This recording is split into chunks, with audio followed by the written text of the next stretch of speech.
came into conversations because Nalanda, which is owned by Pulak Prasad, upped their stake there. But the numbers don't inspire too much of confidence. Their commentary doesn't inspire too much confidence either. That's correct. But Neeraj, an interesting stock I've taken is Embassy Development. Just to put in perspective, it's India Bull's real estate, and after the reorganization, the name change, and driving around Bombay, a lot of advertisements are also coming, and after long, like after 5 to 6 years, I'm seeing the brand coming back, and that's why I picked up this news flow. They have launched 3 residential projects in the MMR region. The gross development value stands at roughly 12,000 crore rupees. Now these launches, they are planned in the 4th quarter of FY26, and the company plans to invest roughly 4,500 crore to increase its Mumbai footprint. The stock has been, seeing a big massive selling pressure we had seen earlier, and this is trading at around 63. So major correction has definitely happened in the stock, but you can definitely have a look at this. The second stock, it's JSW Energy. The arm has signed a power purchase agreement with West Bengal Discom, and this is roughly for a 1600 megawatt thermal power plant, and the total thermal capacity that will increase to almost 10,658 megawatt. It's a kind of a stable stock, a stable business model, and that's why I picked up in because of so much uncertainties all around. But there is some value unlocking also, and that's where I get you the third stock. That's the Edelweiss Financial Services. Its subsidiary EAA India Alternatives. They have filed a DRHP with SEBI to raise up to 1,500 crore rupees through an OFS. It's an alternative asset management platform. It's one of the largest in India, but of course the valuations is something which the street will be looking out for. There has been instances of value unlocking from Edelweiss Financial Services. Earlier it was Nuvama. So that'll be pretty much interesting to see what happens to the stock in the initial hour of trade. Well, then now there's a time for a short break, and on the other side we'll get you the top trading strategies for today.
Is Davos, a picturesque Swiss ski town, which for 1 week every January becomes the epicenter of global power and ideas.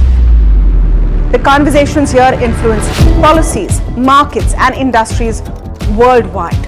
From economic outlook to global priorities, Davos sets the tone for the year ahead. And NDTV Profit will be on the ground. I will be bringing you insights from global investors, market veterans and corporate titans. So don't forget to tune in to NDTV Profit as we decode the decisions that will echo far beyond these mountains.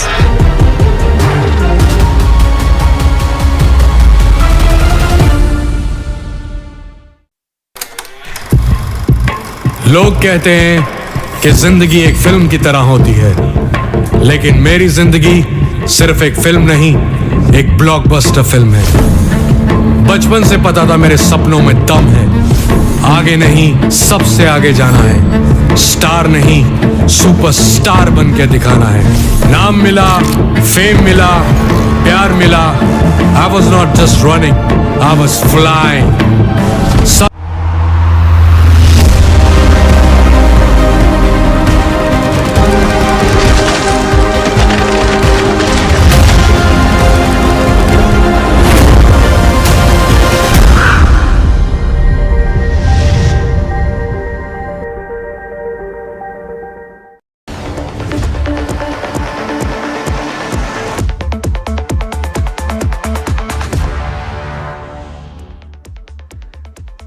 Back with India market open right here on NDTV Profit. Pull up the implied open and just see what's the quantum of green that we're seeing. Actually, not much, just about flat. But this is welcome after the literal carnage that we had in the markets yesterday. The question only is, as I noted, as Sharad noted as well, and as Hiral spoke about too, the worst start, RSI indicators oversold. More importantly, you look at any stretch of imagination in the market under normal circumstances could be a screaming buy. Just that these are not normal circumstances. Kush Bora, Parag Thakkar with us in the studio as always. Gentlemen, thanks so much for joining in. Parag bhai, today I'll start off with you. I alternate every time, right? So I'm going to start off with you. Are the hands itching to put money to work? Itching, ekdam thumping. That I don't know where to thump. Okay, now describe this, Parag, because you've seen this tape play out many times in the past, right? As you rightly said, see, there is unprecedented geopolitical tensions, right? And bond yields spiking up globally. So all this is very scary. But during this time only you get a good value for a good blue chip companies. But you have to hold for medium to long term. You have to ride through these unprecedented times. And that sometimes is difficult. It tests your patience. It is testing my patience as of now. But I would say that, so for example, ICICI Bank ADR was down yesterday 5%. Okay, now there is no problem in ICICI Bank, right? Now growth from here will pick up, asset quality will remain robust. They are optimizing on OPEX control also. So I would say that, and Mr. Sandeep Bakshi, people forget, we will say that 3 years nahi hua, but he is there till October 28, it is 2.7 years from now. So I would say that ICICI, HDFC Bank, even Godrej Consumer kind of companies, I would say that Oberoi Realty, for example, for luckily I was not holding, I was just liking the stock. Yesterday it has fallen 7%. And now we are getting closer to new launches in Oberoi Realty. So I would say that there are many companies, blue chip kind of companies, which have fallen and rogered completely and which are screaming buys. But you have to gradually buy because geopolitical tensions are too high. And bond yields, most important. Yes, sir. Parag bhai, the realty space, that it's been punished a lot. It's down 5% yesterday in the Nifty Realty Index. Is this too much of overreaction happening in the realty space, or what is it happening? So I think, see, on ground, if you see, demand has reduced a bit, definitely. That is for sure, because the wealth effect might be fading away because stock portfolios are down and sentiment is down overall. That is okay, but I would say that in a reducing interest rate environment, at some point, some good developers will start doing well. Okay. So that's broadly the pain in the market. Now, can that turn from a trade perspective, Koshpura? That's the question. Do you have the guts to go long in what could be a screaming buy market? One word answer, yes. But before that, ये cheating है. आपको हमेशा कैसे पता चल जाता है मैं क्या बोलने वाला हूँ? And just for viewers' benefit, I never share my script with anyone here, especially Neeraj. But when he says ये tape तो आपने पहले play out होते हुए देखी है, right? Let me ask you something on very similar lines, right? If Trump were a movie, okay, and be honest, would you really go and watch the sequels? I will get out in the interval only. That's a good answer. That's a very good answer. See, so let's just decipher the plot, right? A high stakes world-ending announcement, okay? Then big theatrics, okay? Then you have a global market sell-off. Then 2-3 weeks later, there is some sort of weak reconciliation, markets back to all-time highs. We are seeing that tape play over and over again, right? If the money weren't involved, and the only reason I say this is a high-budget movie is because world over investors' money is being, like Parag bhai said, rogered, every now and then. Yeah, that's the only reason this is a high-budget movie. But otherwise, this is a very, very repeated, predictable plot. The short point here is, in a scenario like this, I understand there's a lot of panic because you're seeing your profits and portfolios go down drastically every day. The idea is very simple. Focus on your long-term to medium-term objectives. Ignore the daily noise, especially that is coming out of US, if you can, correct? And just try and be a little objective about it. Right now, do you go out and buy in the market? Like Parag bhai said, if you can, you should buy in a staggered manner. There is every data point screaming that this market is oversold. Let me just give you a quick, numbers. PCR at 0.64, Nifty RSI below 30. 70% of NSE 500 stocks below the 200 DMA, 80% below 50, and almost 90% below the 20 DMA, right? So, and FIIs also, by the way. 3 lakh contract shorts, which is very close to the record levels. So any kind of positive trigger could lead to a very sharp pullback rally. Does it happen today? Does it happen tomorrow? Maybe not. But from here on, positionally, the risk-reward ratio becomes very attractive for a long trade. It's just that because of all the noise that's going around, where do you enter? That's the big question. Like I've mentioned in the past, for the past few sessions, don't be preemptive. Let the markets rebound. It's okay to miss the initial 200 points because you've got the next 500, 700, 800 points of rally. So don't be preemptive and play for the rebound. That's the idea. Just a quick word on Bank Nifty. Beautiful setup here because the big heavyweight private banks are oversold and the PSU banks are in a structural uptrend. So I prefer the Bank Nifty over Nifty for a long trade. Again, just don't be preemptive. When you see that rebound, go out and buy. Now, we have the management of J&K Bank waiting by, but it's important to just quickly finish off this circle and figure out the stocks on your list as well, because a lot of people would want to know if you're playing stocks right now. Very quickly. I am 3 stocks, 2 segments of strength and 1 of weakness. JK Cement and Dalmia Bharat, are a buy. JK Cement for targets of 6030, 6190, stop loss at 5740. Dalmia Bharat, it's a repeat call by the way, 2230, 2285 targets, 2120 is where you keep that stop loss. ICICI Bank itna gir gaya hai, screaming buy to banta hai. 1415, 1455 are your targets, 1355 is your stop loss. This is more of a positional bet. Even if you do get any kind of a dip today, consider this as a buying opportunity. Okay, so in some sense, you're talking about banks and a dip could be a buying opportunity. We know fundamentally Parag Thakkar has said that he's wanting to buy into ICICI Bank. You are buying ICICI Bank for a trade as well. Absolutely. And look at what I mentioned. What are the stop losses? The stop loss for ICICI Bank is 1355, but look at HDFC Bank. Yesterday we said that the RSI is below 30, it's oversold. That was the one big bank that actually ended in green amongst the market carnage, right? So somewhere fundamentals and technicals will come to play. So ICICI, HDFC, both of us are positive. Okay, perfect. Well, but gradually. Gradually, okay. Well, nothing gradual about J&K Bank though, and let me get in Vishwanath Nair to talk about the quarter and take it forward with the management as well. Vishy. All right, so J&K Bank actually delivered a mixed quarter with softer NII but higher profitability for the bank alongside continued improvement in the asset quality scenarios. Of course, sequentially, both gross NPA as well as net NPAs have improved. I've got Amitabh Chatterjee, the MD and CEO of the bank, with me to discuss the numbers and take it forward from there. Mr. Chatterjee, welcome to this conversation. Let me start off with what actually contributed to the rise in profitability for you this quarter, considering that the NII has not been quite soft.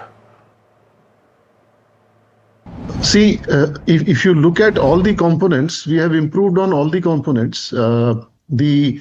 Since we had a very robust credit growth, so the average advances went up. That led to a very good interest income. That is one. Second, we had a very good recovery in lost assets, I would say, NPAs which were fully provided for, so which resulted in reversal of provisions. Then we also had a very good recovery in return of accounts. That also contributed. It is and the other income also contributed. Including these things, other income also contributed largely towards the improved profits. I would say the cost of deposits went down slightly from last quarter because of the transmission of the interest rates happened gradually. So I would say all the components have shown improvement in the bank. Sure. This quarter has also seen a sharp increase on the credit growth front. Can you tell us a little bit about what you're expecting for the year? Earlier, you had said 12 to 15% credit growth, but are you expecting to end the year higher? See, we have YOY, we have grown by 17.28% gross advances. So it is much above the guidance that I had given. Obviously, I had said the initial beginning of the year, the guidance was 12%, but by the end of second quarter, I was very confident about the pipeline that we had. So we have comfortably crossed 17% YOY. However, I think we still will maintain that we will be around 12 to 15% end of the year. Looking at the subdued deposit growth that has happened in the industry so far. So I would say that 12 to 15% I'm absolutely certain of achieving. So if we look at the year-end targets also, we have achieved 9% of that. So the 12% guidance is almost, a month away from here. So that is not a problem. But yes, 12 to 15% would be good. But this, up to this quarter YOY, the growth has been 17%, 17.28%. You talked about the subdued deposit growth across the industry, but specifically for J&K Bank, that gap between advances and deposits is quite large, the growth rate gap. How do you actually aim to bridge this? Because 700 basis points is large. True. But this gap is in the third quarter. I said 10 to 15% in the advances and maybe 1 to 2% additional growth in the deposits that will narrow down the gap. Say 12% growth in deposits, maybe 10 to 12% and 12 to 15% in advances. So the gap will be narrowed down, but the gap will still be there, and it is there for every bank if you look at the numbers. Let me just try and understand this credit growth scenario a little bit better. What exactly is contributing to this growth? How do you push it forward? Is there any specific segment that you're looking at?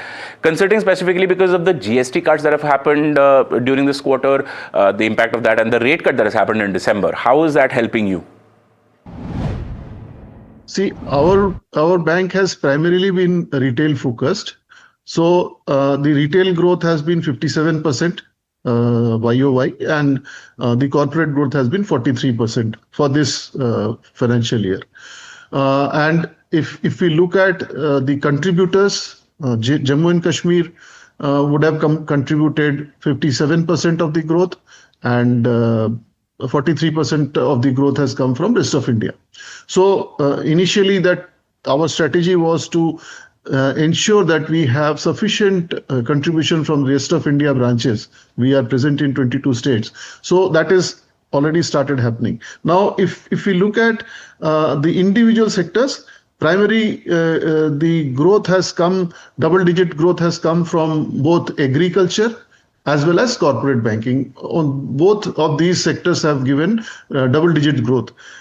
And car loan, as you mentioned, the GST cut, car loan has grown substantially well during this quarter and sometime last quarter also. So three components which I can say have given robust growth are these three.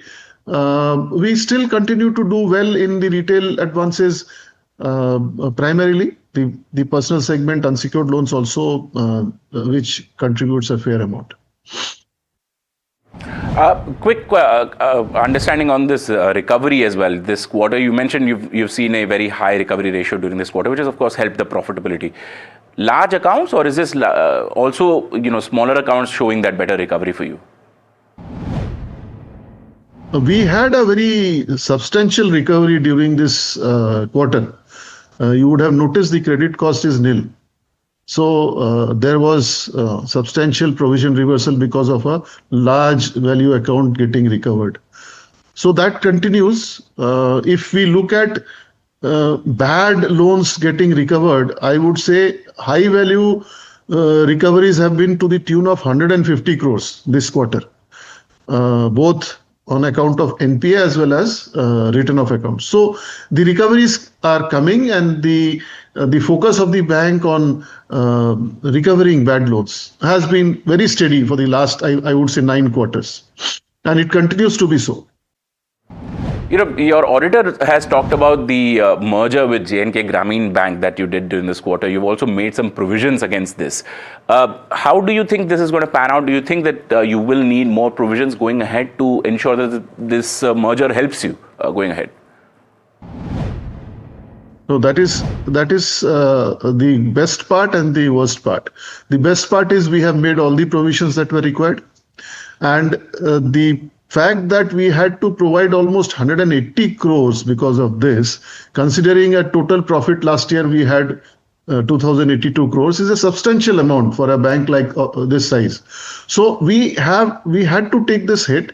the amalgamation was a decided thing. It was not a decision by the bank, but we have managed to take into our stride, and we have made all the provisions, and the amalgamated entity has started doing well. Last quarter it did well. A few old expenses, previous quarter expenses were squared off this quarter. So this quarter it hasn't shown maybe that kind of a result. But by the end of the year and probably in 2 quarters time, this amalgamated entity will also be doing well. So no further provisions. All the hit that we had to take is almost 180 crores. So all the hit that we had to take, we have already taken.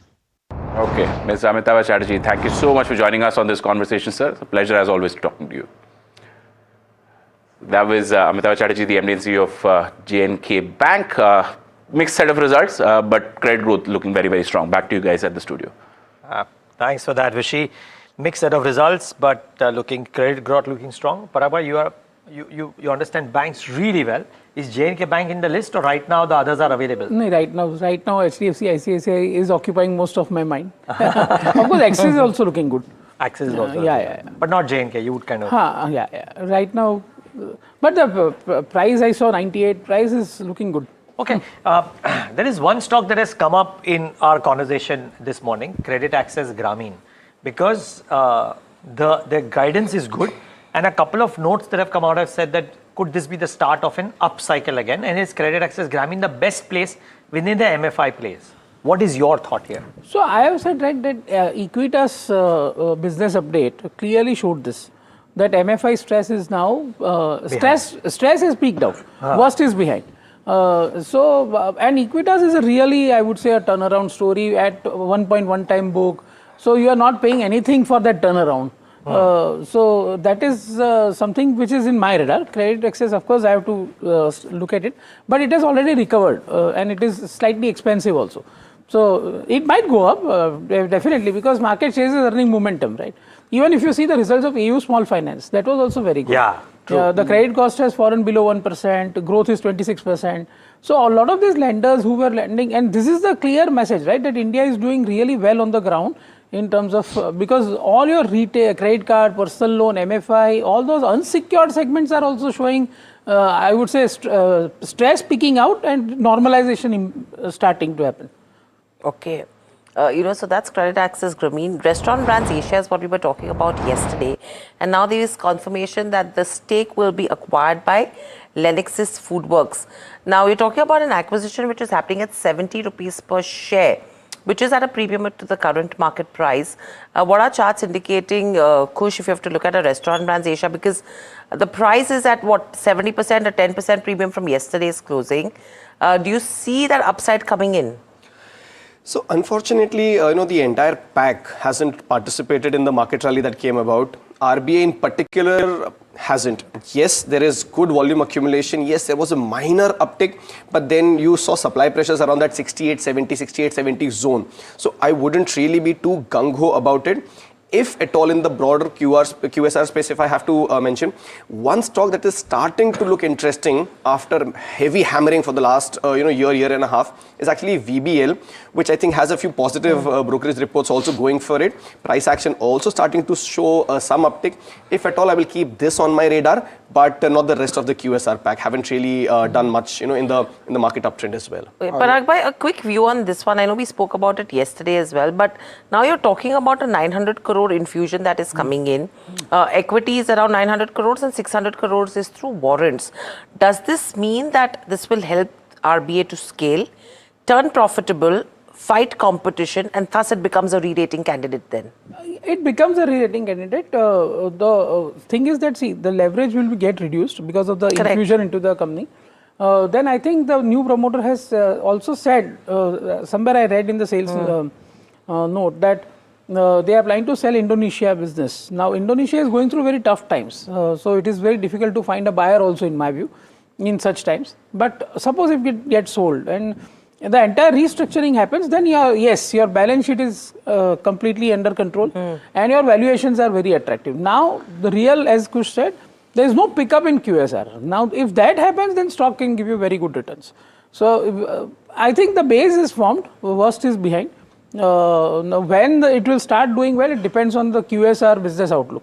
Well, that's true on that. The QSR industry itself is suppressed, and new competition is also coming in the private equity space and coming in the listed space as well. But moving on, let's focus on Lupin.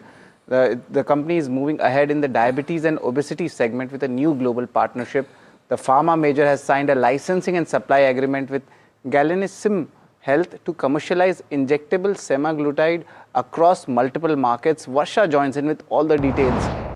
Well, I would say this is a weight loss drug season wherein Lupin has signed a licensing and supply agreement with the Galenissum, which is a Spain-based company. Now, the partnership covers finished formulation of injectable semaglutide. Now, semaglutide is nothing but a generic version which is used for your anti-diabetes and for weight loss management.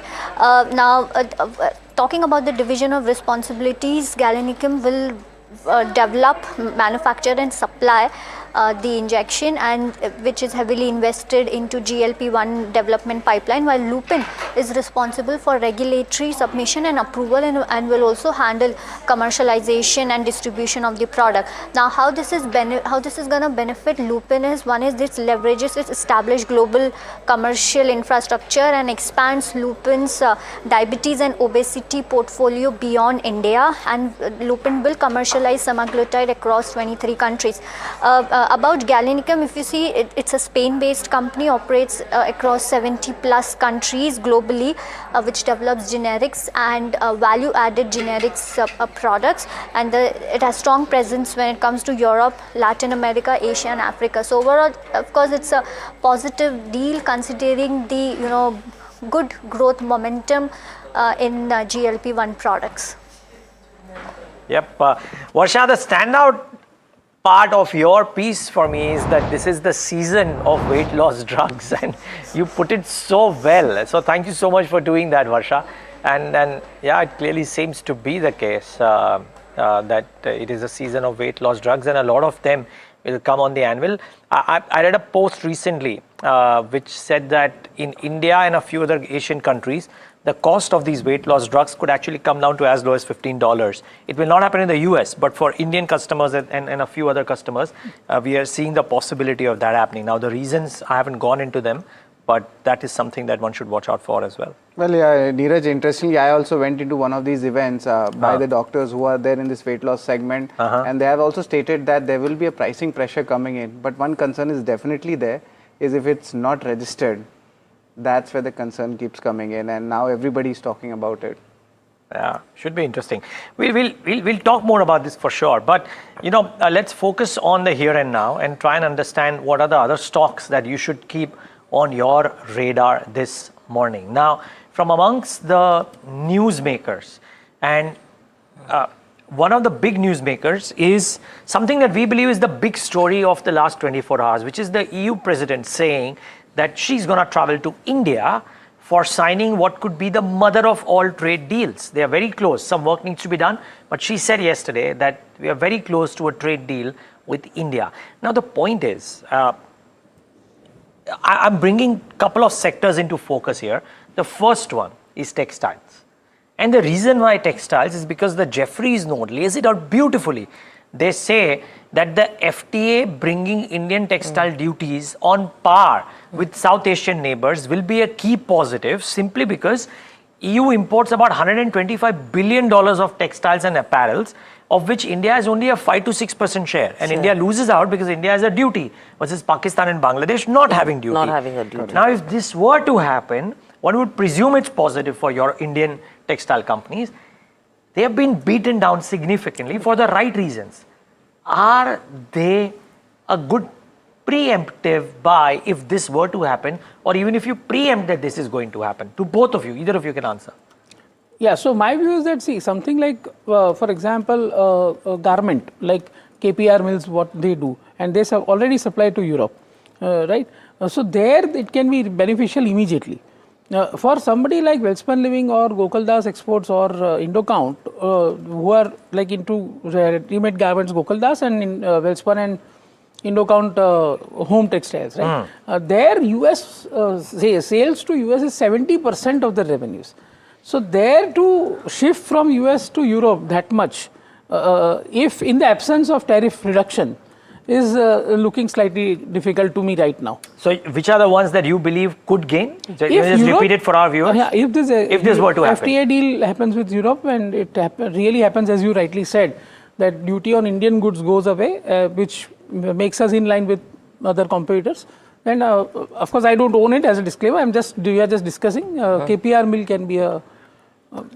And just before Kush comes in, the only reason why, guys, I think that this could be a given is because India currently realizes that the textile and the gems and jewelry sectors are under stress. The employment out there under stress as well. So therefore, the one thing that you would gun for amongst everything else, because of the near-term issues, is the textile sector.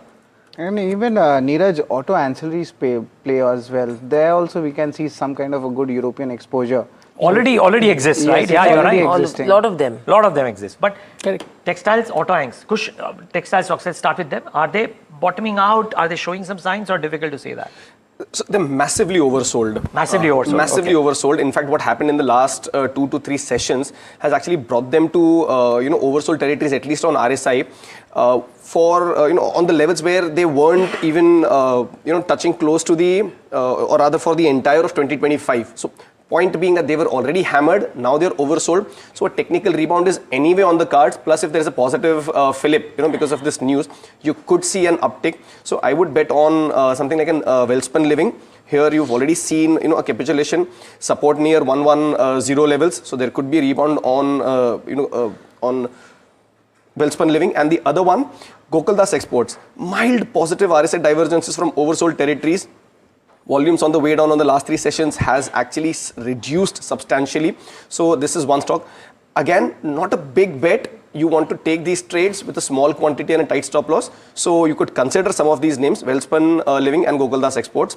Don't expect a V-shaped recovery, but yes, an uptick from here on, very likely. Okay, so that's textile companies like a Welspun that you should be watching out for as well. Couple of other companies on the back of earnings. We've spoken about Credit Access Grameen. We've spoken about Persistent. No, I don't think we've spoken about Persistent Systems so far yet. Persistent Systems, PTC India Financial, a weak set of numbers, Supreme Petro. These are a few of the names which will be in focus in today's session.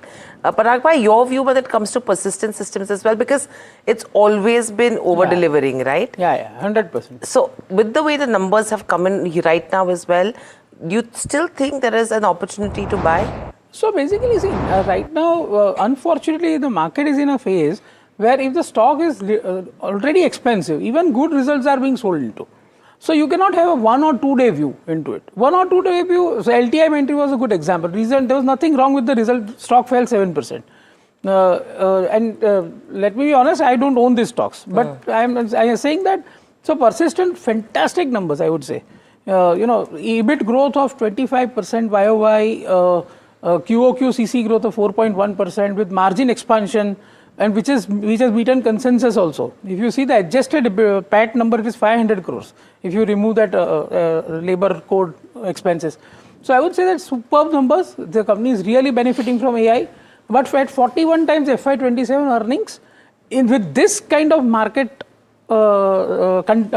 backdrop, it looks difficult that it will outperform in near term. Of course, in long run, it's a good company, great company, and real beneficiary of AI, I would say. And Kush, what about Coforge? Because that's one of your picks which you always take with that. Both of us. Yeah. So it's there. So what's there on Coforge?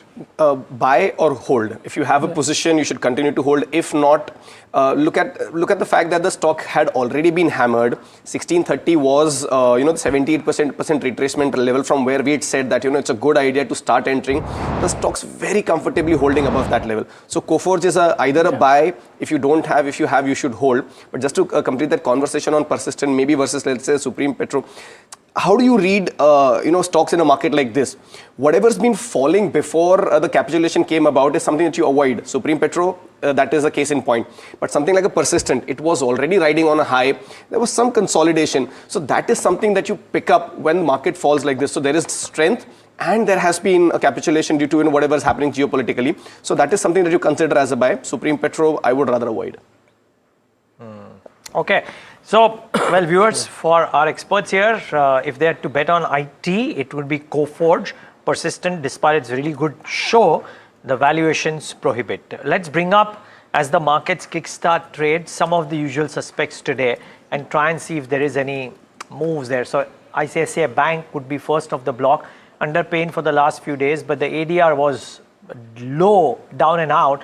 These might be initial rates. I doubt ICICI Bank will be 5% lower, by the way, even if the ADR was down 5%. But yes, it could be in the red, so keep that in mind. But if ICICI Bank is in the red, also keep in mind that it will be substantially, it will have a substantial impact on the Nifty as well, because it's a heavyweight in that sense. So keep an eye out for ICICI Bank, keep an eye out for Credit Access Grameen, Embassy Developments, Persistent Systems and a few others. Credit Access seems like starting off okay. Embassy seems like starting off okay. It's a bit of a rub of green, really. This is really good to see, even if it's only for the first 1 minute, and maybe it'll change going ahead. Rajesh Bhosle, Equity Technical and Derivative Analyst at Angel, with us on the show as well. Rajesh, good having you. The overarching belief here was that the markets are oversold. Even if it may be difficult to take a call, maybe wait for a couple of 100 points recovery and then go long. Are you in that same camp, or are you taking along because the markets seem oversold? Well, good morning, and thank you for having me on your show. So technically, if we see, the price momentum is definitely on the downside. If we see in the last 15 sessions, Nifty has slipped more than 1,000 points, and we are seeing a major breakdown on the charts. We have slipped below the 89 EMA first time after August, and also we have slipped below the November swing lows. So as of now, we remain cautious. But if Nifty slip towards 25,000, 25,100, that would be the key level to watch out, because that is the 200 DMA. Generally, ahead of key events like budget, 200 DMA generally acts as a support if the indicators are oversold. So as of now, we are waiting, but 25,000, 25,100 would be the key level to watch out for in the near term. Okay, so what would your top picks be at this hour?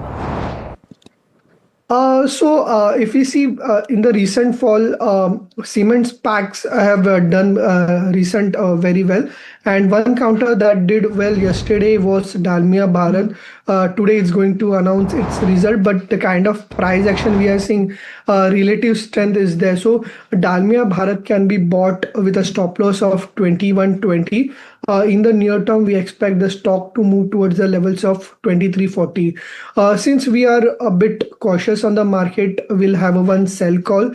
One counter that we are expecting to see weakness is MFSL, Max Financials. So the stock was trading in a range since last 2 months. There was negative divergence, and finally there is a breakdown from the channel, and it has also slipped below its 89 EMA. So possibly MFSL is likely to see a downside. So with a stop loss of 1660, it can be sold. In the near term, we expect a move towards the levels of 1550. Okay, so those are some stocks to keep an eye out for. Now, let's get you more stocks. One of them is SRF, reported a weak set of numbers, revenue rising over 6%, one-time impact of 73 crore as well. But let's take a look at the brokerage verdict on this. Varsha joins in yet again with that. Varsha. Well, yes, yesterday SRF came out with its results, and the numbers did miss estimates. And let's see what brokerages are saying. Talking about Citi, wherein they've maintained sell, they've cut a target price also. What they're saying is that the Q3 was below estimates. Now this was because of continued pressure in agrochemical chemicals and refrigerant gas prices resilient. Now underperformance was driven by the lower EBIT margins in the chemical segment and the weaker packaging segment as well, and they see continued pricing pressure from low cost Chinese competition and some deferral procurement by agro majors seen so far.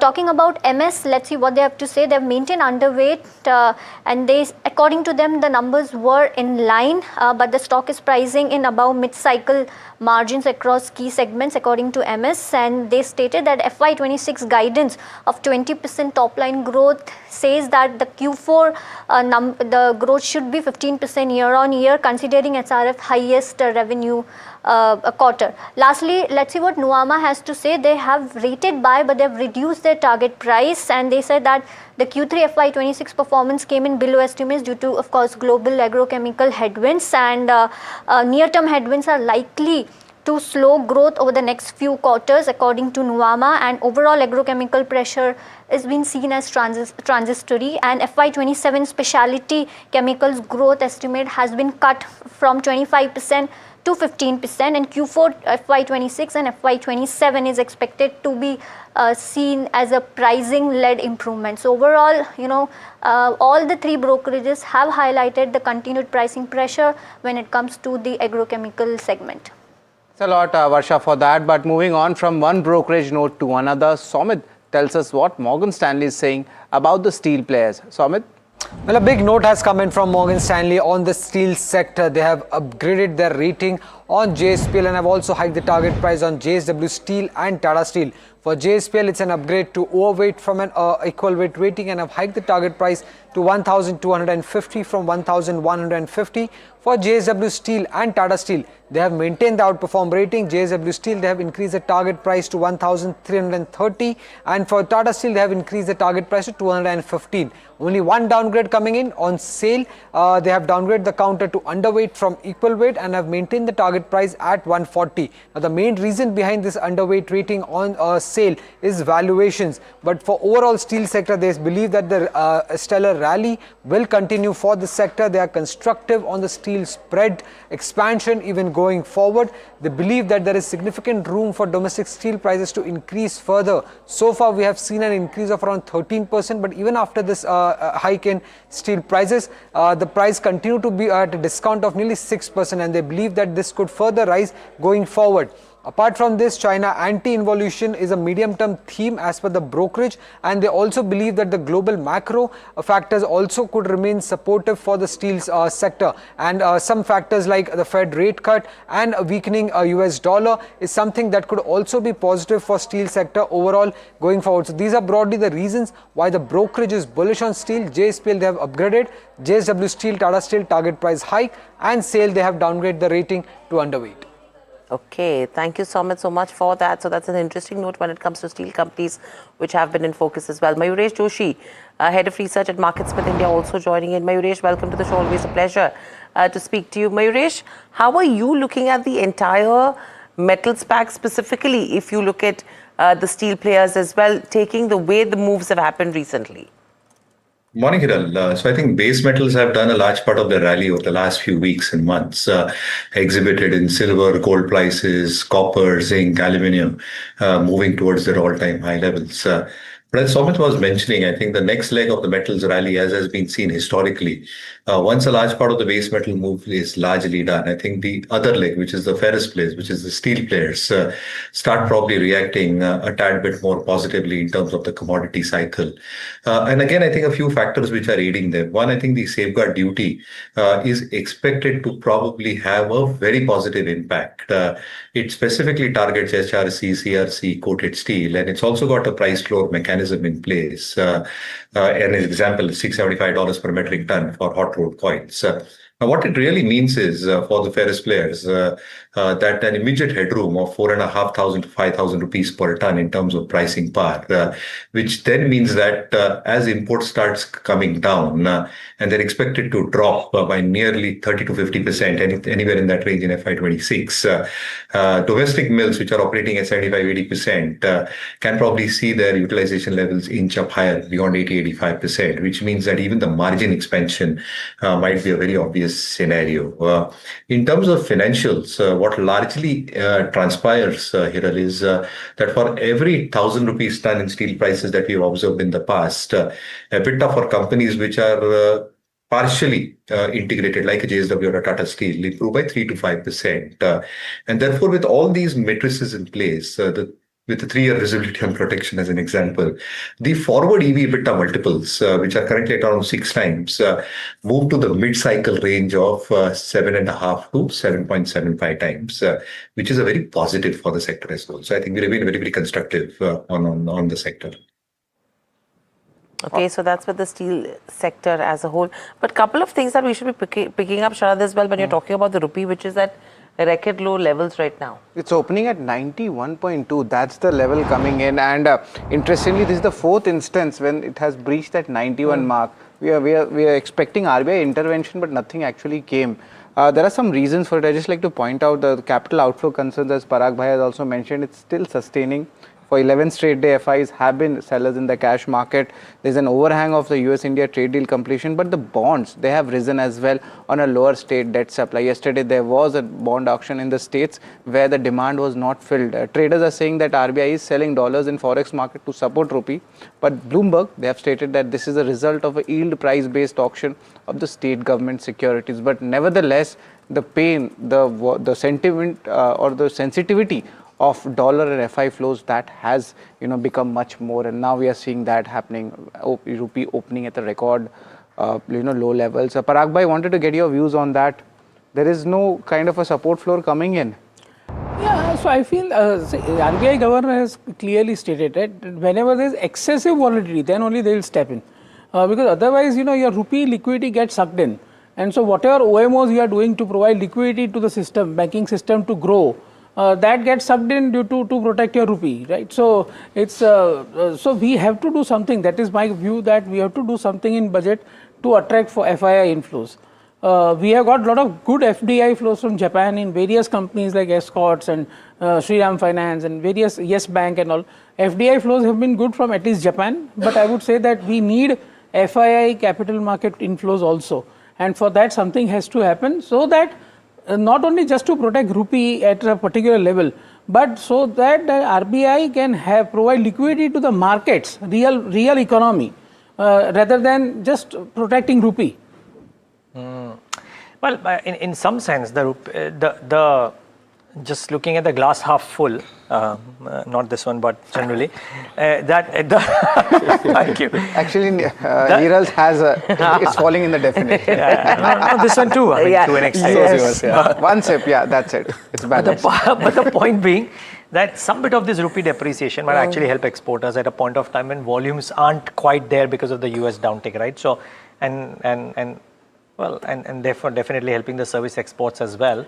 But yeah, the point is that for any FII wanting to make an investment into India, if the rupee is in a free fall, that investment decision gets deferred. Correct. Automatically. Absolutely. So that is why you need to show them that rupee can appreciate, and also one of the ways is to give them some sweetener so that they can get attracted towards India. The other thing which Neeraj said, apart from rupee depreciating helping exporters, rupee depreciating actually helps import substitutes also. So for example, we are talking about steel, right? Steel, correct. Now the steel gets imported also. Now the import parity price will go up with depreciating rupee. That will help steel companies even more. So margin benefits. Plus the safeguard duty is already there.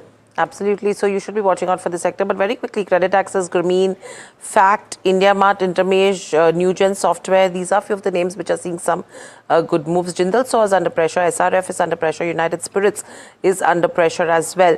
Quick view, Kush, SRF and United Spirits that I want to pick with you, or we are just about to... No, we still have some time, yeah.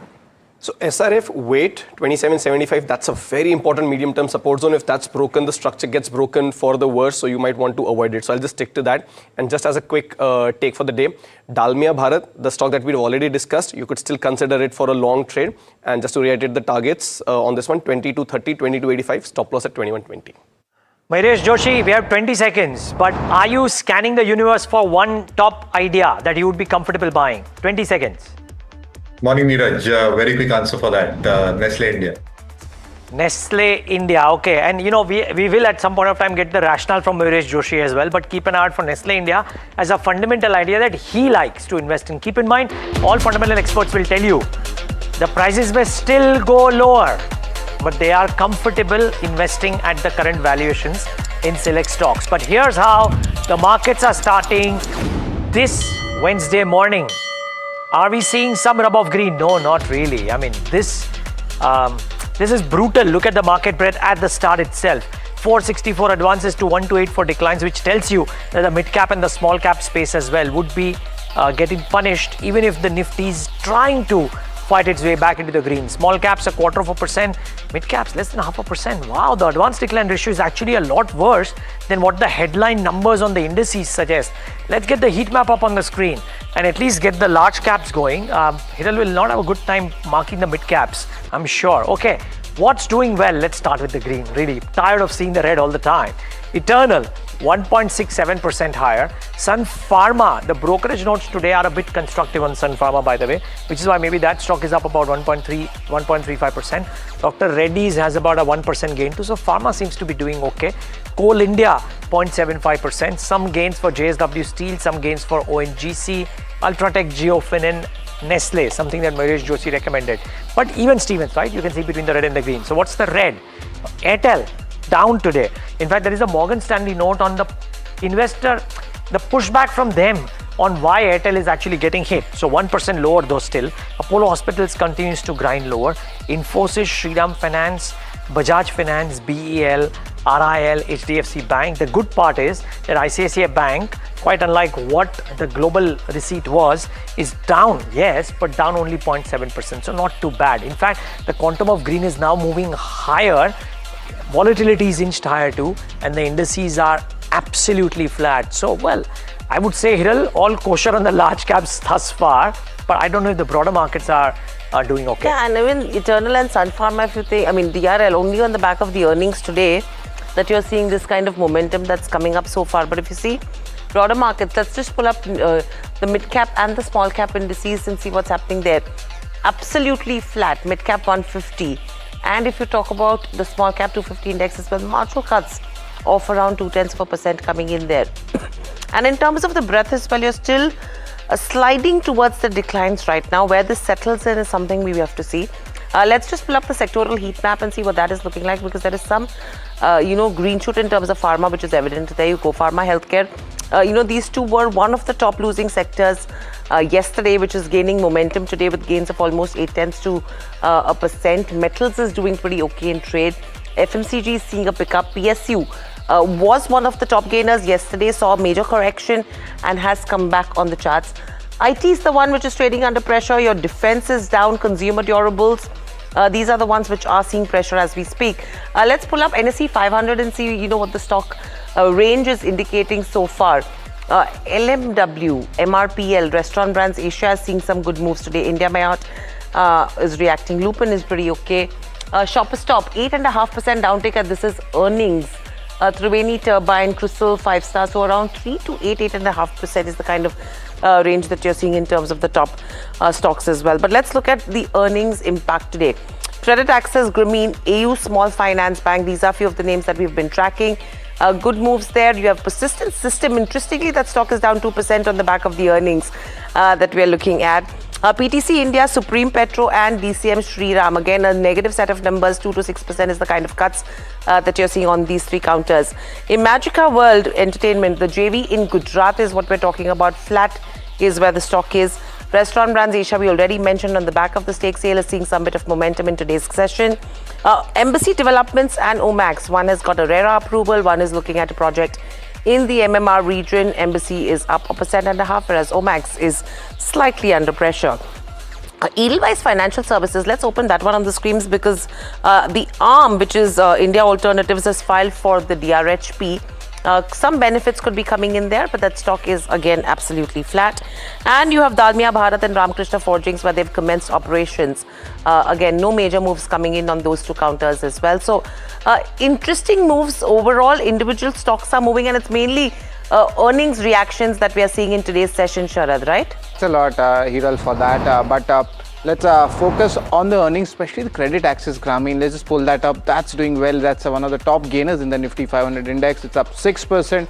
JK Bank also holding up. We had a chat with the management also, especially bullish commentary coming on the credit growth front. JK Bank is also up almost 4% in the trade. And Newgen Software back on the broking upgrade after the earnings. We are seeing the stock is up 4%.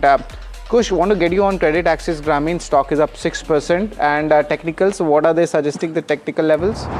I think a range-bound play on this, 1350, that's been the medium-term resistance. The stock has respected the 200-day moving average for the most part, if you see in terms of support. So I think it's a range play, 1235 on the downside and about 1350 on the upside. Right now, it's coming to the close to the higher end of the range. So I would either hold it with a stop loss or maybe closer to 1350. I would book some profits on this one.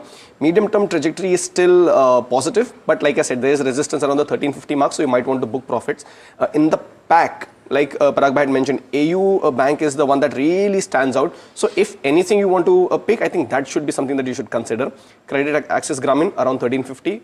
Consider booking partial profits at least. But what a start for that one, and good start for IndiaMart Intermesh as well, incidentally, despite the numbers looking iffy. I think brokerage upgrades out there, plus Nalanda, Pulak Prasad buying there, all of that leading to that. Rajesh, quick thought on IndiaMart Intermesh, and if any other stock that stands out for you. So in the last few sessions, we have seen volatility in IndiaMart, but today we are seeing a bullish kicking pattern on the daily chart. So as long it holds the levels of 2120, positive bias can be kept, and in the near term, the stock can remove back towards the levels of 2300. Okay. And any other stock, Rajesh, that stands out for you? So if you see FMCG basket, I mean FMCG index is on the 200 weekly moving average support. So we are bullish on the FMCG space. HUL is what we are liking. Along with that, Tata Consumer has been doing well in the last few sessions. Yesterday there were strong volumes, and today it is showing relative strength. So Tata Consumer can be bought with a stop loss of around 1160. We expect a move towards the 1220 to 1230 in the near term. Okay.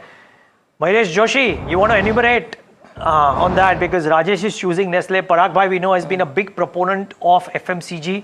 Rajesh chose a FMCG name. Parag Bhai is a big proponent of FMCG. You are choosing Nestle as well. Why Nestle? So Neeraj, I think three perspectives. One, I think if you probably look at the Q2 numbers, the Q2 numbers were very, very good for Nestle India in a quarter where GST rationalization had not kicked in completely. And therefore, I think with expectations that most of their segments expected to continue doing well, including milk products, including confectionery, including their baby product segment, I think the volume growth as we head into Q3, Q4 should be reasonably better for the pack as a whole, for Nestle India, going by precedence in Q2 in particular. Input costs have largely remained moderated as we head into Q3 as well. So Q2 was a quarter where input costs had remained benign. Q3 should also largely be a quarter where input costs, because they will stay benign, the expectations of margins remaining relatively robust and strong seems to be a base case scenario. And going forward, in terms of how Q4 and the next financial year will play out, expectations largely are that volume should sustain, and with better volume and value growth, which is a big plus for the FMCG industry as a whole. The expectations in terms of free cash flows will anyway remain extremely strong and robust for the sector and companies in general.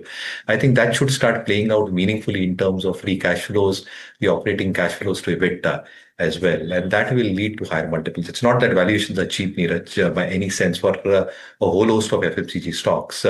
But relatively, if you probably map these stocks against the market and the volatility thereof, assuming earning stability, I think they have a better chance of actually holding up as far as price is concerned. Okay. Remember, Parag Thakkar has been crying hoarse on why people should look at FMCG. Capital preservation is also a very important tenet in such a market. And Parag Bhai, does it become important? Because I think right now, people might hear from various people over the next 10-15 days that the markets are oversold and good to buy, right? Does it become important? And I know it becomes very important to choose the right stock, right? So does it become important to choose companies which have lower downside as opposed to trying to hunt for those companies wherein the promise of return is 4x, 5x in the next 2 years? Absolutely. Yeah. So basically, for example, in our portfolio, we have 12 to 13% FMCG, and that has not fallen, at least fallen significantly lesser than various other stocks, right? So that has kind of acted as a cash component, right? But you could have been on cash also. So that's okay, but so we have betted on all the stocks in FMCG where we are expecting double-digit EBITDA growth YOY. Okay. So whether it is Godrej Consumer, whether it is Marico, whether it is Tata Consumer, we have chosen HUL was, of course, it was actually a quasi cash, I can tell you. But so that has protected so now when other things have fallen, we can choose to dynamically move towards those fallen stocks. Because we have protected at least that much capital, which we have kept as cash or in FMCG. Makes sense. Okay. I think two stocks I want to highlight is Dr. Reddy's and Eternal, which are the top gainers here. Mayuresh, any expectations, because both the companies will be reporting numbers today? Are you seeing any opportunity? No, so Viral, I think things to watch out for when it comes to Dr. Reddy's is going to be their biosimilars portfolio specifically, and key announcements in terms of key launches that the company is expected to probably announce in terms of both timelines and monetization thereof. So I think that is going to be a very critical component in terms of Dr. Reddy's reported numbers. When it comes to Eternal, again, I think a long drawn play in terms of how volumes might actually play out in terms of both the food delivery and the quick commerce business. However, I think the path to profitable and consistent growth is something to be watched out for amidst risk factors, which include and not limited to how competition is brewing up when it comes to Amazon, when it comes to Reliance Retail, as an example, a few other players probably doing pilots in a few key areas and cities as well. And that might have some element of an added pressure when it comes to pricing. And therefore, I think with the accelerated expansion in terms of dark stores, which has impacted numbers so far, the future consistent and profitable growth path will probably depend on a lot of factors external to Eternal, and therefore it's a wait and watch. Okay. Well, companies related to gold, silver, metals, I wonder if we've marked some of those today. Deccan Gold, I was told by Sharad, is actually packing a serious punch, so keep an eye out for that. Should get that stock up on the screen for you, Deccan Gold Mines. The other name, which is actually 6 and 7% higher, the other name which is not doing well today, we marked that is Shoppers Stop, and that has a bit of a pain. So keep that one on your radar. 9.5% lower. I tell you, this quarter has not been great for companies where it was believed that there will be some spends because of the GST card. Retail has not necessarily come out very well. We've seen the commentary from Havells, which has said that it's not that cooling solutions are being bought left, right, center because of the lower prices. In fact, their commentary for quarter 4 also not necessarily very, very impressive. So a lot of discretionary consumption items haven't quite done well, and it's quite an eye-opener, if you will, into some of these. Now, Kush Bora, I wonder if you've looked at Shoppers Stop. It flatters to deceive a lot of times. Is there anything in the charts here? Not at all. And Neeraj, I think there's a good reason why we haven't discussed this stock. I don't recall rather discussing this stock in the last year and a half, and for good reason, right? It's been in a constant downturn while some of its other peers, if you just broadly put it as V-Mart, V2, they've had at least some spunk, some spark. This one's lost, a lot of ground and consistently. So I think this is very close to 3-4 year lows. Wouldn't really consider. If at all you want to consider anything, the only one that was showing some spark and some recovery was DMart. Maybe that's the one that you can consider. Others not really as much. Okay. Well, and I believe Mahima tracks this. I may be wrong, but Mahima, let me try and take a chance because she's joining in right now to talk about a number of things. And Mahima, I want to talk about Restaurant Brands Asia as well. But first, if you've looked at the Shoppers Stop's numbers, if you have, tell us a bit about that and any other earnings that you're picking up. Right. So, as you were just discussing, right, we've seen retailers, in fact, small retailers do very well in the last couple of quarters, and that's not been the case for Shoppers Stop. Constantly, we've seen that, the same-store sales growth for the company is not picking up. In terms of pricing also, they're not able to, compete with the way, competition is fared. Plus, overall, if you take a look at the numbers also, core business sales was flat in terms of where, the top line stands. Beauty segment sales, however, did see a tad growth of around 14%, but that's still nothing as compared to how other retailers are doing. Overall, in terms of average transaction value and average selling price also, they've not been able to scale up on those metrics as well. And overall, if you take a look at the numbers, overall EBITDA was down by around 11% and profit numbers slid from that 50 crore mark to almost 15 crore mark. In terms of the commentary also coming in, the management said that despite of the festive season, they were not able to, kind of scale up the operations that they were expecting to. And overall, if you take a look at the operational metrics in terms of where Intune and, Intune stands, that saw growth of around 22%. So that's with regards to where Shoppers Stop is concerned. But the other one in focus is Credit Access Grameen, where revenue was up around 8%, EBITDA up 126%. Margins have also improved and net profit stood at 252 crore. It was a turnaround quarter with strong operational performance, and Investec has maintained buy with a target price of 1450. They're saying that this is now at the start of its upcycle, and they see growth to pick up, margins to expand, and credit costs to reduce going forward. And this remains the best pick for them in the MFI upcycle, and valuations seem reasonable right now. So these are the two earnings that are reacting really to how their numbers have come out. Okay, thanks for that. So if Shoppers Stop is one, Credit Access the other, 9% now. Wow, Hiral, I should have laid the bet today, yeah? We had it with Netweb and Indosolar. Indosolar, yeah, which I lost badly. But no, don't worry. Netweb also ended with 2% gains in the end, so didn't do much. Yeah, no, but Credit Access Grameen is off and doing really well. As Investec said, it is their top bet on the upcycle. I wonder if therefore this, and bring up Equitas in that picture and just see what that one is doing today, whether some of the others have had a rub-off effect. No, not quite. So, Mayuresh Joshi, can I bring you in here?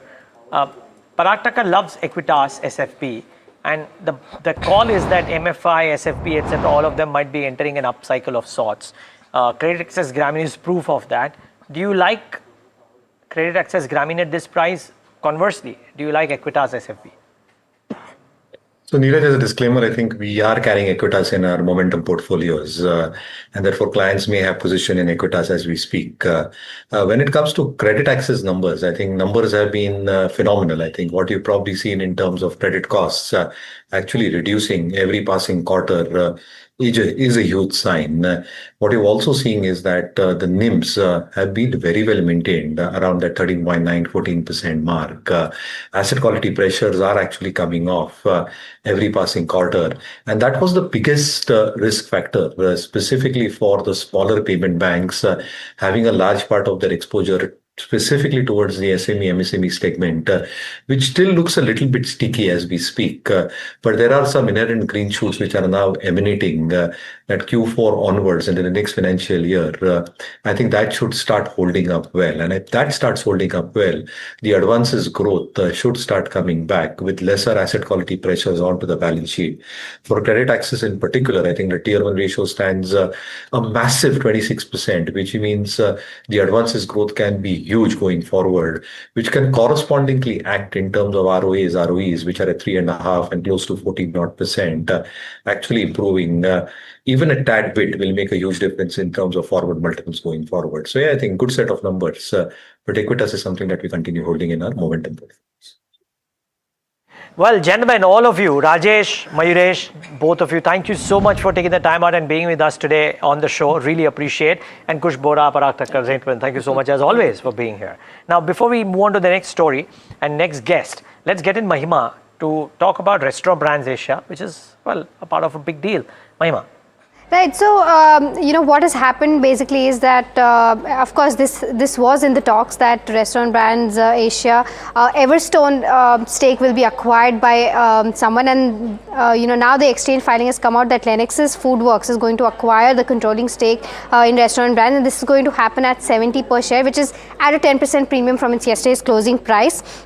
This will also trigger an open offer, which will be also at that 70 rupees. And the transaction will be executed through Lennox's Foodworks, which is an arm of Inspira Global. And going forward also, post the acquisition, Inspira Global plans to infuse around 900 crore via equity and 600 crore via warrants. So around 1500 crores of infusion will take place.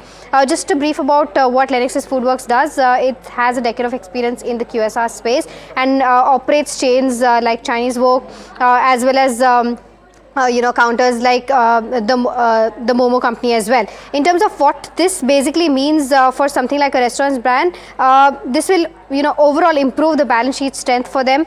Improved capital allocation will also kind of drive re-rating, and plus we've seen how competition has panned out in the QSR space. We've seen Devyani Sapphire merger, and that could probably weigh on something like a restaurant brand. So we'll have to see as to how this positions restaurant brand in terms of where competition stands. Plus it will also help them scale and maybe be profitable going forward. In terms of outlook also, they plan to open 800 restaurants by FY29, and at that 70% gross profit margin by FY29 is what their aim is. So hopefully this should get them towards their guidance. So this is the overall view of what this acquisition means for restaurants brand. Okay, Mahima, thanks for that. Now, the markets yesterday broke some key levels and came near some key levels too. The rupees opened at a low. It's a good time to try and get in somebody who's looked at many such cycles to try and understand how does he see the market action at large. Dr. C.K. Narayan, founder of Neo Trader, with us on the show. Dr. Narayan, great having you. Thanks for taking the time out. And I read your columns with key interest, but I'm afraid the market, the way it is right now, any form of conversation around supports gets washed away the next morning itself. My question though to you is, are you now playing, Dr. Narayan, for any kind of a bounce because the market seems oversold, or would you wait for the action to come in first? Good morning, Neeraj, and nice to be back. And of course, everybody in the market is looking for supports, right? And they are acting on it. So there is a frequent bounce, and the market has actually been in a range. Yesterday was a bit of a sharper fall. But if you really look at it, what have we done? We have fallen about, let's say, about 1250 points in this month. And the monthly ATR range, if you look at it, these days has become much larger. And the monthly ATR range is about 1285 points. So it's on par with what you could have expected. So 1250, 1284, nothing much to give or take. Even on the weekly range that you can expect, say about 515 points is the current projected weekly range, and we have done about 450, 460 points so far. So from that perspective, if you see it, what the market has done seems to be normal. Now, coming to the point of whether we have reached support zones and all that, now support zones can be marked in plenty on the charts, but the key thing is, will the market bounce off it? Now, you may put 200 DMA in its pathway, you may put some trend line in its pathway. So if you take a long-term trend line that comes to somewhere around 24,400 to 24,600, that is still a decent level away. So if you take, let's say, a small double top formation of having formed at the recent highs, then the target for that comes at around 25,000. Now, so therefore, if you look at it from any angle, the market is oversold. There is no two doubts about that, and it is nearing some supports. What it really requires is something to jog it out of this, and then that has to be in the form of some good results. So results have still been mixed. So people have anyway been spooked by Trump tantrums all through the last 1 year. And now that has become the norm. So we are looking at other things to produce this kind of upside. And right now what we have is the quarterly numbers and a hope as far as the budget is concerned. So these are the two events which can kickstart some kind of a meaningful up move. And that too, at the moment, having broken all this, you will now find that 25,800 will be a difficult resistance to cross. So I think we are caught in a new range now that is on the lower side. Okay, so that's with regards to where what levels you're looking at. Mr. Narayan, good morning. This is Hiral on this side as well. You know, a couple of things that I was looking at. You spoke about the RSI on Nifty 50. Now, it's below that 30 level for the first time since March 2025. And a similar trend is what we are witnessing when it comes to Nifty Realty, Nifty FMCG, Pharma and Energy. So there is an indication that we are probably in that oversold zone across as well. Where do you, I mean, from here on then, what is it that you would watch out for? Well, the first thing I would watch out for is for some indications that yes, we are forming a bottom. See, reaching oversold does not by itself or automatically guarantee that we will rise from there. A rise requires buying to come in, and always buying needs to be stimulated by some reasons. Till the market finds some good reasons, all you'll have is a kind of a bounce, which typically in in a jargonistic way is referred to as dead cat bounces and all that. So those don't help unless you get some good, decent results which will shake the market out of its ennui. And I think it may be difficult for the market to show anything other than an oversold pop. Oversold pops cannot really be invested into, they can be traded into. Now, how many people can do that? That is up to question. Okay, so Mr. Narayan, from here on, in terms of key levels that you would be watching out for on Nifty and Bank Nifty, what does that look like? Because, VIX is already coming to levels of 12 and 13. You are seeing a little bit of uncertainty that's creeping in as well. You are in that oversold zone. So what should anyone watch out for? And do you think this could be the right time to start nibbling in? See, Bank Nifty has been faring considerably better than the Nifty during this recent, let's say, couple of weeks or more. But then Bank Nifty, even though it pushed up to new highs, it's now back into the range that has been going on for the past couple of months. So the lower end of the range is at about 58,700, 800. So that is the lower levels that you can look at as far as Bank Nifty is concerned. On the top side, 60,000, 60,500 is proving to be a little bit of a formidable resistance. So again, just like the Nifty, the Bank Nifty now has got into another new range. But it still remains better play than the Nifty. And therefore, I would look to Bank Nifty to lead the market out of this morass. HDFC Bank, to its credit, seemingly doing better. ICICI Bank had done well, but then that is undergoing a bit of a pullback.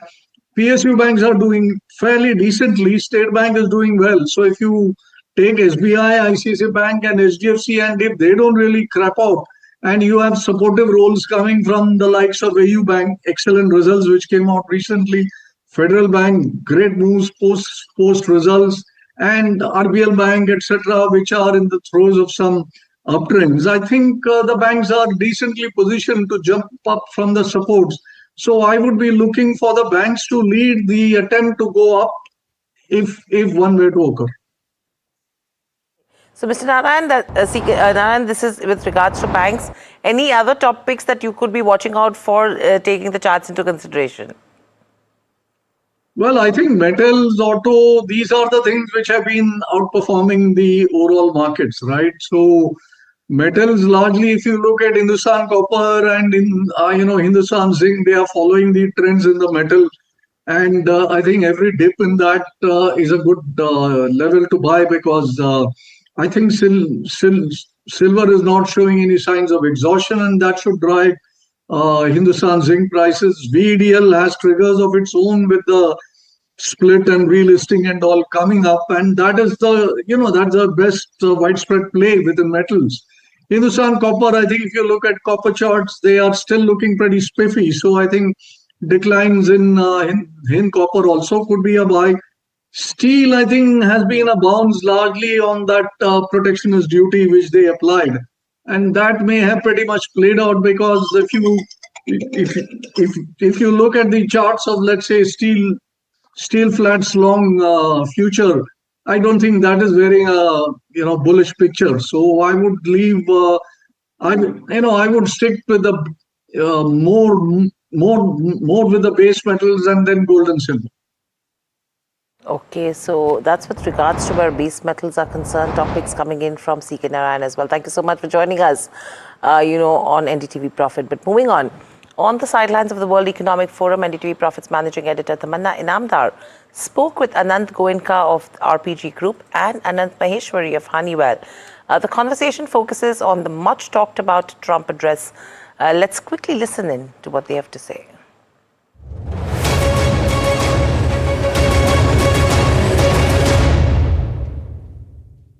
Well, that's the beauty of Davos. You never know who you meet while you walk down out of the Congress Center. I have with me Anant and Anant Goenka, of course, and Anant Maheshwari. Thank you so much to both of you gentlemen for letting me intrude on your chat and getting a quick conversation. Anant, what has been the highlight for you thus far in Davos? Or is the best yet to come with the Trump talk tomorrow? I think with respect to tomorrow, you never know what you're going to get. But I'd say certainly the highlight has been geopolitics. It's just the uncertainty, how CEOs are navigating this uncertain world, trade, flow of materials, critical mineral access. So geopolitics has, in a way, overtaken AI, which has been the theme for the last few years. That too continues to be very important. But this time it is moving towards AI and impact for AI rather than AI for AI or tech for tech, what we were seeing some time ago. Yeah, what's ironic, I don't know if it's ironic, but the theme of this time is spirit of dialogue. Do you see that pairing out? Are you having some of those interesting dialogues as well, Mr. Maheshwari? So I'll build on Anant's comment on AI and geopolitics. These are two topics that you see in almost every conversation, and they seem to be different, but they are actually not, especially when you think about physical AI, which is the new autonomous capability being developed all around the planet. Think about, let's say, a car plant in top 5 geographies like the US, China, Germany, India, and in Japan. It'll look different. It'll be different because the skill levels are different, the products are different, there are very different capabilities being put in. So the autonomous and the physical AI that's going to develop there is also going to be different. And that, I think, is the opportunity for India. Also, as you think about how physical AI is developed in the country with a large ecosystem, both in terms of the AI capabilities, but also the real push on Make in India.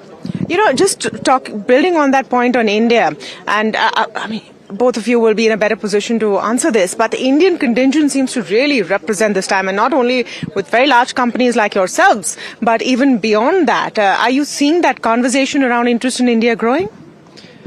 I think, see, first of all, the risk for India is very low. Our macros are so strong. Today, if you were to really go in and think, what can go wrong? There's not that much that comes to mind. So that is one. On top of that, we are growing well. There are various reform actions, whether it's actions to boost consumption, making ease of doing business easier. And people are looking at diversifying and moving into stable and high growth economies. And there's not too much there. So I think India has certainly been gaining importance over the years, and this year too, it's no less. You want to answer that very quickly? Very quickly, I would say, from a Honeywell perspective, India is really core to us. We've had more than 4 decades of presence in India, in our physical operations there, and been serving the country for nearly a century. And I can see we are innovating in India, we are serving India.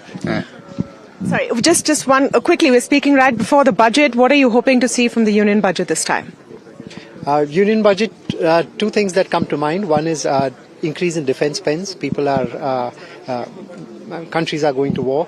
We need to invest more on technology, so capex on defense. Second is critical minerals are getting important, more and more important. So a tailings program where post use of minerals, how do we extract the waste from the mineral program? So I think that is the second area where we are looking at. And third is the continued focus on reform agenda with high focus on exports and high focus on main factors of production: capital, labor, land. Okay, so those are big voices coming in, sharing their insights when it comes to global supply chains as well. But moving on, Maharashtra is also in the spotlight at Davos as the major MOUs are being signed. We have Adani Group signing MOUs as well. Chief Minister Devendra Fadnavis and Pranav Adani unveiled plans for multi-lakh crore investments. Again, Tamanna Inamdar spoke to them about these transformative projects. Let's listen into that conversation. Historic MOUs being signed here at the Maharashtra Lounge, and just speaking with us about this, of course, the Honourable Chief Minister Devendra Fadnavis ji and Pranav Adani ji. Just want to get a sense of what we witnessed here right now. Fadnavis ji, CM Saab, the importance of these kind of agreements for the development of Maharashtra. एक comment उस पर. देखिए, सबसे महत्व का ये है कि इतने बड़े पैमाने पर FDI महाराष्ट्र में आ रहा है. Foreign direct investment of the tune of 6.5 lakh crore, और ये वेरियस सेक्टर्स में, वेरिड सेक्टर्स में जा रहा है. इसमें इंडस्ट्रियल पार्क्स भी है, इसमें कोस्ट गैसिफिकेशन भी है, इसमें अरीना भी है, इसमें न्यू टाउनशिप्स भी है। तो वैलिड सेक्टर में इतना बड़ा एफडीआई जो आ रहा है, मैं ऐसा मानता हूँ कि ये एक प्रकार से वन सिंगल एफडीआई का इतना बड़ा डील शायद इससे पहले बहुत कम हुआ है इन सेक्टर्स में। तो मुझे बहुत खुशी है कि वैसे भी महाराष्ट्र ये एफडीआई डेस्टिनेशन बना है। पिछले अगर आप कुछ साल देखेंगे तो महाराष्ट्र ने हमेशा टॉप किया है एफडीआई में, अट्रैक्टिंग एफडीआई। और अब ये जो इन्वेस्टमेंट यहाँ पर हुई है, इस इन्वेस्टमेंट के कारण मुझे ऐसा लगता है कि वो हमारा नंबर और आगे जाएगा। और महाराष्ट्र की इकोनॉमी पर इसका क्या एक वर्चुअस साइकिल और रिपल इफेक्ट पड़ेगा? देखिए, इसके कारण बहुत जॉब्स तैयार होंगे। विशेष रूप से हम जब कोल गैसिफिकेशन की बात करते हैं तो उसके जो डेराइवेटिव्स है वो बहुत बड़े पैमाने पर जॉब क्रिएट करते हैं। और देखिए, अगर हम इसको दो तरीके से देखें तो मुंबई में भी है और नागपुर जैसी जगह पर भी है। तो सब जगह एक प्रकार से जॉब्स भी क्रिएट होंगे और अल्टीमेटली जब ये इन्वेस्टमेंट आएगा तो इसका एक मल्टीप्लायर इफेक्ट ये हमारी अर्थव्यवस्था को भी देखने को मिलेगा। इसका परिणाम महाराष्ट्र के और भारत की ग्रोथ रेट पर भी होगा। तो मुझे लगता है कि एक प्रकार से बहुत अच्छा इस प्रकार का इन्वेस्टमेंट है। और प्रणय जी, अगर आप अपनी तरफ से बता सकते हैं कि in terms of an environment that encourages ease of doing business and investment, how do you see it? See, today Maharashtra as a state is giving such a good, like you said, ease of doing business, and they're so inviting towards doing large projects that, any corporate, as you saw even earlier to us, there were a lot of corporates. So it is very natural for large corporates to come in, and all the sectors that CM sir just briefed about, these are all upcoming sectors. And I must on record place that, the Department of Industry plus the Urban Ministry plus CIDCO, the way they are coming forward and the way they are wanting to have new investments is, I think, path breaking, not only for India but also for the world to see. और जैसे sir ने बोला कि भाई ये चीज़ में जो FDI आ रही है, as a group we have committed investment of over 6 lakh crores, which is almost over $60 billion over, of course, the next 7 to 10 years. But they're all very different sectors. Data centers, the world is looking to come into India from a data center point of view. Urban development, urban infrastructure development, integrated townships, what we are talking about, renewable projects that we are talking about, coal gasification.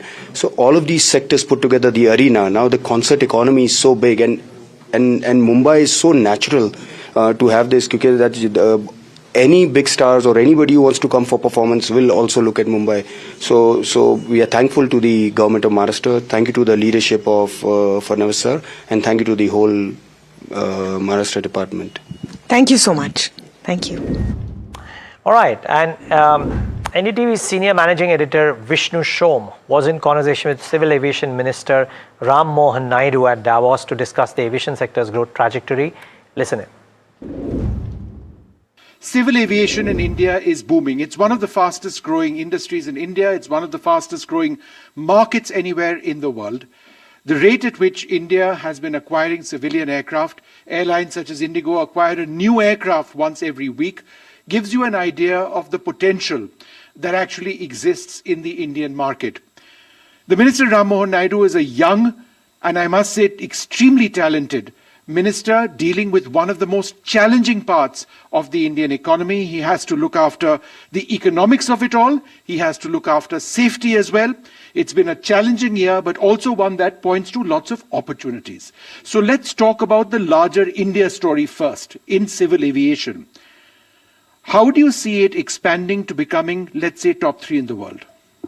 To start with, I have to mention that India is already the 3rd largest domestic civil aviation market, and if you consider the international traveling also, we are the 5th. And very soon we are going to be the 3rd internationally also. And the reason that I say is the kind of numbers at which we are growing. The last 10 years itself, even though we had a situation of COVID, where the direct impact has been on aviation itself, a strong blow not only for domestic aviation in the country, but internationally. And it went to the point where many of the airlines also had to shut this shop. But we have crossed through COVID. We have achieved numbers where we have crossed the numbers, pre-COVID numbers also in terms of passengers flying. And today we are sitting at 250 million passengers in 2025. And year on year, we are seeing at least 10% growth in the amount of passengers that are coming into our air travel network. And then if you look at our airports, the number of airports have also increased from 74 in 2014 to 164. And it's continuous process for us where we are trying to build 50 more airports in the next 5 years and achieve up to 350 up to 2047, the year 2047. And if you look at the aircrafts, you've already mentioned that we have great orders. We have up to 1,700 orders right now. And we are expecting in the next 15 years of them to be delivered. And this year in 2026, we are going to see 106 aircrafts coming in. So these are all numbers which indicate that there is a strong demand that is there. And it is continuously going to grow for the next 20 to 25 years. So considering number 3, I would say that we have a great opportunity to cross those numbers also. Because India is aspiring today. There is an ambition, strong ambition at a larger population, not only people who are just presented with the opportunities, but at a large scale, people are aspiring to do much greater things. And in that aspiration, aviation becomes a strong story for them to kickstart their process. Right. And today the people, I've talked about it in one of the sessions also, on how people who are coming from the rural areas, people who are coming from probably tier 3 cities, they've all become so comfortable with air travel today. Right. At one point of time, there was a lot of anxiety, there was a lot of nervousness, and they always felt that air travel is probably a exclusive way of traveling. It's only for the elite group, or it was only for a certain class of people. Yeah. But thanks to our Honorable Prime Minister and the vision that he always had this mantra with him, which is Hawai Chappal se Hawai Jahaj ka safar. And I can proudly say that to an extent we have made it a reality. Yeah. 5 lakh people every day are traveling in the country by air. No, it's absolutely incredible. It poses a challenge to the railways as well. But I must ask you, it's been a difficult year, and let's face it, safety has been a primary concern. We've had a horrific incident with Air India, AI-171. Indigo saw a system which some would suggest was overstretched at the level of the airline. But again, safety is your primary concern, more than economics. And you have undertaken a series of steps to ensure, number 1, flight duty time limitations. Pilots and crew are not stressed out. How critical is it for us to ensure safety given the pace at which we are expanding? It is not only critical, there shouldn't be any compromise when it comes to safety, and that is the attitude that we keep in civil aviation and the regulation that we do. Safety is of the topmost priority. No matter what we do, we talk about numbers, we talk about passengers, we talk about money, we talk about airports. Whatever we do is secondary. Safety and a secure way of traveling is the top priority, and these are the foundations and the pillars on which you have to build your civil aviation network, and that has been the priority. Based on that itself, we have been taking a lot of reforms. We want to ensure that the crew, that the pilots and all the people and the staff that are involved, they are adequately de-stressed, or their conditions of work conditions are all up to the global standards and up to the standards with which they have to be treated. And when I say that the challenges also, I just want to go back to the point that the nature of sector has changed. And simply being put as from exclusive, we have become a very inclusive.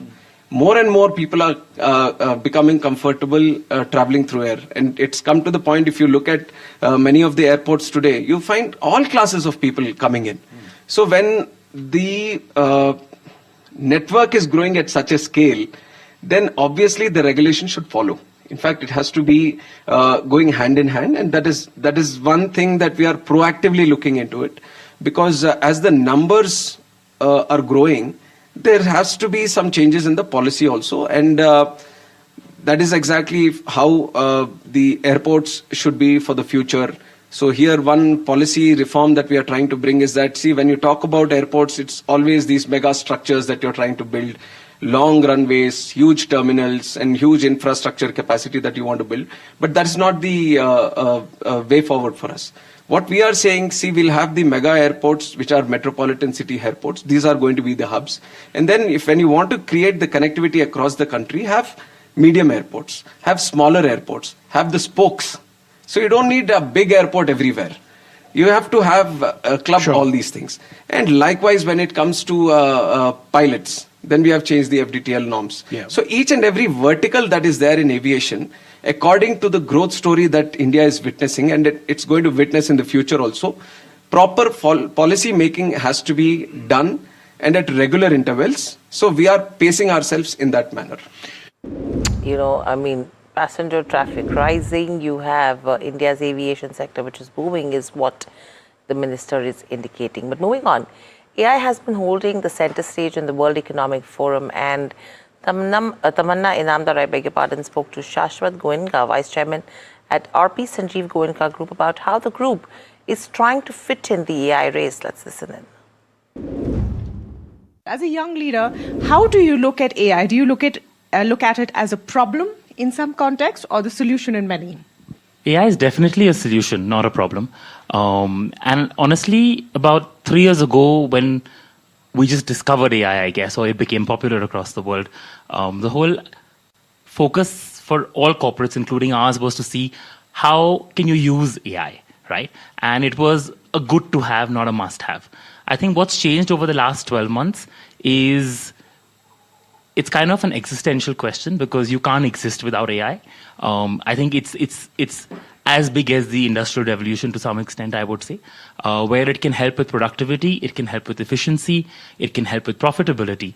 And for us, it forms the bedrock of each of our companies now, right? From whether it's electricity generation, distribution, manufacturing, whether it's manufacturing of solar components, whether it's manufacturing of carbon black or other chemicals. Of course, in First Source, AI is a core part of the transition we are trying to drive. Then I can talk to you later about it as well. So across each of our businesses, we're looking at how we can not just use AI, but how does AI become the base on which we can build the next 5 years. Do you see it as also a tool to realign workforces and the use of workforces? Because I think that's the other side of the coin or the question, right? What happens, and that more from an economical standpoint or social standpoint, what happens to the number of people it takes to do one job if AI does it much more easier? I've always been a firm believer that AI will not replace jobs. You have to just start using AI and be AI skilled in a way. And it's similar to what emails did back in the day, right? I think of it very much like that. It's not going to actually take away jobs. It's going to create more jobs. The nature of jobs may change. And people who use AI in different contexts in their jobs will be the ones who probably succeed much faster than the rest. If I look at where you are right now, Shashwat, as a young business leader, and these host of companies that you're running, twofold challenges come to mind. I talked about technological shifts. The other is geopolitics. Mm-hmm. And you don't know what arrow is going to hit you from where and what it means. On the other hand, if you think about raising capital, things like that, opportunities, it's blue skies. How do you look at the second part of the challenge I talked about, geopolitics? So I think if you look at the last year, I think that's where a lot of things in this space have happened. And I think this is going to be the new normal. Each country is going to do things that they believe is good for their economy, for their people, for their industry. And they're not wrong in what they're doing. It's just about how does this fit into the larger globalization context, and how does this fit into a one world, one economy context, right?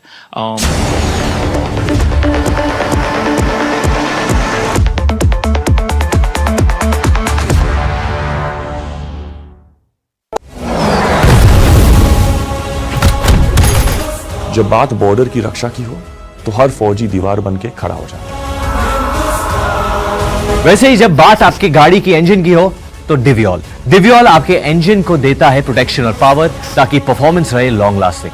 डिवियोल her engine का soldier, celebrating the release of Border 2 on 23rd January. This is Davos, a picturesque Swiss ski town, which for 1 week every January becomes the epicenter of global power and ideas. The conversations here influence policies, markets, and industries worldwide. From economic outlook to global priorities, Davos sets the tone for the year ahead. And NDTV Profit will be on the ground. I will be bringing you insights from global investors, market veterans, and corporate titans. So don't forget to tune in to NDTV Profit as we decode the decisions that will echo far beyond these mountains.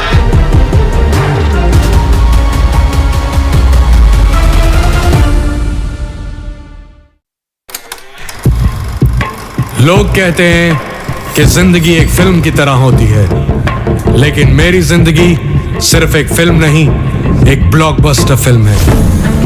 बचपन से पता था मेरे सपनों में दम है, आगे नहीं सबसे आगे जाना है, स्टार नहीं सुपरस्टार बन के दिखाना है। नाम मिला, फेम मिला, प्यार मिला, I was not just running, I was flying। सबकी जुबां पे बस एक ही नाम, यो हनी सिंगर। लेकिन फिर ब्लॉकबस्टर कहानी में आया एक ट्विस्ट, 7वें आसमान से सीधा गिरा मैं जमीन पर। फिर क्या, खुद पे काम दोबारा शुरू, फैंस ने फिर प्यार दिखाया, फिर स्टार नहीं सुपरस्टार बनाया। है ना मेरी जिंदगी एक ब्लॉकबस्टर फिल्म। शुक्रिया आपकी प्रेयर्स का और आपके प्यार का। कॉन्सर्ट्स तो आपने बहुत देखे होंगे, but this is gonna be concert of a lifetime, क्योंकि मेरे फैंस ही हैं मेरी विक्ट्री, मेरी हिस्ट्री, मेरी glory. So come and witness yo Honey Singh, this is my story.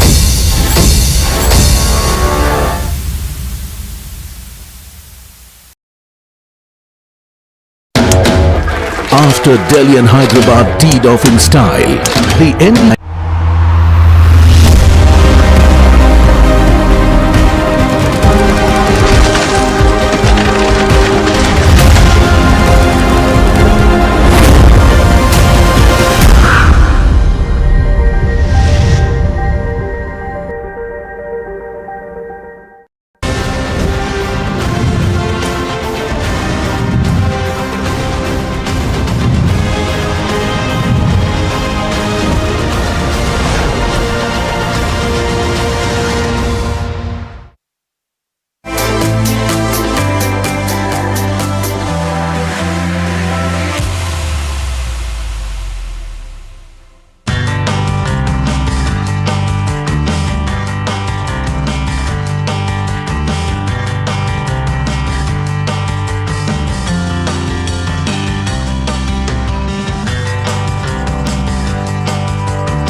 Well, we are on this budget yatra and we are in the midst of a solar field, and the idea is that to talk about the renewable energy sector and what is anticipated from the budget, or what is it that the companies and market experts want for the sector from the budget, because the sector is anticipating several measures in this union budget in order to make the country reach its target of 500 gigawatts by 2030 and net zero by 2070.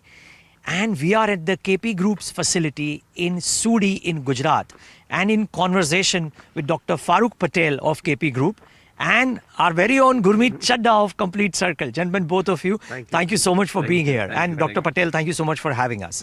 Now, would love to know, do you expect the budget to make some landmark moves to aid the growth of the renewable energy sector?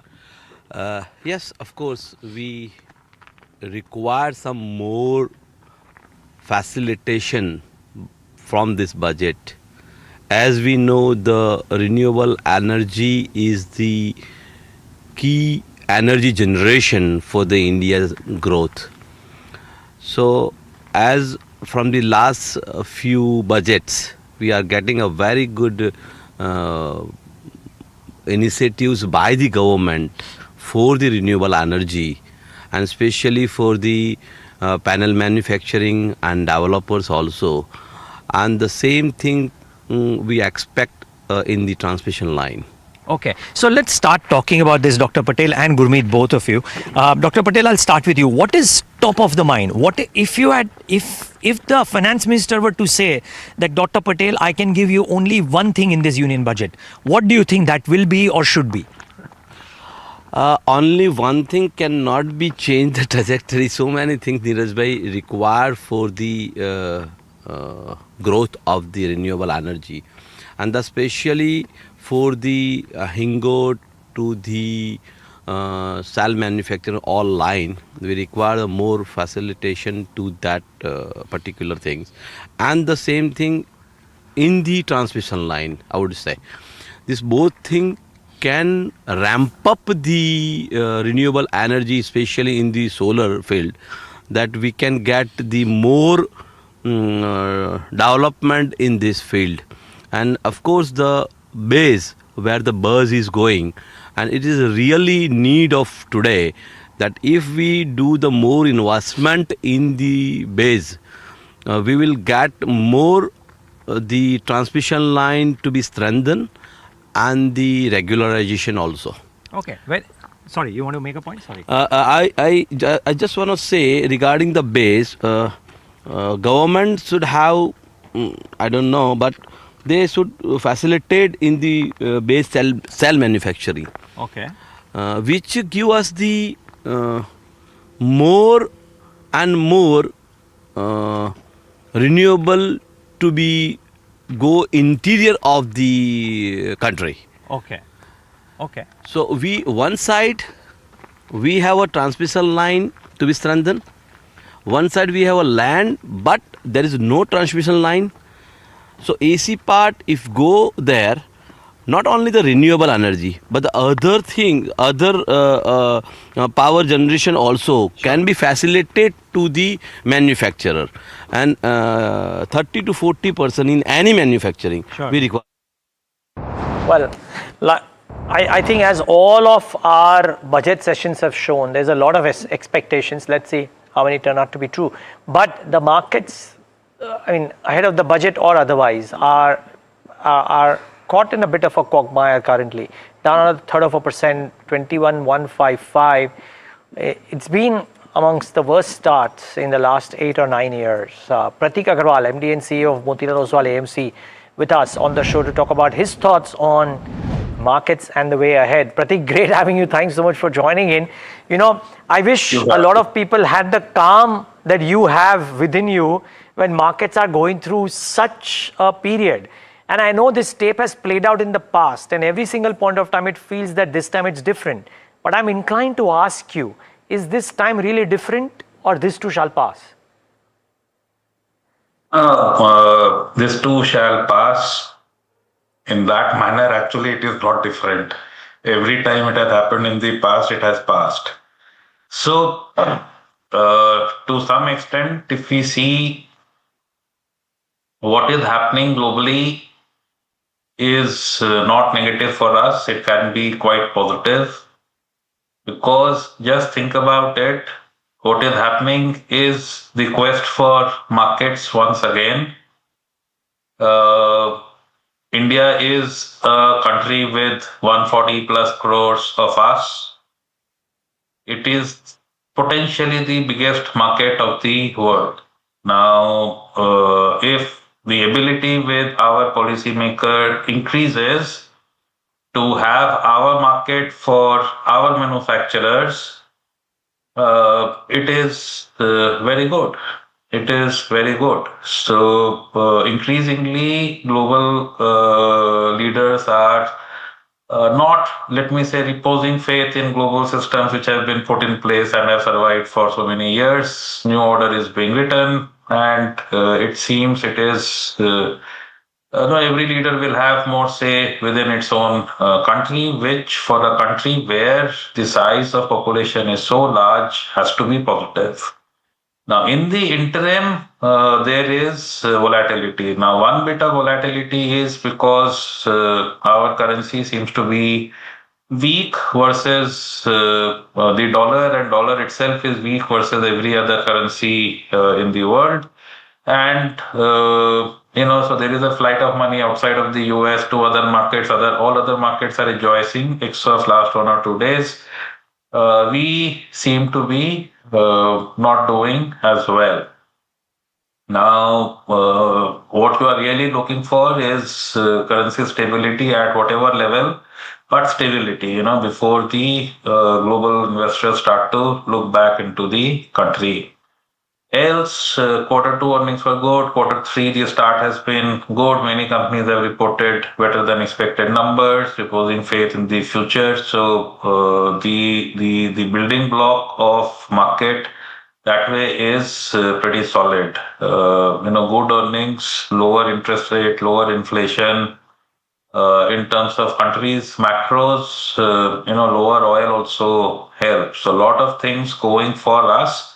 But a few things which will sort themselves out over, let me say, a few days. Few days. Okay, that's interesting to know. So, Pratik, does the semblance of a trade deal with the US become very important, or could what the EU chair Ursula von der Leyen said, that the mother of what could be a mother of all trade deals, which is the India-EU trade deal, could that give the whiff of hope, or does it need to have something in the budget to attract FI flows back, which could hopefully get in the flows and stem the fall of the rupee both? Is that the need of the hour? What is more important? Yeah, so trade deals are good, especially with the West, where we may have some cost advantage in manufacturing. That is our thought. Now, EU is a large market, US is a large market, so a favorable trade deal with these markets would definitely help. We don't have much textile exports into the EU. A deal there can open that up. So, second, when I say currency has to stabilize today, FPIs are probably not looking at us because we seem to not have a trade deal with the US. So, if you see life of various markets, there was a life before the trade deal and markets were not doing well. And after a trade deal, wherein every market which has a trade deal with the US has done significantly better. So we will hope the same for our markets. Now there are numbers which are floating around. If those numbers come out true, then it shall be very good for Make in India as well, and that should support the market. So trade deals on the currency side is important. Now, from the budget, what we are looking for as equity investors, that guys will have a different point of view, is maybe when everybody is seen to be having less cash to spend, there is uncertainty in the air. Capex, hence from the private sector, may just get pushed a bit more. Have the government shoulder the responsibility for some more time, and maybe hence the fiscal consolidation roadmap gets pushed a tad into the future. And then if it is, where do we end up spending that extra money is the other thing. If it is for nation building, if it is for catalyzing investments into newer spaces through PLI kind of instruments, etc., I think will be positive for the market. Now, dare say, but there is this huge ask on taxation also across levels for investors. When times are like this, if there is some certainty and at a lower level from where we are over, let's say, a period of 5 odd years, that would be a pretty good signal to global investors. So those are the things to look for in the budget. I don't think taxation changes should be expected and would happen. But very clearly, incentivization, to industries which can build the India of the future will be very, very keenly watched. So, and of course, there is this new thought which is getting percolated, which is we have kept out investment from one country. The gates are completely closed. Now maybe those gates open a bit because we need. So if the manufacturers from there want to come and manufacture here in association with Indian promoters, I think there is a view that that should be now encouraged for technology for getting us capabilities in manufacturing that we may not have. So those are the things to watch for in this budget. Okay, so Pratik, couple of interesting points that you mentioned over here with regards to the trade deal. You're talking about what it would mean for the currency and what should be expected from the budget as well, which will probably be looked at pretty closely. How are you seeing that FPI-DI dynamic then change? Because sustained FPI outflows is what we've already seen in 2025.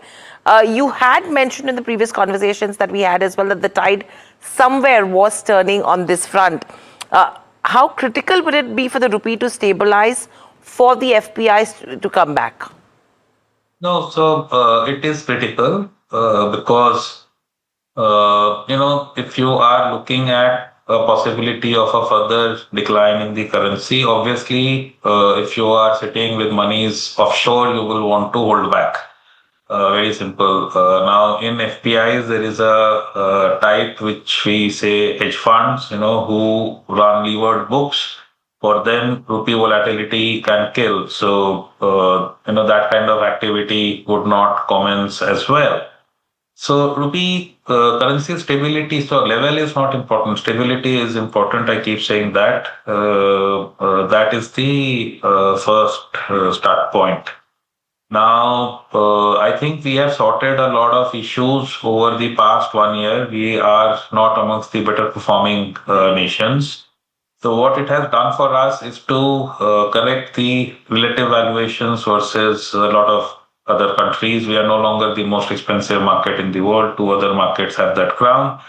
Our premium versus emerging market average is now lower than the 15-year average. So that also helps. Maybe what is happening is that there is some amount of momentum play. We are a market not really performing strongly. And if others are performing very strongly, then the pressure to sell a bit more in India to go there is there because we are a large emerging market. So a large part of somebody's portfolio. I think some bit of that would continue to happen. And we are then looking for an event. If we want a turnaround in a short period of time, then we are actually looking for an event that can do it. So there you are right. It can be a budget, it can be a trade deal, or both, which will shake investing people globally to have a relook at India. And when they relook at India, there is a lot going for us. We are not amongst the better performers. So valuations have corrected. We also have a lot of growth spaces. We are the fastest growing large economy and very, very long runway of growth. So once this tide turns, the up move can last a while. Is the thought. Else, if we don't get what we are looking for, the two events that we are talking about, it shall sort, but it will take longer, is the sense. But today there is a lot going in our favor. A good deal, so we are talking of two, at least one will happen. A good deal will cause people to look at us and change sentiment. Got it. So Pratik, if you have to look at 2026 as a year, you have mentioned earlier that there is a structural shift happening when it comes to IT earnings. There is moderation there. You have been positive on NBFCs versus the banks. And three, beyond the existing themes, you have been talking about emerging areas like the circular economy, data centers, etc. From all of this now, with the way Q3 numbers have panned out as well, what would your top three bets be in terms of sectors for 2026?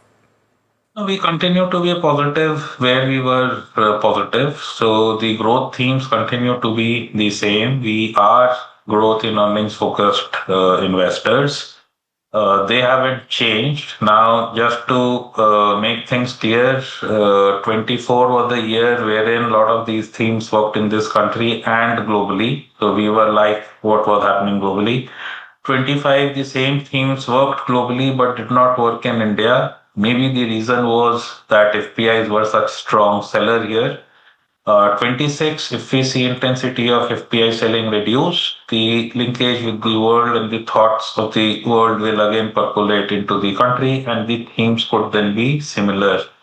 So stuff like defense, renewables, EVs, etc., which are plays globally, new tech, digital, etc., would all again start to do significantly better if FPI selling reduces over a period of time. If it does not reduce and we get a year like last year, I think the themes of last year, which were very different, may continue to do well, and those were basically close to the index kind of spaces. So this is how it is with correction in valuation, with global interest rates being brought down, with liquidity getting increased. I think chances of us doing well over a period of time is high. The worst performing market of 1 year typically is not the worst performing for 2 years in succession. It's never happened to us before. So in terms of probability, things changing for the better is very high. And, if markets do well, then the growth themes should be expected to do very well. Let's hope the tough times pass sooner rather than later, because right now the bind that some of the trading community is in is unreal. But thank you so much. I love the way you started off, that this too shall pass. We'll wait for that. Thanks so much for taking the time out and being with us today, Prateek. Thanks. All right. Well, that's Prateek Agarwal with his thoughts. And keep in mind, we are at the lowest point of the day. Yeah. So we're not leaving on a fine fettle. But something tells me, Hiral, this is now starting to look a bit stretched. The band is just stretched a lot more than what was anticipated. Something has to give. Technicals also are pointing towards being in the oversold zone, right? So I think whether it's the US trade deal, what happens is anyone's guess, or the EU trade deal.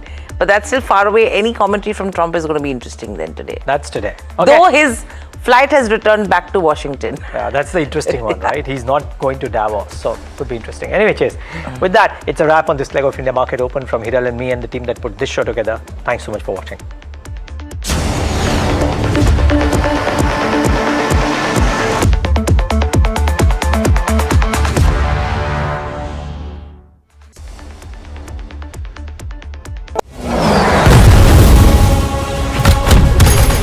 जब बात border की रक्षा की हो तो हर फौजी दीवार बनके खड़ा हो जाता है। वैसे ही जब बात आपकी गाड़ी की इंजन की हो तो डिवियोल आपके इंजन को देता है प्रोटेक्शन और पावर, ताकि परफॉर्मेंस रहे लॉन्ग लास्टिंग। डिवियोल, हर इंजन का soldier, celebrating the release of border 2 on 23rd January.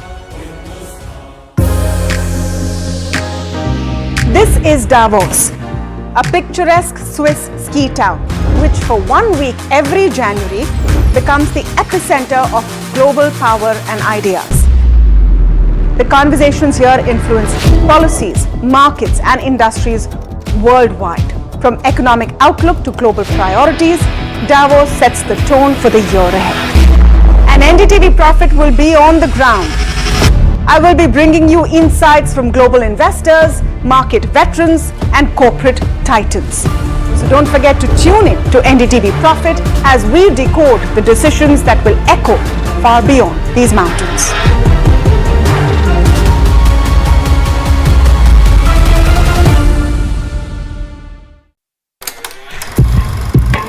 लोग कहते हैं कि जिंदगी एक फिल्म की तरह होती है, लेकिन मेरी जिंदगी सिर्फ एक फिल्म नहीं, एक ब्लॉकबस्टर फिल्म है। बचपन से पता था मेरे सपनों में दम है, आगे नहीं सबसे आगे जाना है, स्टार नहीं सुपरस्टार बन के दिखाना है। नाम मिला, फेम मिला, प्यार मिला, I was not just running, I was flying.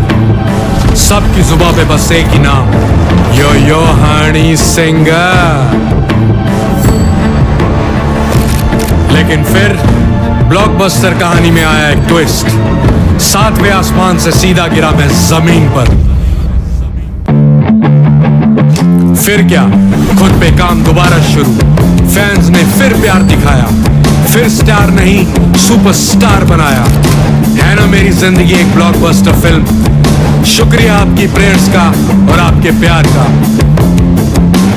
Concerts तो आपने बहुत देखे होंगे, but this is gonna be concert of a lifetime. क्योंकि मेरे फैंस ही हैं मेरी विक्ट्री, मेरी हिस्ट्री, मेरी glory. So come and witness Yo Honey Singh. This is my story.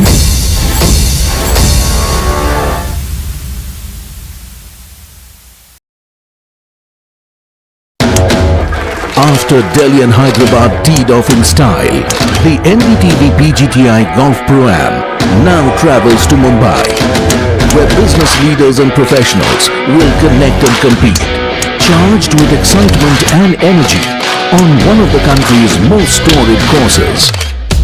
NDTV PGTI Golf Pro-Am, the course of champions, the conversation of leaders. 23rd January 2026, Mumbai.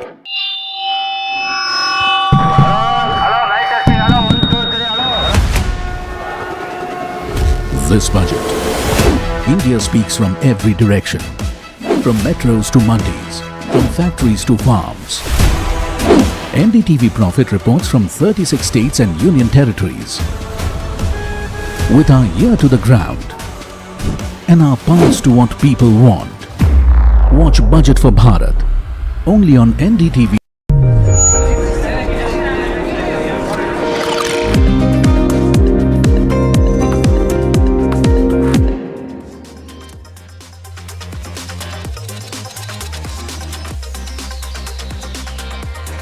Welcome. You're watching Ask Profit here at NDTV Profit. I'm Mahima Vachharani, and with me is Somit Sarkar.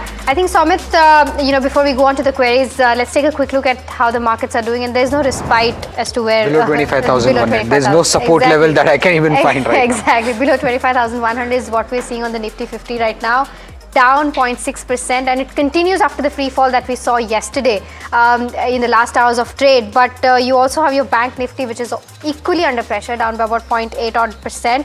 And with regards to where the broader markets stand, both the mid cap 150 and the small cap 250 are down 1% each. So I think the pressure continues on the markets right now, and we have to see as to how the next few hours pan out with regards to where the Nifty will go. Whether it will go below the 25,000 levels or not is something that we'll be watching out for, of course. But with regards to the counters that are putting that weight right now on the Nifty 50, let's try to pull up the heat map, because something like a Trent is down by 2.7%, followed by something like an ICICI Bank, Eicher Motors, BEL, Apollo Hospitals, as well as L&T. All of these counters putting that pressure on the Nifty right now. But on the flip side, something that's doing well is Eternal, ahead of its earnings, up 1%.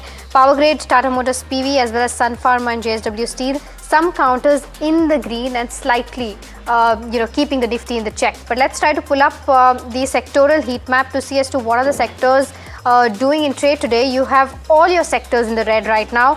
Large fall seen in defense, 1% down, followed by something like Nifty Media, Nifty IT, as well as Nifty Bank. The least fall that we are seeing is in the Nifty Pharma as we speak. But with regards to where the advanced decline ratio stands, let's try to pull that out. You have right now around 1850 odd declines versus that of 500 odd advances. So that ratio, and it's getting wider by the day, which is concerning, and that's reflected in the broader end of spectrum as well. Let's try to pull up the BSE 500, because that will give us a picture as to how the broader end of spectrum is doing and what are the counters that are actually seeing pressure. And largely, it's stock specific and also on the back of earnings. You have something like Shoppers Stop, which is down 5.5%, but some, recovery is seen in that counter. It was down almost 10% in trade. Something like a UPL down yet another 5%. Coforge, Prince Pipes, Scient, as well as something like Kalyan Jewelers is seeing a downtick for around 8%. On the flip side, you have counters like Credit Access Grameen, up by about 6%. MRPL up 4%, carborundum as well as alkyl amine seeing gains anywhere in that range of 3 to 5%. So that's with regards to where the markets stand. But with that, let's also welcome in our guest for the day, Nilesh Jain, Head AVP Technical and Derivative Research at Centrum Broking, and Rajesh Agrawal, Head Research at Om Capital, joining us now. Welcome to both of you, gentlemen, and thank you so much for taking out the time. And a very good morning to the both of you. I'll take up the first question, which is from Chandan Jain, who's writing us from Hubli, Karnataka. And he has a query on Unimec, and he's asking whether this is a good buy at the current levels, or maybe he can continue to buy in staggered manner or not. Rajesh, I'll take this up with you. What's the view like? Good morning, Mahima. Good morning, everybody on the panel. I'm sorry we don't track this, so I won't be able to give any views on this. Sure, no worries. Nilesh, enough data on the charts? Yeah, enough data are indicating that the setup looks weak, and we may see a follow-up on the lower side towards 850 to 800 as well. So not advisable to take any counterweight at present level. The structure is looking weak, and we may see follow-up on the lower side to continue. All right, okay, so that's the view coming in on Unimec Aerospace. For viewers who are tuning in, you can send your queries on WhatsApp and also call us on the number that's flashing on your screen up there. The next question that we have is from Nivendu Sharma. He's wanting to know if this is the right time to make an entry into something like a Brigade Hotels at the current price of 62 or 63 odd rupees. Right now it's trading at around 60 odd rupees. But this versus the IPO price of course 90 rupees. Would it be the right bet in the hospitality space, or something like an ITC Hotels or Lemon Tree Hotels is preferred? Rajesh, what's the view like? See, hospitality as a sector is going to do well in the long run because of the kind of demand which we are witnessing in the entire hospitality space, I would say, with rooms not being added on the same pace as the demand is. Average room rent has gone up, but government's focus on developing tourism and all is helping, and not to forget the marriage season and the corporate bookings. But Brigade, I don't think would be a better choice in the entire space. As you said it right, ITC Hotels or a Lemon Tree Hotel in the mid-cap space are better. We have seen ITC Hotel given very good numbers day before yesterday, or maybe yesterday, if I'm not wrong.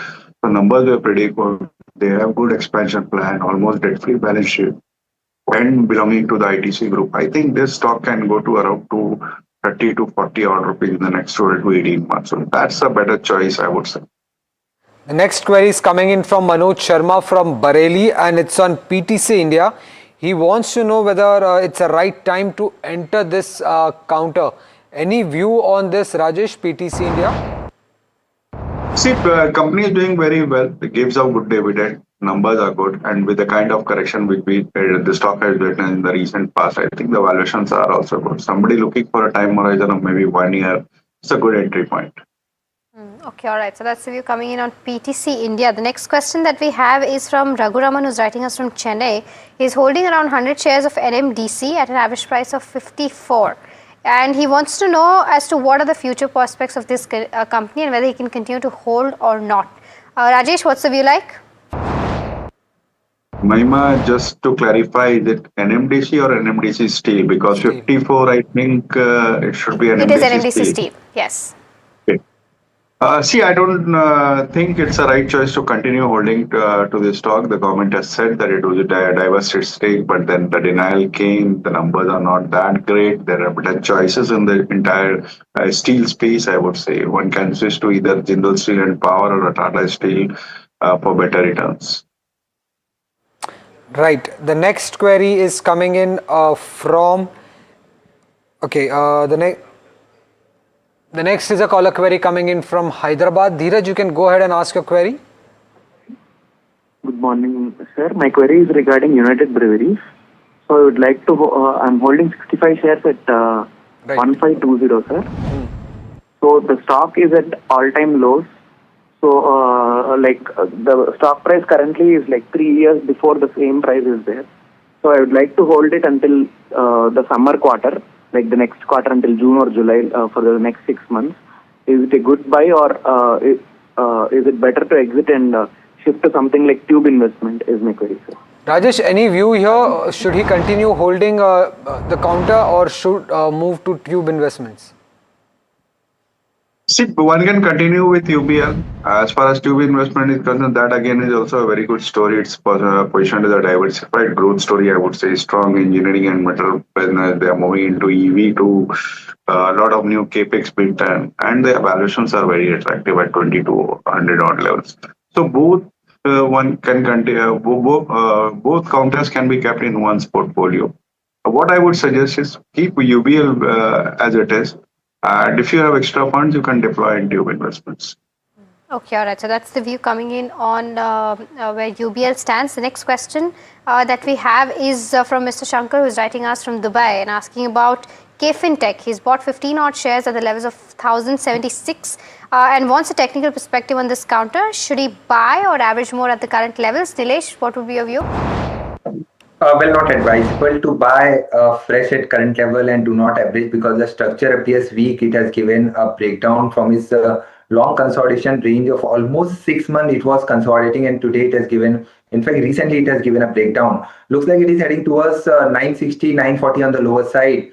So if you are already holding the long position, then keep a tight stop loss at 970 and avoid doing any sort of average. Next is a caller query coming in from Karnataka. Muttu, you can go ahead and ask your query.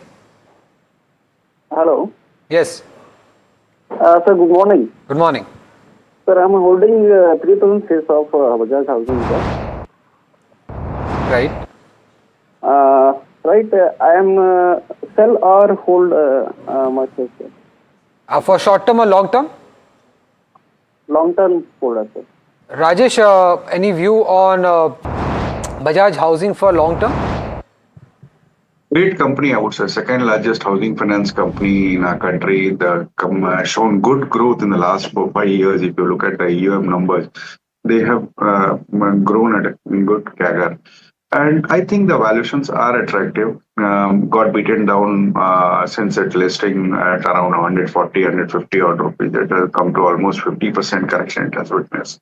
So at these levels, one can even add for a long-term horizon. Okay, all right. So that's the view coming in on Bajaj Housing Finance. The next question that we have is from Jagar Thakur, who's writing us from Mumbai. He's got 4,000 shares of AWL Agri Business and wants a view in terms of whether he should hold or book losses at the current levels. He's sitting on a loss of over 7 lakh rupees.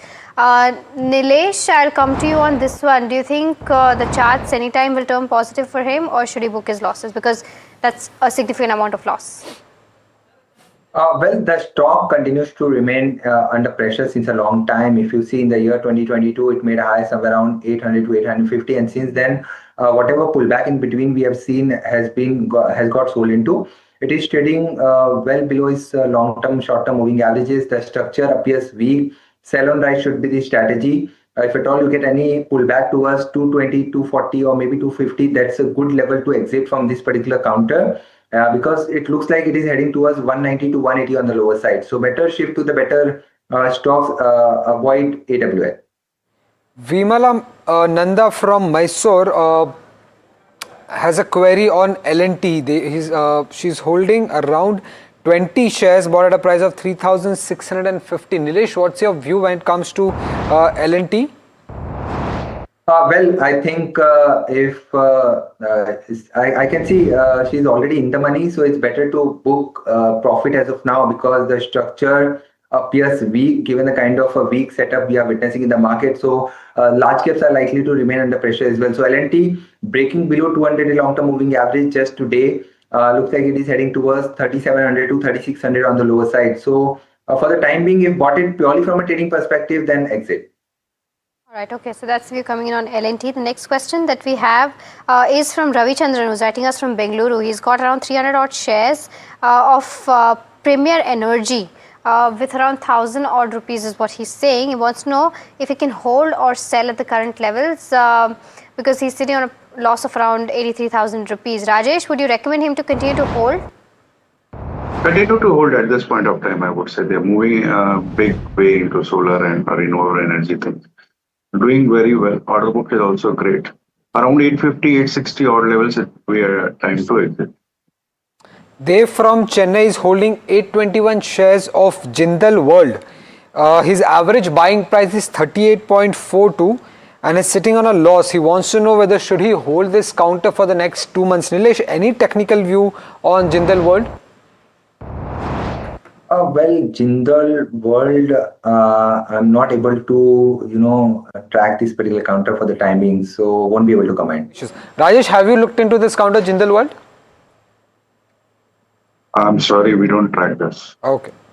All right. Okay. So that's maybe next time you can go ahead and ask this question and we'll take up sometime else. But the next question that we have is from Lakshmi Narayan, who's writing us from Hyderabad. He's bought 100 shares of Hitachi Energy at the levels of 6,500. He's sitting on a significant amount of profit. Wants to know if he can partially book his profits or should he continue to hold, sell? What should be the view like? Rajesh, I'll take this up with you. What's the view? See, if you have no requirement of funds at this point of time, you should continue with the stock. I think 18,000 odd rupees would be a good levels to book partial profit and not the entire chunk of your holding.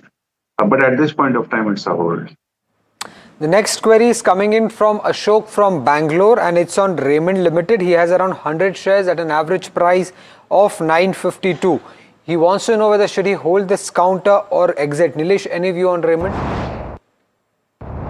See, I can see Raymond currently trading at 386 rupees. So, Limited. Right. Okay, Raymond Limited, which is at 386, right? So overall, the structure appears weak from a short to medium term perspective, and it looks very difficult to see that kind of rebound on the upside. So overall, a sell on rise kind of a strategy should be deployed if bought it from a short term perspective. And if somebody wants to stay put, then keep a trailing stop loss right now at 372. So 372 should be the stop loss. And if you get any pullback towards 420, 450, use that pullback to exit. Okay, all right. So that's the view coming in on Raymond Limited. We've got our next caller. Pawan is calling us from Hyderabad. Pawan, hi. A very good morning to you. How can we help you today? Yeah, ma'am. Very good morning. Actually, I have some doubt. E-Pack 3-pack Technologies I bought at 290. Number of shares is 300. So I can invest more on it. Okay. Got your question. Pawan, I'll take this up with Rajesh. Then Rajesh, the stock is down 3.5% today. But do you think this is the right time to maybe add more, or what's the view like? I don't think it's a good idea to add this stock at this point of time. Maybe some amount of more correction is left into the around 200 odd rupees would be a better levels to add. As far as existing holding, one can continue to hold for a target of 260 in the next 6 to 9 months. The next is a caller query coming in from Chennai. Ganpati, you can go ahead and ask your query. Yeah, I want to know the experts' views on VA Tech Vabag. Okay. I'm holding about 1,000 shares at 1,500. It keeps falling despite its fundamentals, so I want to know the experts' views. Rajesh, any view on VA Tech Vabag? Very strong company, I would say, doing projects in waterways and water systems. The government focus on Namami Ganga and all these things is helping. And not only domestic orders, they have good international orders too. At these levels, one can even add. Okay, all right. So that's the view coming in on VA Tech Vabag. The next question that we have is on PN Gadgil. Animesh from Kuala Lumpur is holding 101 shares at the levels of 622. He wants to know whether he can hold, average or sell for the next 6 odd months. Nilesh, your view on this? Looking at the overall structure, I think it's an avoid. If you get any pullback, use that pullback to exit. It has a support, immediate support at 535. If it breaks 535, then it might test the levels of 500 as well. So use pullback to exit if bought it purely from a short-term perspective. The next query is coming in from Ram from Chennai. He's holding 3,500 shares of Restaurant Brands Asia at a price of 76. He wants to know the fundamental view. Rajesh, any view on Restaurant Brands Asia given the fact that the promoter is now changing? Do you recommend him to continue to hold this counter? See, I would say continue to hold at this point of time. Although numbers have been not that great in the last 2-3 quarters, but with a change of hands, let's see what the new strategy comes out. Since he has held for such a long period of time, I would say at least for 1 quarter, continue to hold. for new management to live out their strategies. Okay, all right. So that's the view coming in with regards to where Restaurant Brands Asia stands. The next question that we have is from Ravichandran, who's writing us from Bengaluru, asking about Suzlon. He wants to know whether he can hold or sell the counter. Nilesh, your view on this?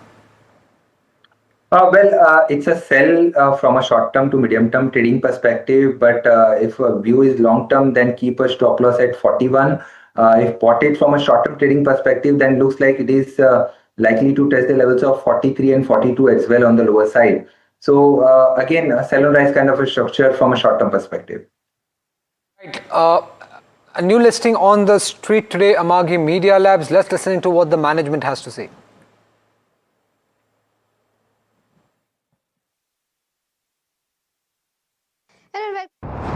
Profit, I am Mahima Vachajani. Amagi Media is in focus on the back of its listing, and to understand as to what what stands ahead of the company going forward post listing, we are joined by Bhaskar Subramaniam, who is the co-founder and managing director and CEO of Amagi Media Labs, and Vijay NP, who is the chief financial officer of Amagi Media Labs, joining us now. Welcome to both of you, gentlemen, and heartiest congratulations on the listing. My first question is for you, Mr. Bhaskar. With regards to where profitability is concerned, first half you've turned profitable. Just want to understand if these numbers are sustainable going forward, and whether you expect to be profitable from here on. Yeah, thank you very much. Thank you very much. Right. So just to give you a brief, right? Amagi is a media technology software company working with TV channels, content creators, producers of sports, news, and anybody who creates content in the whole group, right? So we're a worldwide software business that we run today. If you look at it, the biggest opportunity for us is just 10% has moved to cloud, which is where we think the whole virtualization of this whole industry is happening today. So the biggest tailwind for us is the future in terms of 90% of digital transformation that's happening in this business, and where Amagi can be the leader in this space. So if you look at it from a longer term standpoint, I think we're directionally growing quite well. We've seen our results for the last 6 months. We could hope to continue to project going forward as well in terms of managing both growth and profitability in an equal measure. And that's been part of the company's journey thus far. And we've seen the operating leverage playing out as well as we move forward. So the hope is that we'll continue in the same trajectory that we've kind of embarked ourselves on today. And this is what you're going to see as a company as we move forward. Okay. Mr. Vijay, with regards to your objects of issue, it does mention that you might be looking for inorganic opportunities. Just want to understand as to what segment will you be exploring going forward from these IPO proceeds? Is it going to be in the streaming space? Is it going to be in the advertisement space? What are the options on the table? Yeah, thanks again for having us. I think we look at our M&A strategy more not as much from a segment view as from a first principles view on the value chain. So we are in the glass-to-glass technology, the first glass being TV screen, a camera screen, and the last glass being TV screen. There's multiple steps there. And to Bhaskar's point earlier, only 10% is moved to the cloud. So a lot of the growth is ahead of us. So each of those swim lanes and steps between the first class to the last class, there are multiple opportunities that we'll pursue. That might be segment agnostic. So that's one lens that we look at.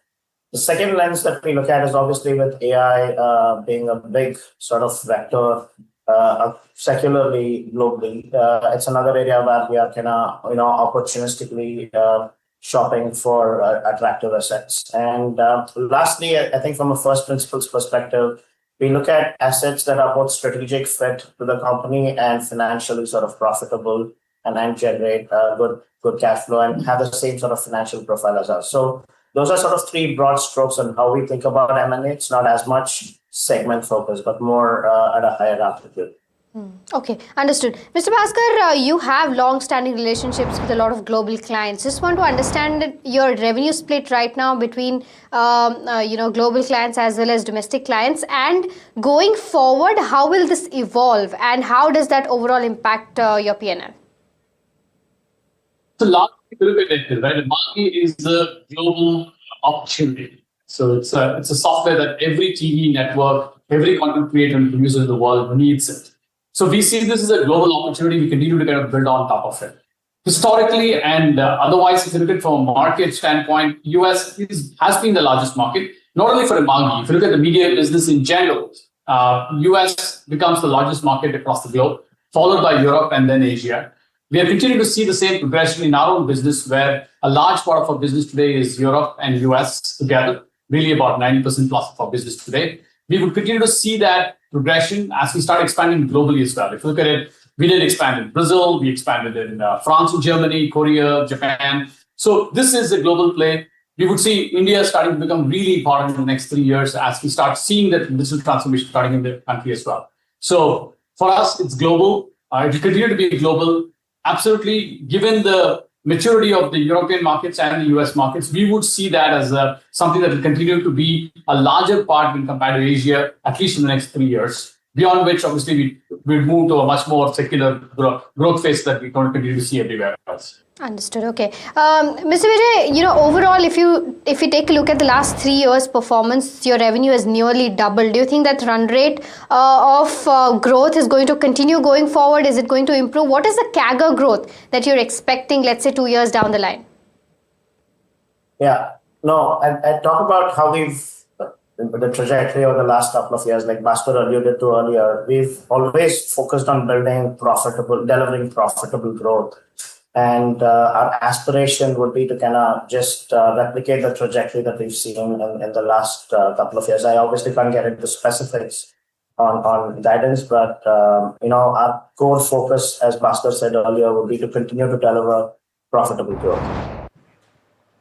Well, the Nifty has fallen below 25,000 level, which is one of the key support levels. Psychologically, at least, is something that we have seen getting broken. 24,950 is the current level, which is the lowest that we have seen since October 2025.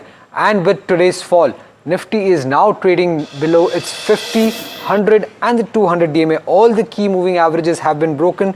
280 points is the fall that we are seeing today. In the last 12 trading sessions, Nifty has been falling for 10 trading sessions, and from the peak, we have seen a fall of nearly 1400 points coming in. And this is a year-to-date fall that I'm talking about. Now, if you look at the top draggers in today's trade, it's ICICI Bank, HDFC Bank and Reliance Industries. All these three counters are leading to more than 100 points of fall when it comes to the benchmark index. ICICI is contributing nearly 51 points for this fall. The top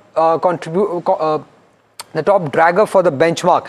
And when it comes to the F&O stocks, it's Kalyan Jewellers, UPL, Coforge, which are down anywhere between 6 to 10%. In fact, Kalyan Jewellers has hit a lower circuit of 10% in trade right now. I think even in terms of where the broader markets are concerned, it's a red, across that. But the reasons as to why probably the markets are falling. Firstly, the entire global sentiment with regards to US-India trade deal is still, on the edge, and we still don't know as to what the verdict is going to be. Probably one of the reasons as to why the Nifty has fallen so much. And it's not just a small fall. 300 points today as well. Yesterday we saw a drop in terms of 400 points. So 700 points cumulatively till now is what we've seen in terms of where the Nifty is falling right now.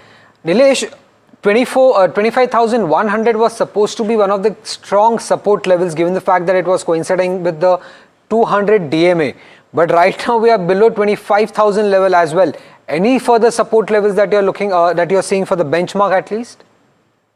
Well, absolutely. So 200 DMA has been taken off decisively in today's trading session. Even if you see on the daily time frame chart, a rising trend line, which was exactly coming at 25,000 level, that has also been breached. On derivative front, we have started witnessing unwinding of the position because 25,000 was holding the maximum OI concentration. So we have started witnessing unwinding of the position that clearly suggests that we may see a follow-up on the lower side towards 24,750 to 24,700. So the next major support I can see on the chart is somewhere around 25,600. That was the low that we saw in the month of October 2025. So that's the next major support to watch out for. The structure looks weak, and we may see a bit of a pullback, but that pullback is unlikely to be sustainable. Sensex has also fallen over 1,000 odd points, and 11th day in a row where we saw FI selling, plus there is global risk-off sentiment at its play. So I think all of these factors combined together. Rupee also opened at its low today. European markets also second day in a row where it opened in negative. Asian markets also opened in the negative. So all of these factors playing its part in terms of where the downtick in the markets is concerned. But viewers, it's time to slip into a very, very short break. We'll be right back answering all your queries on the other side of the show. Do stay tuned.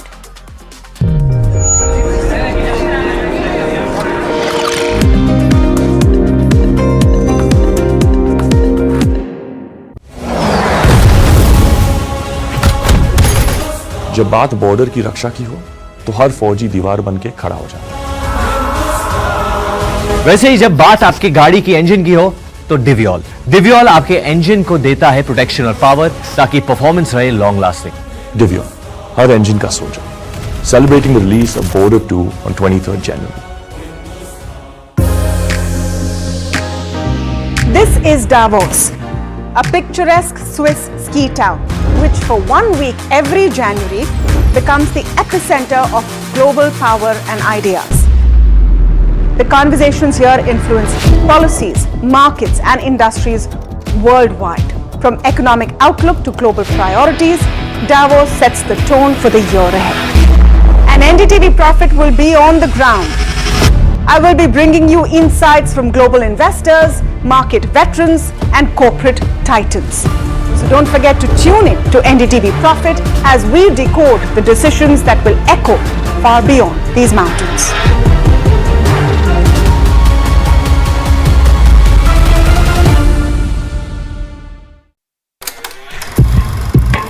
लोग कहते हैं कि जिंदगी एक film की तरह होती है, लेकिन मेरी जिंदगी सिर्फ एक फिल्म नहीं, एक ब्लॉकबस्टर फिल्म है। बचपन से पता था मेरे सपनों में दम है, आगे नहीं सबसे आगे जाना है, स्टार नहीं सुपरस्टार बन के दिखाना है। नाम मिला, फेम मिला, प्यार मिला, I was not just running, I was flying. सबकी जुबां पे बस एक ही नाम, यो हनी सिंगर। लेकिन फिर ब्लॉकबस्टर कहानी में आया एक ट्विस्ट, 7वें आसमान से सीधा गिरा मैं जमीन पर। फिर क्या, खुद पे काम दोबारा शुरू, फैंस ने फिर प्यार दिखाया, फिर स्टार नहीं सुपरस्टार बनाया। है ना मेरी जिंदगी एक ब्लॉकबस्टर फिल्म। शुक्रिया आपकी प्रेयर्स का और आपके प्यार का। कॉन्सर्ट्स तो आपने बहुत देखे होंगे, but this is gonna be concert of a lifetime, क्योंकि मेरे फैंस ही हैं मेरी विक्ट्री, मेरी हिस्ट्री, मेरी glory. So come and witness yo Honey Singh, this is my story.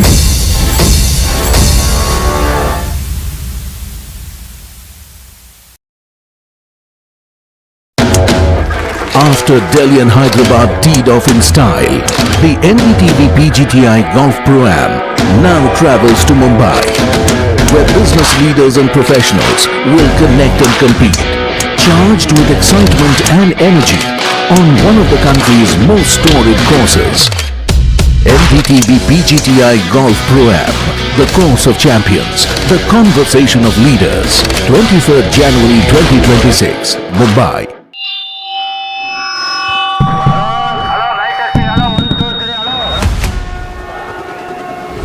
This budget, India speaks from every direction, from metros to mandis, from factories to farms. NDTV Profit reports from 36 states and union territories.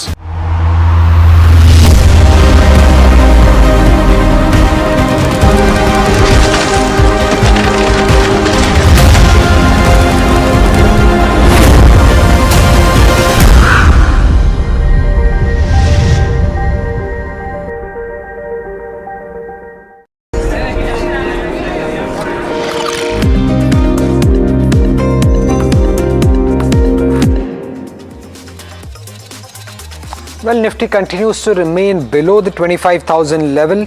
25,990 is what we are looking at, and from the recent peak that we had seen, the markets have fallen close to 1,400 points, and post today's fall, benchmark is trading below its 50, 100 and 200 DMA, which are all the key moving averages that we have seen. So what would be the next support level is something that we need to ask our guest today on the show. But before that, let's go across to Sharad and understand what's been the setup in the FNO segment. It has been, Somit, a very weak setup, and the market is surprising us almost each 30 minutes, we can say. First it goes below the 200 DMA mark and then the 25,000 mark. The FPI liquidations, that's continuing for the 11th straight day. We saw buying happening, almost $3 billion of liquidations we have seen this year itself.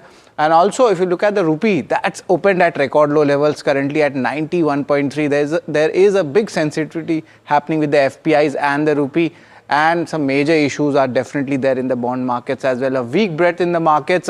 Yesterday also advanced decline ratios 1:10, and right now also it's largely 3:10 in the favors of bears. So concern is there in the market. There seems to be a kind of a panic coming in, and margin trading facility positions, that's also getting impacted. That's what I'm hearing from the brokers as well. And lastly, the fifth point is that uncertainty in the global bond market, especially from Japan. That is where the treasury movements is happening, and concerns are definitely coming when it comes to Greenland and Japan as well. But I just like to point out, the Nifty constituents, if you could just show, they see a sea of red coming in most of the constituents. And Somit, in the mid caps and small caps, there's a lot of pain happening. Right, but again, if you could just take us through the FNO setup, which are the stocks where we're seeing most of a long unwinding happening, and which are the stocks that remain in focus? Yes, it's an absolute carnage in the FNO market as well, and the signs of stress happening across the indices as well as the stocks, and it's a brutal punishment happening. There's nothing happening here in terms of the positive numbers. Eternal HUL trying to hold up, defensives minor, but throughout the space. ICICI Bank also tanking, that's around 2.5% down. Trend, we are seeing a kind of an up move, that's actually down move, it's down 3%. And the sectoral space also, we see there is a down move happening. But contracts also, largely we are seeing a lot of short positioning contracts developing. But the key levels to look out for, that's keeping on going down. Same story goes for BankX also.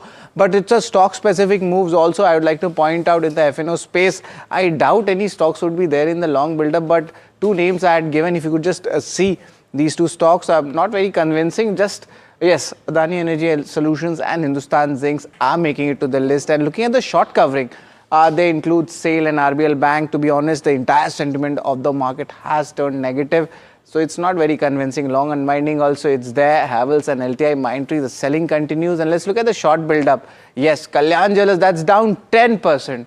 SRF, it's down 5%. So definitely the street is seeing a big beating in the FNO space as well. Somit. Well, thank you, Sharad, for that FNO setup. Let's also get in Dipen Mehta, founder director of Alexa Equities. Sir, market has broken the 25,000 level from the peak, recent peak that we had seen. We are down nearly 1,400 points right now. In the last 12 trading sessions, we have been down for 10 of them. What is causing this panic in the market? What is leading to this fall? Good morning, and thank you for having me on your show. I think it's all the geopolitical events, especially the statements coming through from President Trump, that has really shaken up all global markets and brought in a fresh wave of uncertainty. And what we are seeing is a risk of trade. That is part one. Secondly, I think the earnings season, especially the large cap stocks, Reliance, banks, select IT companies, the results have been a bit disappointing. And there was an expectation that earnings would improve, but that has not happened. So that also is causing some amount of consternation.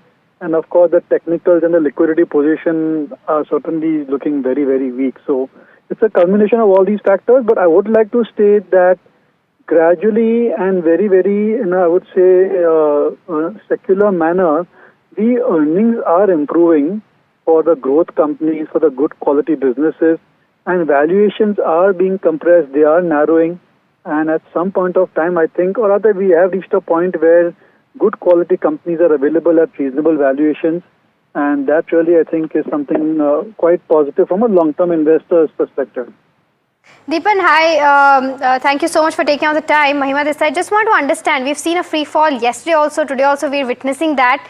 How should an investor position himself or herself right now in this kind of markets?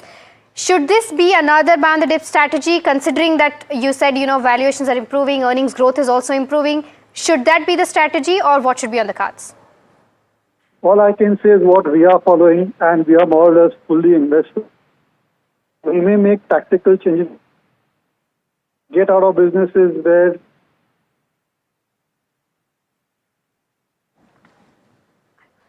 Okay, we seem to have some technical issue. All right, we seem to have some technical issue with regards to Deepan's phone line, but we'll bring you more analysis as to why the markets are falling right, on NDTV Profit. But time to submit a very, very short break. Right back on the other side.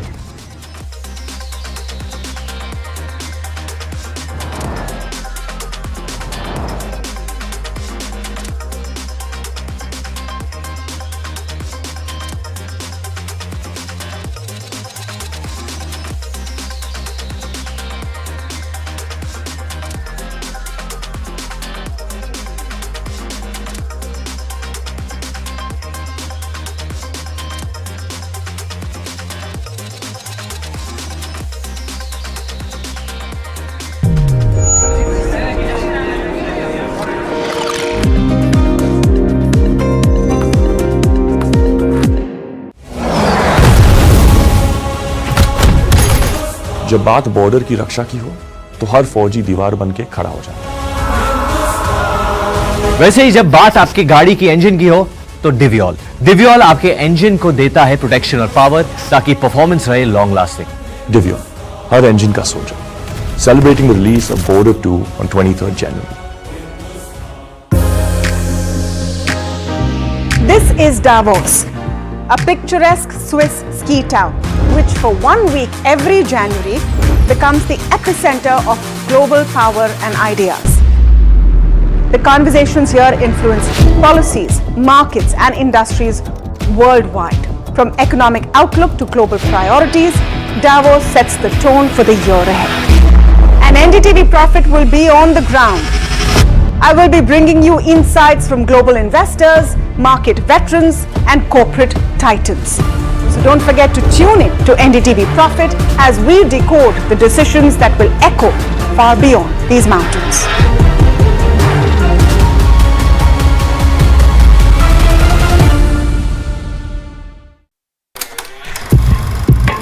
लोग कहते हैं कि जिंदगी एक film की तरह होती है, लेकिन मेरी जिंदगी सिर्फ एक फिल्म नहीं, एक ब्लॉकबस्टर फिल्म है।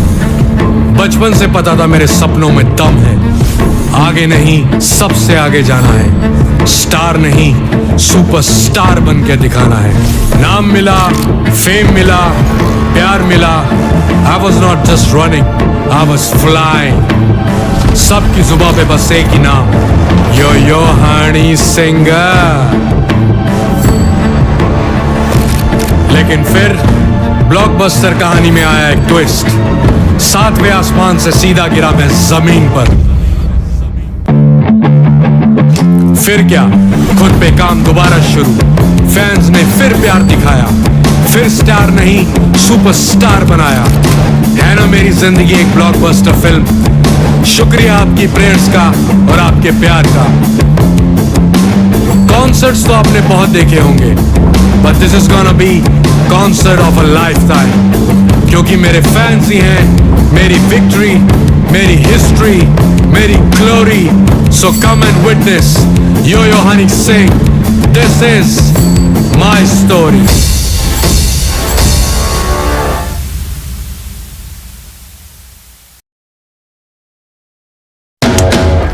After Delhi and Hyderabad teed off in style, the NDTV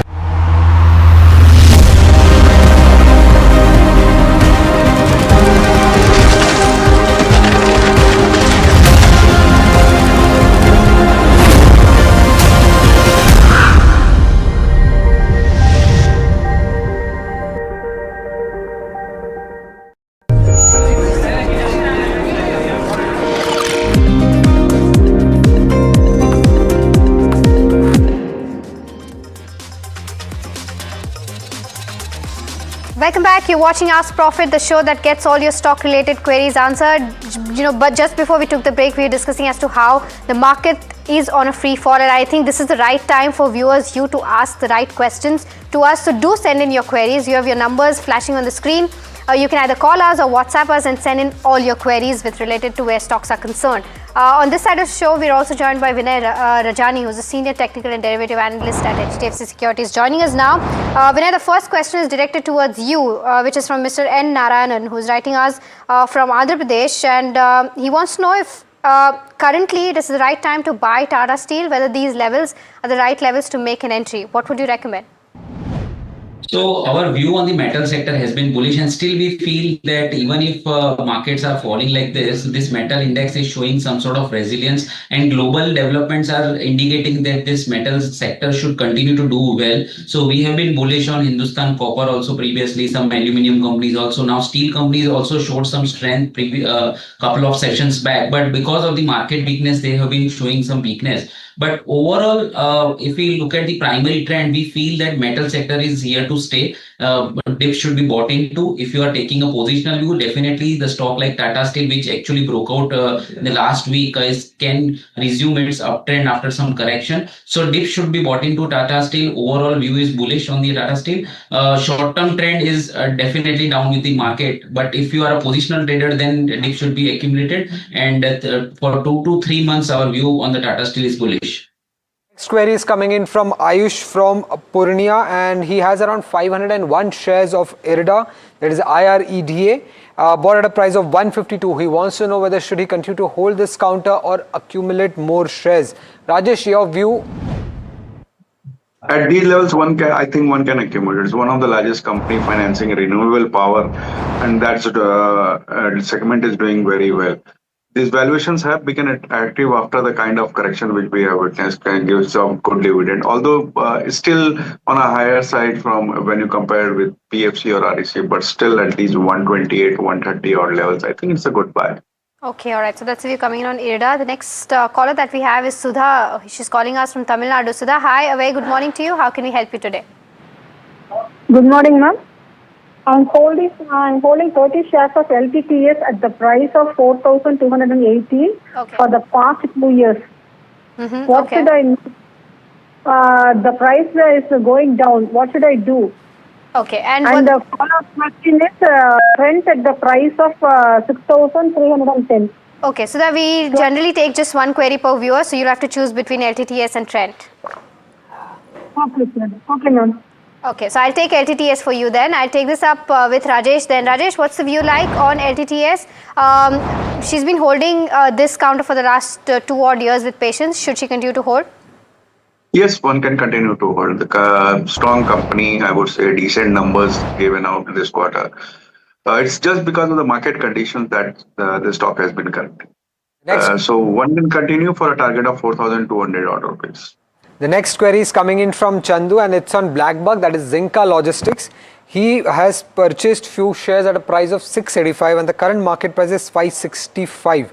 What should he do with these shares is what he wants to know. Rajesh, any view on Zinka Logistics? Try to exit in any upside. Evaluations are very high, I would say, and company is not doing that great as it was shown in the IPO market. So try to exit on upticks. All right, okay, so that's the view coming in on Zinka Logistics. We've got our next caller. Karthik is calling us from Bengaluru. Karthik, hi. A very good morning to you. I believe you have a question on Polycab. Yes, Mahima. Good morning. So I wanted to know, is it the right time to accumulate Polycab? Okay, and this is from a long-term perspective. All right. Rajesh, I'll stick with you for this one as well. Polycab, what's the view like? Whether the viewer can continue to hold it from a long-term perspective? See, long-term looks very good because of the fact that not only wires, but FMEG also doing well. Only in the short term, there might be some pressure because of copper prices going very high that would affect margins.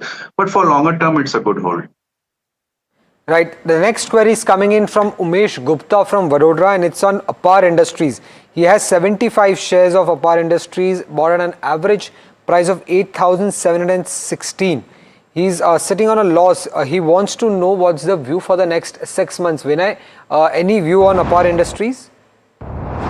So Apar Industry on the monthly chart has broken down below the crucial support of 7,700 and trading and sustaining below that. So along with the mid cap and broader market weakness, this is also showing some weakness. This month only, in the month of January, month till date, the stock is down by 18%. So still looks weak. as of now, we can say that on weekly time frame, monthly time frame, it is looking weak and it can extend the fall from here. So it is one of the stock which belongs to the broader market, and broader markets are not showing strength. Only safe haven can we can say in the large cap. So upper industry can be shifted for if you have a 3 to 4 month view, then better to shift from any from this particular stock to any large cap companies in this particular segment. That will be safe, better risk reward ratio for the strategy. So I would suggest that intraday bounces and some sort of pullbacks can be utilized to shift this particular stock to any large cap stocks in the same segment.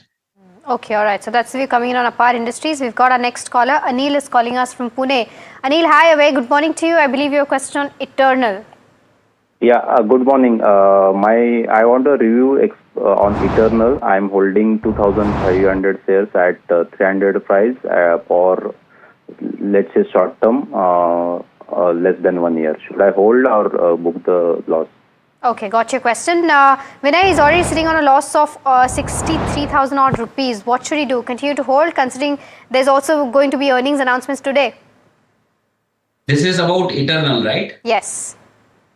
Yeah, so relative strength is there. Stock is not looking that weak on the charts. Positional trend is still intact. So on monthly time frame, it has got a chance to bounce back again. So it is one of the large cap companies which is looking better. Large cap companies are looking better to us. So better wait for the result announcements, and then the trend will be decided. Otherwise, what most of the time we have seen that the trend changes after the result announcement in most of the companies. So better to wait for a result announcement. But technically, I see some sort of resilience and less risky stock, we can say, in this kind of market. Right. The next query is coming in from Afreen from Hyderabad, and it's for you, Rajesh. He wants to know the long-term view on Precol and TD Power Systems at the current prices. Both are a good hold. One can even buy Precol at this levels. Auto Inc is doing very well. And this kind of correction has given a good opportunity to accumulate for long term. Okay. All right. The next question that we have is from Krishnan, who is writing us from Chennai. He's got around 100 shares of BSE bought at the levels of 2,700. Should he hold on to it, and what's the target if he should? Vinay, what are your views on the charts, and what are the targets that you see?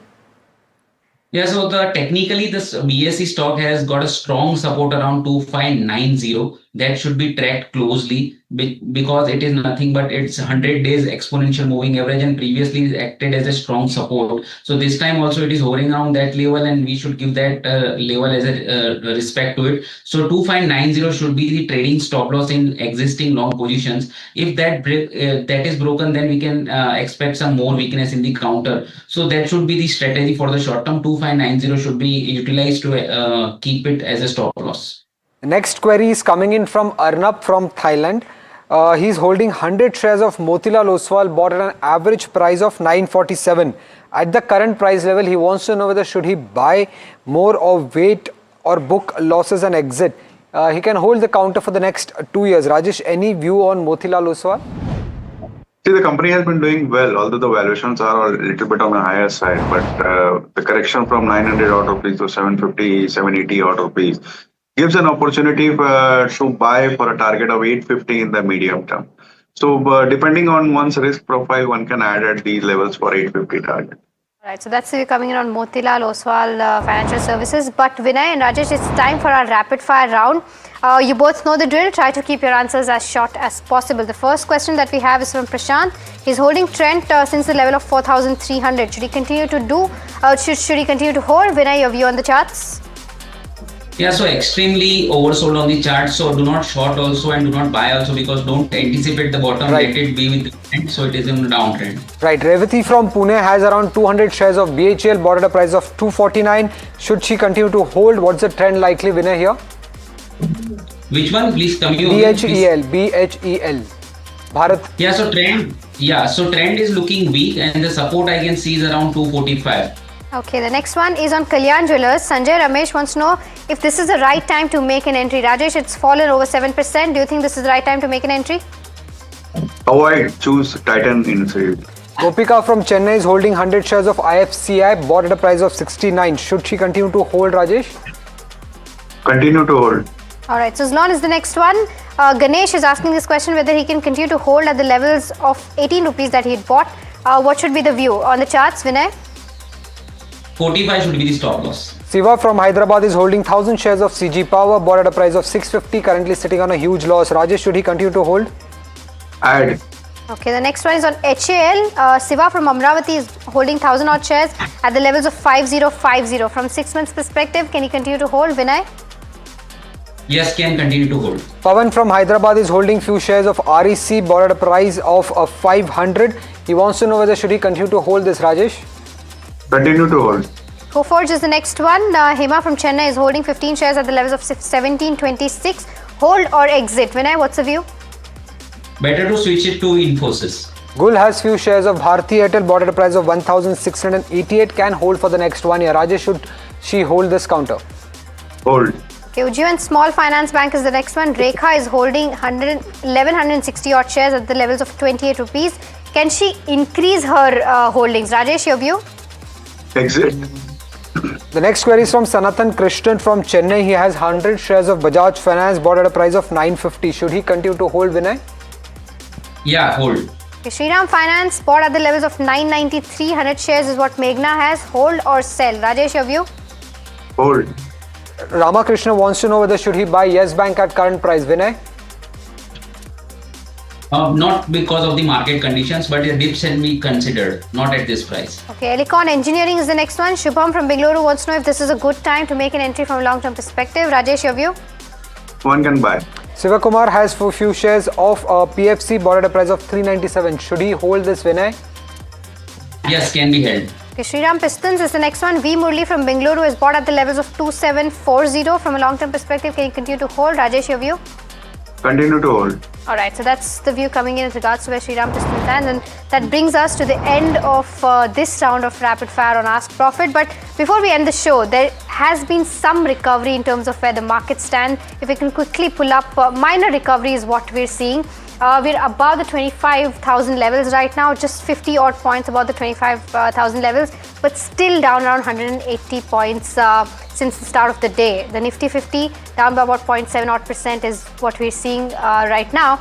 We'll have to wait and watch out for as to how the day ends and how market finds its support and see whether we end above the 25,000 levels or not. But with that, we're completely out of time on this edition of Ask Profit. Rajesh and Vinay, thank you so much for taking out the time and helping us answer those queries. We've answered 60 queries so far for the day. Not bad. Not bad at all. And for viewers, you can also tune into the afternoon edition to ask your queries. Completely out of time. KYC on the other side.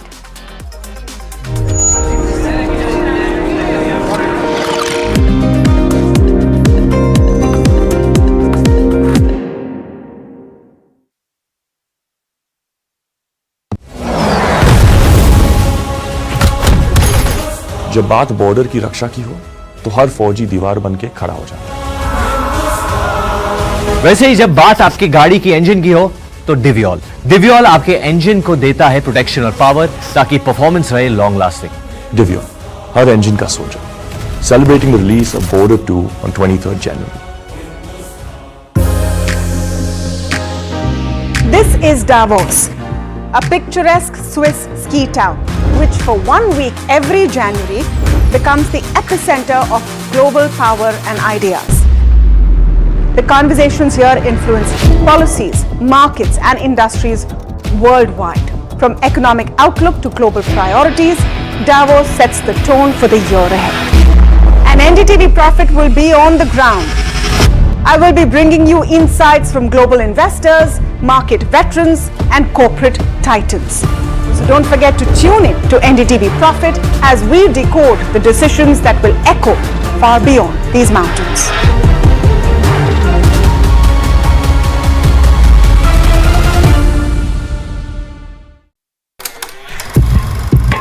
लोग कहते हैं कि जिंदगी एक film की तरह होती है, लेकिन मेरी जिंदगी सिर्फ एक फिल्म नहीं, एक ब्लॉकबस्टर फिल्म है। बचपन से पता था मेरे सपनों में दम है, आगे नहीं सबसे आगे जाना है, स्टार नहीं सुपरस्टार बन के दिखाना है। नाम मिला, फेम मिला, प्यार मिला, I was not just running, I was flying।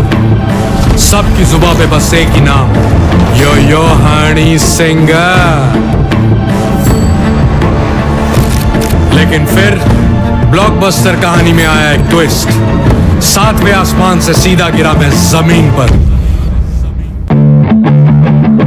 फिर क्या, खुद पे काम दोबारा शुरू, फैंस ने फिर प्यार दिखाया, फिर स्टार नहीं सुपरस्टार बनाया। है ना मेरी जिंदगी एक ब्लॉकबस्टर फिल्म। शुक्रिया आपकी प्रेयर्स का और आपके प्यार का। कॉन्सर्ट्स तो आपने बहुत देखे होंगे, but this is gonna be concert of a lifetime, क्योंकि मेरे फैंस ही हैं मेरी विक्ट्री, मेरी हिस्ट्री, मेरी glory. So come and witness Yo-Yo Honey Singh. This is my story.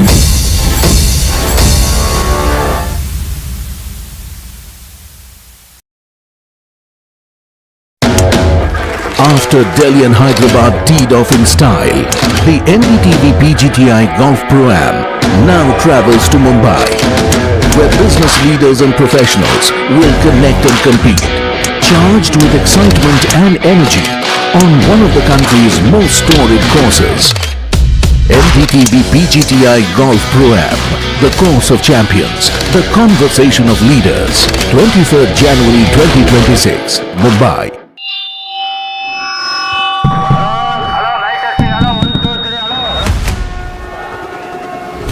This budget, India speaks from every direction, from metros to mandis, from factories to farms. NDTV Profit reports from 36 states and union territories. With our ear to the ground and our pulse to what people want. Watch Budget for Bharat only on NDTV Profit. What Bharat wants, what Bharat expects. We are listening before the Finance Minister speaks. Budget 2026, the growth agenda. Only on NDTV Profit, for your profit. A very special moment for us as we announce NDTV Master Stroke, the NDTV Art Awards. M3M presents NDTV Master Stroke Art Awards. An odyssey of creative brilliance where the masterpiece meets its ultimate recognition. NDTV bringing this subject forward would have a great integrity of putting it forward where people could understand the importance of art. This award that is being started, I'm sure is going to be amazing. Art for India and for Indians is an expression of our Atmanirbharta. It's actually quite a formidable jury, so I think we'll reveal a lot more as we go along. This is an amazing platform, I think, today what you're doing. I have always had this inclination towards art.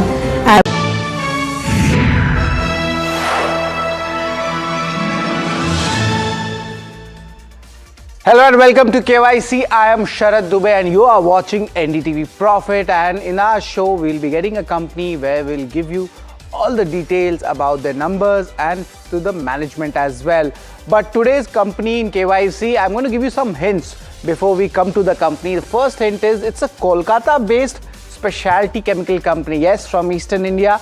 This company is there, which would be in focus. Largely, it has been untracked from analysts, but that's our duty at KYC to get you more details on that. Interestingly, strong Q3 numbers are delivered, and I'm talking about the volume numbers here.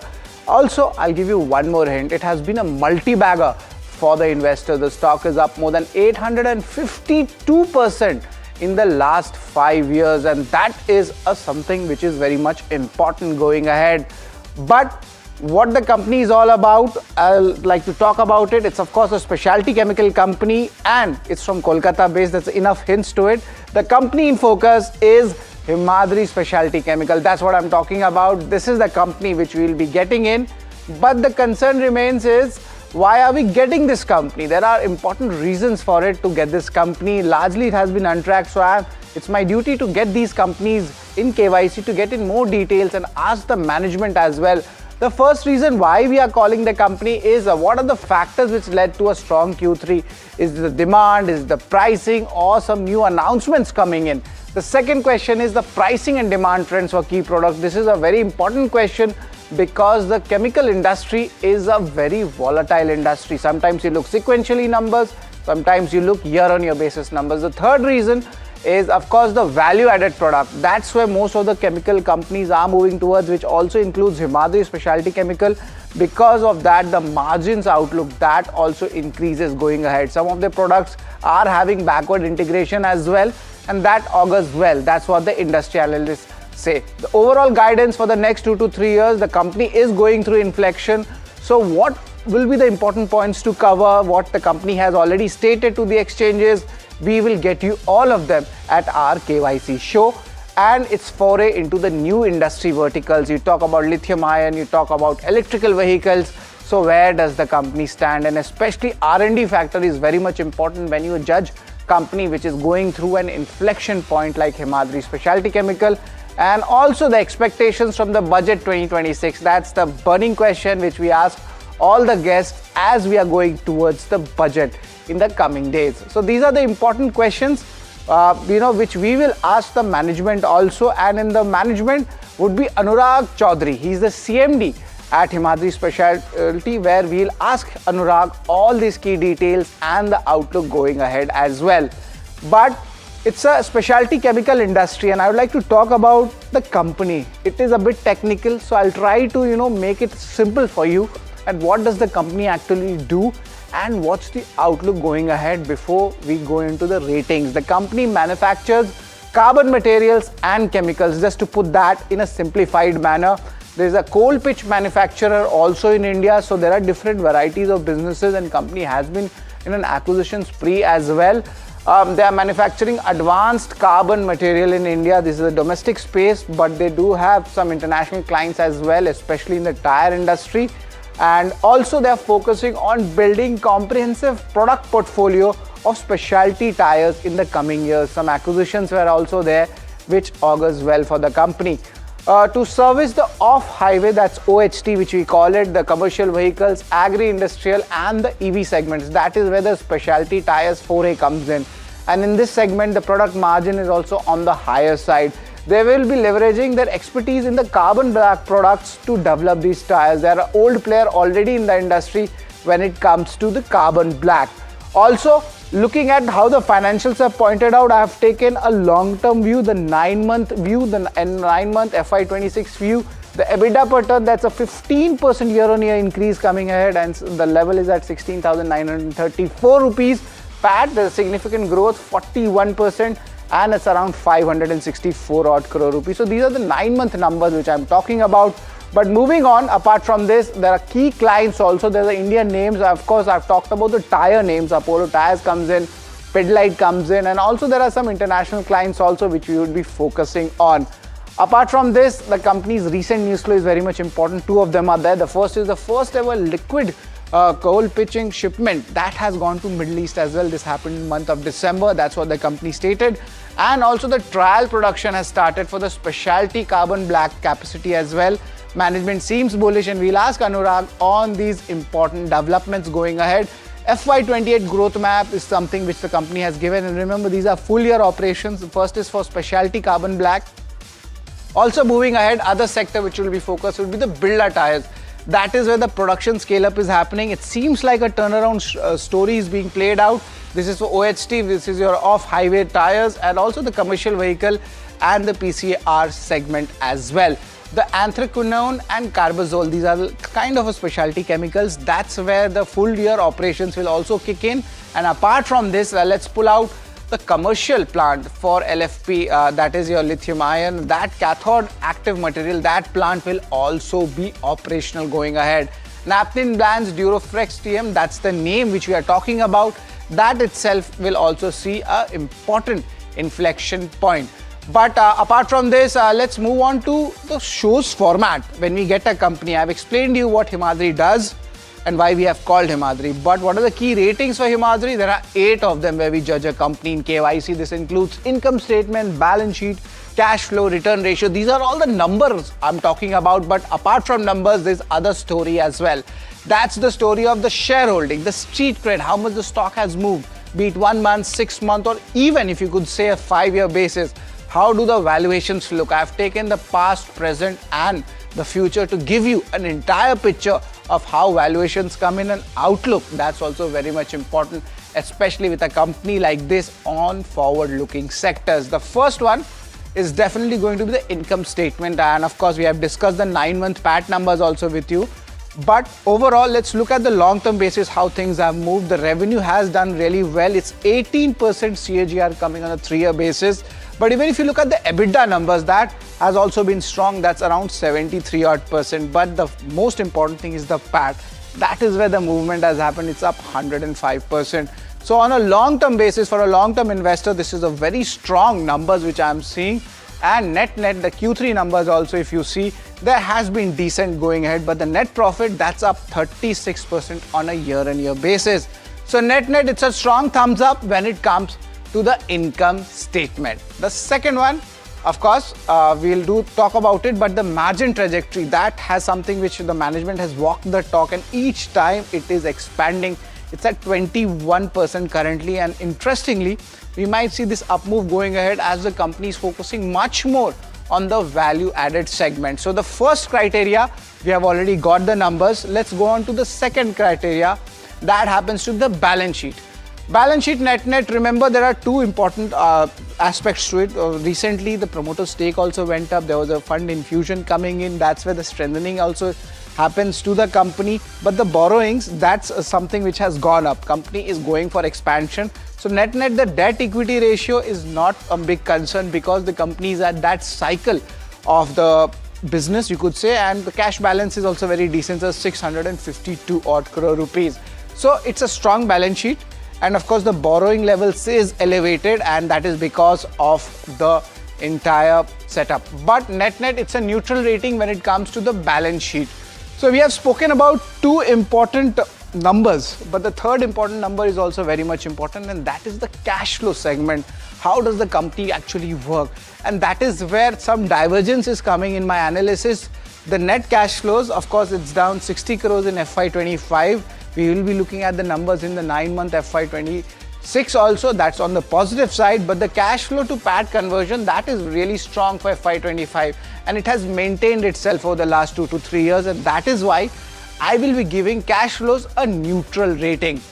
Apart from cash flows, let's just talk about the return ratios. ROCs, when you look at it, generally anything above 15 to 20% for a chemical company is good.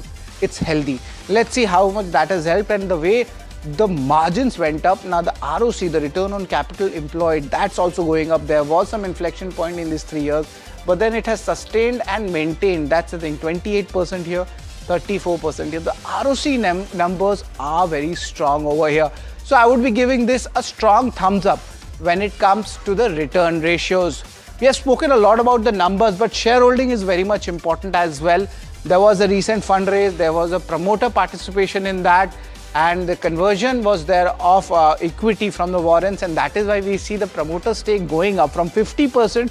It has gone up to 52%, and it's sustaining here.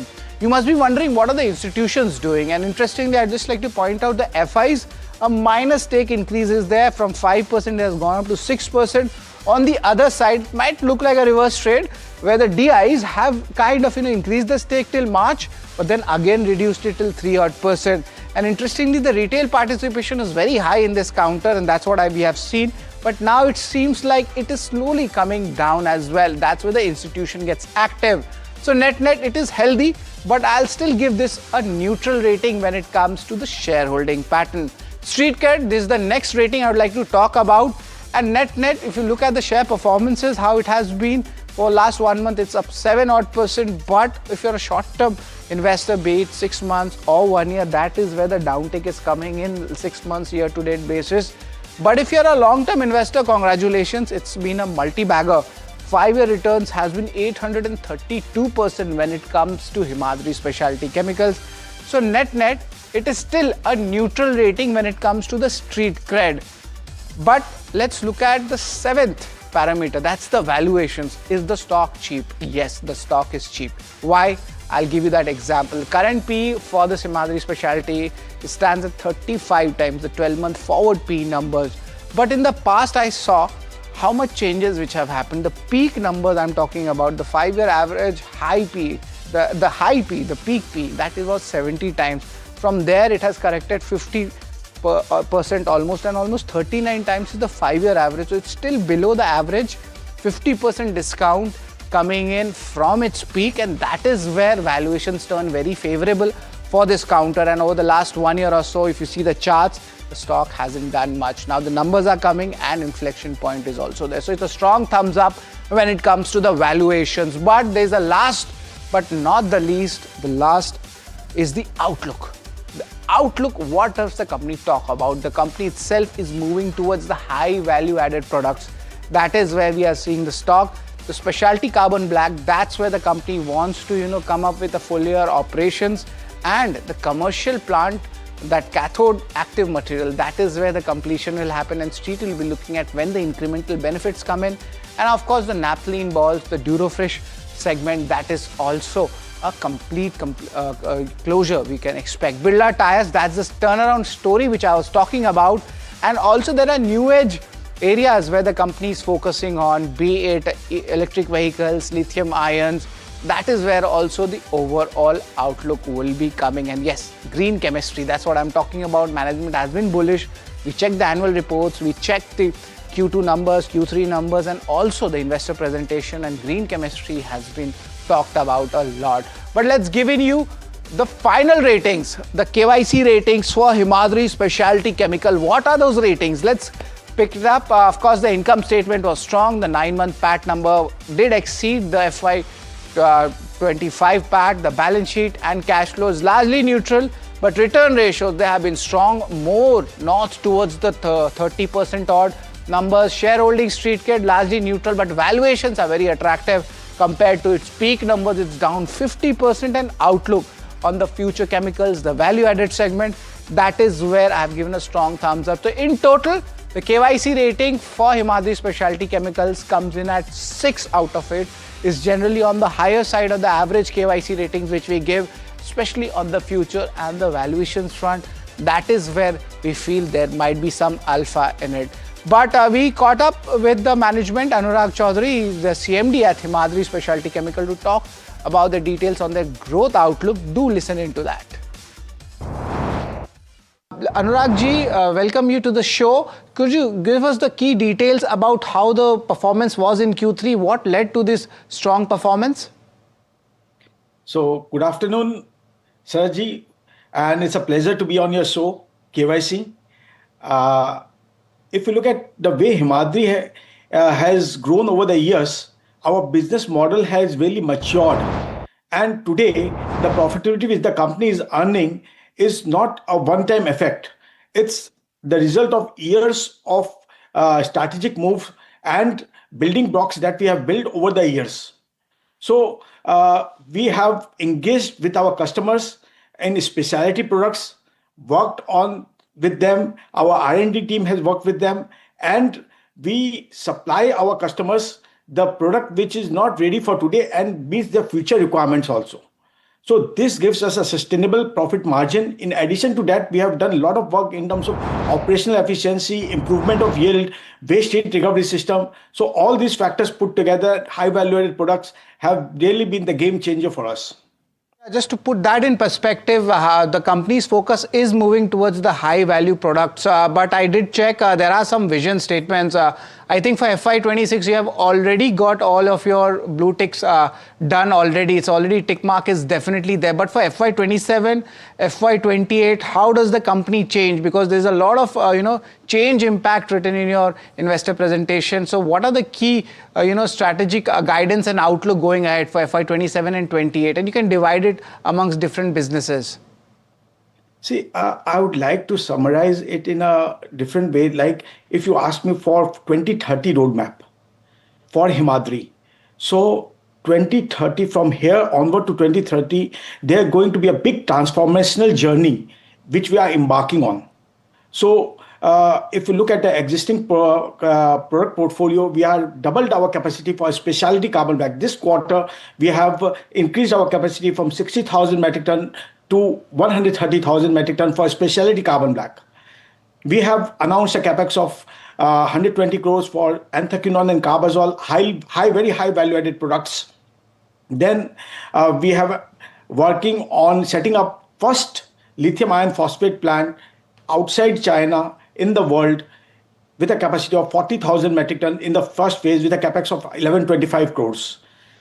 In addition to that, we are working on other battery chemicals, components like anode material. In anode materials also, we are working on synthetic anode, natural anode, and silicon carbon. Only company which is positioned to cater to all three types of anodes, plus hybrid anode. This is a unique positioning which Himadri is going to have.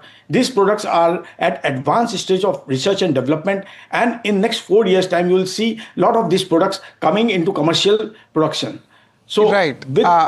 Anurag ji, you spoke about the R&D part also, and generally R&D takes a lot of time also, be it the chemical industry or the medical industry. But your new products which are keeping on coming, any timelines if you could give us to our audience? See, R&D is a long drawn effort. If you look back at Himadri, we have been talking about lithium ion batteries for last 14 odd years. So that time there were several chemistries where up in line, but since then we had a vision that this is the chemistry which is going to play a critical role in future, and today it's a reality. If you see today, everyone is talking about lithium ion batteries, and everyone is doing something or other related to this. But Himadri has the first mover advantage. We are working on this chemistry for many years. We have spent huge money in terms of research and development.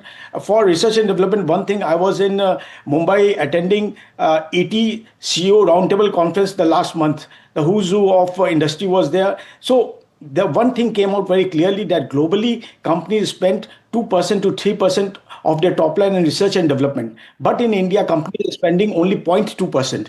So at that time, I felt very pleased to say that Himadri is spending 2% plus in terms of research and development.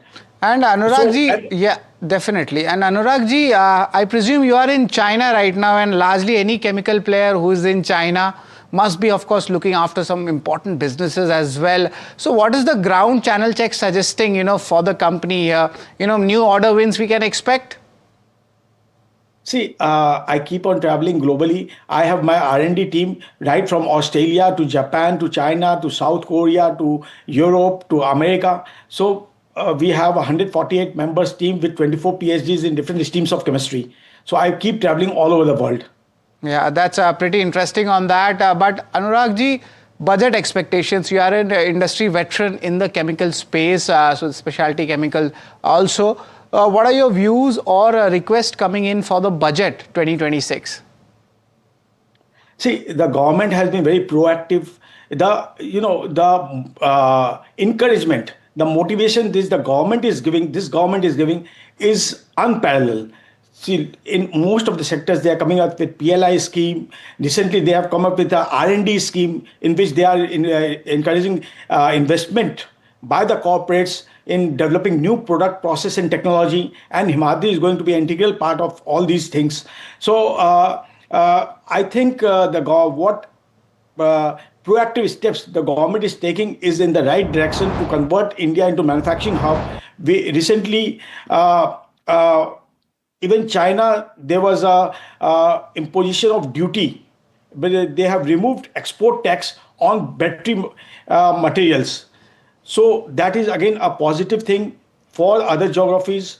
And I expect the government to continue with the policies and strengthen the hands of the industry to do more research and development and make India Atmanirbhar Bharat, our Swapna of our Honorable Prime Minister, a reality. Anurag ji, you spoke about lithium ion and also the carbon side of it. There's an expansion also taking place.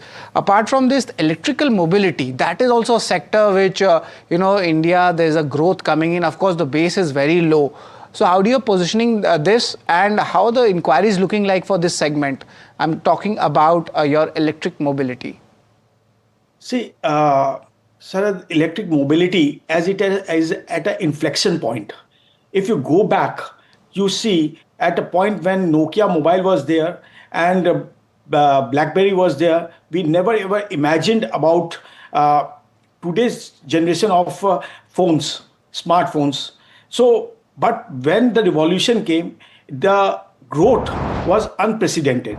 Same thing is going to happen with electric vehicles. Today, it has coming at an inflection point from where you will see exponential All right. Feel there is a kind of technical error. We'll try to get back with the management.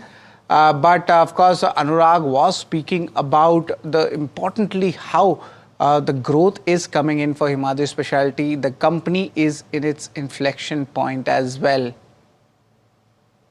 So from here, you will see exponential growth coming in electric vehicles.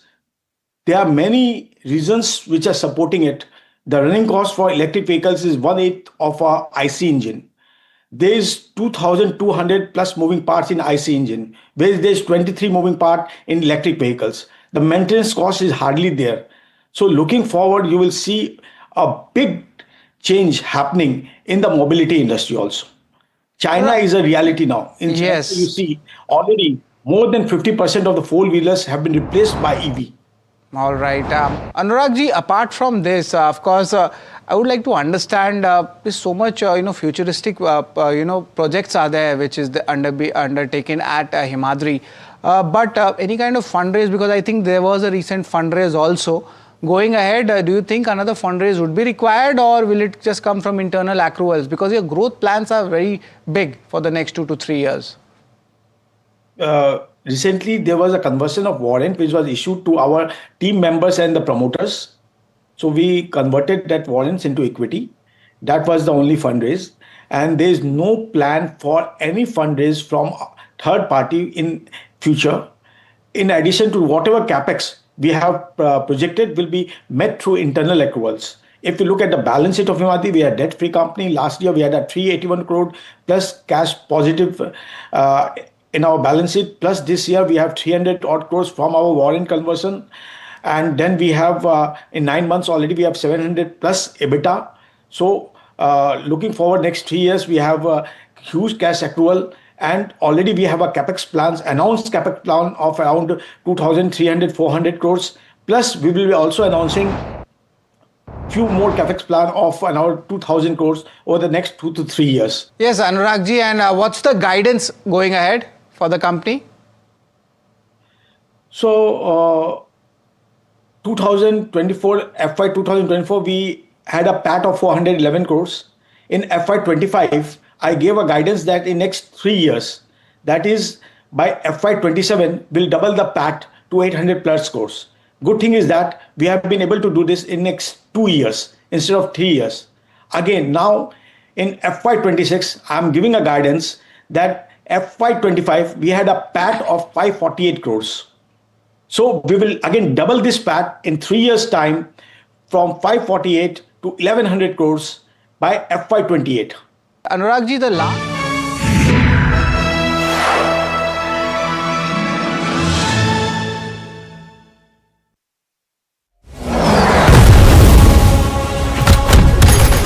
जब बात border की रक्षा की हो तो हर फौजी दीवार बन के खड़ा हो जाए। वैसे ही जब बात आपकी गाड़ी की इंजन की हो तो डिवियोल आपके इंजन को देता है प्रोटेक्शन और पावर ताकि परफॉर्मेंस रहे लॉन्ग लास्टिंग। डिवियोल हर इंजन का soldier, celebrating the release of Border 2 on 23rd January. This is Davos, a picturesque Swiss ski town, which for 1 week every January becomes the epicenter of global power and ideas. The conversations here influence policies, markets and industries worldwide. From economic outlook to global priorities, Davos sets the tone for the year ahead. And NDTV Profit will be on the ground. I will be bringing you insights from global investors, market veterans and corporate titans. So don't forget to tune in to NDTV Profit as we decode the decisions that will echo far beyond these mountains.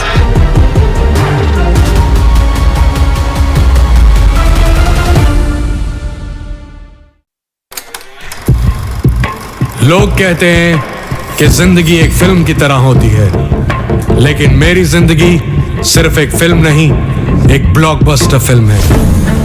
बचपन से पता था मेरे सपनों में दम है, आगे नहीं सबसे आगे जाना है, स्टार नहीं सुपरस्टार बन के दिखाना है।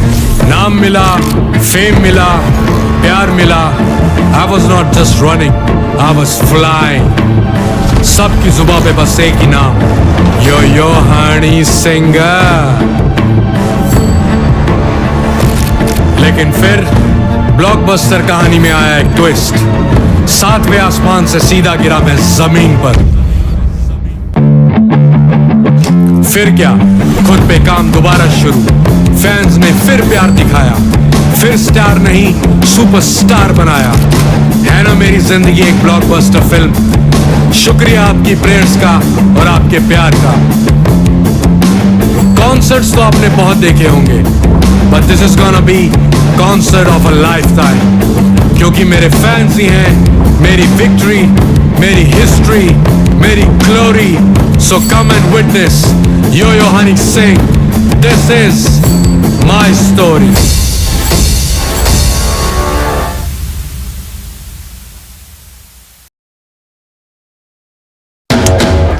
After Delhi and Hyderabad teed off in style, the NDTV PGTI Golf Pro-Am now travels to Mumbai, where business leaders and professionals will connect and compete, charged with excitement and energy on one of the country's most storied courses.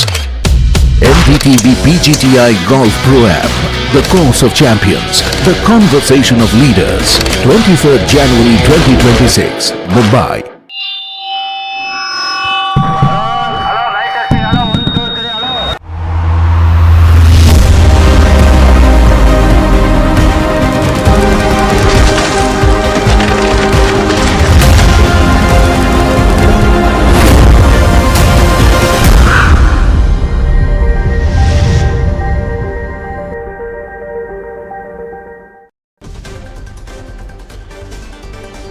Benchmarks crack under pressure today. Nifty struggles to stay above 25,000 level after slipping below for the first time since 6th of October. Sensex sheds more than 600 points amid rub-off from the global risk-off sentiment. All major sectors in the red today. SRF under pressure after delivering weak set of Q3 numbers. Persistent, on the other hand, saw inline performance, but Q3 profit dragged by one-time labor code impact. Stock down more than 4%. All eyes on Dr. Reddy's third quarter results. Continued pressure on US to drag performance for the company. Revenue profit downtake on the cards. Strong show likely for India business.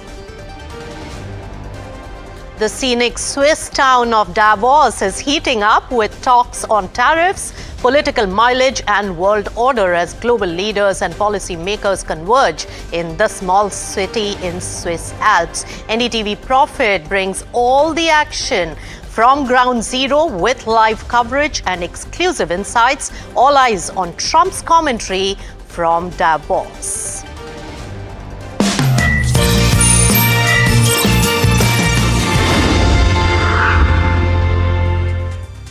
Hello and welcome. You have tuned into Markets at 12. I'm Nisha Podar. Let's take it straight to the markets.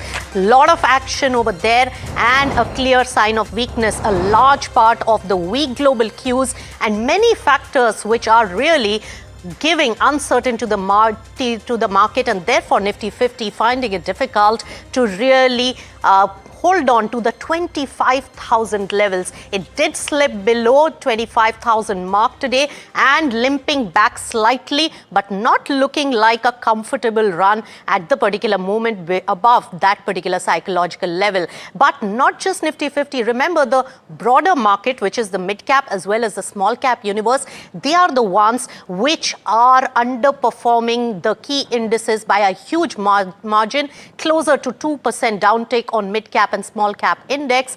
Well, when we look at the sectoral play, bank index is also slightly underperforming the key indices. IT is doing bad. Defense is the one which has dragged the most. In terms of some of the contributions, well, taking a look at the key factors that are really putting pressure on Nifty 50, the big boys like ICICI Bank, L&T, HDFC Bank, Axis Bank, Reliance Industries are the top draggers. In terms of percentage drag and not in terms of heavyweight drag, Trent is on my radar with more than 3% downtick and a huge amount of weakness coming in there. Eternal, TCS, HUL are some of the gainers with a slight tinge of green on the screen. But Sharad has all the details of the internals of this mayhem that we are seeing in the market. Sharad.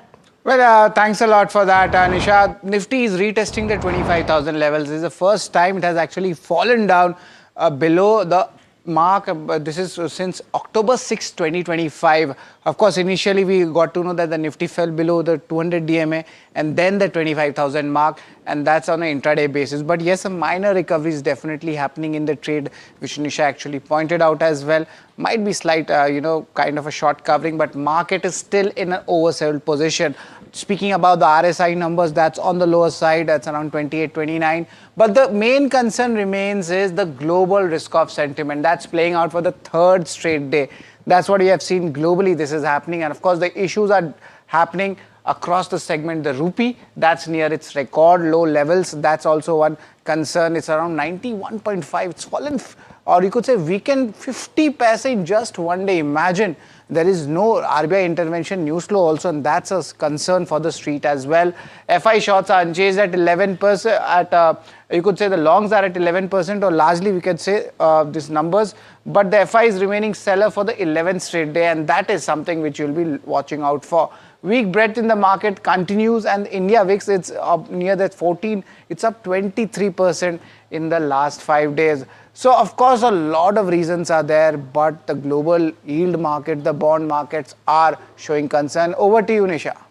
All right, Sharad, thanks so much for all those details. And Persistent has posted its numbers. It does beat the expectations, but there are very pressure points. Sandeep Kalra, CEO of Persistent Systems, joins in with us on NDTV Profit. Sandeep, always a pleasure to welcome you on NDTV Profit. My first question, in terms of your operational performance, you have seen an uptick.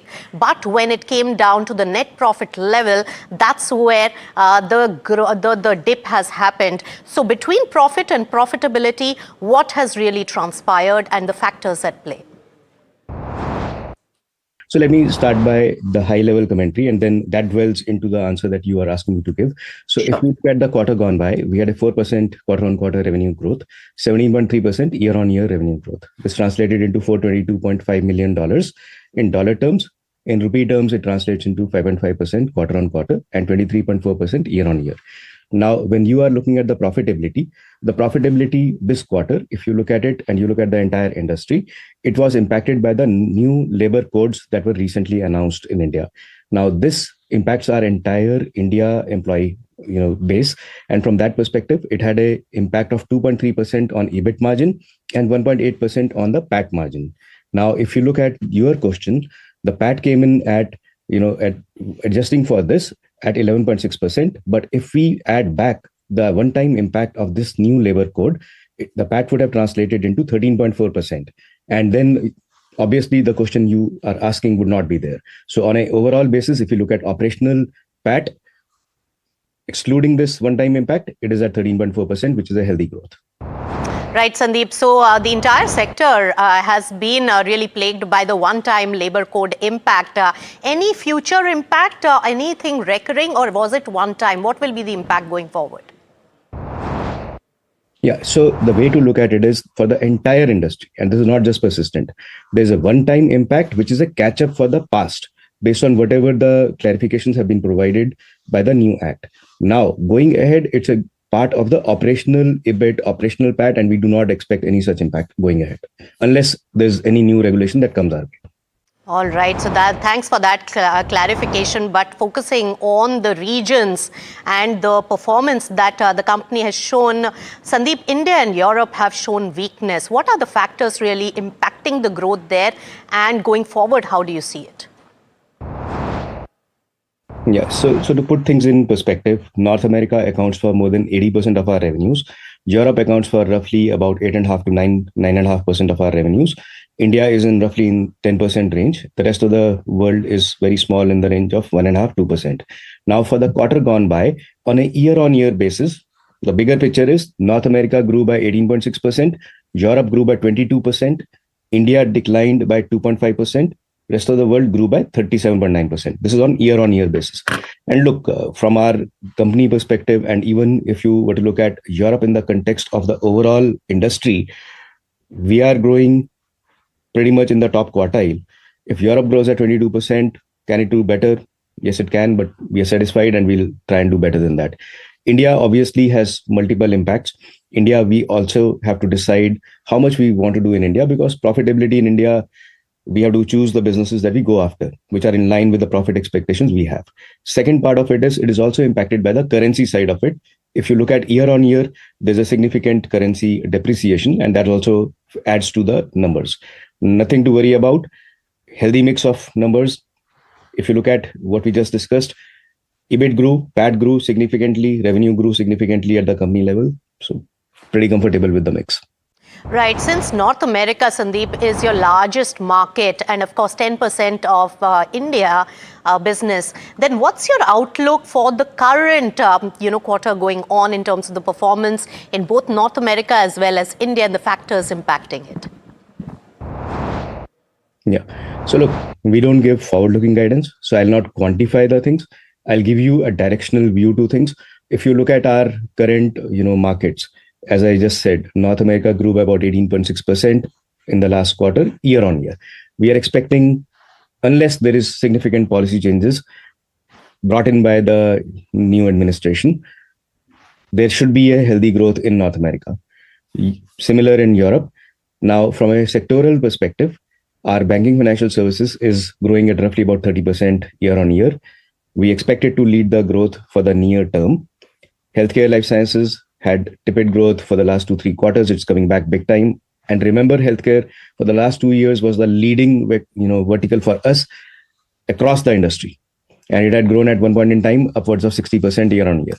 So from our near future, we see banking financial services leading, high tech following, followed by healthcare life sciences, secular growth, decent growth across all three sectors. And as far as India is concerned, India will be a play where we have to pick and choose the businesses we want to do. There are two kind of businesses we do. One is the domestic India business, where we are a significant player in the financial services, and we are behind a number of significant transformations happening in the financial sector in India. The other side of it is where we work with the GCCs and where we pick and choose the businesses we want to do, because obviously there the profit expectations are very different from a customer perspective and our perspective.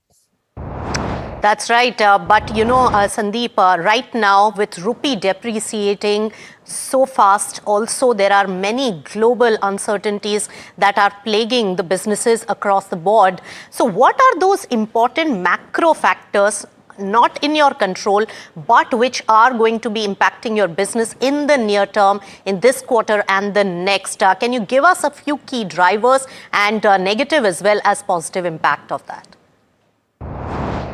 Yeah, so look, we don't give forward-looking guidance. If I was to, kind of delve quantitatively into what you're saying, it's pretty much going against the norm that we follow.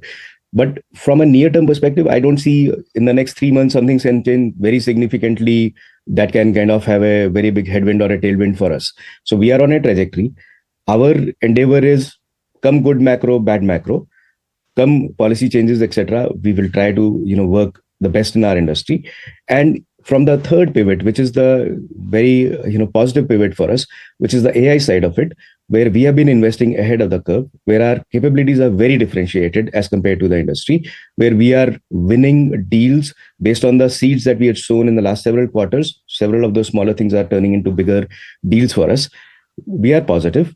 And that's where, look, in any environment, there will be companies that will outperform, there will be companies that will go sideways. Our attempt at any point in time is to build the best capabilities, have the best, go to market, be closer to the customers, and deliver in any of these environments. So we remain positive about the performance. All right, Sandeep Kalra, thank you so much for giving us insights about the company and the performance. All the best for this present quarter. And that particular counter is seeing pressure because of the one-time hit because of labor code provision that had to be made in this particular quarter. The stock down closer to 4%. But remember, Nifty 50 is seeing some support coming in at 25,000 levels and comfortably moving above that. So some buying seen at 25,000 levels, 25,100 being clocked in. Keep an eye out on the markets. We'll slip into a short breather and come back with more news and updates. Stay tuned.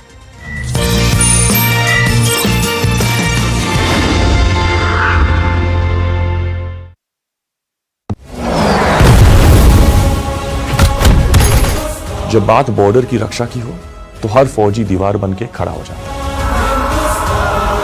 वैसे ही जब बात आपकी गाड़ी की engine की हो तो डिवियोल आपके इंजन को देता है प्रोटेक्शन और पावर ताकि परफॉर्मेंस रहे लॉन्ग लास्टिंग। डिवियोल हर इंजन का soldier, celebrating the release of Border 2 on 23rd January. This is Davos, a picturesque Swiss ski town, which for 1 week every January becomes the epicenter of global power and ideas. The conversations here influence policies, markets, and industries worldwide. From economic outlook to global priorities, Davos sets the tone for the year ahead. And NDTV Profit will be on the ground. I will be bringing you insights from global investors, market veterans, and corporate titans. So don't forget to tune in to NDTV Profit as we decode the decisions that will echo far beyond these mountains.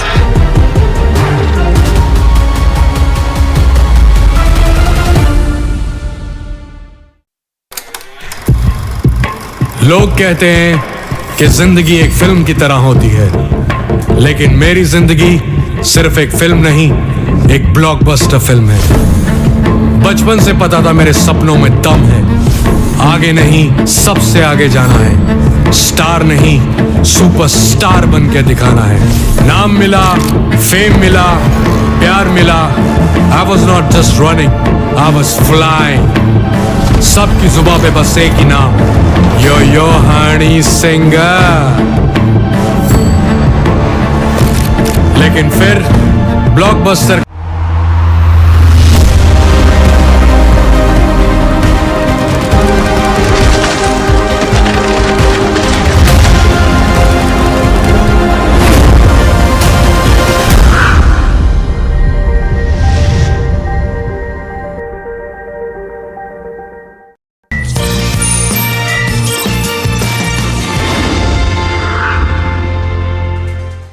Welcome back. You're watching Markets at 12 and Nifty 50 trying to really see some bit of recovery at this particular moment. Definitely some buying coming in at the lower levels. Jigar Mistry, who's the co-founder of Buoyant Capital, joins us now to give his perspective on the markets. Jigar, quite a crash today in the market. A huge amount of sell-off is seen because of various factors. What's your sense on the market movement today?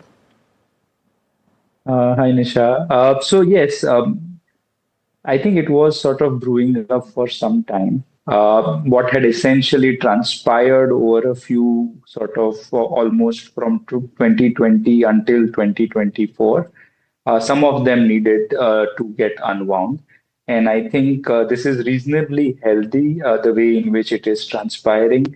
As we stand today, I think large caps from very expensive are now coming to more average valuations. They are not yet cheap. Small caps are not even at average valuation. So we are not all that optimistic, but things are turning out a little better as we speak. Jigar, if we look at those pockets in the market, which are going to see a further downside because of the valuations not aligning with the various factors impacting the market, what would those be? So let me run you down, Nisha, a little bit, take you back in time. And what happened was that, from 2020 till all the way now, 80% of the demat accounts, 81% of the demat account that have opened have come during this period. Now, this is the time when most investors essentially saw like a 32% sort of CAGR on Nifty, 45 to 52% CAGR on small cap. And slowly and steadily, it started getting into the expectations that this is what normal markets tend to produce. Now, you could show a lot of data, 5 or a 10-year rolling return for large cap or small cap is at around 12 or 13%. But unless people sort of experience it themselves, it's a rather difficult transition, getting away from 25% expectation to a 13-14% expectation. That transition doesn't happen without some amount of volatility, some amount of ups and downs playing out. All the excess is in small cap. Now, over a 3-year rolling return, you are looking at around 12-13% return, earnings growth, whereas the valuations were almost implying a 24% stock return. So there was about 7% compounded for 3 years sort of a fraud that needed to be taken out. Some bit of it is in the price now. Some more, I think once that happens, you should see reasonably decent levels to get in. I think that's a resounding view, Jigar, coming in from almost all the market experts that there is a further downside. Very quickly, what should be the investment strategy at this particular time? If there is money on the table, should there be profit booking? Is there a stop loss that should be incorporated, or wait and watch and wait for the right time to re-enter? What should the strategy be at this point? So, Nisha, for a fund like ours, the perspective is slightly different. What happens is that, if you come to a conclusion like we have, which is that, India is not really Japan circa 88, 89, which is to say that you're not going to see 2 or 3 decades of sort of flat market returns, because the underlying fabric is fairly strong. You're more people working a little more smartly. So labor force participation, productivity gain, all of that is coming broadly into a fairly decent line. Now, with that perspective, you essentially want to say that you will want to avoid excesses on either side, right? When things are going too great, you don't expect a lot. When things go too bad, that's when you start deploying slightly higher quantums of money. So clearly, for a fund like ours, we are always invested. Cash as an alternative asset class, we don't see a lot of value in that. And there will soon come a time when we'll start getting a lot more aggressive, looking at sort of the defensive stance we have had for a while now. All right. All the best, Jigar. Thank you so much for your insights right here on NDTV Profit. All right, let's shift focus to one stock which is a sight for sore eyes in an otherwise very weak market. IndiaMART Intermesh, that the particular stock is up over 4%. The stock, the company really beats the street estimates in the third quarter collections growth and was a key positive coming in. What didn't really fare well for the numbers is the paid subscriber additions. Dinesh Agarwal, who's the CEO and founder of IndiaMART Intermesh, joins in with more details on that. Dinesh, thank you for joining us on NDTV Profit, and many congratulations. Your stock is still holding up. The market seems to like what you have performed in the quarter. Can you give us the key deliverables, the key factors which drove the growth in the quarter? See, 2 things, 3 things, maybe. One, we have probably done a slightly better job at upsell and retention of the gold and platinum customers. We have also seen some bit of effect coming from the increased prices in the silver bucket, as well as the busy infotech performance has also added to the collections growth. And that is how our collection from customer, which used to be 10-11% in the past quarters, has now come at 17%. Thank you. Right. So, Dinesh, paid subscriber decline has also been seen as a key negative. Can you give us a sense on that particular aspect and how it's panning out for this quarter? Yeah, normally we try and do about 2,000 paid supplier net addition in the quarter. However, in the beginning of the last quarter, we took a price hike in the silver from 28,500 to 32,000. Which is a minor price hike that we have taken. However, the sales teams and current customers take a little time to adjust to that. And we have guided that for the next 2 quarters, there might be some impact on that. But in the long run, the overall price increase would help improve the collections as well as margins over the longer period. So what you're saying is that the price hike will be absorbed by the market, and therefore it will offset the lower additions. So that you are confident in. How many quarters will this really show up, Dinesh? I think just another more quarter, and then it should start to show up. All right. So for this particular quarter, this realignment is still to be worked upon, is what you are mentioning.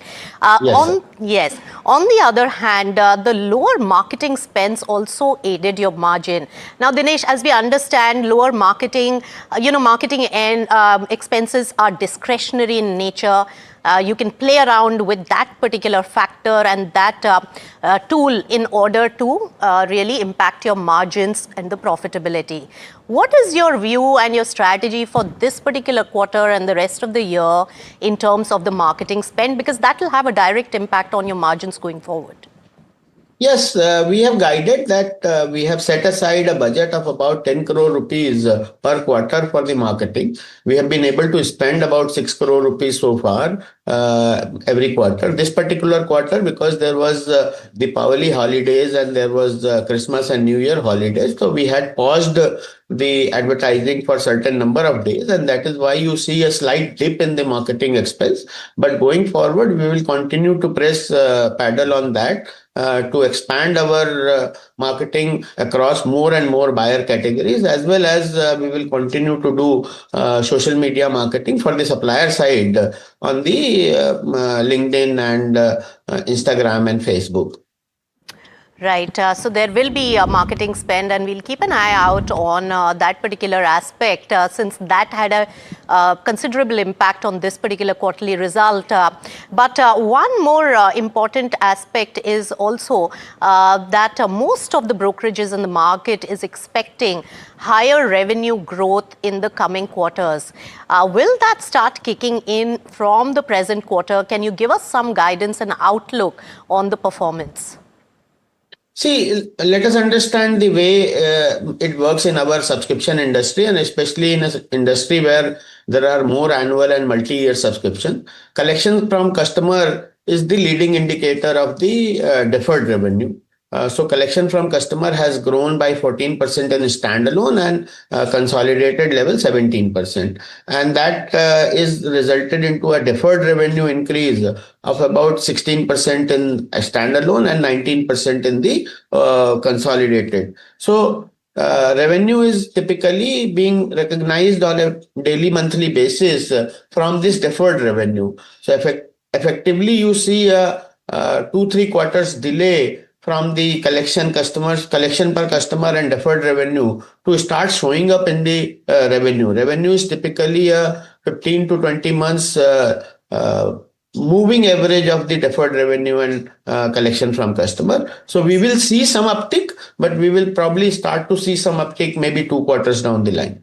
All right. So enough guidance as well as insight that you have given, Dinesh, for the next few quarters and in the near term, how the company is going to perform. Congratulations on a good performance. The stock is really lively in an otherwise weak market. Thank you so much for joining us on NDTV Profit. A quick look at the market. Yes, there is recovery, but eternal share price, that is something to be watched out for.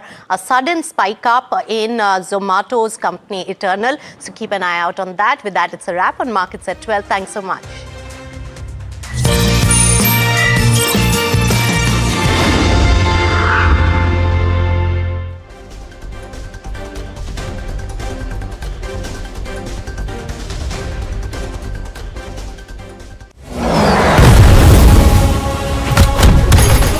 जब बात border की रक्षा की हो तो हर फौजी दीवार बनके खड़ा हो जाता है। वैसे ही जब बात आपकी गाड़ी की इंजन की हो तो डिवियोल आपके इंजन को देता है प्रोटेक्शन और पावर ताकि परफॉर्मेंस रहे लॉन्ग लास्टिंग। डिवियोल हर इंजन का soldier, celebrating the release of Border 2 on 23rd January. This is Davos, a picturesque Swiss ski town, which for 1 week every January becomes the epicenter of global power and ideas. The conversations here influence policies, markets, and industries worldwide. From economic outlook to global priorities, Davos sets the tone for the year ahead. And NDTV Profit will be on the ground. I will be bringing you insights from global investors, market veterans, and corporate titans. So don't forget to tune in to NDTV Profit as we decode the decisions that will echo far beyond these mountains.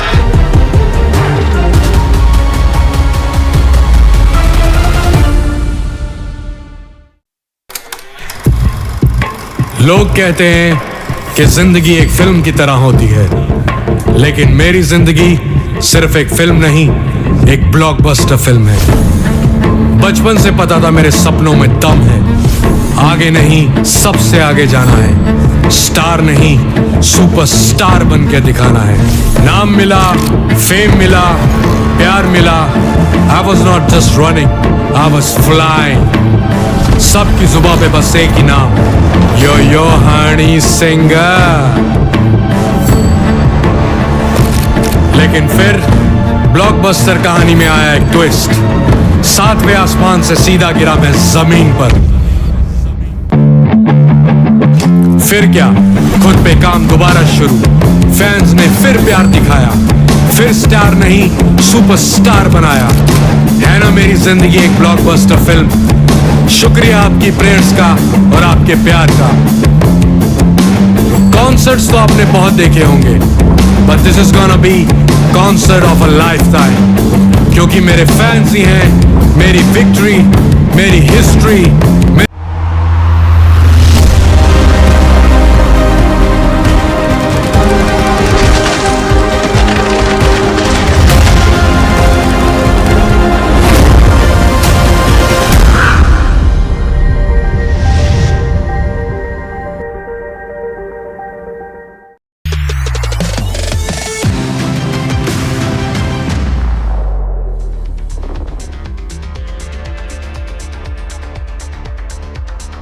Hello and welcome to NDTV Profit. This is Hiral Datia bringing you our all new offering, Trending Stocks.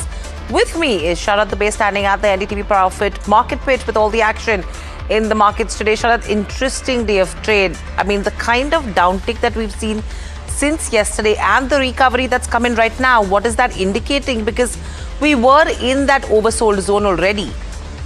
That's right, Hiral. Thank you very much. Largely, I would like to say a little bit of short covering is coming in the markets, but the concerns were definitely there. Nifty falling below the 200 DMA, then that 25,000 mark, and that really scared the entire market participant. But then after that, a significant recovery has happened in the markets, and this is as a measure of short covering and largely oversold positions were there. But let's just see how, Nifty Bank has also panned out. The story remains the same, and even I'm seeing the mid-cap, small-cap indices also showing some kind of recovery over the last 45 minutes to 1 hour as well. But what are the key factors to watch out for in a very busy market today? The first one is definitely when the market is finding a good support at the 25,000 levels. So that's I would say a strong support. Intraday basis, of course, this 25,100 is something which I would like to track. The recovery is there of nearly 250 points from the day's lows itself, and that is showing some strength in the market. Of course, more short covering might be expected in the coming days, and the markets are still in the oversold mode. That means the RSI numbers, that's below the 30 when it comes to Nifty. But yes, the overall VIX, that has gone up almost 20% in the last 5 days. But the biggest concern is Rupee near its record low levels. They have weakened past more than 50% in just one trading session.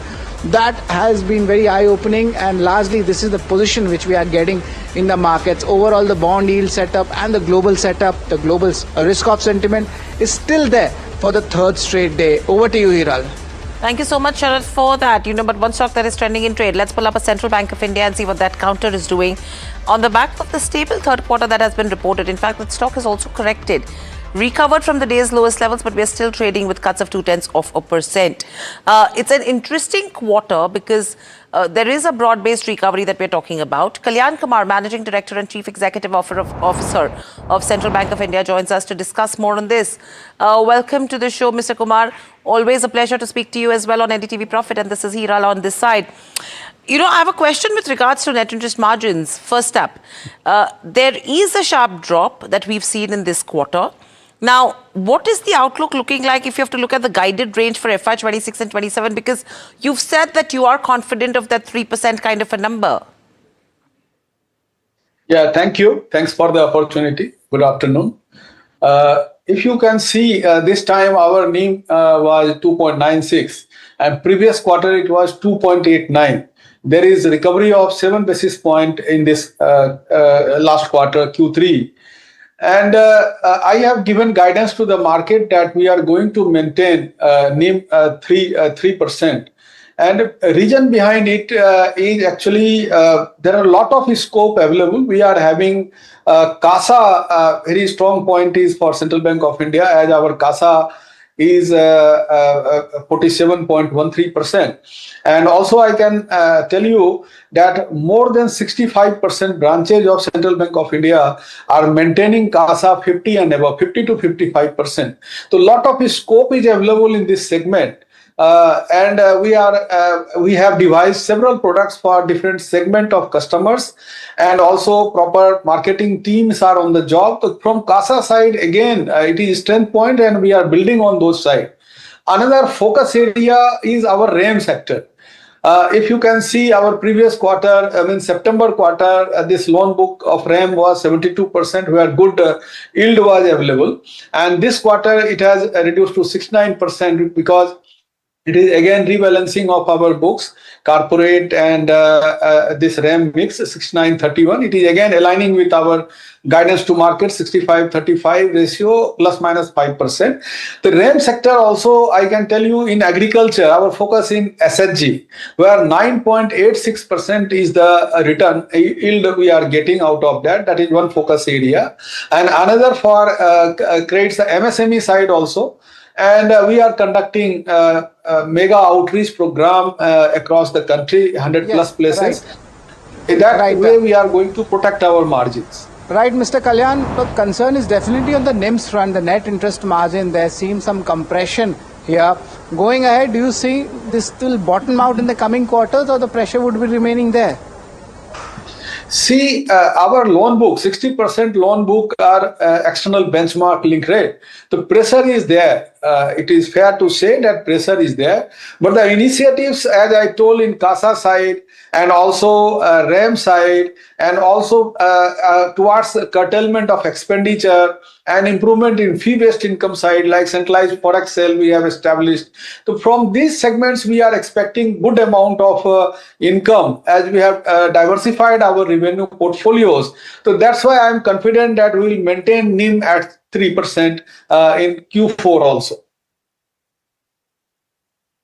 Okay, so that's with regards to net interest margins. You're talking about the CASA as well. The other question I have for you is in terms of your CASA strategy, Mr. Kumar. Total deposits have grown, but the CASA ratio is approximately around 47.1%. How does the bank plan to further improve CASA mobilization, taking the competitive deposit environment right now? And your outlook when it comes to the credit to deposit ratio, is there a specific threshold that the management wants to maintain to ensure, liquidity remains balanced? See, our credit to deposit ratio, previous quarter, Q3, Q2, it was actually 66. Now it has improved to 72 in the Q3. In that way, CASA part actually is the strength of Central Bank, 47.13, and you can see CASA has grown by 8.53% in Q3. And similarly, we have initiated several steps like devising several products segment-wise. And technology also plays very important role. We have provided tab to each and every branches. Onboarding of customers are very, very pleasant now. And our mobile app, Sent is actually is like supermarket place, meeting all the banking requirements of customer. So with the integration of technology into our business model, for current account customers, we are having cash management services, supply chain finance platform, and also corporate mobile app, corporate internet banking. The technology integrated into the business model, having advantage of geographical presence in those areas where CASA potential is huge. In that way, I am confident that we are going to improve our CASA numbers. And also this growth rate, at least 8.53, we are going to maintain in current quarter also. And CD ratio, as I told, this is an opportunity before bank to grow, because our peers are anyway above 76 or 80. Our aim is also to reach to at least 75 up to March quarter, and after that again improvement would be there in CD ratio. Okay, so Mr. Kalyan, let's talk about the asset quality and the capital side of it, because the provisions have spiked, in this quarter. Secondly, the slippages have been contained at around 658 odd crores as well during the quarter. So what is the expectation when you talk about the slippages in the final quarter, particularly agriculture and MSME? And another part to that is your capital buffers, because the CRAR has moderated slightly to 16.13. So any plans when it comes to capital raising through FPO, QIP to support that 19+% advances growth going ahead? See, we are having sufficient capital. If you see, our CET1 is 13.87%. That is sufficient to support our growth in this quarter, at least. In this quarter or in this financial year, there is no plan for capital raising. We are having enough capital. Regarding maintaining of asset quality, this is one of the good work done by Central Bank of India team, that our slippage ratio in this quarter was at 0.25%. And 9 months it is 0.74%. And looking to the asset situation and all, I can tell you it will be ranging between 1 to 1.22%. There is consistent decline in slippage ratio, and Central Bank of India has implemented so many processes, improvement, and also fit on street model. We are having war room, integrated call center that is integrated with the propensity model. With that, we are able to maintain our slippage ratio consistently. It is on declining trend. This quarter it was 658, and this current quarter also in Q4, we are sure that it would not be more than 700 crore slippages. So we are maintaining this. That's why it is impacting our credit cost also at 0.37%, aligning with the guidance given to the market. Got it. All right, Mr. Kumar. Thank you so much for speaking to us. Always a pleasure to have you on NDTV Profit as well. So that's the management of Central Bank of India with their outlook of what improvements are expected going ahead. But moving on, let me quickly take you through the watch list that we will be focusing on as well. Apart from a Central Bank of India, what we have for you is Eternal, that will be reporting numbers today. That stock is seeing some good moves. JSPL, you have Morgan Stanley, which is an overweight on the counter. Credit Access Grameen has reported the third quarter numbers, a strong set coming in on that one. MRPL volumes are pretty strong, so we are going to talk about that one as well. Alkyl Amines is trading at the day's highest levels, and there has been some flavor when you talk about Alkyl Amines and Balaji Amines over the last couple of trading days as well. Kalyan Jewelers, one of the top losing counters, volumes are up nearly 6 times what's brewing there. And the Indigo cancellation fiasco, the way it's going to hit the third quarter. That's a story that, our colleague Danish has been getting for us as well. That's what has created some bit of pressure. SAIL, Morgan Stanley has an underweight on the counter, and you have a ICICI Bank, which is falling for the 5th consecutive session. Sami Hotels is down 10% in a week. SRF, L&T Finance also is what we're discussing today. And DLM on the Q3 earnings, along with a Shopper Stop that is reacting to numbers as well. Persistent, which is reacting to numbers. Along with that, you have a Coforge, which is under pressure. So that's the watch list that we are going to discuss. But Sharad, over to you for the rapid fire today. Well, yes, before that, Hiral, let's look at the markets. And Nifty is back in the green. It's trying to retest that level, and that's a very interesting take coming in. We already pointed out earlier in the show, short covering will happen, and 250 point up move from the day's low is something which we are watching out for.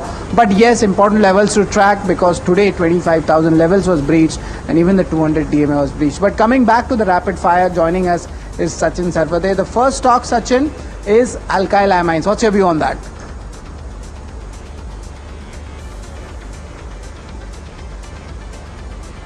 Alchem Lab you are talking about? Yes, alkyl amines.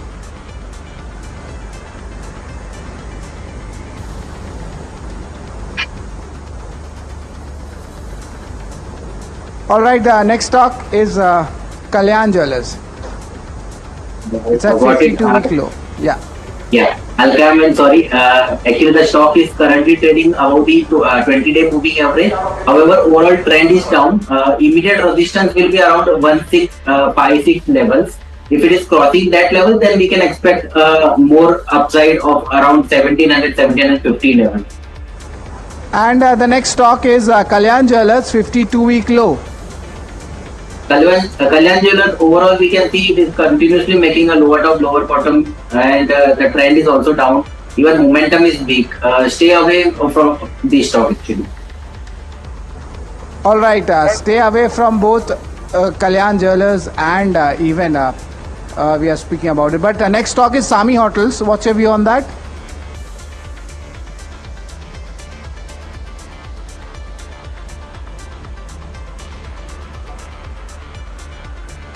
Okay. Yeah. Sachin, you can hear me? Yes, yes. Yeah, please go ahead. Sami Hotels is the stock. I'm not getting the ticker actually. Sami Hotels is the stock. And if not, then you can give your views on SRF also. SRF, yesterday we can see even in the closing call I have told it will come down, but this is the current demand zone right now. It is right now 6% down, and it has already entered into the demand zone, which is 2500 and 2700. One can enter in the stock for the upside of 2800, 2900, but do not expect much from the stock. Overall, the stop loss for the stock will be around 2400. If it is breaching 2400, then the stock has more downside, wherein we can see 2000 levels as well then. All right, Sachin, L&T Finance, what's your view on that? LTF overall trend is bullish for the stock, and we can see today it has actually retested the 100-day moving average. The query is L&T Finance. Sachin. Sorry? L&T Finance, Fin. Yes, Finance. yes, L&T Finance. Yeah. L&T Finance. It has retested its 100-day moving average today, and one can buy at this level. The overall trend is bullish for the stock. Even the RSI has almost entered into the oversold levels also. At the same time, it has retested 100-day moving average, and it has got a bounce from that level. A good recovery from the lows also. Overall, we can see 300 and 315 levels in the near term. All right, Sachin, Scient DLM, weak set of numbers coming in. What's your view on that?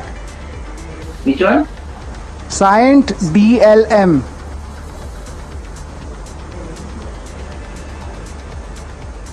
Scient DLM, overall structure of the stock is weak. Lower high, lower low is continuously making. Even the trend is down. Stay away from the stock actually. All right, that's all folks for the rapid fire. Thanks a lot, Sachin, for that. Over to you, Hiral. Thank you so much, Sachin and Sharad, for taking us through the rapid fire. But moving on, the key question from here on is those individual stocks which are buzzing in trade as well. We have Eternal. Let's pull up that one on the screens. Ahead of the numbers, that stock was seeing some good momentum in trade today at the day's highest levels in spite of this kind of a market 5.5% up move.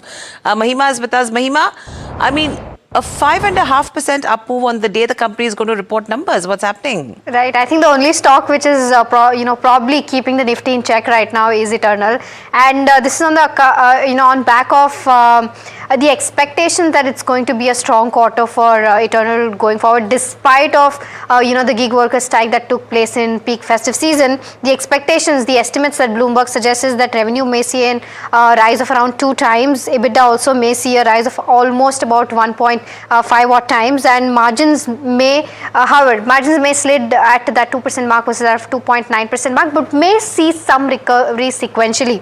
The net profit also may be at that 115 odd crores versus that of 60 odd crores in Q2 FY25. Now, festive season sales might overall get impacted due to gig worker strike on 25th of December as well as 31st of December, but that was focused on certain areas only, so we'll have to see as to how that pans out. But overall, strong revenue growth, and this will be largely backed by Blinkit and Hyperpure, and profitability, however, may see some some pressure in terms of where Eternal stands because of QC expansion. We'll have to see as to how that pans out, and plus the entire shift in terms of inventory model, whether that's completed by this quarter or not. In terms of key things to watch out for, what is their guidance towards expansion of stores after everything that's panned out around gig workers, recovery in food delivery, whether it's on the way or not, because that's not been the case for the past couple of quarters for Eternal. Quick commerce market share expansion, whether that's happening or not considering competition into picture, and Hyperpure revenue growth, at what rate is that happening, and overall going out business, what is the expansion looking like, and how much has it picked up in the last quarter. So this is the overall view of what you can expect from Eternal's earnings. Okay, so that's with regards to Eternal. Stay with us.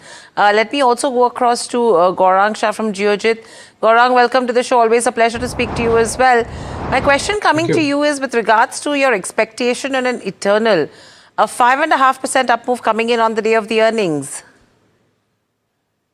Thank you, Hiral, for having me on the show. Good afternoon to all the viewers of NDTV Profit and to you and to your entire team. A small disclosure, Hiral, all recommendations are a part of our fundamental research team recommendations from a long-term point of view. Our company, Geojit, or myself, we do not have any kind of investment, no financial interest, no conflict of interest, but we give recommendations to our clients on similar lines. They might have their internal investment interest. So, look, first of all, I think, Hiral, there was a lot of concern in terms of the crowd that is going to come into this quick commerce stroke food delivery platform. We saw correction, then we saw the numbers, then we saw an uptake, and then we saw some kind of stake sale, which pushed the stock down. But from a long-term point of view, Hiral, our fundamental team is positive on Eternal. We have a buy coverage, buy stroke hold coverage on Eternal. Our sense is that the number of dark stores that have been opened in 2025 and the lineup of dark stores that are going to be opened in 2026 and thereafter will add to the quick commerce delivery platform revenues in terms of top line and bottom line. They have also ventured into newer geographies, which will have a larger subscriber base and a larger market to cater. Positive on Eternal from a long-term point of view. Okay, Eternal from a long-term point of view is what you're looking at. But moving on, Cupid is making a strategic 331 crore investment in Bazaar Style Retail through a preferential warrant issue. Mahima joins us with all the details. Mahima, what do you have for us, and what is the rationale that you're seeing? Right, so here, I mean, if you take a look at how these stocks have run up, I think the kind of correction that it's seeing today is probably on account of this news, where Cupid is going ahead and investing in Bazaar Style. So Bazaar Style has, kind of issued preferential allotment of warrants worth rupees 331 crores to Cupid. The issue price is set at 328.25, which is almost a 3% discount from its yesterday's closing price. In terms of where, the overall business update stands for Bazaar Style, revenue from operations saw an uptick of around 13% in revenue.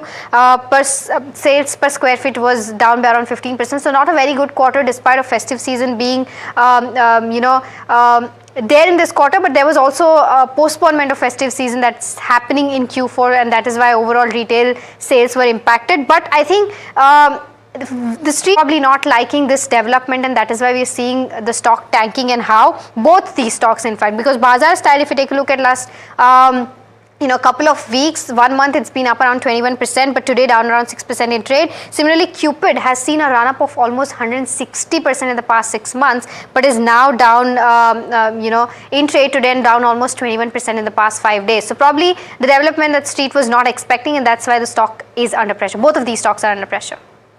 Okay, so that's with regards to Cupid and Bazaar Style Retail. Gaurang, your view when it comes to this interesting investment bet? Well, look, Hiral, I think what needs to be seen is not just the one-time news flow, but also the capability of the company to deliver in terms of earnings. Now, unfortunately, we don't have any fundamental coverage on either Badar Style or Cupid, but I would request the viewers stroke investors that don't look at just one-time news flow. Look at the impact of the news flow and look at the capability of the company to scale that acquisition or any other investment they've done, how it is going to reflect on the top line and bottom line from a long-term point of view. Well, that's an interesting take. Hi, Gaurang, Sharad here. The stocks we are focusing on is, of course, JSPL and a lot of steel-related stocks. Positive broking upgrades also definitely coming in. But is this the right time to, kind of book profits in this sector, or is there any structural play at work here? And if yes, Gaurang, which stocks or which pockets are looking good?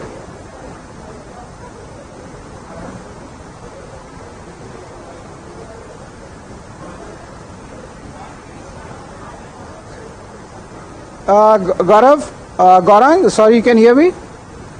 Yeah, now I can hear you, Sharad. Tell me. Sorry, I couldn't hear you before.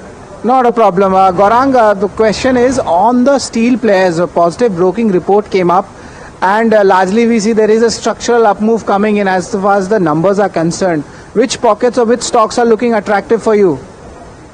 So, Sharad, I think you need to be positive. Don't have bias towards one side, ferrous or non-ferrous. I think you should have both ferrous as well as non-ferrous. And with that perspective in mind, we have coverage on Tata Steel, JSW Steel, Jindal Steel, Hindalco, Vedanta, NMDC, and Nalco. One more advice to the investors: if they eventually understand this team as a sector for investment, then have at least 2-year plus kind of time horizon, Sharad, because whatever is happening at the international front has a direct impact on the international commodity prices, ferrous, non-ferrous, and that has its impact on the performance of the company domestically or otherwise. So have a longish time horizon. Long time horizon when it comes to metal counters. But moving on, let's put up a credit access Grameen on the screens and see what that counter is doing in trade. Post the numbers. Interesting set. Revenues have grown. Your EBITDA is what is actually a fantastic one. 126% margins have also expanded substantially. So basically, it's a strong operational performance. It seems to be a turnaround quarter for credit access Grameen as well. Investec has maintained a buy. They have a target price of 1,450. And they're saying it's at the start of an upcycle. 11% up move coming in today. Gaurang, would you still be a buyer? Hiral, definitely yes. Not only credit access Grameen, but even look at the numbers of AU Small Finance. On both these companies, we have a positive coverage from our fundamental research team. If you have it, hold on to it. If you don't have it, you can start accumulating at current levels. Given the uncertainty in the market, use dips to average at lower levels.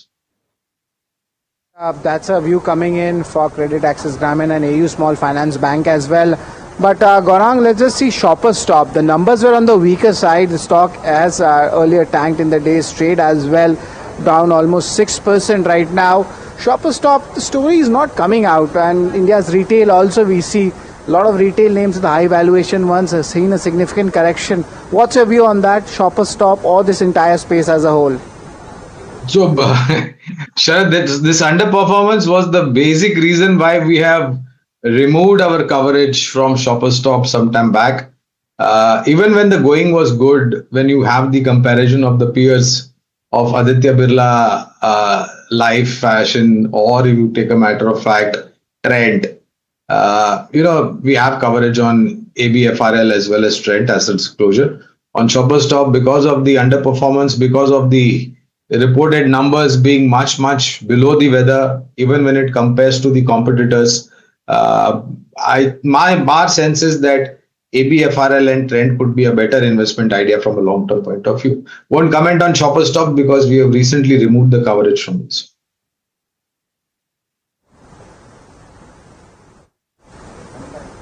All right, that's pretty interesting on that, but markets are giving a very good update on the markets. Earlier we started the show in red, but look at that up move coming in and now it's near its day's high level. it's in the green, and that's the beauty of the markets. Of course, the short covering is coming in, largely oversold positions were there. So how much does it close at those levels? Will it be 25,100 or will it be back to 25,200?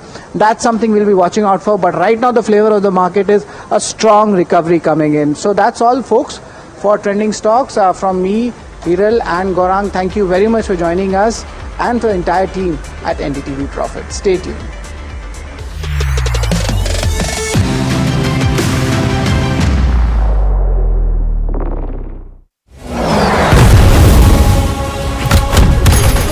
जब बात border की रक्षा की हो तो हर फौजी दीवार बन के खड़ा हो जाए। वैसे ही जब बात आपकी गाड़ी की इंजन की हो तो डिवियोल आपके इंजन को देता है प्रोटेक्शन और पावर, ताकि परफॉर्मेंस रहे लॉन्ग लास्टिंग। डिवियोल, हर इंजन का soldier. Celebrating the release of Border 2 on 23rd January. This is Davos, a picturesque Swiss ski town, which for 1 week every January becomes the epicenter of global power and ideas.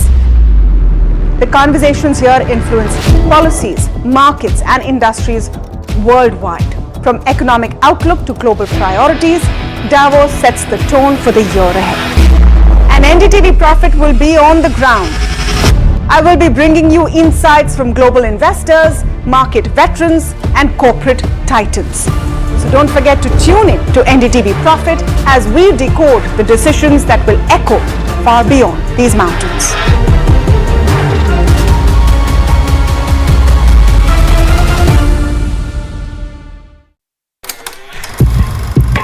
लोग कहते हैं कि जिंदगी एक film की तरह होती है, लेकिन मेरी जिंदगी सिर्फ एक फिल्म नहीं, एक ब्लॉकबस्टर फिल्म है। बचपन से पता था मेरे सपनों में दम है, आगे नहीं सबसे आगे जाना है, स्टार नहीं सुपरस्टार बन के दिखाना है। नाम मिला, फेम मिला, प्यार मिला, I was not just running, I was flying। सबकी जुबां पे बस एक ही नाम, यो हनी सिंह। लेकिन फिर ब्लॉकबस्टर कहानी में आया एक ट्विस्ट, 7वें आसमान से सीधा गिरा मैं जमीन पर। फिर क्या, खुद पे काम दोबारा शुरू, फैंस ने फिर प्यार दिखाया, फिर स्टार नहीं सुपरस्टार बनाया। है ना मेरी जिंदगी एक ब्लॉकबस्टर फिल्म। शुक्रिया आपकी प्रेयर्स का और आपके प्यार का।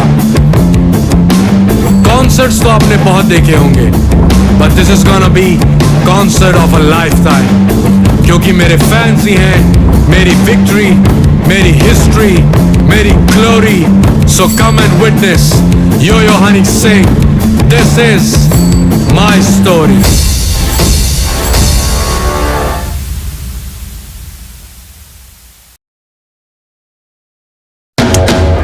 After Delhi and Hyderabad teed off in style, the NDTV PGTI Golf Pro-Am now travels to Mumbai, where business leaders and professionals will connect and compete, charged with excitement and energy on one of the country's most storied courses. NDTV PGTI Golf Pro-Am, the course of champions, the conversation of leaders, 23rd January.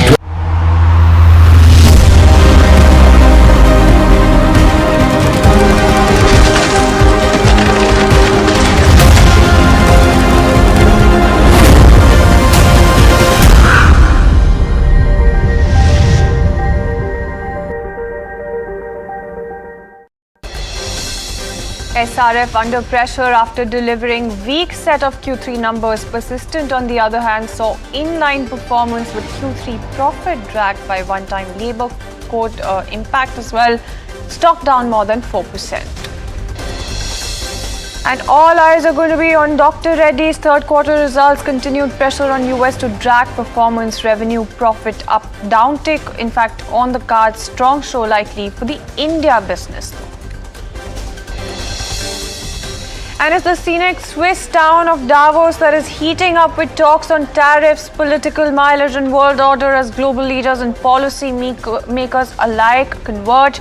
In this small city, NDTV Profit brings all the action from ground with live coverage and exclusive insights. All eyes, of course, are going to be on Trump's commentary when it comes to Davos.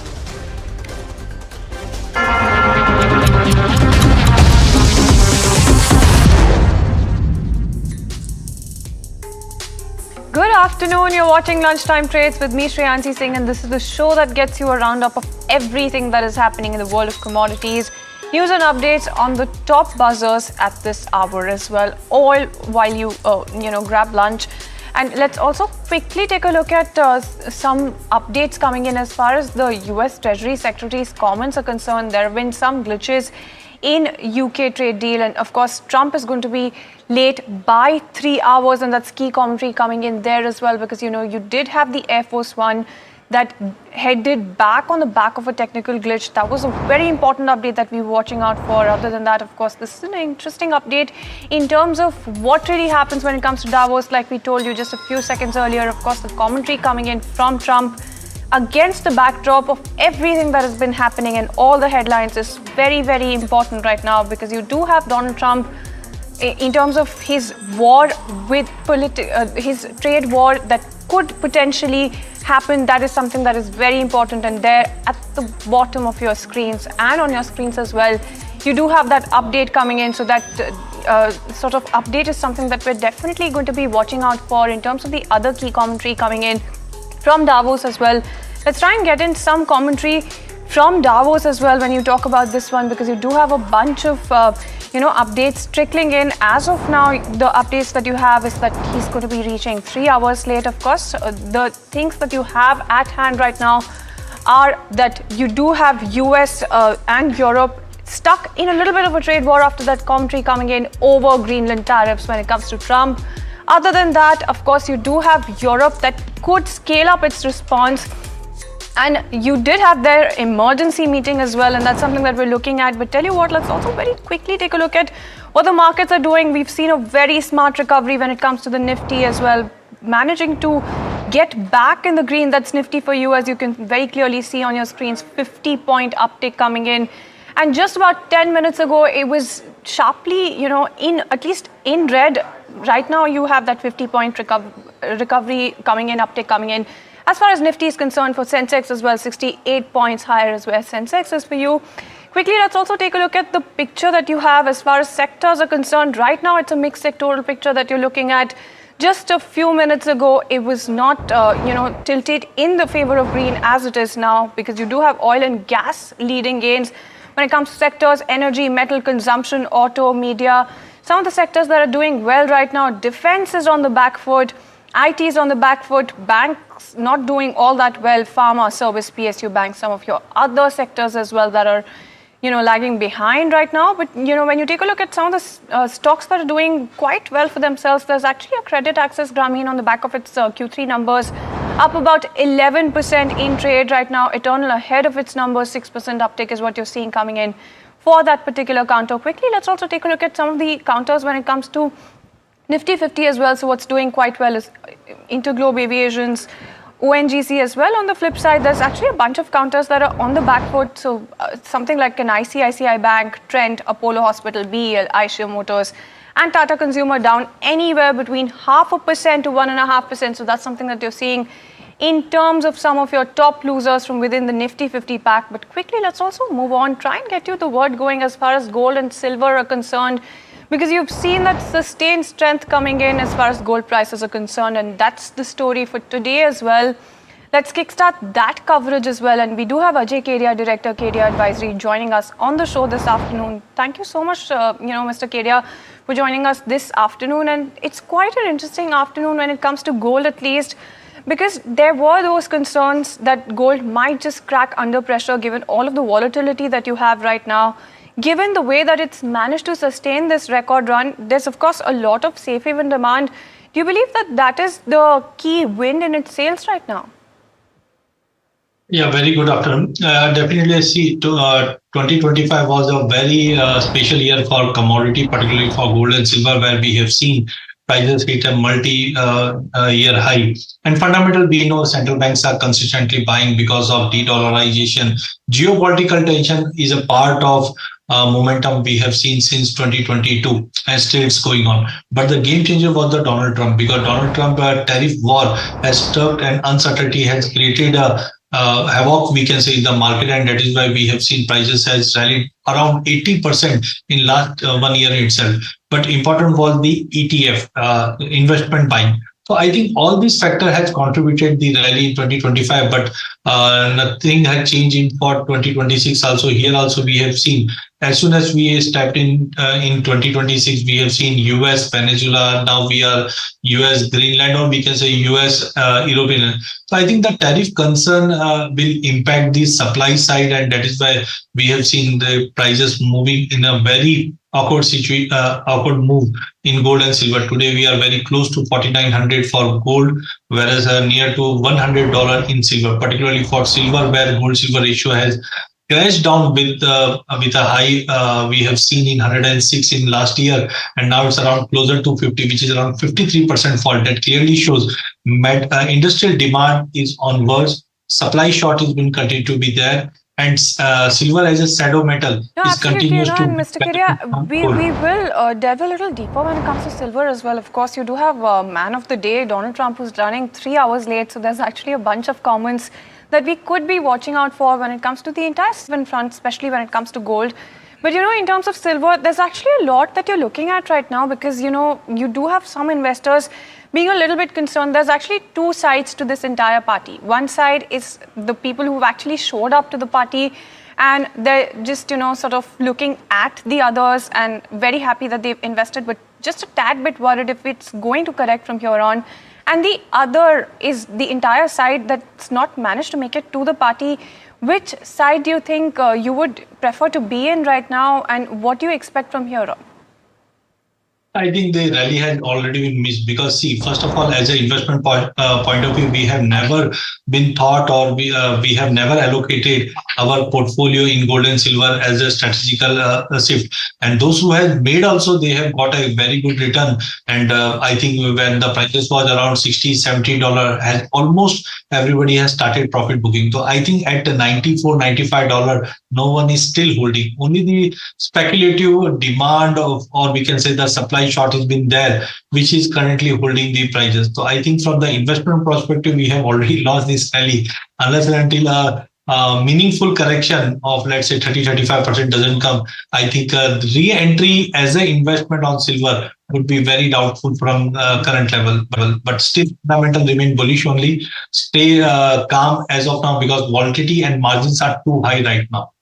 All right, so if you've bought in, hold on to it and just be there, hold on for a while. If you haven't, stay away from it. It's a little bit of the sense that I'm getting from your comments, Mr. Kedia. But when it comes to copper, what are you expecting? Because Goldman, of course, sees continued flows of the metal into the US. There's a lot of bullish triggers here as well. What are you looking at in terms of prices when it comes to copper? Last year, we have seen a quote that copper will be new gold, but I think copper is a new silver, because there was a story going on that China's one of the biggest solar manufacturing company, Longi, has clearly told that as the silver prices are going up, we can shift to copper. So copper is a metal which can substitute silver. Secondly, the supply side, we have already seen like Indonesia or Chile is supply concerns are still going on. Prices were underrated, but with the interest rate are cutting down and industrial demand is continuously going, we are expecting this year we can see a level like 15,000, 15,500 on LME. That means on domestic side, easily the price can move towards the level of 1650, 1700. So I think majorly still the rally has been due for copper. A corrective dip or consolidation would be possible in next 15-20 days, as Chinese Lunar New Year holiday would be there. But overall this year, I think copper, aluminium, zinc, all three metals are going to be on higher side. Maybe from here 30 to 40% gain is easily possible. Right then, and Mr. Kedia, just out of interest, I wanted to try and understand what mode of investment would you bet on when it comes to silver and copper? Would you perhaps be looking at an ETF allocation at this point in time? Staggered buying is the approach that you're looking at here when it comes to silver and copper. In case somebody, has an iron stomach, decides to actually invest in both of these metals, what would you be sort of betting on? So first of all, we come to silver. We have always heard about SIP, which is systematic investment plan, but I think the word has totally changed. Now it's silver investment plan. You can go ahead with silver ETF, but be cautious because whenever we invest in ETF or as an investment, we look for a returns. Whatever the returns we have seen in last couple of years was tremendous and phenomenal. We don't expect this type of return would be possible in 2026 or 2027. A time correction is required. So better would be SIP, so that whenever there is a sharp correction, you will be getting more units. And in case of copper, we don't have any ETF right now. So there are options available, either derivative product, which is not mainly suggested for an investing point of view. So you can buy and keep a delivery, or otherwise you have a nifty metal index in that there are many stocks which have been contributing. So I think a stock is the only option available for copper right now. We don't have any ETF in India. All right, then. So that's a very important insight coming in when it comes to the investment that you have in gold as well as silver and copper in particular. Thank you so much, Mr. Kedia, for helping us out with that. I quickly wanted to try and understand which are the metals that you're the most bullish on when it comes to all three of the metals that you talked about. So out of, if I want to rate for 2026, I will be more bullish on copper. Then it would be aluminium, zinc, but bullion from here, it's a risky bet. At least a correction of, let's say, 30-35% if I am getting. So silver would be definitely I will be again in, but gold we should wait for at least 20% correction or time correction. So precious metal would be slightly I will be off, but copper, aluminium, these two commodity I will be betting for 2026. All right, then stay cautious when it comes to prices and hang in there. That's the commentary coming in. Thank you so much, Mr. Kedia, for joining in and helping us out with the pecking order, some of the modes of investment that you can be looking at when it comes to some of these commodities that are sparkling quite bright. But let's also talk about one stock that is actually doing quite well for itself, and that's Eternal, poised for a strong third quarter performance with revenue expected to nearly double year on year, led by rapid Blinkit expansion as well as quick commerce growth. And Mahima, in fact, is joining in terms of what the street is penciling in. Mahima. Right, so I think Eternal is the only counter that's keeping the Nifty in check right now, up 6% as we speak, and this is ahead of its earnings, as you can see on the charts as well. In terms of where the expectation stands, Bloomberg estimates suggest that revenue will grow almost 2x as compared to Q3 FY25. EBITDA may rise around 1.5 times. Margins may slightly see a downtick of around 100 basis points, but still a 2% margins will be a sequential uptick from what it did in Q2 FY26. In terms of net profit, it may rise to that 115 crore mark versus that of 60 crore mark earlier. In terms of what to expect, festive season sales might see some impact because of the strike that gig workers saw on 25th of December as well as 31st of December. But strong revenue growth is expected in Blinkit, and largely that will be the counter that will drive the top line growth for something like a Zomato. Profitability may see some impact because of the quick commerce dark store expansion, but overall high marketing spends will also likely put some pressure on margins. In terms of what to watch out for, firstly, in terms of expansion of dark stores, what is the guidance? Will that change because of the change in norms for gig workers? Is there recovery happening in food delivery? Because that's not been the case for the past couple of quarters for Eternal. Quick commerce market share expansion, how is that happening considering competition into picture? And hyper pure revenue growth, how is that panned out? And lastly, going out business, how has it panned out in this quarter? And how is the growth looking like? And what is the guidance for this particular segment? So this is the overall view of what you can expect in Eternal earnings. Well, absolutely, and thank you so much, Mahima, for helping us out with that update. It's looking quite upbeat for the stock as well as the expectations, but it's time for a very quick break. Thank you so much for tuning in. More news and updates on the other side.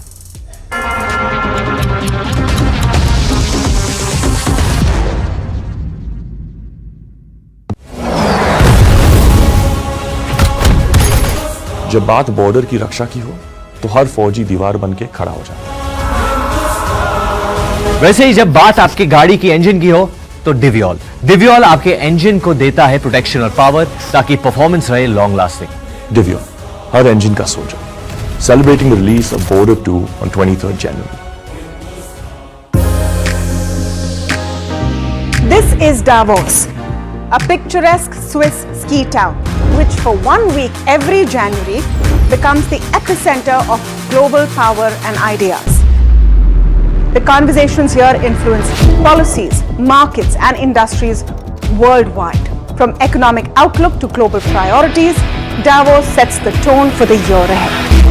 And NDTV Profit will be on the ground. I will be bringing you insights from global investors, market veterans, and corporate titans. So don't forget to tune in to NDTV Profit as we decode the decisions that will echo far beyond these mountains.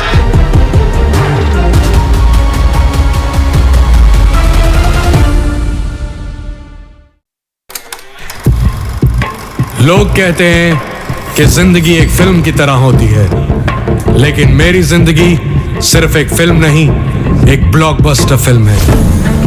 बचपन से पता था मेरे सपनों में दम है, आगे नहीं सबसे आगे जाना है, स्टार नहीं सुपरस्टार बन के दिखाना है। नाम मिला, फेम मिला, प्यार मिला, I was not just running, I was flying। सबकी जुबां पे बस एक ही नाम, यो हनी सिंह। लेकिन फिर blockbuster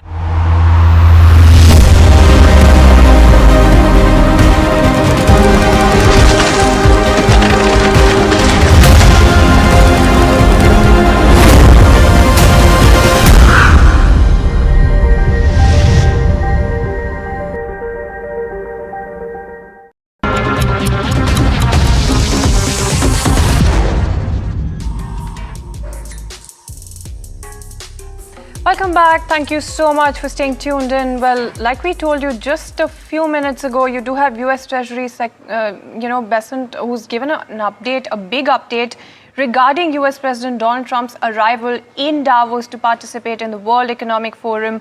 This particular participation is key on a couple of counts. One, that entire Board of Peace commentary. Second one, of course, is the entire US and Europe saga that you have right now. On that backdrop, let's go across and listen in to this key commentary. I believe President Trump is going to be about 3 hours late. I haven't seen the updated schedule. And that if this is what all President Macron has to do when the French budget is in shambles, I would suggest that he focuses on other things for the French people.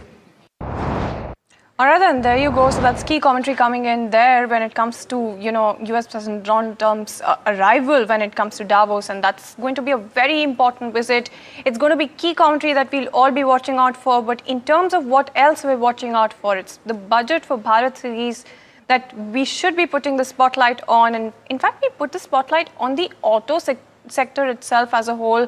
The industry is cruising on strong momentum. GST 2.0 has powered a 5% growth last year and an impressive 18% surge in the third quarter itself. But to keep this pace going, the sector has a clear budget wish list. Here's what the big players across passenger vehicles, commercial vehicles, and farm equipment want from this budget.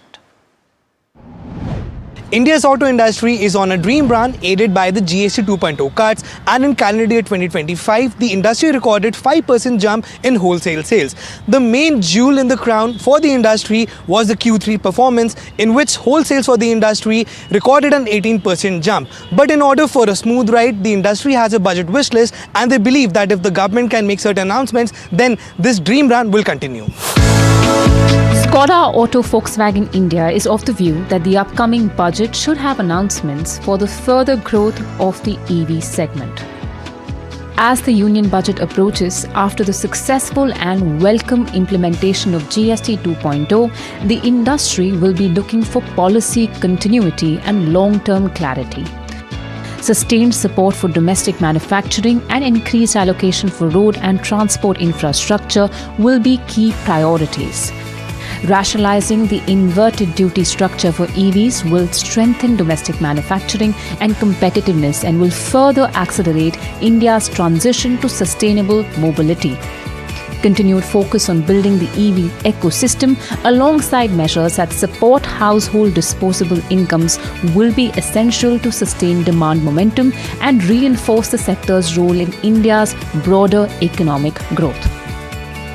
On the other hand, The CV and farm equipment players are of the view that the government has already been proactive with policies like GST 2.0 and RBI interest rate reductions. However, they expect the government to continue its growth-led initiatives and reforms for the agriculture sector. So we are just a few weeks away from the union budget. What are your expectations from Ashok Leyland's perspective? Government these days is so proactive that we don't need to wait for a budget really. One thing that the government should consider is really coming up with some program or some scheme around scrappage of the old vehicles. The government in the past 4 to 5 years have done all the positive gestures and announcements as far as the farming community is concerned. In terms of visibility, in terms of incentivization, in terms of ensuring the money reaches the farmer. We are a 1.4 billion population today in India. We have to be self-sufficient. In many areas, we are self-sufficient. We can also become a food basket for the world. And also, as I mentioned slightly earlier, that in mechanization, we're only 47% in comparison to America and Canada at 90%. So I think that is the opportunity which the government and the industry and the farming community need to work towards in convergence. I would certainly hope it's a consumption and a growth-led budget. As long as the domestic growth and the domestic demand continues to be robust, the industry will perform. And lastly, as we've been discussing exports, if there are some things that can be done to be able to help and boost exports, if there are some policy interventions that can be brought in there, that would be most welcome. If there are some policy corrections on duty drawback and things like that, and those conversations are on, the government has been considering a few of these things to strengthen the general capability of India and exportability. That's the only thing we can continue to push for. India's auto industry expects to continue its journey on the 5th gear, all thanks to GST 2.0 cuts. The industry also believes that in the upcoming budget, the government makes certain announcements through which the government can increase the EV infrastructure across the country. Besides that, the industry has also suggested to bring in a scrappage policy for commercial vehicle segment, and at the same time, the industry has also demanded that the government must make certain announcements and certain policies which can increase farm mechanization across the country. The industry believes that if the government is able to support the industry in the long term, then nothing can stop India from achieving the tag of becoming the largest auto industry in the whole world. With video journalist Suraj Singh, this is Danish Anand for NDTV Profit. All right, then. Thank you so much, Danish, for getting us all of those details. So that entire sector is in 5th gear. That's what it makes it to the budget wish list there as well. But speaking of some important updates, as we wrap up on the show, of course, you do have Rupee hovering close to the record low, and that's something that you're looking at. You've seen a smart recovery when it comes to the markets, but let's also quickly take a look at a couple of buzzers when it comes to earnings. Of course, there's Shoppers Stop that is down about 5.5% thereabout. It's a mixed quarter that you're looking at there. At least when it comes to the revenue, you've seen a downtick of 69%. So that's what you're looking at for the revenue. That is up about 2.6%. And the EBITDA is down about 11.3% as well. Margins, in fact, have contracted just a tad bit. So that's something that you're looking at for Shoppers Stop. It's quite the mixed quarter, but it's perhaps the profit figure that is rattling investors a little bit. So that's something that you're looking at here when it comes to Shoppers Stop. What else should you be looking at in terms of earnings? There's actually a Credit Access Grameen that makes it to that list on the back of that almost 12% gain coming in. When you take a look at the numbers, you have the revenue that is up about 8%, EBITDA that is up about 126%. You've seen a stellar move coming in for the EBITDA there when it comes to this particular counter, possibly by that particular stock is also up about 12% in trade as well. And you do have a turnaround quarter that you're looking at when it comes to the third quarter for Credit Access Grameen. So largely on the back of that, you do have some strength coming in for the stock as well. Investec has maintained a buy with a target price of 1,450 rupees. And it's also talking about how the companies are the start of an upcycle. There's also a growth pickup that they see, and margin expansion and credit cost reduction is also something that they see on the cards. In fact, this is their best pick on the MFI upcycle as well. And the valuations also appear quite reasonable to Investec. That stock is doing quite well, but that's all the time that we have on the show. Thank you so much for tuning in.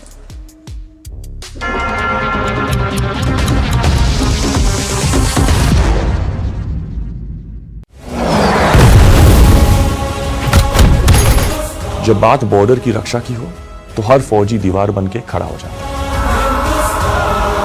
वैसे ही जब बात आपकी गाड़ी की engine की हो तो डिवियोल आपके इंजन को देता है प्रोटेक्शन और पावर ताकि परफॉर्मेंस रहे लॉन्ग लास्टिंग। डिवियोल, हर इंजन का soldier. Celebrating the release of Border 2 on 23rd January. This is Davos, a picturesque Swiss ski town, which for 1 week every January becomes the epicenter of global power and ideas. The conversations here influence policies, markets, and industries worldwide. From economic outlook to global priorities, Davos sets the tone for the year ahead. And NDTV Profit will be on the ground. I will be bringing you insights from global investors, market veterans, and corporate titans. So don't forget to tune in to NDTV Profit as we decode the decisions that will echo far beyond these mountains.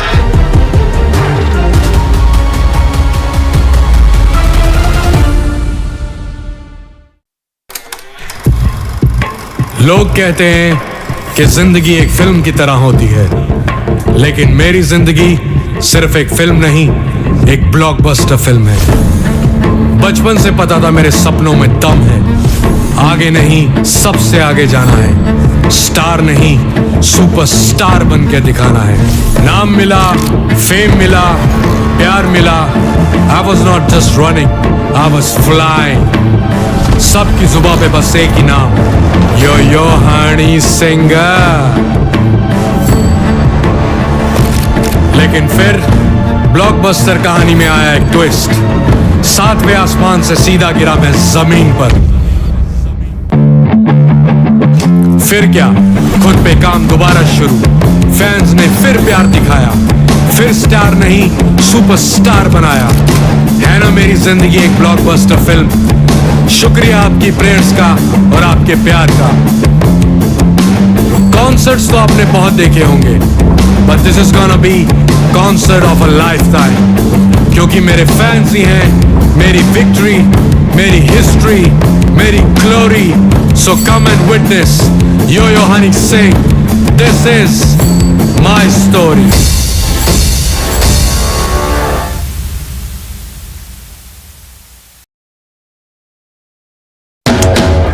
After Delhi and Hyderabad teed off in style, the NDTV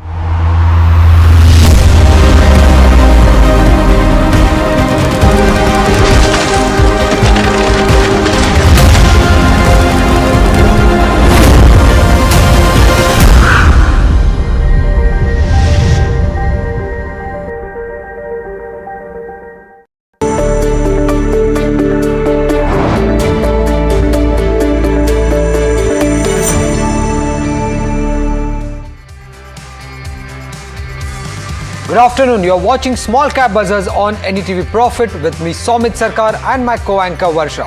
In the next half an hour, we'll take you through the most important small cap stocks that have been buzzing in trade, either in the back of price or volume action. But before that, let's check what's on the show today. Firstly, we'll be speaking with the management of Ceneris Pharma. Now, if you look at the Q3 number, the company delivered a very strong quarter. The revenues and EBITDA increased nearly 64% and 86% on a YOY basis. PTC India Financial, the stock was down largely on the back of weak Q3 numbers. The company's profit nearly halved compared to last quarter. When it comes to Bajaj Style and Cupid, both these counters were down in trade, and this is after Cupid announced that they will be infusing funds into Bajaj Style. So that would be an important counters to watch out for in trade today. And lastly, when it comes to Harsha Engineers, that stock is down for the 4th consecutive session. But what is interesting today is the volume number. If you look at the volumes, they are nearly 30 times that 20-day average. And it's not only Harsha Engineers which is interesting, it's the market also that is interesting today. Quite a volatile trading session. We declined more than 300 points in trade, but we did manage to recover nearly 380 points from the day's lowest level till now. And if you look at the markets right now, they are just down 24 points, but we did manage to grow above the 200 DMA as well in trade. But that's all when it comes to the Nifty 50, and that's the benchmark index. But Varsha, What's been buzzing when it comes to the small cap segment? Well, when it comes to small cap segment, we have seen recovery, sharp recovery there also. Still, it's down almost 0.65%. But let's see which are the stocks which are in focus when it comes to, small cap stocks. You have Rosel Tech, which is buzzing in trade today. Even you have, ESEF Small Finance Bank also, which is, under radar. Now, Sanofi Pharma, as Somit was saying, is buzzing on the back of strong Q3 numbers. And you also have Nosal, which is also trading, it's up almost 5 to 6%. Volumes are trading at 4x. Now it's a rubber chemical company.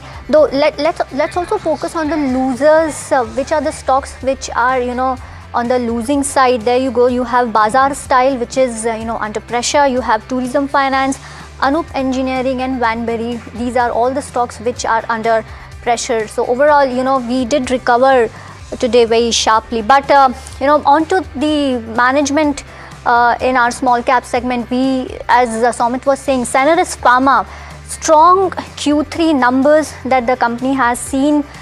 This is on the back of their own products and of course the CDMO segment that they have, they are concentrating on. But to speak more about the numbers and what lies ahead and what are the growth prospects for next 2 to 3 years, I'm here joined by Mr. Swapnil Shah, who's the promoter and managing director of Sanofi.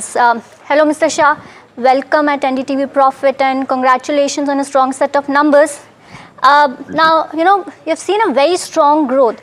Will this growth sustain, number one? And do you want to revise your guidance upwards? Because anyhow, you're going to surpass the guided number. No, thank you. Thank you for having me on your show.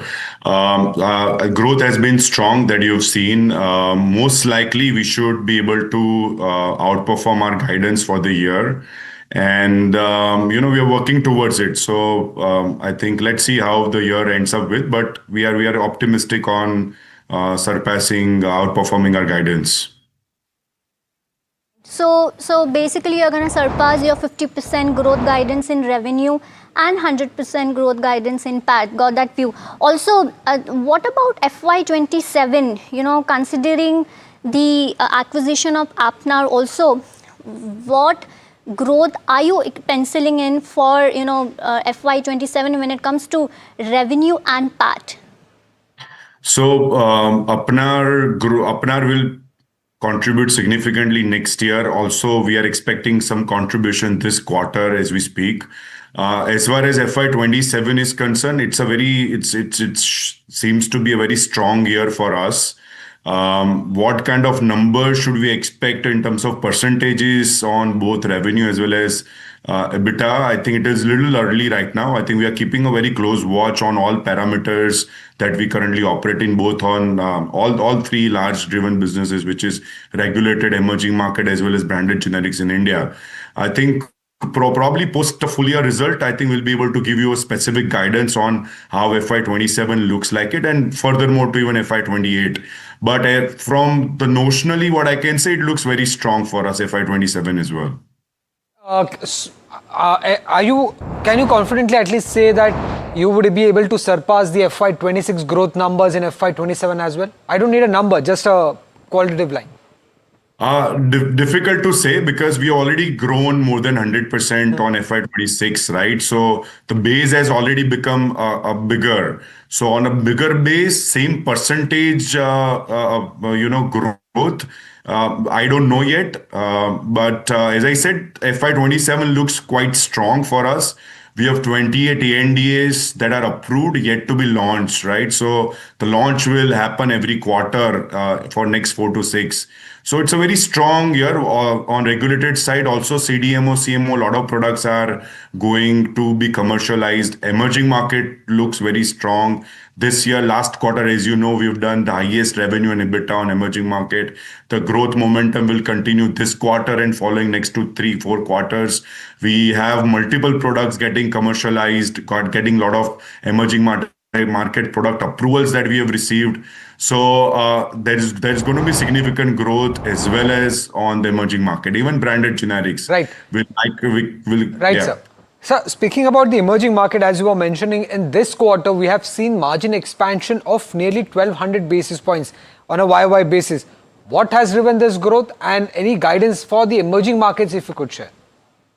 So the larger growth is account of two reasons. One is that we've changed our product mix, right? So from a very commoditized product base, we have a lot of now new specialty, new launch, first to launch, second to market kind of products on emerging markets, multiple geographies that we are present in. That is one thing. And the second thing is we have changed our trade channels, right? So earlier, a lot of business was been done locally in Indian rupees to now business is being done in dollars. So we are directly exporting it to our large distributors and our partners that are situated in multiple different geographies. So a lot of dollar revenue exposure has gone up and product mix has changed, which has kind of led to the growth in emerging markets as we speak.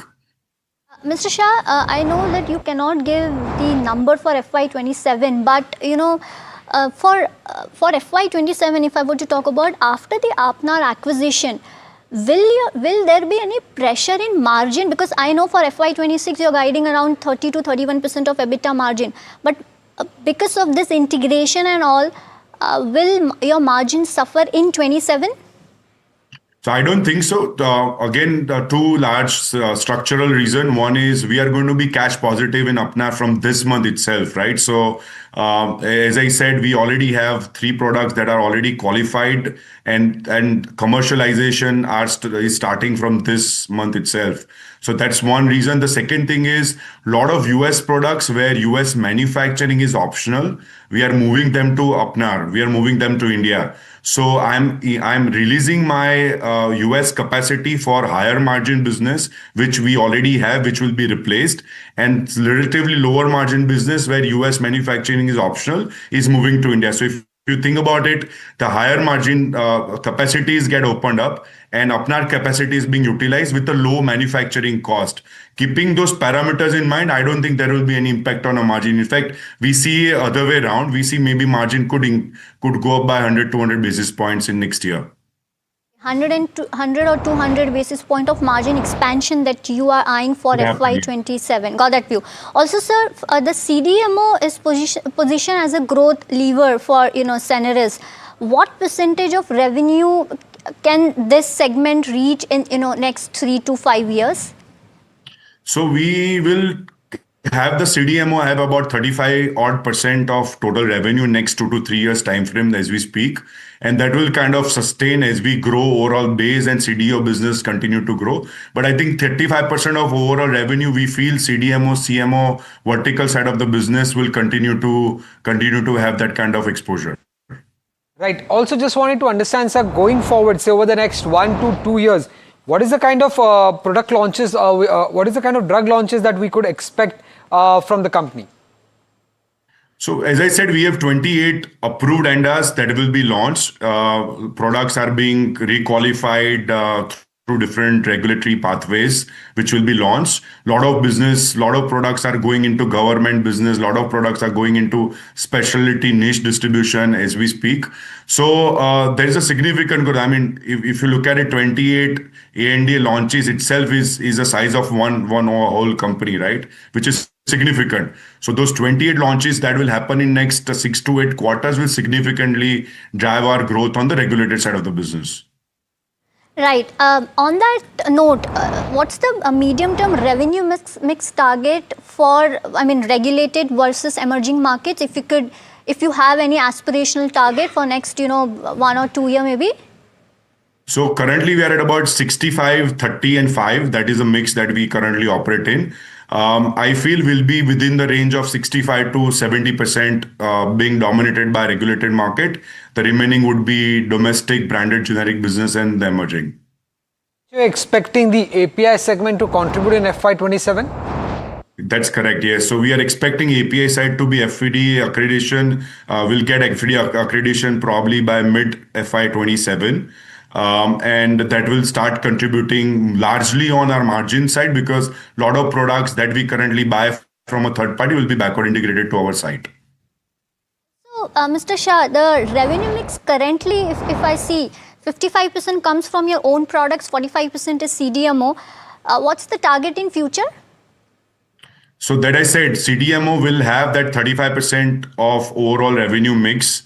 which will sustain and grow as the overall pie of revenue will continue to grow. And that we feel that I think that's going to be quite sustainable on the CDMO CMO. Mr. Shah, my two questions. One is, of course, the capex plans that you have, for FY27, and any more acquisitions that are being lined up. And the third one is the backward integration plans, if any. So capex is kind of now scaled down with Apnar acquisition. So whatever the capex was planned, we kind of pushed because we got those additional capacities on board, which we were going to spend for. So I think capex need for at least next 12 to 18 months is significantly reduced for us because of the acquisition. So I think that's a good play from the capex standpoint. Right. Thank you, sir. Thank you for joining us and giving us the way forward for Ceneris Pharma.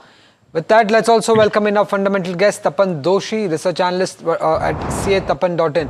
Tapan, you heard the management, very strong guidance given even for FY27. The management is confident that product launches would drive growth even going forward.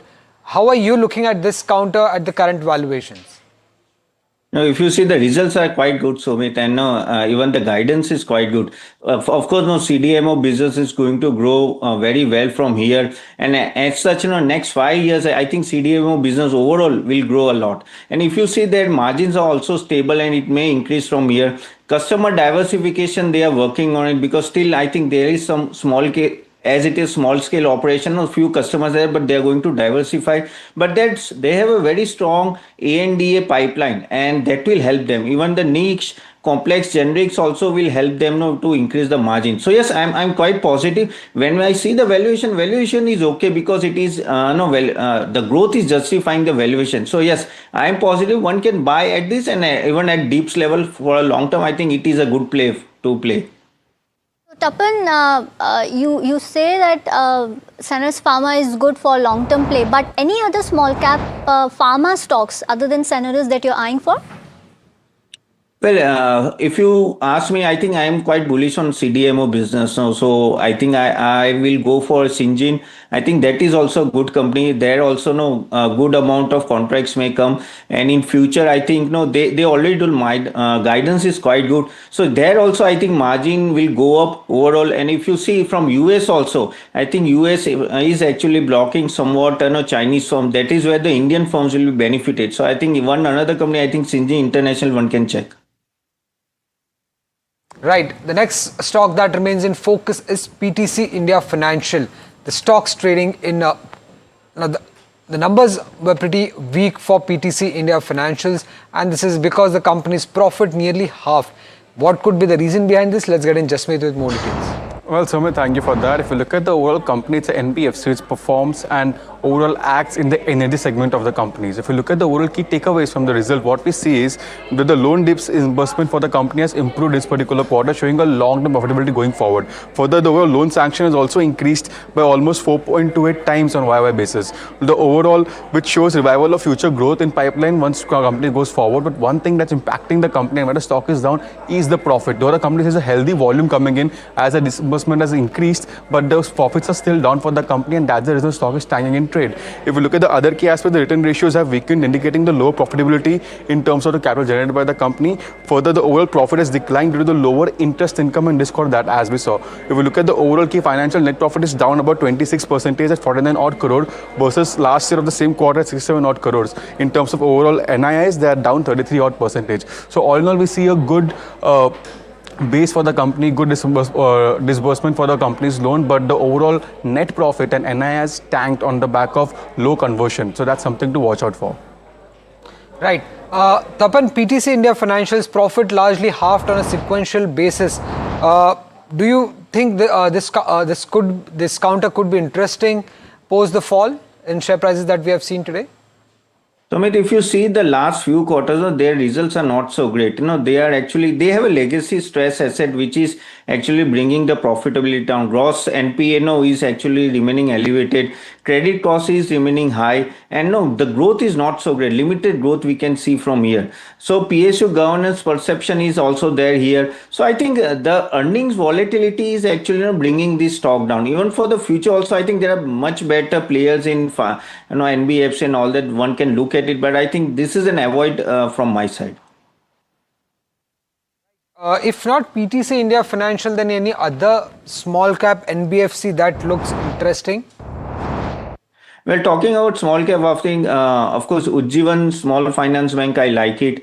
Even Home Credit, that also quite a good stock. You see, wherever the wherever the MFI lending exposure was there, now that is improving. Even we can see that in the Poonawalla Finance also. I think that is where I think the good uptick is coming in because the interest rate is coming down. In future, what will happen, that net interest margin of all these NBFC will go up. So one can look at it, even though these stocks have gone up, but I think next 1 or 2 years it will remain good for these companies. I think credit cost will be at a lower level, and from here I think credit growth will be at least maybe around 20% odd. So I think these companies will be benefited as their NPAs are actually now lower because MFI lending issues are mostly resolved. Right. Before we move on to our next small cap stock, let's go across to Sharad to understand what's been buzzing in the F&O segment. Well, thanks for that, Somit. And it has been a very, very kind of, big up move coming in and then a down move. And you can just see now it's almost even Stevens when it comes to the gainers and losers. Eternal Indigo holding up the fort, and Eternal up 5% ahead of its numbers, likely the numbers just after the post-market hours. But Trent, ICICI Bank, BL, that's where the selling pressure is definitely there. But the total mood of the market has changed. For a brief moment, Sensex was above in the green and a good amount of short covering was seen. And largely in the contracts also we see still the markets are in that oversold category as well. BankX also we see there's significant downtick coming in when it comes to IndusInd Bank, Kotak Mahindra Bank, and even the pressure coming in HDFC Bank as well. Stock specific moves, that's where we are focusing on. Long build up for Eternal and Dabur. It's convincing when it comes to Eternal. Also looking at the short covering names, these include InfoEdge and Samvardhana Motherson. InfoEdge of course back on a good earnings as well. Apart from this long unwinding coming in for UPL for second straight day, we are seeing a big pressure coming in this counter, and L&T Finance also making it to the list. Short build up, Kalyan Jewellers, it's maintaining that stock. Last time also we had discussed that 1045 stock is down 11%. On the other hand, SRF selling has intensified, it's down almost 7% in the trade. So definitely the market deep gashes are still there in the broader indices. Thank you so much, Sharad, for all the details. Well, moving on, Harsha Engineers is under pressure in trade today. Now, what's worrying the investors? Let's get Anushi to tell us more about that. Well, thanks for that, Varsha. So high trading volumes are what we are seeing for Harsha Engineers, 20 times compared to its 1 month average is what we are looking at. 30 times, in fact, versus its 20-day average is what we are looking at. The stock being down for the 4th consecutive session. If you just look at its past performance also, in 1 month, we are seeing about a 1% of a decline. Even in this 1 week, we are seeing about a 5% of a decline. And 6 month also, the stock has seen about 8% of correction as well. So it's not a stock that has done particularly well in these last 3 periods that we are talking about. But just a bit background about the company. It is a manufacturer of precision bearing cages in India, and it is now diversifying into complex and specialized precision stamped and brushing components is what we are looking at. If you talk about its first half results, the company saw about a 6% of a revenue growth. Meanwhile, its margin stood at 17.5% versus 16.8%, and net profit saw about a 14.4% of a jump. Since those results, there have been no such recent developments or updates coming in from the company side. But in terms of how the conference call shaped up, the management continues to have a cautious commentary in terms of the next 1 to 2 quarters performance.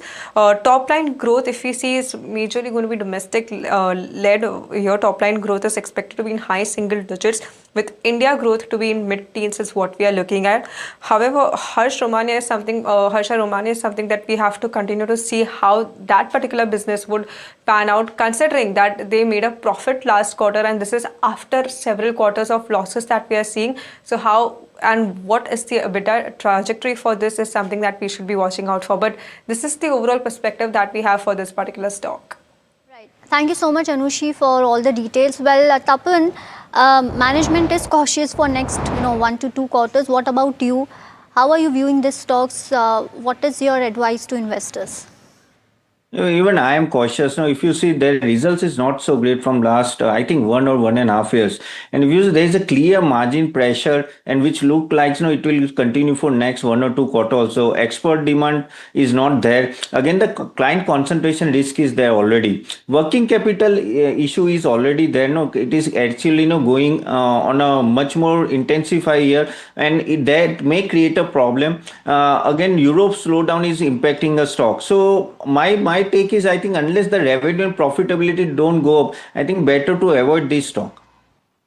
Right.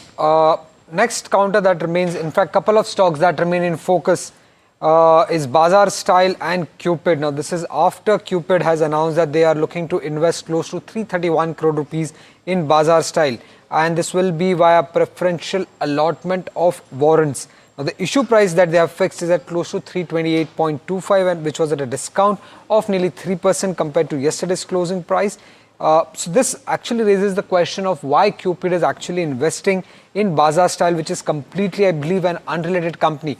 Tapan, did you go through this announcement? What's your take on this investment coming in from Cupid into Bazaar Style? No, even actually, I am not also convinced, Sumit, no, because both, actually, area is completely different, and here, they don't have that type of expertise.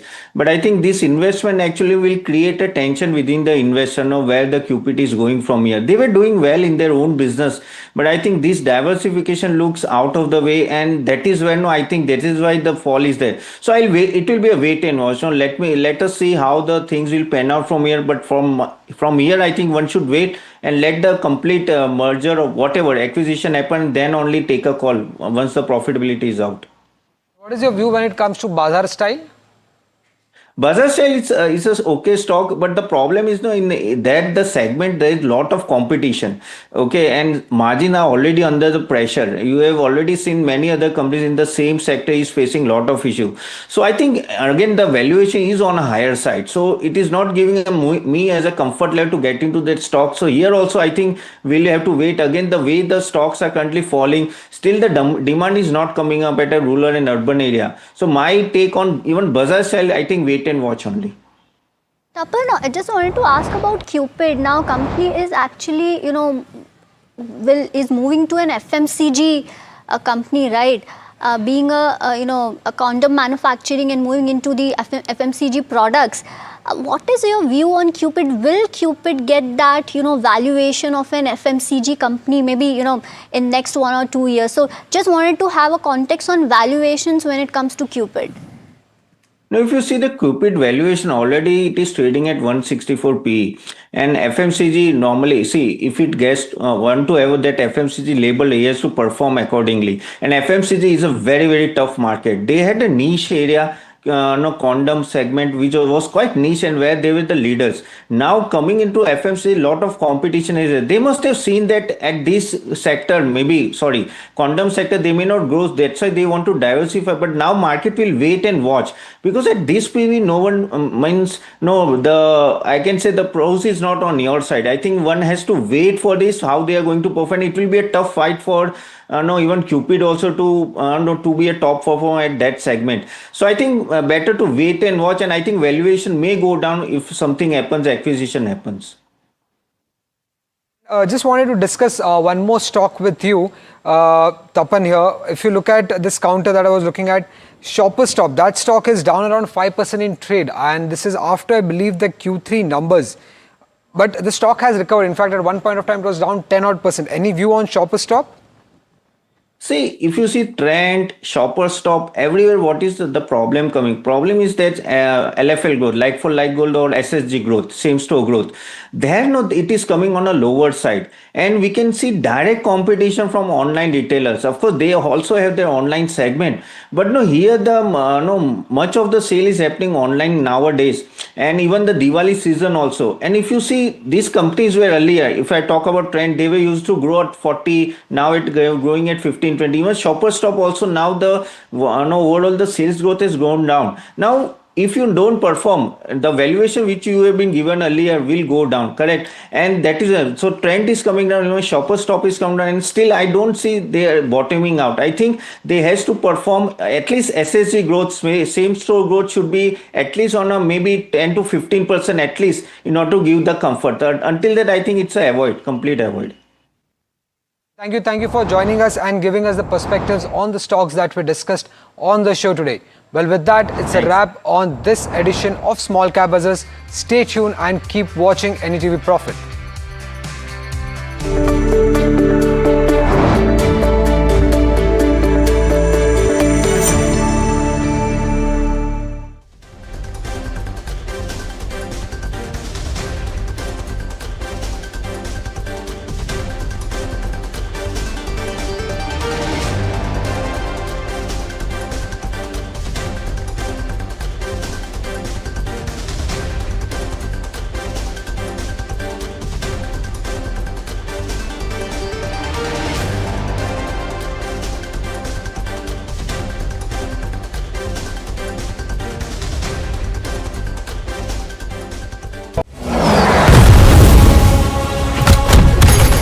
जब बात border की रक्षा की हो तो हर फौजी दीवार बन के खड़ा हो जाए। वैसे ही जब बात आपकी गाड़ी की इंजन की हो तो डिवियोल आपके इंजन को देता है प्रोटेक्शन और पावर ताकि परफॉर्मेंस रहे लॉन्ग लास्टिंग। डिवियोल हर इंजन का soldier, celebrating the release of border 2 on 23rd January. This is Davos, a picturesque Swiss ski town, which for 1 week every January becomes the epicenter of global power and ideas. The conversations here influence policies, markets, and industries worldwide. From economic outlook to global priorities, Davos sets the tone for the year ahead. And NDTV Profit will be on the ground. I will be bringing you insights from global investors, market veterans, and corporate titans. So don't forget to tune in to NDTV Profit as we decode the decisions that will echo far beyond these mountains.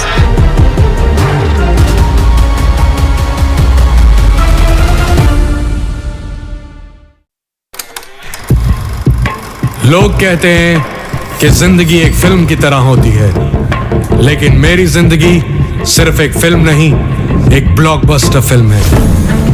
बचपन से पता था मेरे सपनों में दम है, आगे नहीं सबसे आगे जाना है, स्टार नहीं सुपरस्टार बन के दिखाना है। नाम मिला, फेम मिला, प्यार मिला, I was not just running, I was flying. सबकी जुबां पे बस एक ही नाम, यो हनी सिंह। लेकिन फिर ब्लॉकबस्टर कहानी में आया एक ट्विस्ट, 7वें आसमान से सीधा गिरा मैं जमीन पर। फिर क्या, खुद पे काम दोबारा शुरू, फैंस ने फिर प्यार दिखाया, फिर स्टार नहीं सुपरस्टार बनाया। है ना मेरी जिंदगी एक ब्लॉकबस्टर फिल्म। शुक्रिया आपकी प्रेयर्स का और आपके प्यार का। कॉन्सर्ट्स तो आपने बहुत देखे होंगे, but this is gonna be concert of a lifetime, क्योंकि मेरे फैंस ही हैं मेरी विक्ट्री, मेरी हिस्ट्री, मेरी glory. So come and witness yo Honey Singh, this is my story.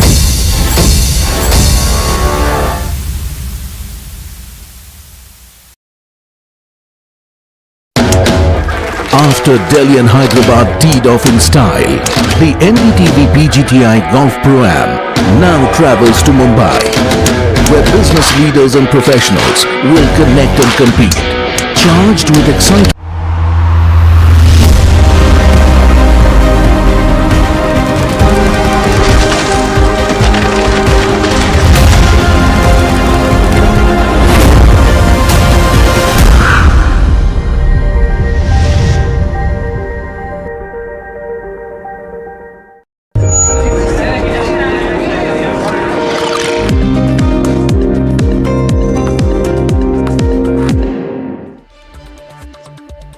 Hello and welcome to NDTV Profit. I'm Sharad Dubey and with me is Mahima Vastrajani, and well, we are welcoming you to Ask Profit Afternoon Edition, where you'll send in your queries in the WhatsApp. You can see up and the numbers flashing down where you can send in your stock queries, and we'll ask our technical and fundamental guests. Just a short check on the markets. There has been a recovery after what we saw.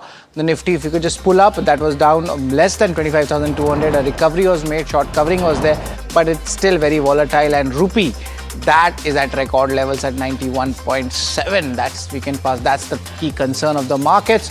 But moving ahead, now important development has come in. Our government has formally invited financial bids for the strategic disinvestment of IDBI Bank. Shrimi joins in with more details. Shrimi? Yeah, a very crucial development coming in. Top sources in the government told us that government formally invited the financial bid for its strategic sale in the IDBI Bank. In fact, this is coming after, a host of security and regulatory clearances, and what we've been given to understand that potential bidders have been given 4 weeks of time to file the financial offer. Now, what will happen next? That once the potential bidder will file for the financial offer, the government, through cabinet approval, will announce the winning bidder, and they are aiming to announce it by end of March. And post that, it will take some more time, given the fact that it's a, very sensitive sector. And both government and RBI is involved throughout the process. So perhaps the transaction would close in the next financial year. If you remember in the Air India case as well, we have seen that it will take around 4 to 5 months of time between announced bidder and the final transaction to actually get sealed. So as far as fiscal, maths is concerned, the fiscal context is concerned, the receipt from this disinvestment, if you see under the proposed transaction, both government and LIC is expected to sell 60.72% in IDBI Bank. If you see the total valuation, which is coming to around 75 to 76,000 crore. So that receipt will reflect perhaps in the next financial year. Now, as far as disinvestment target is concerned, that's also crucial ahead of the budget, because the government will take a call on the budgetary estimates as well. Disinvestment is no longer is a separate accounting. It's a part of capital miscellaneous receipt.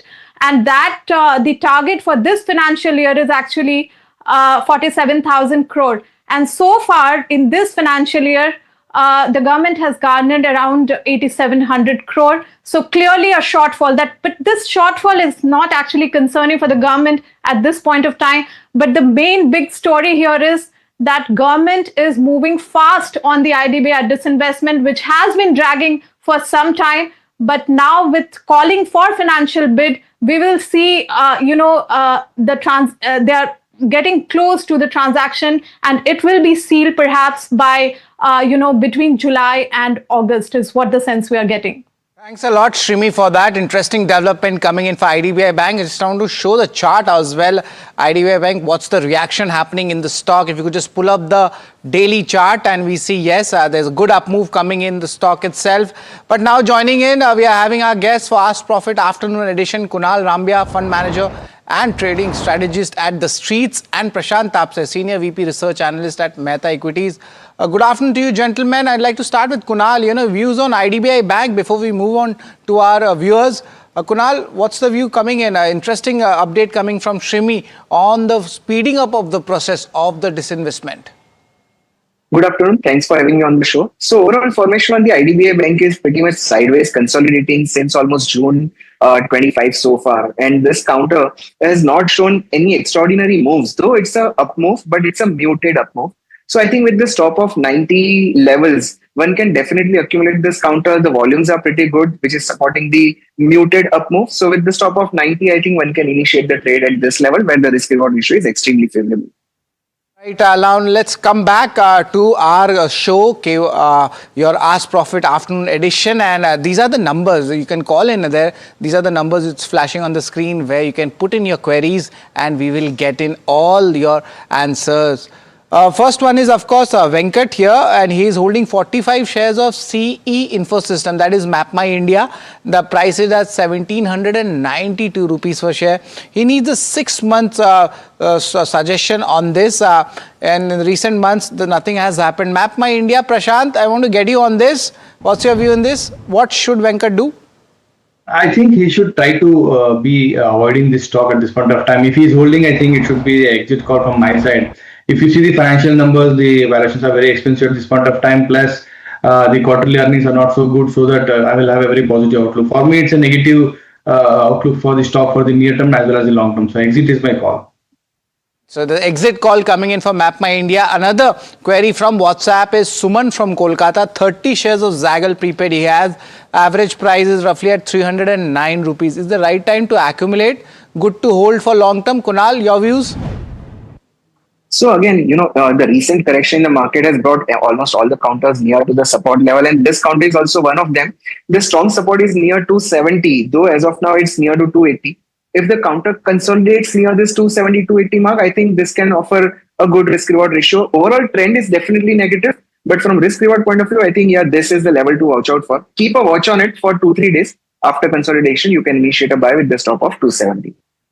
Right. Of course, a good time to enter for L&T. That's actually for Interglobe Aviation. That's the query coming in from Suresh Babu. He's from Hyderabad. And the question is Interglobe Aviation for long term. Kunal, I want to get you on this. Is it a good time, or is it the valuation still kind of on the higher side? See, to be honest, after this chaos, this counter has come down significantly, right? And from those 6,200 levels, we are near to 4,600. Even if I look at the overall long-term trend on the charts, which are like 3.5 to 4 years trend, this counter is looking very attractive to me. We turned bullish on this counter somewhere near mid of December, where the counter first time made the low of 4,800. In fact, counter is still at the same level. With the stop of 4,500, it's a clear buy. And the upside can be till again 5,500 to 6,000. We are just waiting for the dust to settle, but overall the trend is very, very strong on the long-term charts. All right, that's pretty much interesting on that. But Mohan from Bengaluru is joining us. Hi, Mohan. Of course, the markets are very dicey, but which stock you are holding? I'm holding some, I bought 10 shares at Thangamayil Jewelry at the rate of 1,432. I just want to know whether can I add these shares more or for long-term perspective. All right. Congratulations, Mohan, on the profit. And you have picked the right stock, actually. The momentum is very strong. And from the HNI circles, what I'm hearing is the significant buying is happening across the DIs. Prashant, short-term view on Thangamayil. Should there be some more addition in this counter, or a little bit of profit booking is there right now? I don't advise a new fresh addition at this point of time. I think the way how gold has rallied and the way how the earnings have been presented by the gold jewelry businesses. So I think there should be some kind of profit booking attempt, at least 50% from the current levels, or trail your stop losses to 3,700. But it can be a two-way to hold the stock for the short term. All right. Now Udit is joining us from Mumbai. And hi, Udit. What stock you're talking about here? Good afternoon, Sarath. I am talking about Newgen Software. I hold around 50 shares of Newgen with 1030 a piece. Huge loss. I know circumstances are dictating terms now. I understand that. In spite of that, if I discount that, is this stock still good enough to hold on to, or do I average at this level, or do I get out booking the loss? Yeah, Udit, that seems a concern. Your buying price was 1,030 and now it's, it has gone down almost 30 to 40 odd percent. Kunal, I want to get you on this. Is it the right time for Udit to actually, average up or exit the stock? What's your view on that, Newgen Software? So no, certainly not to average out, first of all, because if the counter is in downtrend, I definitely agree on one point that the risk-reward ratio might be favorable, but unless this, the falling knife stops somewhere, we should not be holding this counter. Now, if I look at the broader term, the chart of the counter, this counter was having a strong support near to 775, 780 levels. I'm talking from 2024 consolidation bottom till now. But it has decisively broken that also, and the volumes are very, very high. So I would advise to stay away from this counter, because now already it's in loss and our viewer is holding it. Wait for a dead cat bounce somewhere near to 775, I think you should book the losses and move on to some other IT companies which are literally looking good and the momentum is really building strong. But if Udit is there with us, just can you recommend Kunal which IT stock can he go?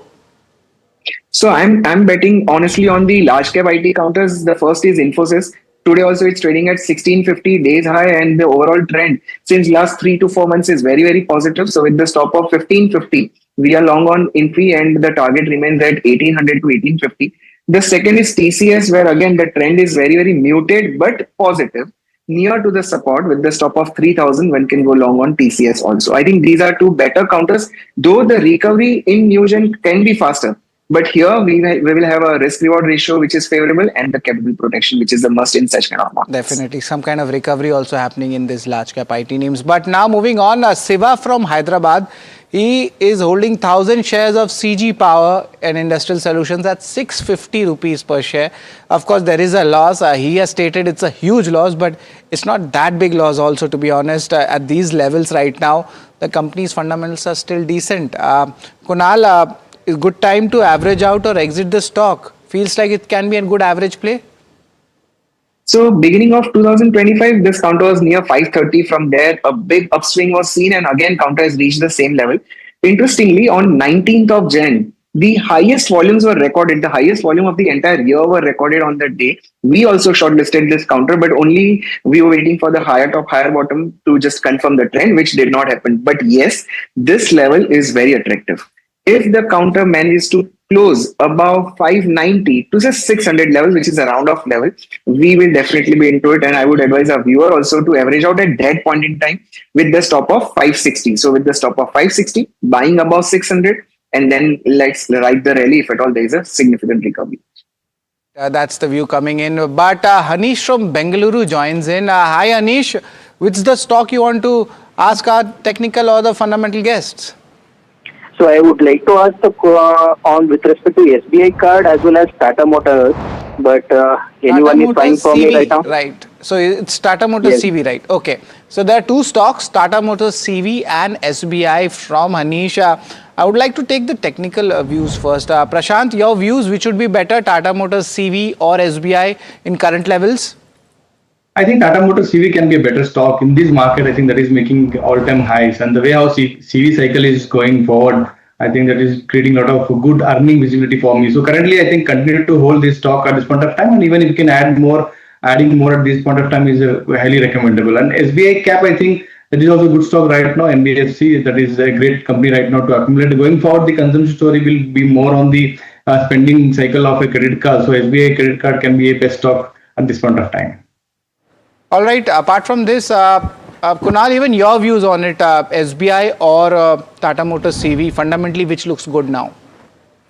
See, honestly, so we have created one of these strategies on it, and that's a short-term derivative strategy I would like to share. That's on Tata Motors CV. The only reason being this counter actually rallied multiple times from 320, 330 level itself since March 2022. Post the adjustment of the prices. So I think the downside on this counter is very minimum. So with the stop of I think around 325, one can go long on futures and short straddle. Now short straddle is logic is that even if the counter remains sideways, we still end up making something for this remaining month and for the next month. And if there is a positive rally, you are anyway long on the future. So upside is protected, upside is kept, but still 5.5% on the upside can be really good on large cap counters. So a very strong view on Tata Motors passenger vehicle from trading point of view. And if someone wants to go ahead with fundamentals, I think obviously SBI is a better play because overall the trend has been really strong. And even in the correction, this counter has not really come down much. All right. Okay. So that's the view coming in on SBI as well as Tata Motors. But moving on to our next caller, Ashok is calling us from Andhra Pradesh. Ashok, hi. Very good afternoon to you. How can we help you today? Yeah, ITC, can we buy at this price level?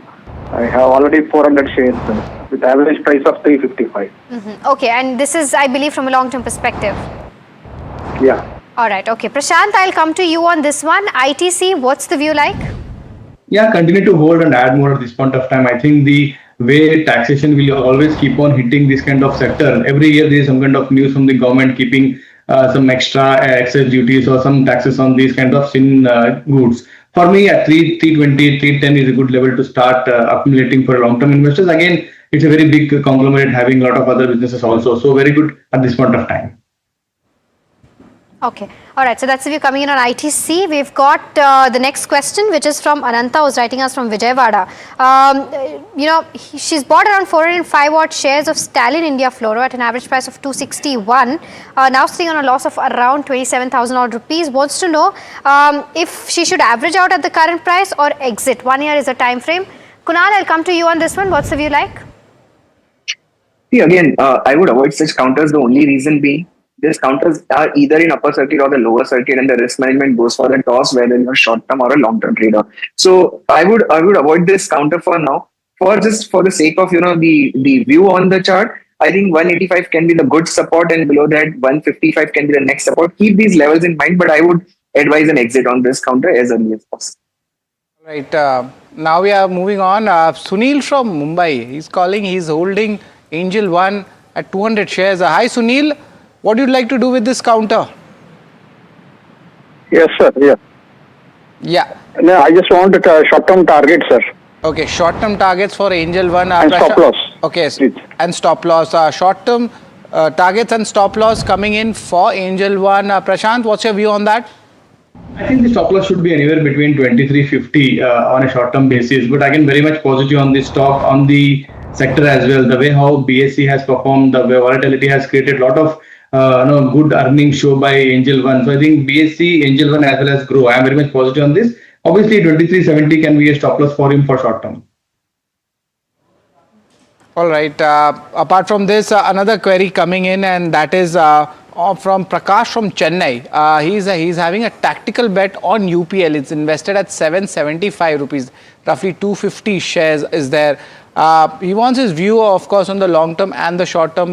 First of all, Kunal, I'd like to ask you on these levels. Absolutely. Today's low was the extreme low, which was seen on the counter 670, and in fact, it has recovered really sharp from that level. 690 is a present level. I think this bottom might remain intact for the coming days if the counter is in the positive trend of last 1.5 years, if it wants to continue in the same trend. So yes, with today's low as a stop, one can definitely think of initiating a fresh long on this. But just one question, and that is that this counter has come down significantly. So if there is a good spike, and if you feel that from the short term perspective, this 5.5-6% is enough for you, take an exit. Otherwise, trail the stop loss. With the stop of 670, it's a buy as of. All right, so that's the view coming in on UPL. We've got our next caller. Neeraj is calling us from Gujarat. Neeraj, hi, a very good afternoon to you. I believe you have a question on Vedanta. Yes, I hold around 15,732 shares and my purchase price is 248 per share. Now, I'm confused whether I should book profit or should wait for company allocation. Like I have heard that the stock is going to split in 5 different companies. That's correct. Okay, Neeraj, got your question. So I'll take this up with Prashant. And Prashant is already sitting on profits of over 66 lakh rupees. Should he wait for the demerger or should he book his profits? I think a lot of demerger valuation has been discounted in the price. The way stock has been already doubled in last 52 weeks. The low was 362 and the high is almost 388. So at least 50-60% profit booking should be done at this point of time. And again, rest of the stocks can be taken care with respect to the demerger. I think before March, the demerger will get cleared. So upside is very limited from the current level. 720, 730 can be a best level to even book more after booking 50% from the current level. So my advice is 50% book profit, rest take it to 720. All right, okay, so that's the view coming in on Vedanta. It's time for our rapid fire round for Ask Profit. Prashant and Kunal, you both know the drill. Try to keep your answers as short as possible. We'll try to throw as many questions as possible. The first question that we have is from Rama Devi, who's writing us from Hyderabad. She's invested in Hindustan Copper. The purchase value is 571 and 174 is the quantity.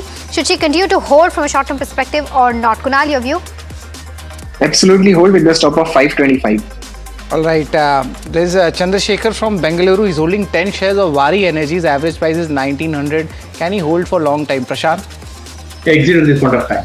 Okay, Sterling and Wilson is the next one. The person is holding 150 shares at the levels of 210. Can I buy, hold or sell from long-term perspective? Prashant, your view?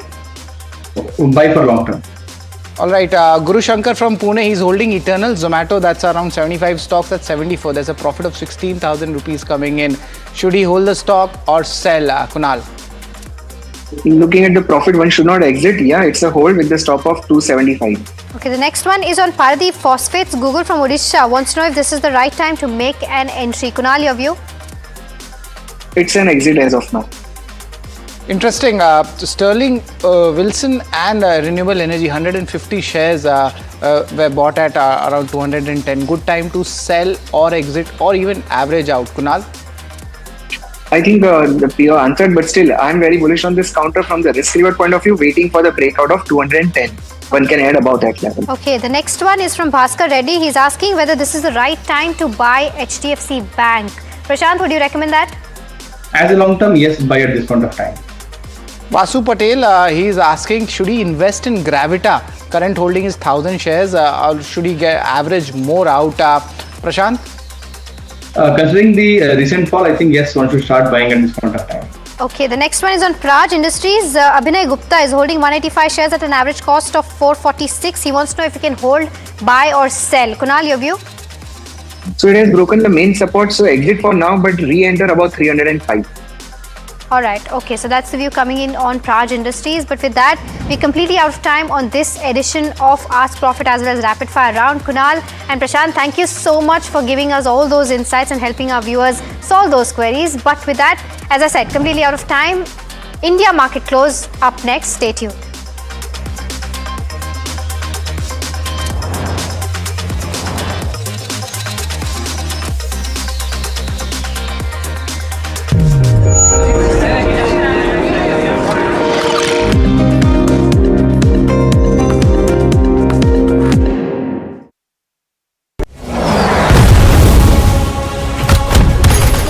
जब बात border की रक्षा की हो तो हर फौजी दीवार बन के खड़ा हो जाता है। वैसे ही जब बात आपकी गाड़ी की इंजन की हो तो डिवियोल आपके इंजन को देता है प्रोटेक्शन और पावर ताकि परफॉर्मेंस रहे लॉन्ग लास्टिंग। डिवियोल हर इंजन का सोचा, celebrating the release of border 2 on 23rd January. This is Davos, a picturesque Swiss ski town, which for 1 week every January becomes the epicenter of global power and ideas. The conversations here influence policies, markets and industries worldwide. From economic outlook to global priorities, Davos sets the tone for the year ahead. And NDTV Profit will be on the ground. I will be bringing you insights from global investors, market veterans and corporate titans. So don't forget to tune in to NDTV Profit as we decode the decisions that will echo far beyond these mountains.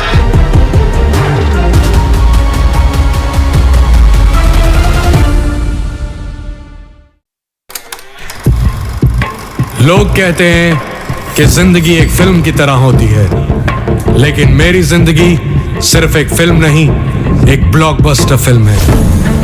बचपन से पता था मेरे सपनों में दम है, आगे नहीं सबसे आगे जाना है, स्टार नहीं सुपरस्टार बन के दिखाना है। नाम मिला, फेम मिला, प्यार मिला, I was not just running, I was flying। सबकी जुबां पे बस एक ही नाम, यो हनी सिंगर।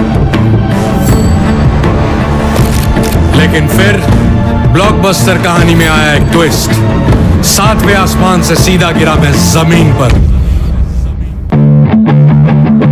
फिर क्या, खुद पे काम दोबारा शुरू, फैंस ने फिर प्यार दिखाया, फिर स्टार नहीं सुपरस्टार बनाया। है ना मेरी जिंदगी एक ब्लॉकबस्टर फिल्म। शुक्रिया आपकी प्रेयर्स का और आपके प्यार का।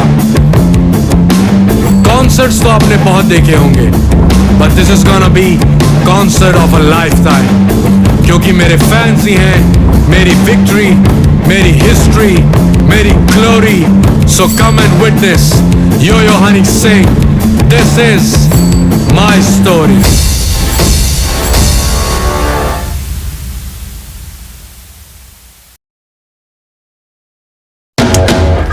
After Delhi and Hyderabad teed off in style, the NDTV PGTI Golf Pro-Am now travels to Mumbai, where business leaders and professionals will connect and compete, charged with excitement and energy on one of the country's most storied courses. NDTV PGTI Golf Pro-Am, the course of champions.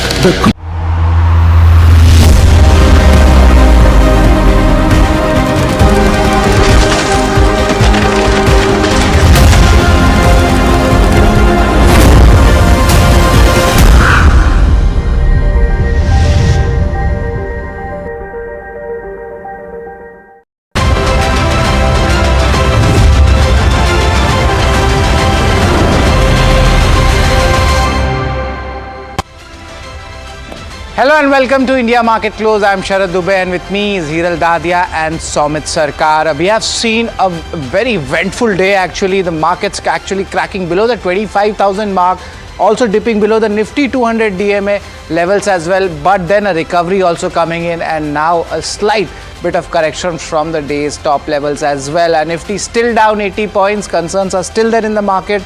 I will be listing these concerns in some time. The Nifty Bank, that has seen a much more bigger fall and it's down 600 points. It hasn't recovered that much what attempt Nifty tried to make in the day's time. But yes, the advanced decline ratio earlier, it was really bad, almost 1:10 in the ratio for the bears, but then slight increase definitely has happened. But nevertheless, the markets are still traveling, with a negative touch. Let's pull out the Nifty constituents to show you what has happened here itself, and largely we see eternal over here. The stock is up 5%. The company will be coming out with its results.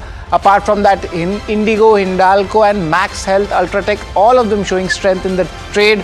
But where the fall is happening, this is of course coming in from HDFC Bank, ICICI Bank. That's where the sell-off is there.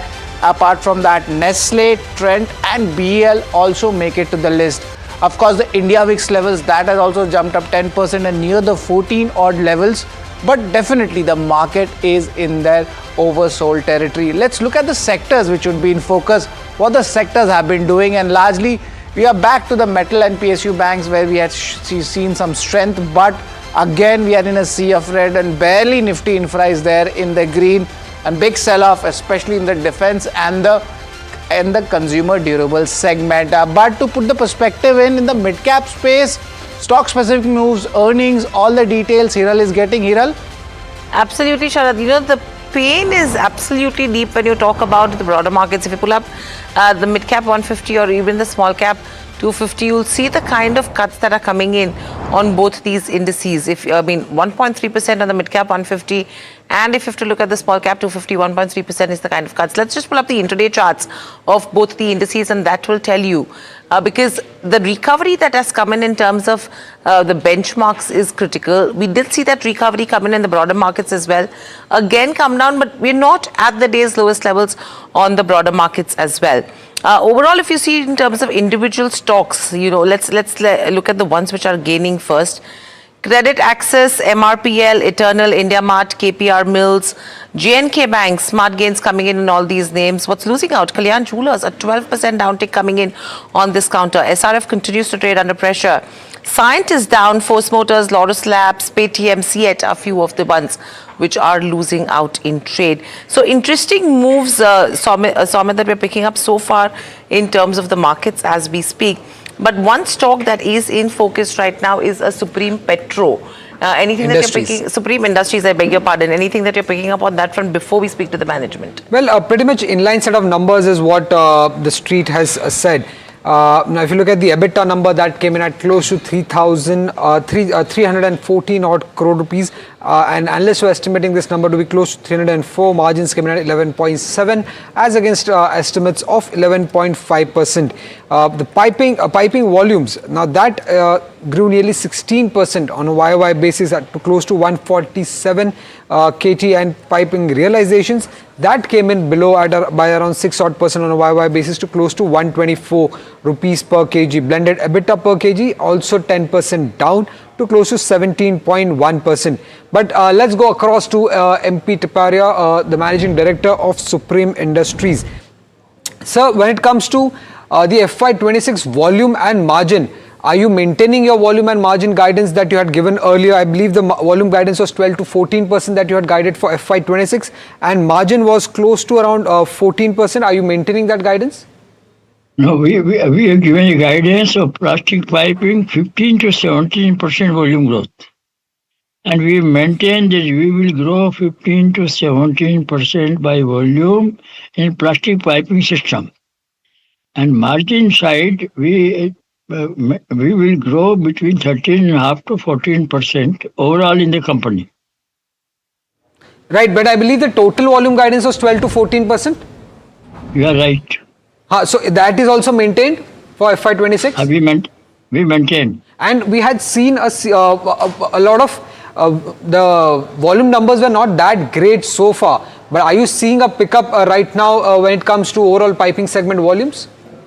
We are quite happy that we have grown this quarter 16%. But just to share with you that in PVC resin, PVC plastic piping system, our company has grown 14% first 9 months, where the country has a degrowth of 7% by volume in PVC in plastic piping. As per the raw material producer. So we are happy that we country had a 7% degrowth, we had 14% growth. And just one question from my side on the PVC pricing. We have seen a severe downtick coming in. Do you expect further downside on this PVC resin prices, or they have stabilized for now? Dear friend, already too much down happened up to December. Since January beginning, the price has started inching up. Several producers in the worldwide have to close their operation. Some have reduced their operation. It became uneconomical for them to produce PVC. So we do not see, based on current crude price trend, we do not see any possibility of PVC price to come down. Actually, starting from 1st January, PVC prices are inching up. Mr. Taparia, good afternoon. Hiral on this side. Now, PVC prices have seen a drop as well in the third quarter, right? Now, the stakeholders want to know from here on, what was the inventory loss, if any, in the third quarter? And in terms of outlook for PVC price stabilization in the fourth quarter? One thing, see, I can say in the first 9 months, there was fall in all the polymer prices.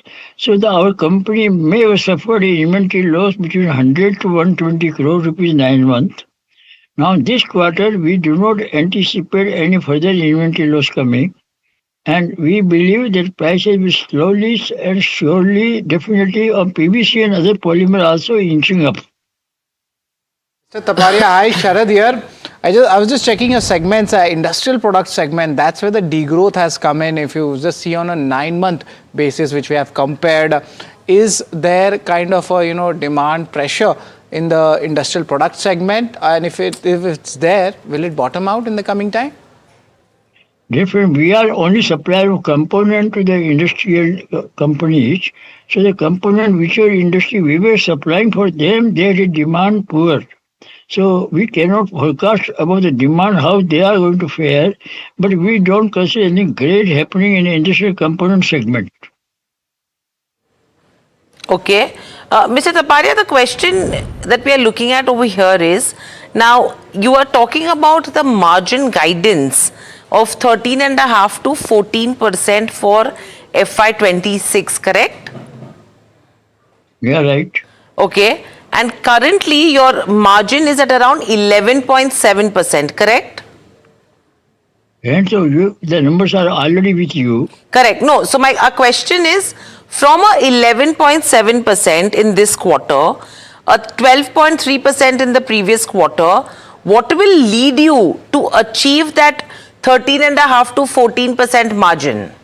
We do not anticipate any more inventory loss happening in any polymer in this quarter. Okay, so that is what will help you to gain back that margin loss that has happened. Is that what you're saying? That will prevent the erosion in our margin. Okay. Apart 9 months of our margin were eroded due to the too much fall, which was not seen like that. Understood. All the polymer, everywhere the price has fallen. Okay. Now, when we talk about the Wavin business integration, the 250 crore acquisition of Orbia Wavin's business, how has that progressed? What is that revenue contribution you will see from this business in FY26? And you have your industrial products business, which has seen a 13-14% decline in terms of revenues. So, is this decline or has this segment actually bottomed out from here on? Two questions. No, first I talk about the Wavin. We had a capacity of 71,000 ton, and the capacity is fully integrated, and we are now able to run the plant properly. Our overall capacity of the company around 1.2 million ton, and we anticipate that we may sell between 60 to 65% in this year overall. And the same capacity of Wavin also have been put to use, and goods are selling. There is no issue. Industrial component, as I said earlier, depend on our customer, and if their demand of that particular model is weak, then our demand is in turn will be weak. But industrial segment in our company also comprise material handling system and also cylinder. We are having good business growth in material handling system and good growth we are expecting for cylinder. Right. Thank you, sir, for giving the entire views on the company and growth outlook going ahead. And it's very good to talk to you. But moving on, we are joined in by Kunal Shah and Dharmesh Kant. Thank you, gentlemen, joining in. Kunal, I just wanted to get your views in. Just right now, we just spoke with Supreme Industries. What are the technical levels suggesting? I think for Supreme Industries, we have already witnessed a good correction from the higher levels. The important levels to be watch out here for Supreme Industry will be 32.20, 32.30 zone. That has been the demand zone for the stock. If we see any reversals from those levels, that would be a good opportunity to go on the long side. The immediate hurdle for the stock is at 34.20, and once that is taken out, you can see the short covering coming toward 3600. So overall, the setup is bullish. It's a buy on dip stocks. Dips to be utilized as a buying opportunity. A real strength will come once the stock surpasses 34.20 on the upside. And Kunal, Nifty and Nifty Bank, I just wanted to get your views in also because it has been very volatile. Very important levels were breached. Nifty Bank also not showing that much strength in the recovery as what Nifty has recovered. What will be the key, technical levels to watch out for? And is there any options trade also? Okay, so firstly for the Nifty index, the fall what we have seen from the top of 26,373, we have already on the technical charts have completed the wave 3 as per the Elliott wave. So here you might have some technical bounce coming back for the indices towards 25,300, 350 zone, which is the resistance zone for the markets. And again, any rejection from those levels will lead the markets toward 24,800 on the downside. So the downside level, what I'm looking out is 24,800, 750. That is the maximum downside is what I'm looking at.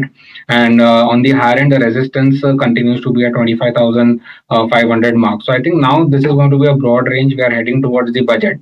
So probably market will consolidate at these levels. 24,800 to 25,500 would be a broad range in which I'm expecting Nifty to consolidate.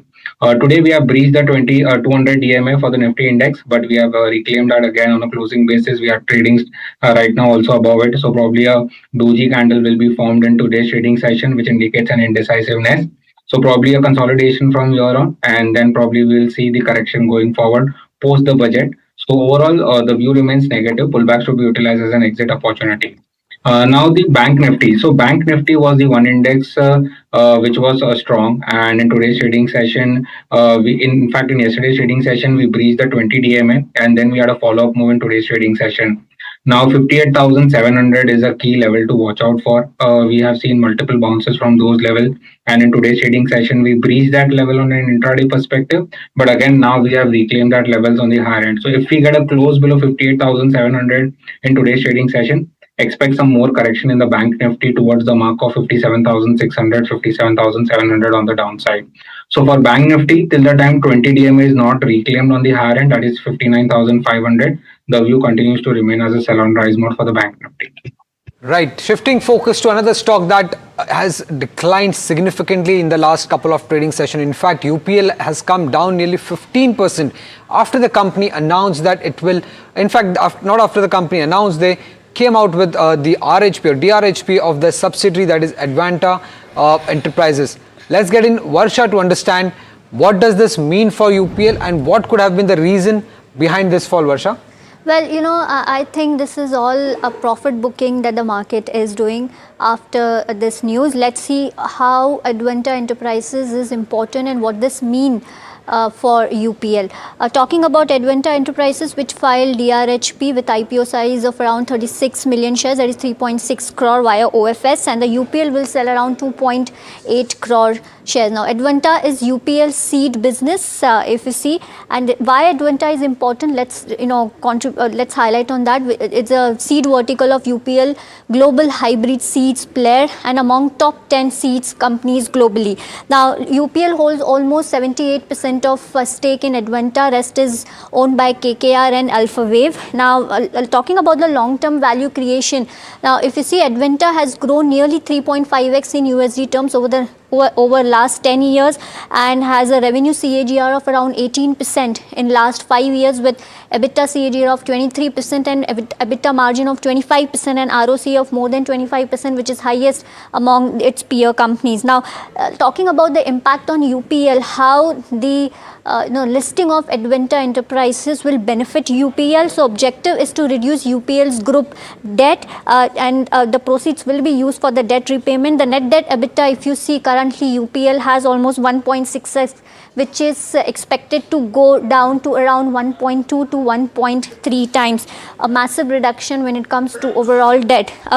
Talking about the valuations, how of the Advanta Enterprises, considering the FY26 net profit of around 1,000 crores, with taking multiple P ratios, case 1 at 30, if we take the P of 30, the Advanta's valuation comes at around 32,340 crore. That's the market cap we are expecting post listing. On the a bull case, if you see, taking around 1,000 crores of PAT with 40 PE, considering the industry average as well, the company's valuation comes at around 43,120 crore, which is 51% of the UPL's market cap. So overall, this is beneficial for UPL considering the reduction of debt on its balance sheet. But yes, market is actually booking profit, and overall, considering the mood in the market, UPL is also down in trade.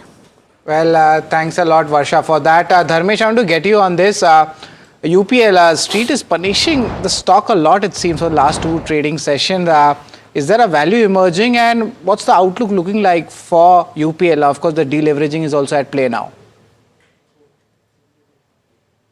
Yeah, I mean, it all depends upon what kind of a valuation multiple this entire thing happens and how much is the stake been diluted by. The money comes back to UPL, and among the partners, how much is the OFS being structured. But Advanta was a cash cow for UPL. Out of the revenue, 12% was contributed by Advanta, and with a consistent, profit margin of around 17%. So that was a contribution which Advanta did consistently, irrespective of UPL, other business going up and down. So on console level, it was a balancing factor. So let's see the entire deal structure, how it goes through, and then how much of that part of the profit will go out of the consolidation and it gets converted into minority interest has to be seen. On the face of it, it does look that UPL will get some leverage on its debt portfolio, but at the same time, its own business of chemicals, agrochemical and all has not been doing that great. So that's the reason I think people are taking some money off the table of UPL. Yeah, Dharmesh, just stay with us very quickly. We need to just cut across to an exclusive conversation coming in from Davos, where SBI Chairman C.S. Sethi is in conversation with Tamanna Inamdar, Managing Editor of NDTV Profit.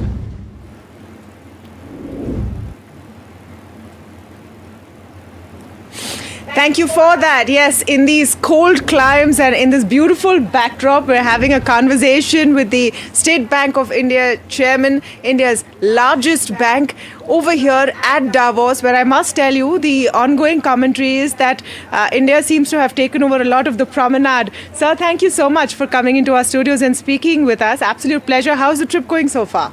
Thank you, Tamanna, for having me here. So far, so good. I think a lot of fruitful meetings and also a lot of fruitful discussions where you could participate and listen to the people what exactly is happening in a very difficult geopolitical environment. Yes. very good trip. In a few hours from now, everyone's waiting to hear what Trump says. But in terms of what you are looking at here in Davos, a little birdie tells me that a lot of your conversations are around AI and adding that kind of tech to the prowess of State Bank of India. Are you shopping here, speaking to possible partners? No, we do have partners and, of course, long-term partners. More importantly, my conversations with them is for the last 3 to 4 versions of Davos, we've been talking about AI. A lot of proof of concepts have happened, and we have not seen adoption of AI in the BFSI space at scale. So my venture here is to understand how do we bring AI adoption at scale as big as State Bank of India with 530 million customer base, that you need to have something which will change the customer experience and also improve the productivity of our employees. I think this is what I've been focusing on. But what I believe now is that a lot of entities have moved away from POCs to adoption. And adoption also has a critical element in the sense that you need to have large-scale change management, the way how people use both of your employees as well as the customers. So this has been my focus. It's been a good conversation so far. How do you see AI changing both the customer experience and your core requirement of financial inclusion? As India's largest bank and largest public sector bank, that's also a big part of the mission. How do you think that this can really change the game from that context? So it's not that we have not used AI in the past. What we are talking, obviously now moving from the predictive analytics to Gen AI and agentic AI.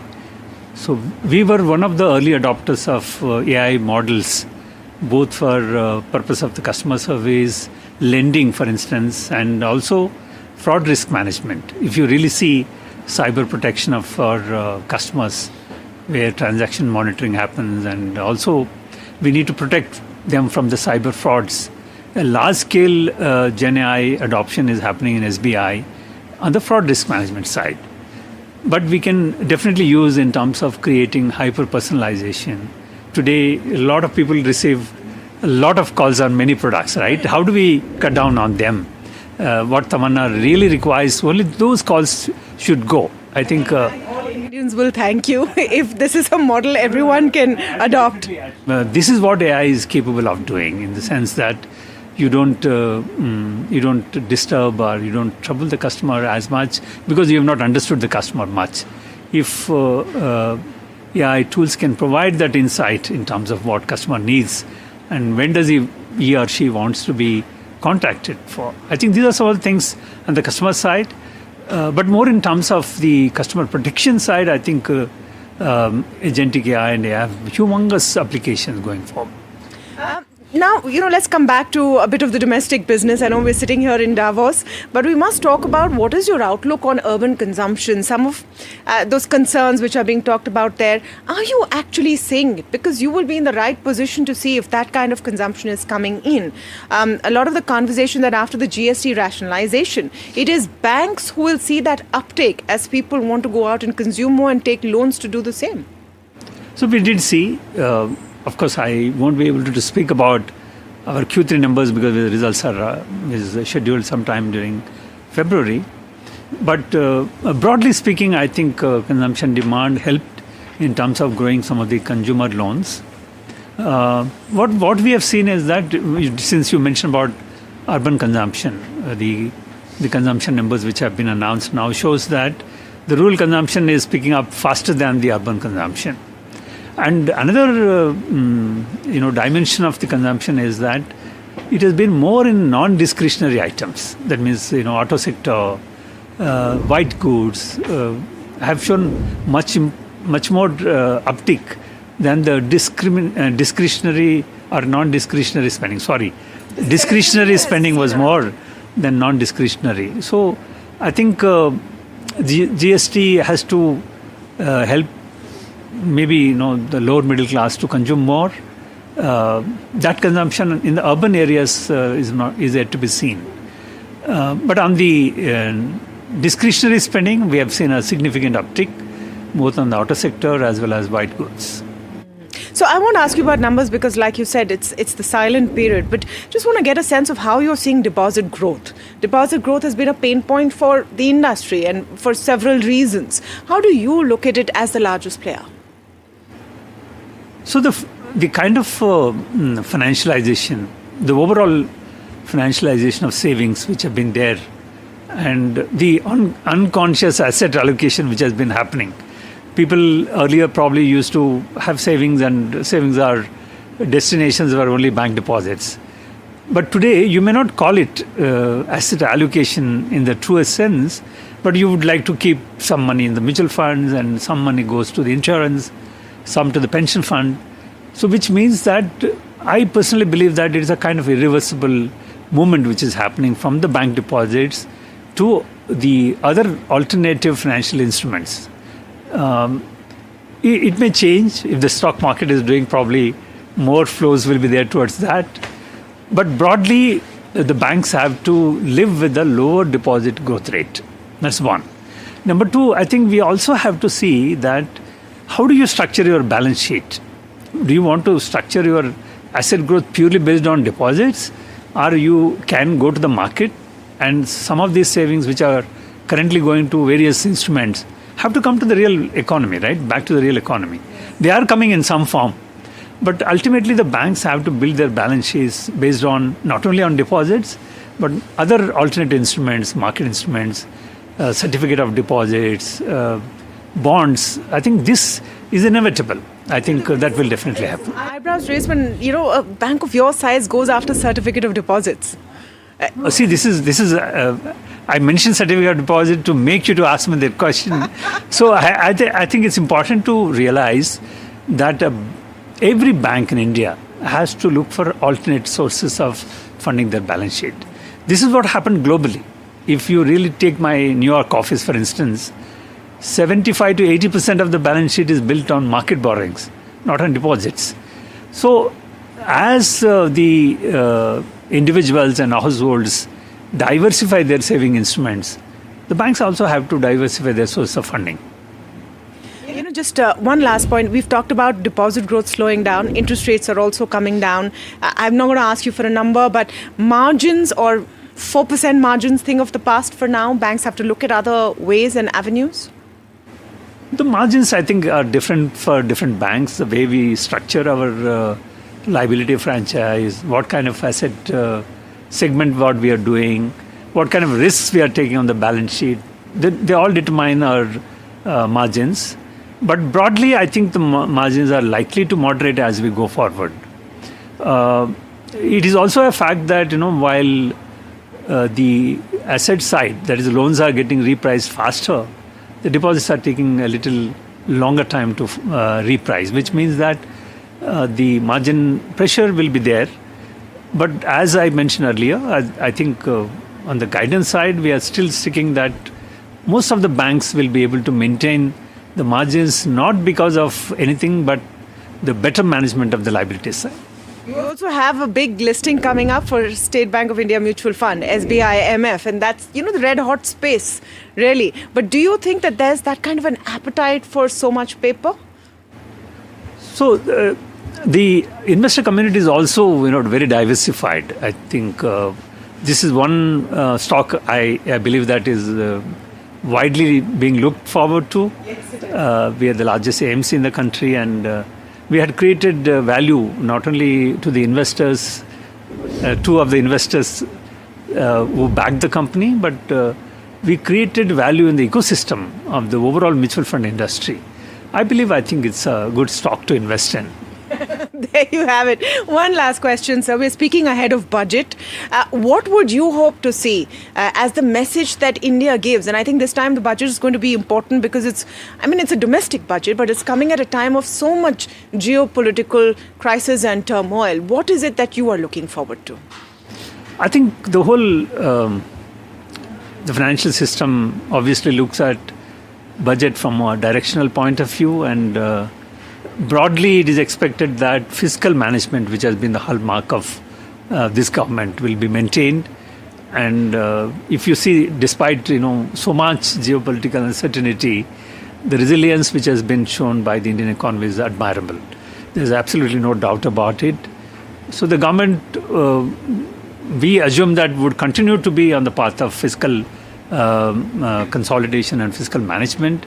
And whatever I think on the taxation side, they've been very liberal in the last 12 months, if you see, both on the indirect taxes as well as direct taxes. So we don't expect much on the taxation side, but I think more in terms of ease of doing business and also very clear direction that the fiscal management continues to be the key.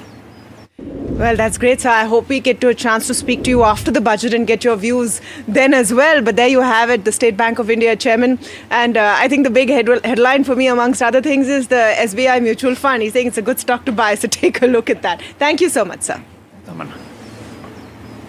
That's an interesting conversation. SBI mutual fund, that's going to be a good one to buy. That's the word coming in there. And margins are going to moderate from here on. That's the other key takeaway that I'm picking up from the conversation that Tamanna has been having with CSET as well. The stock not doing much, but just down around 0.7 to 0.8%. It's 2:55. We've missed the window by 10 minutes, but Somit Sarkar continues with us with all the chatter from the dealing room. I know, Somit, there is absolute mayhem in dealing rooms as well, I'm sure, because of the way markets have been over the last two trading sessions. First up, anything that you're hearing from a market perspective as to what is causing this nervousness, though we know it was expiry yesterday? Well, there is no one specific reason for this nervousness. Consistent FI selling is the biggest reason that is considering this, that is leading to this worry.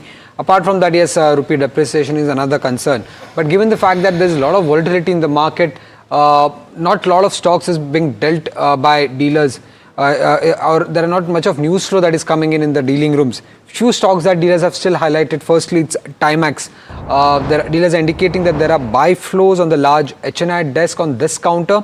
Large influential HNIs have been accumulating in trade today, is what dealers have indicated for Timex. For Indigo and Coforge, there are buy flows on there are buy flows on the PMS desk ahead of the Q3 numbers. So keep an eye out for both the names, Indigo and Coforge. And lastly, when it comes to MCX, there are sell flows that we are seeing. Despite the recovery in the market, that stock continues to be in red, and the dealers are indicating that there are sell flows on the large HNI desk ahead of the Q3 numbers. So though the data suggests that MCX numbers could be quite good for the third quarter, but it would be important to see why the sell flows are coming in just ahead of the Q3 numbers. Thanks a lot, Somit, for that. Kunal, just before we take you leave, what are your important technical picks? That's something which we had missed out. If you could just give it in a short time. I think, two ideas would be there. First would be Federal Bank. Again, a good reversal what we had seen in the chart, and now we are seeing follow-up action coming in a weak market. So that's a buy for me. With a stop loss of 269 on the downside, looking for targets of 283 to 289 on the upside. So Federal Bank is the first stock which is there on the buy side. Second stock where I'll again focusing on the buy side over here will be CUB, City Union Bank. Again, good consolidation which has happened into the stock, and now we are seeing the base getting formed, and we expect further up move into the stock. So this is also a buy for me with a stop loss of 265, looking out for targets of 285 to 290 on the upside. All right. Thanks a lot, Kunal, for joining in. And now moving on, earlier today, we had an insightful conversation with Sandeep Kalra, the CEO of Persistent Systems. He said that the company is expecting a strong outperformance from their banking financial services. He also shared his growth outlook for the company's North America and European market. Listen in. If you look at our current, markets, as I just said, North America grew by about 18.6%. in the last quarter, year on year. We are expecting, unless there is significant policy changes brought in by the new administration, there should be a healthy growth in North America. Similar in Europe. Now, from a sectoral perspective, our banking financial services is growing at roughly about 30% year on year. We expect it to lead the growth for the near term. Healthcare life sciences had tepid growth for the last 2-3 quarters. It's coming back big time. And remember, healthcare for the last 2 years was the leading, vertical for us across the industry. and it had grown at one point in time upwards of 60% year on year. So from our near future, we see banking financial services leading, high tech following, followed by healthcare life sciences, secular growth, decent growth across all three sectors.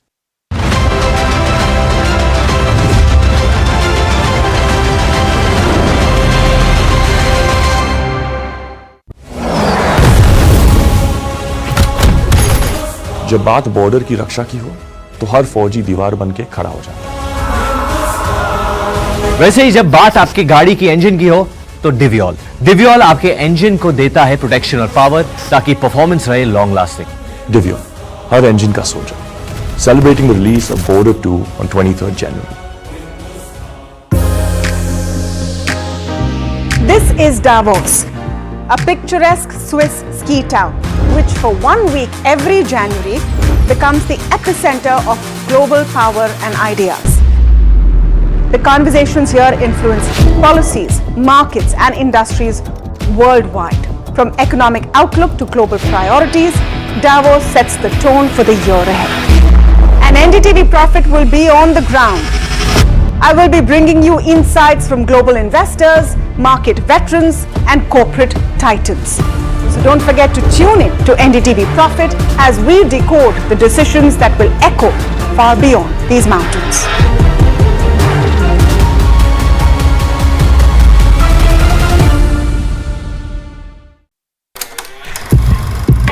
लोग कहते हैं कि जिंदगी एक film की तरह होती है, लेकिन मेरी जिंदगी सिर्फ एक फिल्म नहीं, एक ब्लॉकबस्टर फिल्म है। बचपन से पता था मेरे सपनों में दम है, आगे नहीं सबसे आगे जाना है, स्टार नहीं सुपरस्टार बन के दिखाना है। नाम मिला, फेम मिला, प्यार मिला, I was not just running, I was flying. सबकी जुबां पे बस एक ही नाम, यो हनी सिंगर।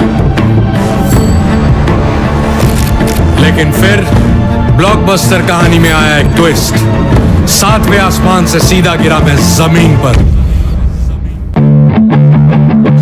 फिर क्या, खुद पे काम दोबारा शुरू, फैंस ने फिर प्यार दिखाया, फिर स्टार नहीं सुपरस्टार बनाया। है ना मेरी जिंदगी एक ब्लॉकबस्टर फिल्म। शुक्रिया आपकी प्रेयर्स का और आपके प्यार का। कॉन्सर्ट्स तो आपने बहुत देखे होंगे, but this is gonna be concert of a lifetime.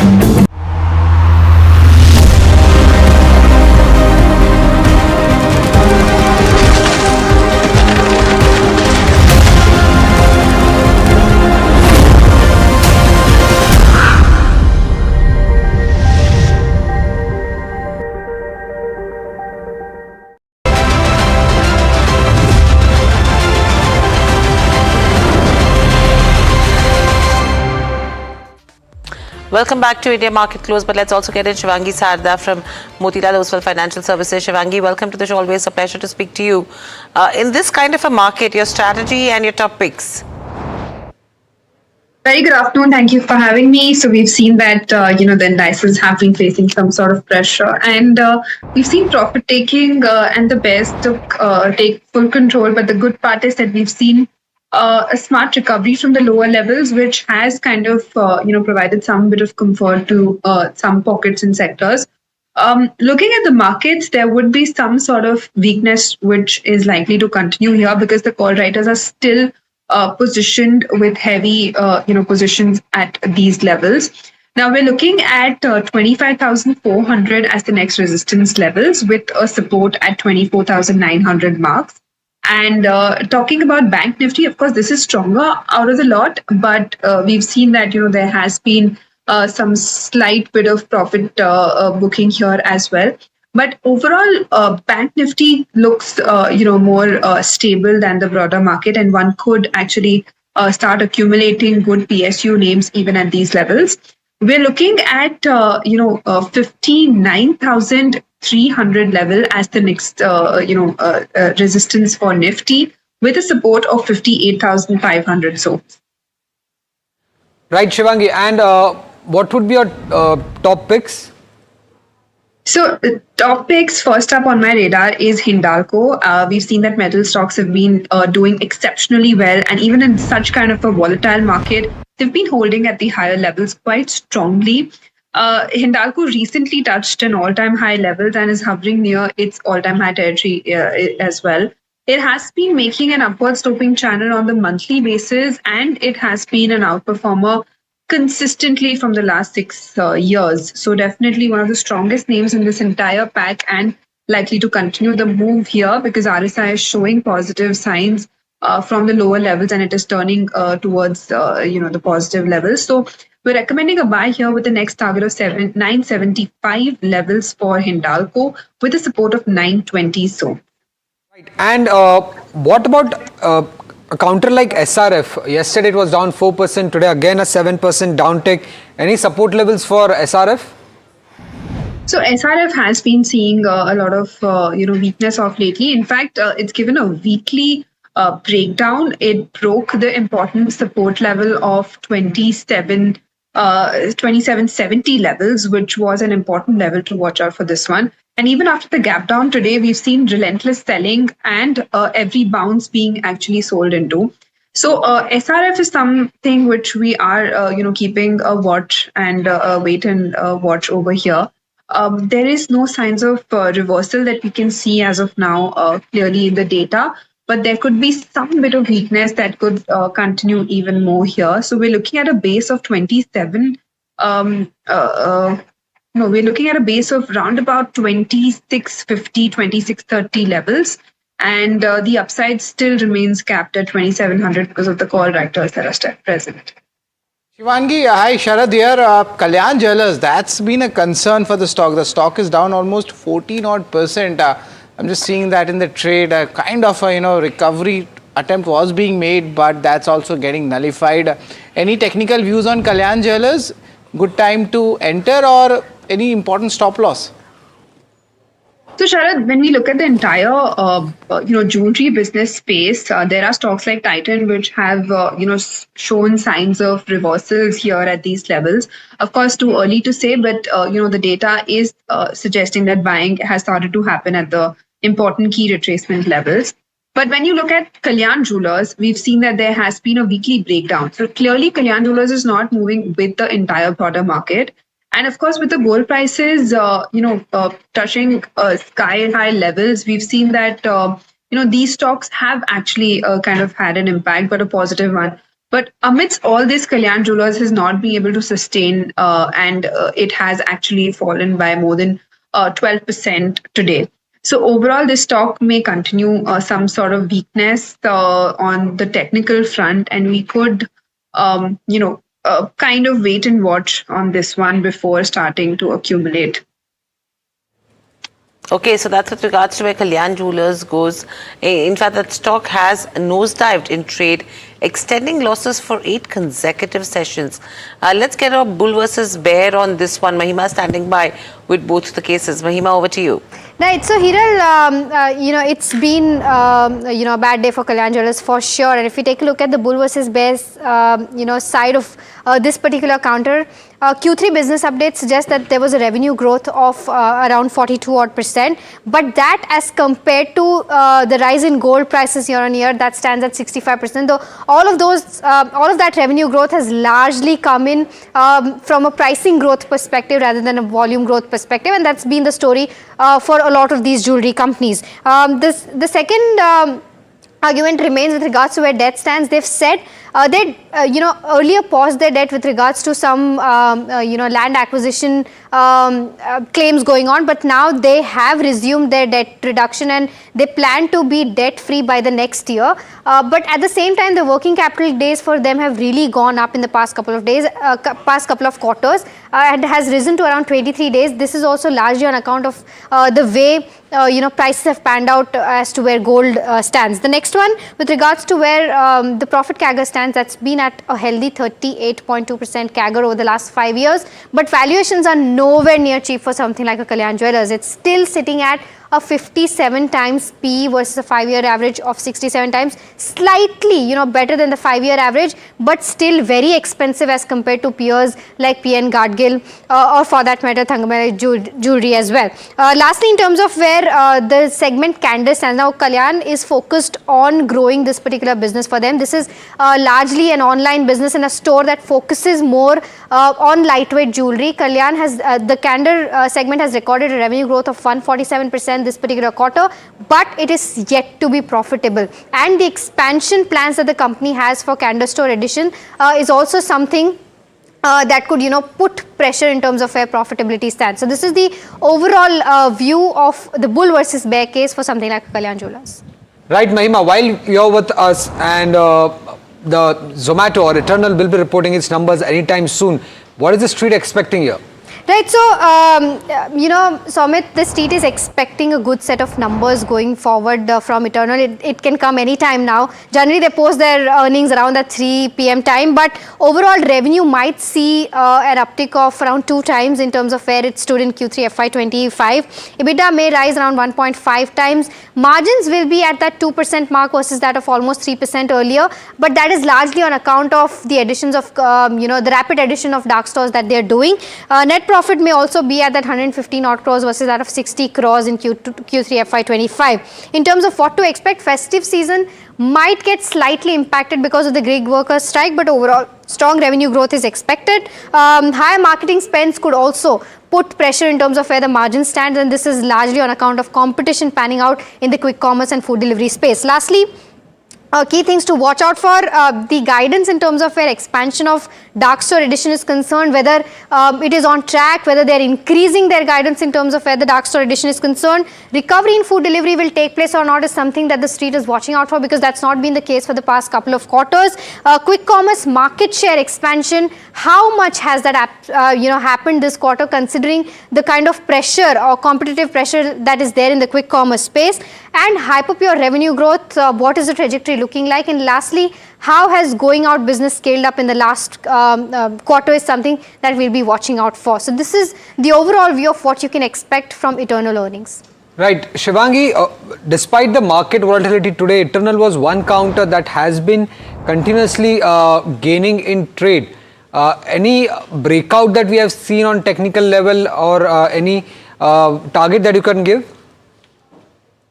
We see that Eternal has actually witnessed a good comeback, and we've seen that the stock has already recouped most of its losses of the last 2 trading sessions, and it is kind of showing good strength, because even in such kind of a market, we are seeing that there is buying interest emerging at these levels. Now, Eternal, technically speaking, in the short term, it might have had some point of pain from the last 2 to 3 odd months. But positionally speaking, the stock is quite well placed, and actually quick commerce space, this one is quite positive, even with the expansion of Blinkit, not just Zomato. So this one's actually quite positive, and one should look at adding this or start accumulating this at a portfolio level. And immediately we are looking at some level like 295, and then positionally we could see levels like 305 levels. So 305, that's the important positional level Shivangi is talking about. But moving on, Dr. Reddy's is set to announce its Q3 numbers today. Will the US pricing overhang sustain for the company? And what is the street expecting from Q3? Let's go to Varsha to find out. Well, muted performance has been expected when it comes to Dr. Reddy's Q3 FY26 numbers, wherein revenue may fall 0.5%, EBITDA may fall around 19%, net profit may fall 22%. Now, this muted performance will be driven by, continued pressure in US. US impact will be due to negligible Revlimid, that is a cancer drug contribution, and of course, additional pressure will also come from the pricing pressure seen in the US market. India business is expected to partly, offset US weakness, and Europe is expected to deliver mid-single digit to low double-digit growth. Talking about the analyst expectation when it comes to, US business, so analysts are expecting around $310 million to $325 million of US sales for Dr. Reddy's. Now, talking about India business, wherein the domestic business is expected to have an improvement year on year, that is true for every pharma company. Well, India is expected to be the strongest growth driver. Growth will be supported by core therapy segments, and analysts are expecting double-digit growth. Talking about the Europe business, wherein steady growth is expected between 7 to 13%. Growth will diversify earnings and US pressure. What investors should watch out when it comes to Dr. Reddy's? Three most important things. One is the semaglutide, which is the anti-diabetic or anti-obesity approval timeline in Canada. Progress on some of their regulatory filings on the products that they have been launched, and any improvements in the US pricing pressure. These are the three key things which investors should watch out when it comes to Dr. Reddy's. So that's the expectation when it comes to Dr. Reddy's as well. But moving on to our earnings candidate. Now, Rallis India is seeing some good gains today at the day's highest levels, gains of 1.5% coming in there on the back of the numbers that it posted. Varsha caught up with the management as well. Let's hear what they had to say. The growth was led by volumes. What about pricing? When one can expect a recovery in prices? So, I think, first of all, good morning to all my viewers. Pricing is a very, very complex subject. There are segments where we have some lever on pricing. There are segments we don't have lever. So when it comes to export business of crop protection, I think we have to be very competitive. Same way when I sell my domestic crop protection business, I have to be very competitive. So that is one area. A lot depends on China factor, because there are domestic producers, including us, and there are importers. So in order to do that, I think in that segment, we make sure that we want to focus on volume. We don't want to lose the market share. But when it comes to seed and soil and plant health portfolio, there we have a better leverage of pricing based on the value and the benefit we offer to the customer. So it's kind of 60% business where I don't have a pricing lever, 40% we do have some pricing lever. Right. So, Mr. Shukla, as you said that you as a company is, concentrating more towards the volume rather than value. What was the volume growth in absolute terms, if you could, help us with? And of course, will this volume growth be sustainable for Q4 and for FY27? So, obviously, market share is one. I said we really worry and care about it. So we'll continue to drive that. I would say we had double-digit volume growth across all the segments. There is one segment where we didn't have a lot of volume growth, but we have been able to use price lever, was a small CSM segment we have. So I think it depends. Because agriculture season was very good. There was good planting. As a result, there was a demand. So we didn't want to lose market share. We were very competitive in pricing. Going forward, given that crop is already in the field, while some of the crops have not done well, I expect this momentum to continue in Q4. And when we start a new season every year, we always start on optimism. A lot depends on how commodity prices will be there at the time of planting of the Kharif season, how, besides planting, how the rainfall will be have. Sometimes even good rainfall, too much of rainfall can also be very negative. So our idea is that be ready, be optimistic, and work towards developing more relationship with the customer, invest more time with the customer, make sure we have a right channel partners to serve the customers. That's all we control. All right, that's a kind of optimistic kind of commentary coming in from the management for Rallis India. Let's see what the stock is doing. The stock is up 2%, and in a volatile day like such, Rallis has done well. But let's put the long-term chart for Rallis and see where the pressure was there. It's an, of course, agrochemical player, and see that's the downtick coming in as well. But Shivangi, on a positional basis, is Rallis looking a good buy from current levels?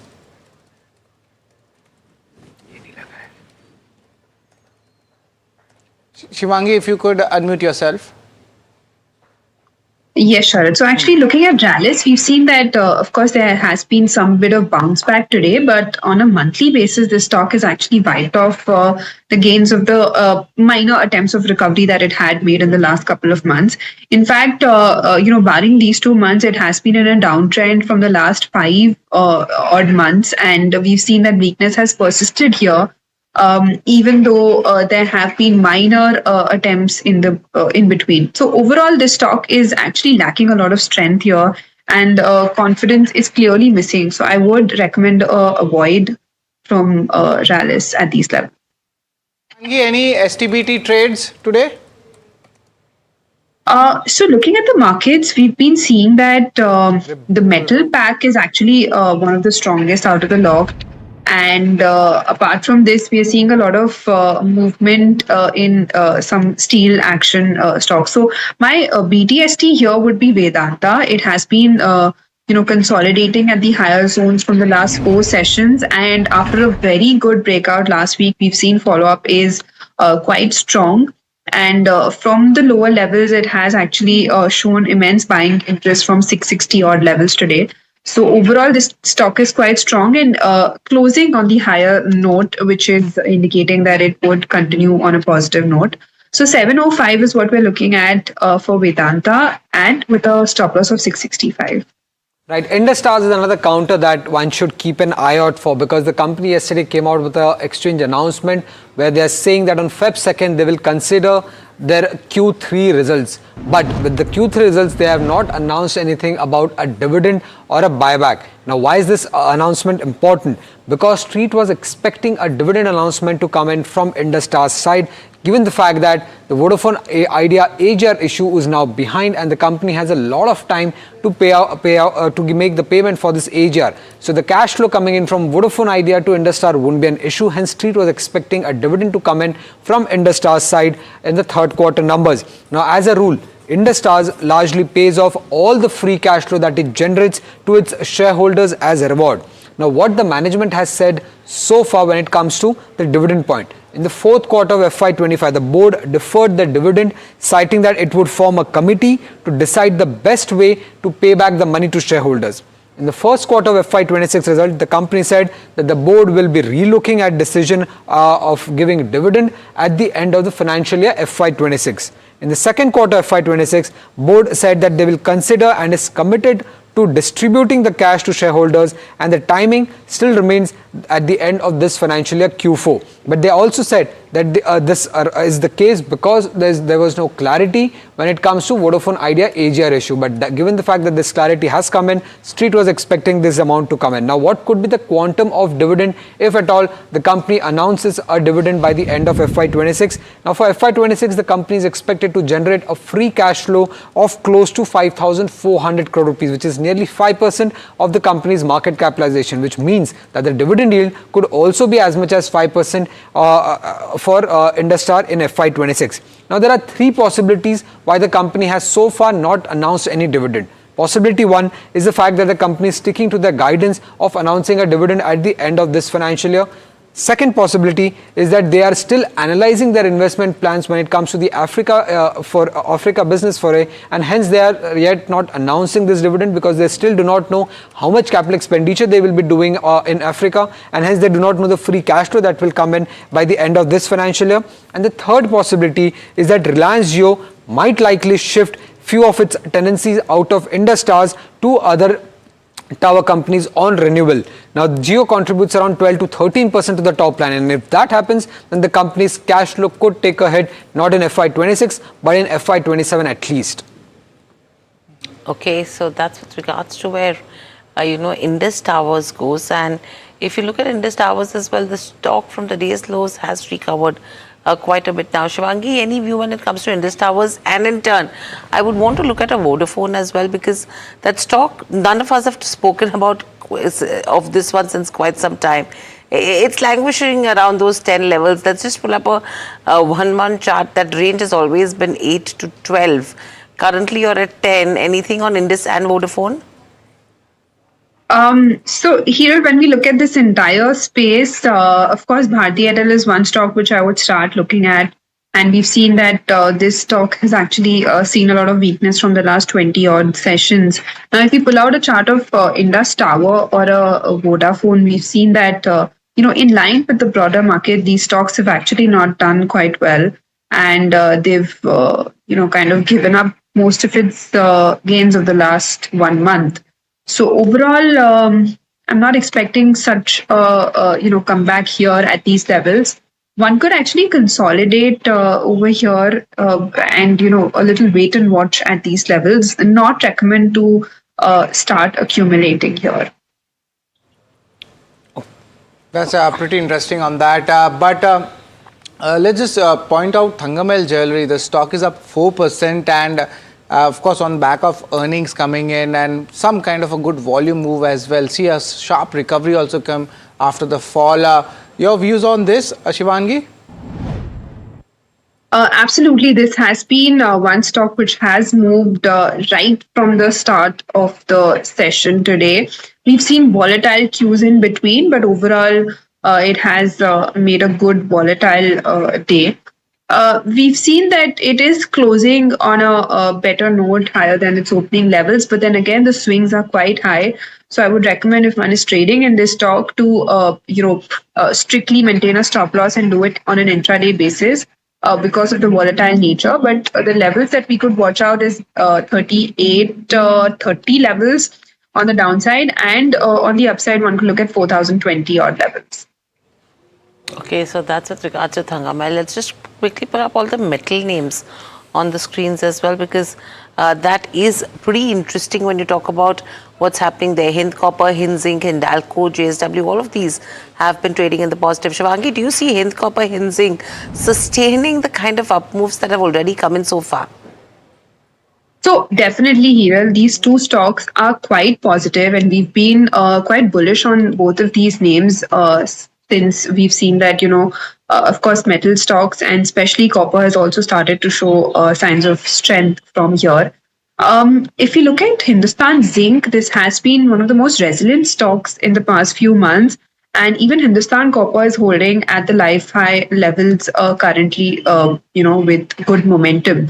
So would definitely recommend people to keep holding this stock, and one could also start accumulating at these levels because the support levels are quite intact. If we talk about the levels, Hindustan Copper next is what we're looking at, 580 levels, and Hindustan Zinc, one could actually look at the next targets of around about 720 zones. Okay, so that's with regards to where the metal names are concerned. Apart from that, Credit Access Grameen, AU Small Finance Bank, a spectacular set of numbers that both these companies have reported, and you've seen a strong reaction come in there as well. AU Small Finance Bank, though, trading under pressure. Shivangi, what are charts indicating for both these names? So looking at AU Small Finance Bank, actually we've seen that the stock has actually not really performed in line with the overall broader sector. Now, if you look at the other banks in the same sector, we've seen that there has been much more strength.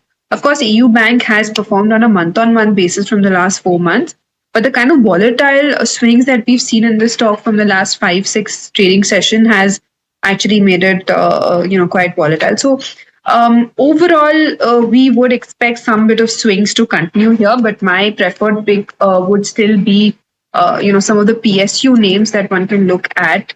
For that matter, SBI is quite positive for the positional basis. Even PNB is looking quite good, and one could look at these stocks on a positional basis. Vodafone Idea is another counter that remains in focus. It has increased prices of some of its family postpaid packs by around 7 to 9 odd %. Earlier, the 701 plan, which had 2 connections, is now costing 751. The 1201 rupees plan is now costing 1301, and the 1401 rupees plan, which had 5 connections, is now costing 1525 rupees. Now, earlier, These plans were very much comparable to Bharti Airtel in terms of charge per GB, but right now post this hike, they are nearly 7 to 9% expensive compared to Bharti Airtel. So it would be interesting to see whether Bharti Airtel also takes cues from this and increases its postpaid plan or not. Shivangi, quickly, any view on Vodafone Idea on charts? Yes, so we just discussed the entire space as of now, and we've seen that there has been some bit of volatile cues off lately, but my recommendation would be a little wait and watch on all these stocks, which includes Vodafone, Indus Tower, Bharti Airtel. Of course, positionally, Bharti Airtel is quite strong as a portfolio stock, but on an immediate trading basis, one could actually wait.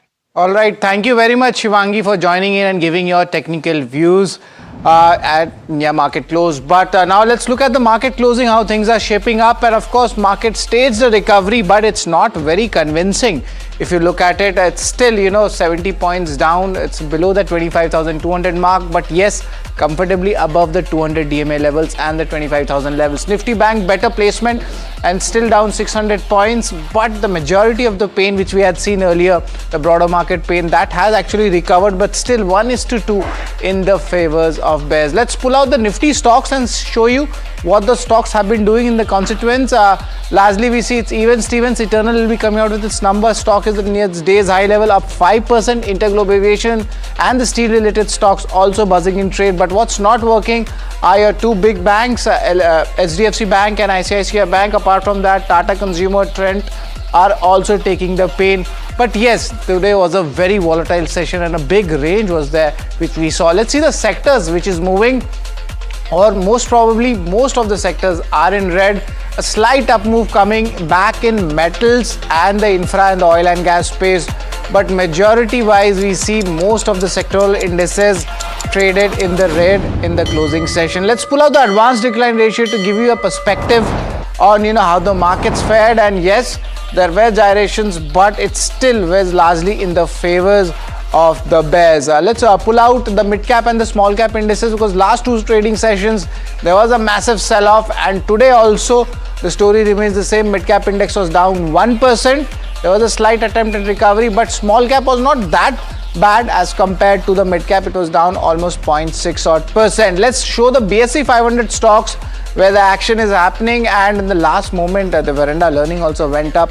MRPL, Credit Access Grameen on earnings, India Mart doing really well, and earnings related numbers are something which we are looking at. But what's not working, that's the concern. Kalyan Jewellers, that's the top loser in BSE 500, followed by SRF, Shoppers Stop on the earnings sentiment. Cyient also down by almost 5%. So this is how the markets have fared, but the biggest concern definitely is the FIs selling and the rupee at the record low levels. Of course, weakening past that 91 mark, and more, almost you could say 50 to 60 paise of weakening we just saw in one single day. So that's a very big concern actually. And going ahead, the lot of bond yield expectations would be there in the market. But let's see what are the cues to watch. It's still earnings heavy day, and balance of trade would be coming in. US President Trump speaks in the evening at around 6 to 7 p.m. That's where the focus would be. Apart from that, these are the important corporate announcements which would be their cues for tomorrow. What is coming out from the lock-in is Anthem Biosciences, and focusing on the earnings post-market hours, Dr. Reddy's, that's what you should be looking at, followed by KEI Industries as well. And also for tomorrow, the earnings, Adani Group earnings would be coming in. Bandhan Bank will be looking at, especially the trading community. Coforge as well, after Persistent came out with the good numbers. Ujjivan Small Finance, Z, Syngene, and even Premier Energy. So these are the stocks which would be in focus for tomorrow, and this is the most important situation coming in. The live coverage will be happening in NDTV Profit. Trump's Greenland Gambit. What's the game going ahead? And we will be tracking, giving you live updates as and when it happens. That's all, folks, for India Market Close. And thank you very much for tuning in. And up next is Market Express by Malika.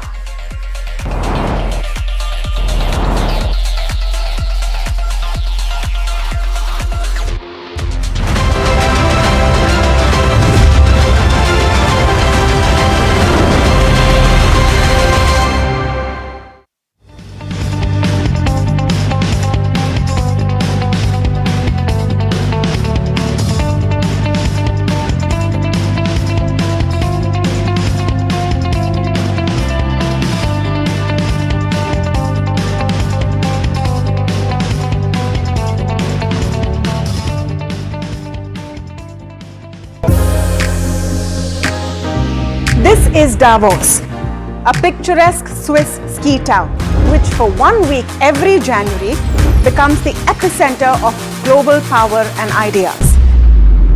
The conversations here influence policies, markets, and industries worldwide. From economic outlook to global priorities, Davos sets the tone for the year ahead.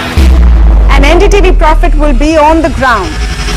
I will be bringing you insights from global investors, market veterans, and corporate titans.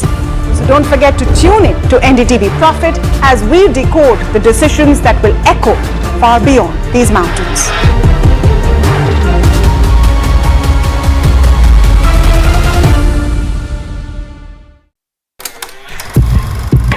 लोग कहते हैं कि जिंदगी एक film की तरह होती है, लेकिन मेरी जिंदगी सिर्फ एक फिल्म नहीं, एक ब्लॉकबस्टर फिल्म है।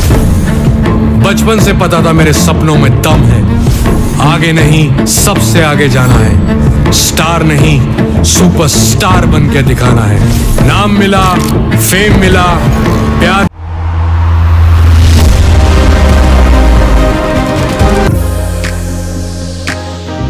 This is Davos, a picturesque Swiss ski town, which for 1 week every January becomes the epicenter of global power and ideas.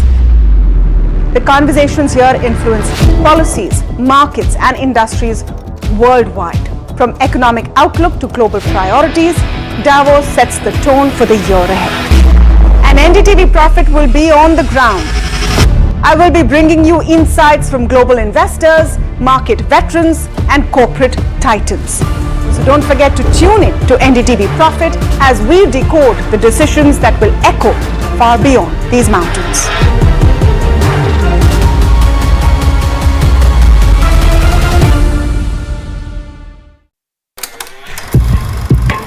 लोग कहते हैं कि जिंदगी एक फिल्म की तरह होती है, लेकिन मेरी जिंदगी सिर्फ एक फिल्म नहीं, एक ब्लॉकबस्टर फिल्म है। बचपन से पता था मेरे सपनों में दम है, आगे नहीं सबसे आगे जाना है, स्टार नहीं सुपरस्टार बन के दिखाना है। नाम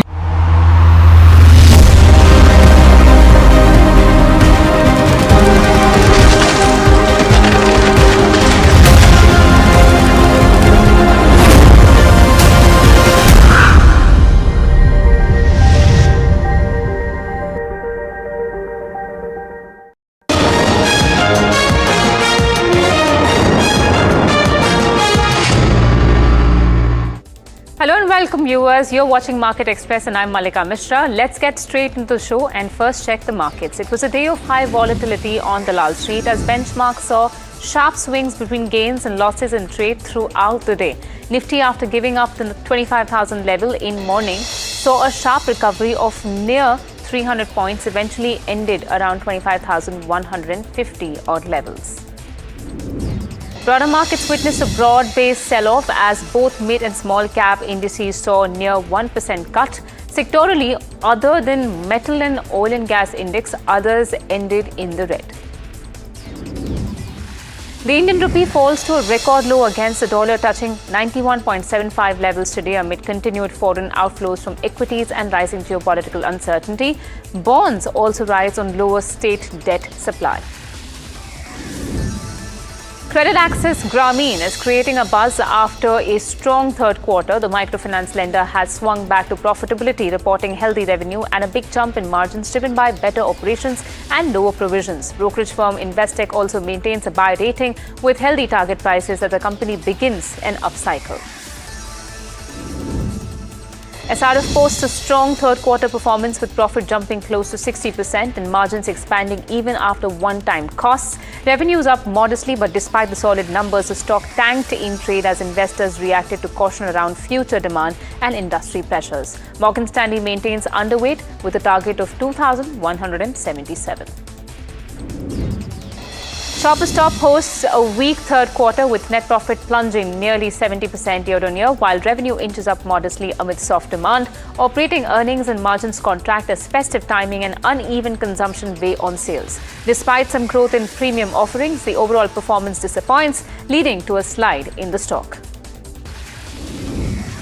Persistent Systems has posted an in-line set of Q3 numbers, marking its 23rd straight quarter of revenue growth. Revenues were up about 5.5% sequentially to 3,778 crore rupees, while constant currency growth came in at 4.1% versus 4.4% in Q2. Margins expanded by 45 basis points, with EBIT rising 8.5% to 632.5 crore rupees and margins touching 16.74%. Total contract value strengthened to $674.5 million against $609 million in the previous quarter. However, net profit dipped 6.8% to 439 crore rupees, weighed down by an 89 crore one-time impact from the Labour Code.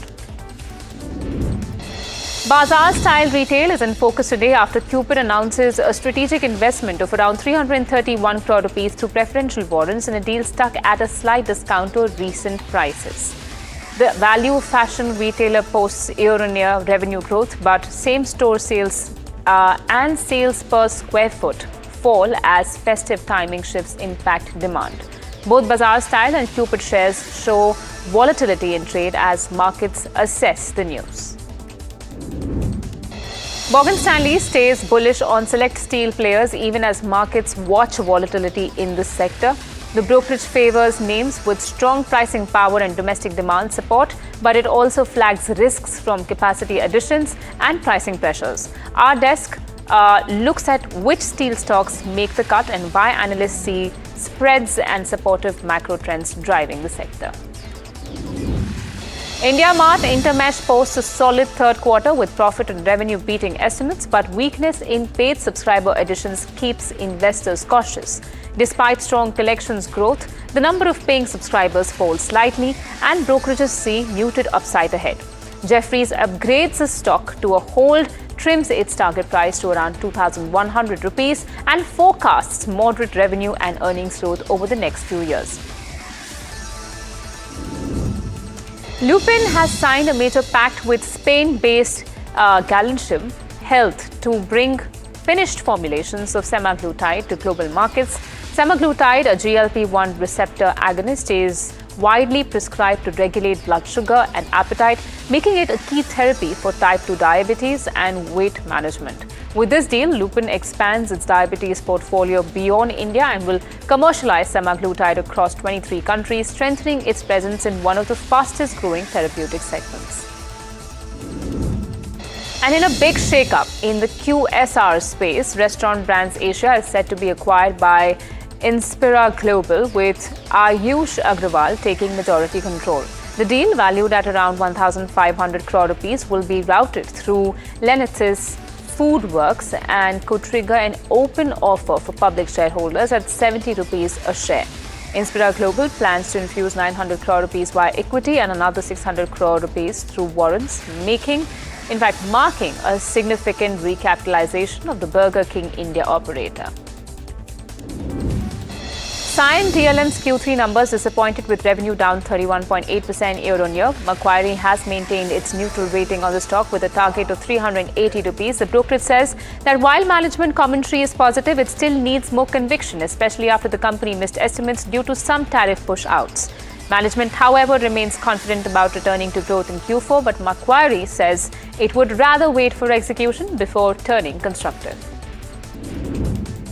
Rallis India delivered strong volume-led growth this quarter, driving revenue up 19.3% to 623 crore rupees from 522 crore rupees. EBITDA jumped nearly 32% to 58 crore rupees, with margins improving to 9.3% versus 8.4% last year. But profit took a major hit. Net profit slumped 81.8% to just 2 crore rupees, largely due to the impact of wage code implementation. The company saw broad-based volume strength across businesses, while B2B growth was aided by both higher volumes and better pricing. Tangamail Jewellery has reported a stellar jump in Q3 revenues, which more than doubled to 2,406 crore rupees from 1,132 crore rupees last year. EBITDA also saw a sharp rise to 172 crore rupees versus 83.2 crore rupees, though margins stayed broadly stable at 7.2% compared to 7.3%. Net profit too nearly doubled, coming in at 105 crore rupees against 48.2 crore rupees. Strong festive season demand and higher gold sales continue to drive the company's performance this quarter. Raymond Realty has launched a new luxury residential project in Mumbai, marking another expansion of its premium housing portfolio. The project carries a strong revenue potential of around 5,000 crore rupees, underscoring the company's growing ambitions in the city's upscale real estate market. With demand staying robust for high-end homes, now this launch further strengthens Raymond Realty's presence in one of India's most lucrative property corridors. AU Small Finance Bank reported a strong Q3 as well. Net interest income rose 16% to 2,341 crore rupees, driven by healthy loan growth. Operating profit was flat at 1,215 crore rupees, indicating higher cost during the quarter. However, net profit jumped 26.5% to 668 crore rupees, supported by lower provisioning and stable business momentum. On asset quality, gross NPA improved to 2.3% from 2.41% QOQ, which is quarter on quarter, while net NPA stayed flat at 0.88%, reflecting steady credit performance. Brokerage sentiment remains positive. Jefferies has maintained a buy rating and raised its target price to 1,220 rupees, signaling confidence in AU Small Finance Bank's growth and profitability outlook. Supreme Industries has reported a mixed third quarter with steady growth in sales volumes but pressure on profitability. Plastic goods volumes grew nearly 13%, while value-added product sales were up over 16%. Consolidated revenue rose 7% year-on-year, but net profit declined 18% due to softer margins. The company says polymer prices have started moving up in the new calendar year, which may influence cost dynamics ahead. Supreme has also reaffirmed its full-year guidance, expecting stronger volume growth in both overall operations and the plastic piping segment. United Spirits has posted a steady third quarter with revenues largely in line with expectations, though volume growth remained weak. The company managed to offset softer volumes through pricing and a favorable mix, but higher advertising and promotion spends weighed on margins. EBITDA grew modestly, while net profit saw a double-digit increase. Gross margins expanded sharply, but operating margins compressed due to elevated brand investments. The company has also announced an interim dividend of 6 rupees per share. Brokerage views on United Spirits remain constructive after the company posted steady revenue growth but soft volumes in the third quarter. Investec has maintained its buy rating, highlighting strong net sales value growth and expecting earnings momentum to pick up in the fourth quarter. JP Morgan also remains overweight, noting that revenue and gross margins held up well even as elevated advertising spends dragged EBITDA margins. Both brokerages point to the importance of monitoring the volume recovery trajectory going forward for the company. The overall stance stays positive, with margin pressures seen as manageable. Vikram Solar has posted a strong third quarter with significant improvement in profitability and operational metrics. Module sales rose 35% year-on-year, helping the company lift capacity utilization to 90% during the quarter. Consolidated revenue grew nearly 8%, but the standout gains came in margins, with EBITDA expanding more than 2.5 times and net profit rising 5-fold. The company's order book now stands at 10.6 gigawatts, offering strong near-term visibility. Domestic business continues to dominate the mix, contributing 84% of revenue. Let's take a look at some other important stories as well. The government has officially invited financial bids for the strategic sale of IDBI Bank, moving the long-pending privatization process into its final phase.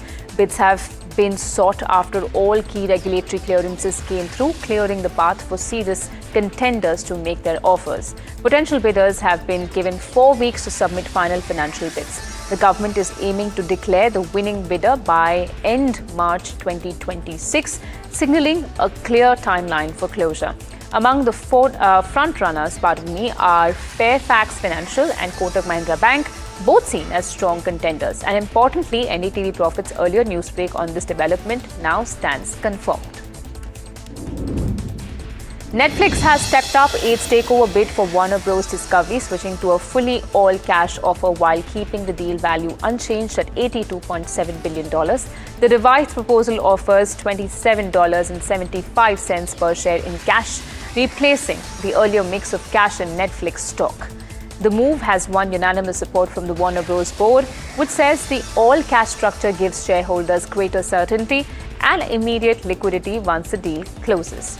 This shift comes as Netflix fends off a competing $30 per share hostile bid from Paramount Skydance, which has been pushing for more disclosure and even took the matter to court earlier this month. Netflix has also beaten Wall Street's revenue expectations for the holiday quarter, crossing a major milestone of 325 million subscribers worldwide. The streamer posted $12.1 billion in revenue from October to December, slightly above analyst forecasts of $11.97 billion. However, investors remain focused on its $82.7 billion bid for Warner Bros. Discovery as Netflix pushes for an all-cash agreement to secure major franchises, including Game of Thrones, Harry Potter, and DC superheroes. The company says the deal will give subscribers a wider, higher quality content library and more flexible plans with HBO Max added in. The International Energy Agency has raised its 2026 oil demand growth forecast to 930,000 barrels per day, up from 860,000 barrels per day earlier. That's an upward revision of 70,000 barrels per day and 8.1% boost, highlighting stronger expectations for global energy consumption. In its latest monthly report, the IEA says the upgrade reflects improving economic activity and firmer market fundamentals heading into 2026, signaling a more resilient outlook for global oil demand. On to some really important national stories now. The army has been deployed in sensitive areas of Assam's Kokrajhar district after mob violence left 2 people dead, triggering arson and clashes between Bodo and Adivasi communities. According to officials, the unrest began after a vehicle carrying 3 Bodos allegedly hit 2 Adivasi residents near the Karegaon outpost, sparking retaliation, violence and torching of the vehicle. 1 person died and another succumbed to injuries earlier this week. 4 army columns are now patrolling affected zones with flag marches planned, while internet services have been suspended and prohibitory orders imposed as security forces work to stabilize the situation there. In Kerala, a vigilance court has granted bail to Unni Krishnan Potti, the prime accused in the Sabrimala's gold loss case involving missing gold from the sanctum door frames. Now, the court allowed bail after investigators failed to file a charge sheet within the mandatory 90-day period. However, Potti will stay behind bars because he has been separately arrested in another linked case involving the loss of gold from Dwara Palaka IDA plates. The SIT has made 12 arrests so far, including Potti and former Travancore Devasam board presidents. Now, in a dramatic escalation of the Kapoor family inheritance battle, 80-year-old Rani Kapoor has moved the Delhi High Court seeking cancellation of the Rani Kapoor Family Trust, alleging it was fraudulently created to divest her of her entire estate. According to her suit, the trust holding stakes in Sona Comstar was formed without her informed consent, allegedly through forged documents and undue influence of her late son Sanjay Kapoor and his wife Priya Kapoor. She claims she was made to sign papers after a 2017 stroke and only discovered the alleged fraud after Sanjay's death in June 2025. The petition names 23 defendants, including Priya Kapoor and several grandchildren. Motorists across major Indian cities are still losing hours to daily traffic jams, up to an entire week each year, according to TomTom's 2025 mobility data. Bengaluru ranked as the world's second most congested city with average speeds of just 16.6 km per hour and a 15-minute commute covering barely 4.2 kilometers. Pune also featured in the global top 10, coming in at 5th position. Mumbai showed some improvement with congestion down 3.3 percentage points from 2024, yet commuters still lost 126 hours a year at average speeds of 20.8 km per hour. Meanwhile, Delhi's congestion worsened to 60.2%, costing motorists 104 hours annually. Mexico City topped the global list for the worst traffic. On to some international stories. Israel's Prime Minister Benjamin Netanyahu has accepted an invitation from US President Donald Trump to join the new Board of Peace, a body initially designed to support efforts to end the conflict in Gaza. Netanyahu's office confirmed the move in a post on X, noting that the board could eventually expand its mandate to address conflicts beyond Gaza. And viewers, that's all the time on today's Market Express, but on to our Budget for Bharat series. We put the spotlight on the auto sector. The industry is cruising on strong momentum. GST 2.0 has powered a 5% growth last year and an impressive 18% surge in Q3. But to keep this pace going, the sector has a clear budget wish list. Here's what the big players across passenger vehicles, commercial vehicles and farm equipment want from Budget 2026. India's auto industry is on a dream run aided by the GST 2.0 cuts, and in calendar year 2025, the industry recorded 5% jump in wholesale sales. The main jewel in the crown for the industry was the Q3 performance, in which wholesales for the industry recorded an 18% jump. But in order for a smooth ride, the industry has a budget wish list, and they believe that if the government can make certain announcements, then this dream run will continue. Skoda Auto Volkswagen India is of the view that the upcoming budget should have announcements for the further growth of the EV segment. As the union budget approaches after the successful and welcome implementation of GST 2.0, the industry will be looking for policy continuity and long-term clarity. Sustained support for domestic manufacturing and increased allocation for road and transport infrastructure will be key priorities. Rationalizing the inverted duty structure for EVs will strengthen domestic manufacturing and competitiveness and will further accelerate India's transition to sustainable mobility. Continued focus on building the EV ecosystem alongside measures that support household disposable incomes will be essential to sustain demand momentum and reinforce the sector's role in India's broader economic growth. On the other hand, the CV and farm equipment players are of the view that the government has already been proactive with policies like GST 2.0 and RBI interest rate reductions. However, they expect the government to continue its growth-led initiatives and reforms for the agriculture sector. We are just a few weeks away from the union budget. What are your expectations from Ashok Leyland's perspective? Government these days is so proactive that we don't need to wait for a budget really. You know, one thing that the government should consider is really coming up with some program or some scheme around scrappage of the old vehicles. The government in the past 4 to 5 years have done all the positive gestures and announcements as far the farming community is concerned. In terms of visibility, in terms of incentivization, in terms of ensuring the money reaches the farmer. We are a 1.4 billion population today in India. We have to be self-sufficient. In many areas, we are self-sufficient. We can also become a food basket for the world. And also, as I mentioned slightly earlier, that in mechanization, we're only 47% in comparison to America and Canada at 90%. So I think that is the opportunity which the government and the industry and the farming community need to work towards in convergence. I would certainly hope it's a consumption and a growth-led budget. As long as the domestic growth and the domestic demand continues to be robust, the industry will perform.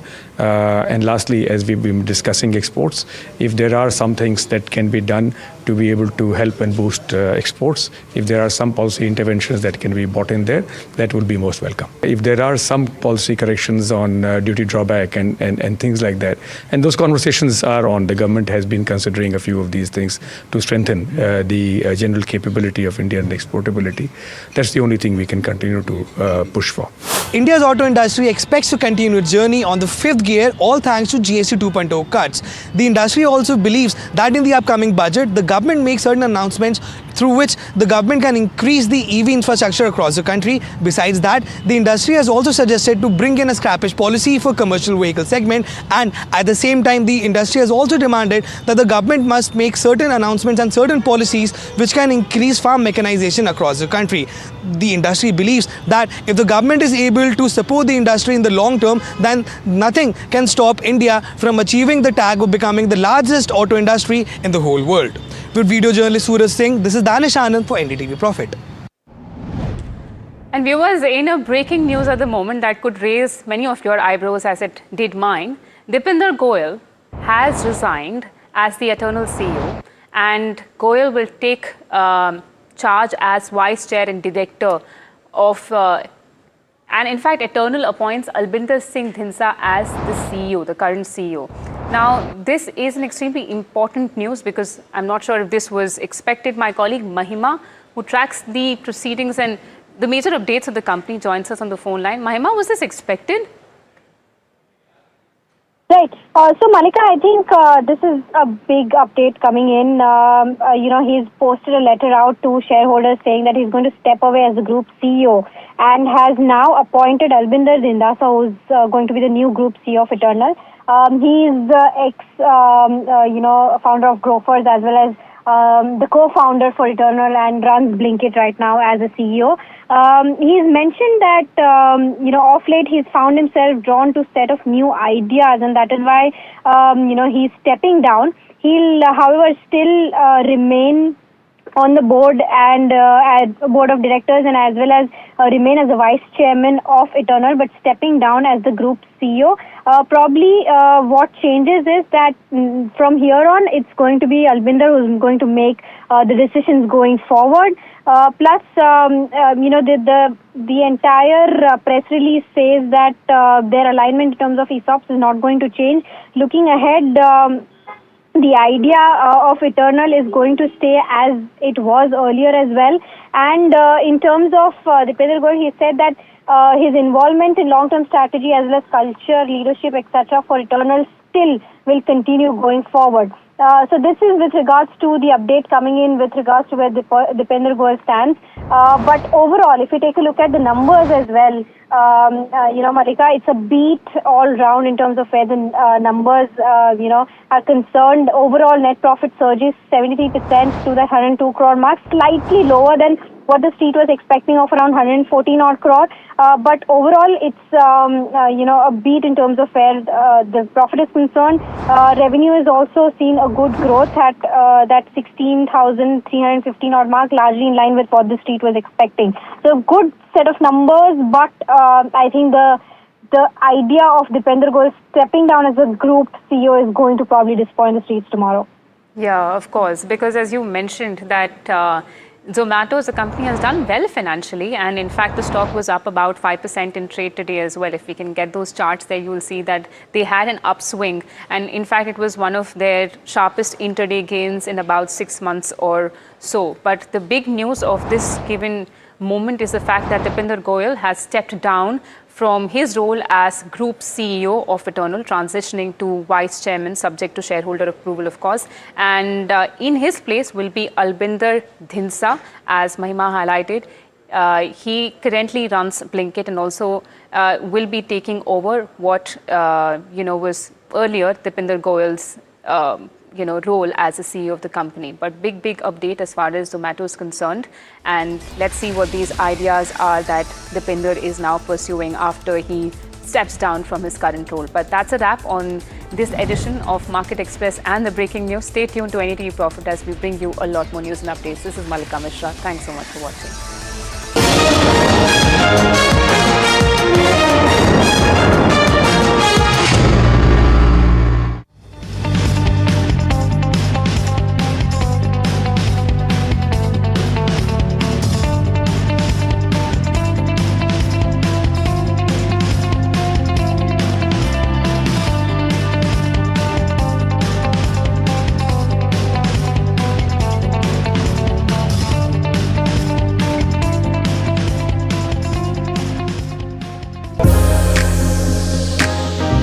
This is Davos, a picturesque Swiss ski town, which for 1 week every January becomes the epicenter of global power and ideas. The conversations here influence policies, markets, and industries worldwide. From economic outlook to global priorities, Davos sets the tone for the year ahead. And NDTV Profit will be on the ground. I will be bringing you insights from global investors, market veterans, and corporate titans. So don't forget to tune in to NDTV Profit as we decode the decisions that will echo far beyond these mountains.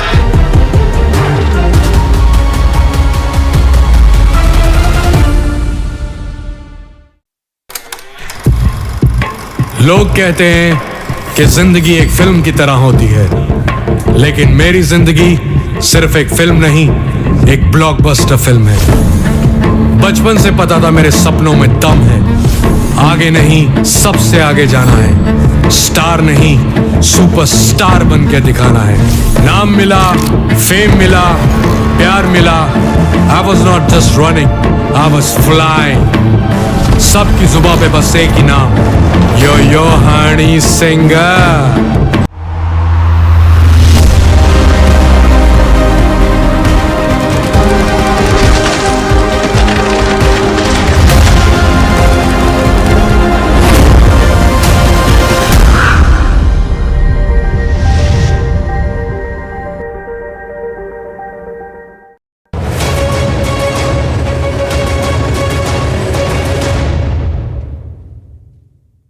Well, the world comes together in Davos in a sense every single year. We talk about AI, we talk about commerce, we could talk about clean energy, but I dare say the focus this time is about the relation between Europe and the United States and Donald Trump. Is that impacting business at all?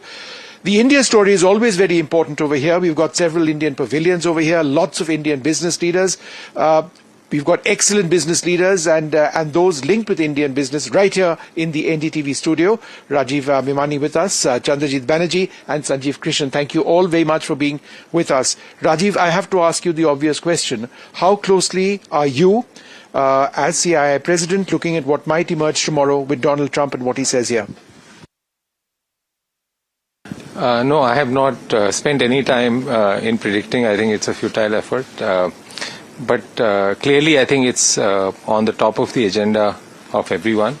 I think it's in the interest of the global economy, of the entire world, that I think the relationship between Europe and US, I think, settle down a bit. I think that's the key thing. I think that's the key talking point. From our perspective, I think the way we are looking at it is, how is India doing? How is India faring? And I think there, I would say that both from how our macroeconomic numbers are being looked at, the quality of reforms and the number of reforms that are being done, also the trade diversification that India has done, particularly the comments around the EU deal, UK deal, EFTA, Australia and New Zealand, the strengthening relationship with Middle East. And I think the reindustrialization of India through manufacturing and advanced manufacturing, I think in every interaction that we are having, I think that's being viewed very positively. Obviously, there's always a question on the India-US trade deal. And at least our view is that it's something that in the next, I think, distant future, I think hopefully, at least, if not the entire thing, at least some parts of it should get sorted out. One of the reasons I was asking about Trump is also because what's happening here has resulted in the global markets being in a bit of a spook. They're scared. Our markets have suffered, the FTSE has suffered as well, and therefore, this insecurity that we find in geopolitics is impacting markets around the world. Is that a huge concern for you? Well, I mean, certainly has a premium. So there's no question about it that when there is so much uncertainty as there is now, markets will behave the way they have. I think, as Rajiv said, I think the conversations around here largely have been on US and Europe in some ways. But I would actually, without sidestepping your question, I would say that just the fact that the India-EU deal might get announced very soon, I think is a huge positive that we'll take away from Davos. And from our perspective, again, maybe corroborating what Rajiv said, I think Indian macro has been very, very resilient through 2025. Bunch of reforms which have been done. Even the survey that we released yesterday actually shows that a lot of Indian CEOs are now saying that we want to focus. For taking that time. I appreciate that. So let me go right into it. Why do you believe that AI has the potential to be that significant engine of growth? And what makes this moment, this technology, different than past technology cycles? Yeah, this is, first of all, when you think about AI and you're interacting with AI in all these different ways, ChatGPT, of course, using Gemini, of course, using Anthropic, Claude, of course, and the magical things that it could do, it's helpful to reason back to the first principles of fundamentally what is happening to the computing stack. This is a platform shift. A platform is something where applications are built on top of. And this is a platform shift like the platform shift to PCs. New applications were developed to run on a new type of computer. Platform shift to the internet, a new type of computing platform, hosted all kinds of new applications. A platform shift to mobile cloud. In each and every one of these platform shifts, the computing stack was reinvented and new applications were created. This is a new platform shift in the sense that today you're using ChatGPT. It's important to understand that itself is an application, but very importantly, new applications will be built on top of ChatGPT. New applications will be built on top of Anthropic Claude, for example. And so it's a platform shift in that way. AI is really easy to understand if you realize what it can do that you could never do before. Software in the past was effectively pre-recorded. Humans would type and describe the algorithm or the recipe for the computer to execute. It was able to process structured information, meaning you've got to put the name, the address, their account number, their age, where they live. You create these structured tables that software would then go and retrieve information from. We call it SQL queries. SQL is the single most important database engine the world's ever known. Almost everything ran on SQL before now. Now we have a computer that can understand unstructured information, meaning it can look at an image and understand it. It could look at text and understand it. It's completely unstructured. It could listen to sound and understand it, understand the meaning of it, understand the structure of it, and reason about what to do about it. And so for the first time, we now have a computer that is not pre-recorded, but it's processed in real time, meaning that it's able to take the context of the circumstance, whatever the environmental information, the contextual information, and whatever information you give it, it could reason about what is the meaning of that information and reason about your intent, which could be described in a really unstructured way. You describe it however you want to describe it. We call it prompts. But you describe it however you like to describe it, and to the extent that it can understand your intention, it could perform a task for you. Now, the important thing about this is that because we're reinventing that entire computing stack, the question is, what is AI? You're asked, when you think about AI, you think about the AI models. But it's really important to understand industrially, AI is actually essentially a 5-layer cake. At the bottom is energy. AI, because it's processed in real time and it generates intelligence in real time, it needs energy to do so. Energy is the first layer. The second layer is the layer that I live in. It's chips. Chips and computing infrastructure. The next layer above it is the cloud infrastructure, the cloud services. The layer above that is the AI models. This is where most people think AI is.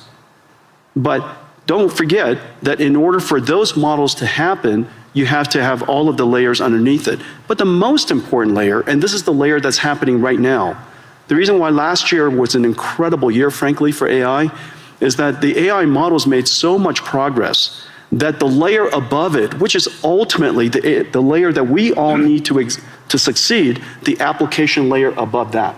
And so this application layer could be in financial services, it could be in healthcare, it could be in manufacturing. This layer on top ultimately is where economic benefit will happen. But the important thing though, because this computing platform requires all of the layers underneath it, it has started, and everybody's seeing it right now, it has started the largest infrastructure build out in human history. We're now a few $100 billion into it. That's it. We're a few $100 billion into it. Larry and I, we get the opportunity to work on many projects together. There are trillions of dollars of infrastructure that needs to be built out. And it's sensible. It's sensible because all of these contexts have to be processed so that the AI so that the models can generate the intelligence necessary to power the applications that ultimately sit on top. And so when you go back and when you reason about it layer by layer by layer, and you realize that the energy sector is now seeing extraordinary growth. The chip sector, TSMC just announced they're going to build 20 new chip plants. Foxconn working with us and Wistron and Quanta building 30 new computer plants, which then go into these AI factories. So we have chip factories, computer factories, and AI factories all being built around the world. And memory. And memory, right, exactly. Those chip fabs. Micron has started investing $200 billion in the United States. SK Hynix is doing incredibly. Samsung is doing incredibly. You could see that entire chip layer growing incredibly today. And now, of course, we pay a lot of attention to the model layer, but it's really exciting that the layer above them is really doing fantastically. And now, one indicator is where the VC funding going into. Last year, 2025, was one of the largest years in VC funding ever. And last year, most of the funding went to what is called AI native companies. These are companies in healthcare, the company in robotics, and company in manufacturing, financial services, all of the large industries in the world. You're seeing huge investments going in to those AI natives because for the first time, the models are good enough to build on top of. So let's just dive a little further. Obviously, everybody, I'm sure, uses their own chatbot and getting information. So, but you're talking about the dispersion of AI is going to be the key. Let's talk about it like, go into a little more upside ideas related to the dispersion of it in the physical world. You mentioned, obviously, healthcare is a great example of that. But where do you see the transformational opportunities in areas like transportation or science? Well, last year, I would say last year, I would say three major things happened in AI, in the AI technology layer, the model layer. The first one is that the models themselves started out being curious and interesting, but they hallucinated a great deal. And last year, we can all reasonably accept that these models are better grounded. They could do research. They can reason about circumstances that maybe they weren't trained on, break it down into step-by-step reasoning steps, and come up with a plan to answer your question, do your research, or perform the task. So last year we saw the evolution of language models becoming AI systems that we call agentic systems, agentic AI. The second major breakthrough is the breakthrough of open models. Several years ago, was it a year ago? DeepSeek came out. Last year. And DeepSeek was, a lot of people were quite concerned about it. Frankly, DeepSeek was a huge event for most of the industries, most of the companies around the world, because it's the world's first open reasoning model. Since then, a whole bunch of open reasoning models have emerged, and open models has enabled companies and industries, researchers, educators, universities, startups to be able to use these open models to start something and create something that's domain specific or specialized for their needs. The third area that had enormous progress last year was the concept of physical intelligence, of physical AI. AI that understands not just language, but AI understands, if you will, nature. And it could be AI that understands the physical world here, AIs that understand proteins, chemicals, natural physics, for example, fluid dynamics, particle physics, quantum physics, AIs that are now learning all these different structures and different languages, if you will. Proteins is essentially a language. And so all of these AIs are now making such enormous progress that these industries, industrial companies, whether it's manufacturing or drug discovery, are really making great progress. And one of the great indicators is a partnership that we had with Lilly, that they realize now that AI has made such extraordinary progress in understanding the structure of proteins and the structure of chemicals, essentially be able to interact and talk to the proteins like we talk to ChatGPT, we're going to see some really big breakthroughs. So all these breakthroughs raises concerns about the human element. You and I have had many conversations on this, but we need to tell the whole audience, there is a huge concern that AI is going to displace jobs. And you've been arguing the opposite. Obviously, the build out of AI, as you talked about, the biggest infrastructure build out in history is going to occur, which energy is creating jobs. The chips industry is creating jobs. The infrastructure layer is creating jobs. Land, power, and shell. Jobs. I mean, right? It's incredible. So let's get into that in a little more detail. So you actually believe we're going to face labor shortages. And so how do you see that AI and robotics changing the nature of work rather than eliminating it? Yeah, there's several different ways that we could think through it. First of all, this is the largest infrastructure build out in human history. Yep. That's going to create a lot of jobs. And it's wonderful that the jobs are related to tradecraft. We're going to have plumbers and electricians and construction and steel workers and network technicians and people who install and fit out the equipment, and all of these jobs. We're going to, in the United States, we're seeing quite a significant boom in this area. Salaries have gone up, nearly doubled. Yeah. And so we're talking about six-figure salaries for people who are building chip factories or computer factories or AI factories. And we have a great shortage in that. And I'm really delighted to see so many people in so many countries really recognizing this important area. You know, everybody should be able to make a great living. You don't need to have a PhD in computer science to do so. And so I'm delighted to see that. The second thing to realize, and so we theorize about the automation of tasks and things like that, and what is the implication to jobs. You know, I'll just offer some anecdotes. These are real world anecdotes of what has actually happened.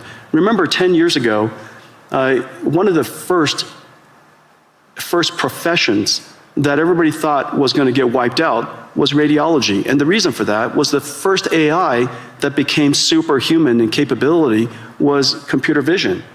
And one of the largest applications of computer vision is studying scans by radiologists.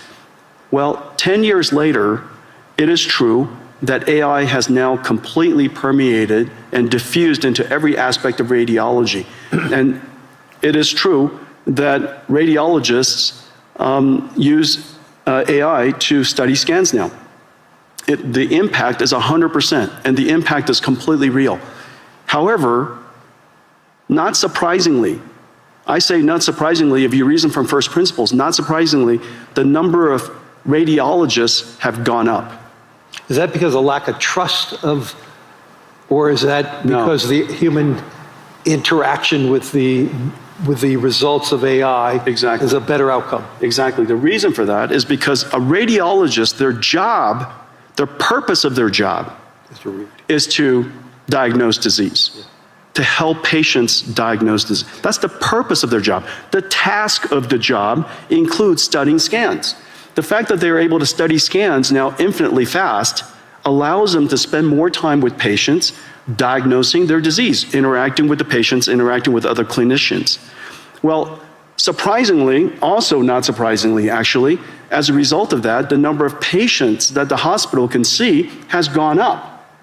Because, you know, there are a lot of people waiting a long time to get their scans done.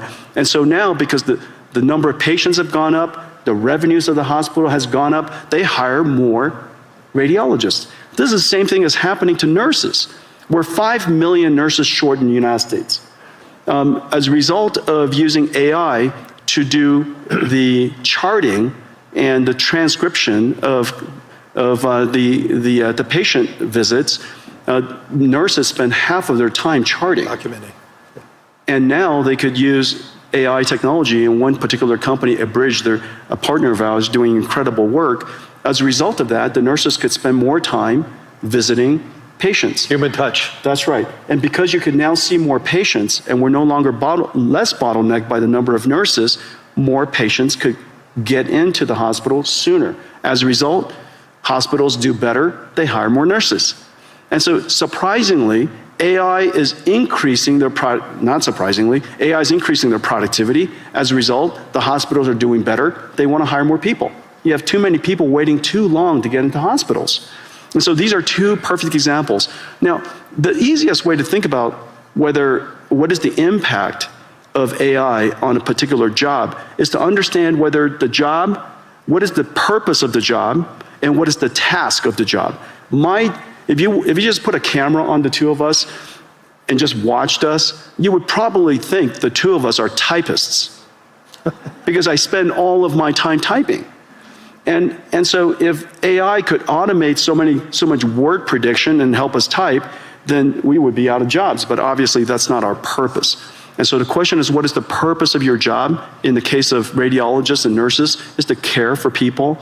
And that purpose is enhanced and made more productive because the task has automated. To the extent that you can reason about each one of the people's purpose versus the task, I think it's a helpful framework. Let's move this beyond the developed economies. Help me understand how AI is going to broaden the world and help the world. I read an Anthropic piece this past weekend that basically said the utilization of AI most recently is very dominant by the educated society. And they're even seeing the educated component of each society being heavily more utilized. And obviously they're using it against their own model, Claude, so it may have its own biases. So how do we ensure that AI is a transformational technology, maybe like what Wi-Fi and 5G was for the emerging world? And when you intersect that, what does it mean for the emerging world? And John, how do we broaden the global economy? And two, getting back to the whole job situation with robotics and AI, there is going to be some substitution there. And there's substitution in the United States already going on. We may be creating more plumbers and electricians, but we probably need less analysts at financial institutions. Lawyers need less because they're able to accumulate the data faster. So let's just pivot on to the emerging world for a second, in the developing world. How do you see that play out? Well, first of all, AI is infrastructure, and there's not one country in the world, I can't imagine, that you need to have AI as part of your infrastructure, because every country has its electricity, you have your roads, you should have AI as part of your infrastructure. Of course, you could always import AI, but AI is not so incredibly hard to train these days, and because there are so many open models, these open models with your local expertise, you should be able to create models that are helpful to your own country. And so I really believe that every country should get involved to build AI infrastructure, build your own AI, take advantage of your fundamental natural resource, which is your language and culture, develop your AI, continue to refine it, and have your national intelligence be part of your ecosystem. And so I think that's number one. And number two, remember, AI is super easy to use. It's the easiest software to use in history, and that's the reason why it's the fastest growing and most rapidly adopted. I mean, in just a couple of 2-3 years, it's coming up to almost a billion people. I think, first of all, Claude is incredible. Anthropic has made a huge progress, huge leap in developing Claude. Yep. We use it all over our company. The coding capability of Claude, its reasoning capability, its ability is just really incredible. And anybody who's a software company really ought to get involved and use it. On the other hand, ChatGPT is probably the most successful consumer AI in history. And its ease of use and its approachability, I think everybody should get involved. And whether it's somebody in a developing country or a student, it is very clear that it is essential to learn how to use AI, how to direct an AI, how to prompt an AI, how to manage an AI, how to guardrail the AI, evaluate the AI. These skills are no different than leading people, managing people, things that you and I do all the time. So in the future, instead of biological, carbon-based AIs, in the future we're also going to have digital versions of AIs, silicon versions of AIs, and we'll have to manage them. They're just part of our digital workforce, if you will. And so I would advocate that for the developing countries, build your infrastructure, get engaged in AI, and recognize that AI is likely to close the technology divide. Right. Because it is so easy to use and so abundant and so accessible. And so, I'm actually fairly optimistic about the potential of AI to lift the countries that are emerging, and for many people who haven't had computer science degree, all of you can be programmers now, And so in the past, we had to learn how to program a computer. Now you program a computer by saying to the computer, how do I program you? And if you don't know how to use an AI, just go up to the AI and say, I don't know how to use an AI. How do I use an AI? And it would explain it to you. And you say, I like to write a program to create my own website. How do I do that?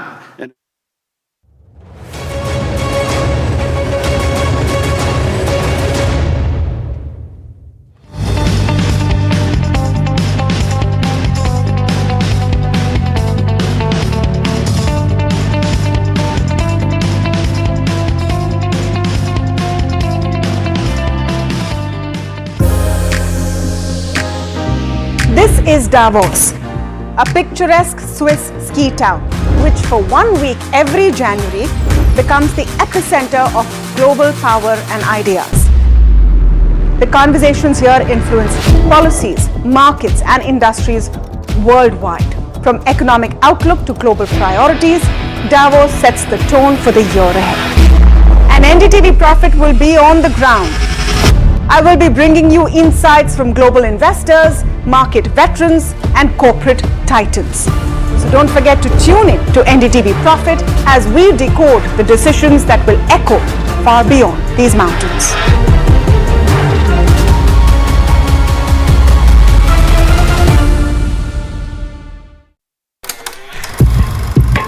लोग कहते हैं कि जिंदगी एक film की तरह होती है, लेकिन मेरी जिंदगी सिर्फ एक फिल्म नहीं, एक ब्लॉकबस्टर फिल्म है।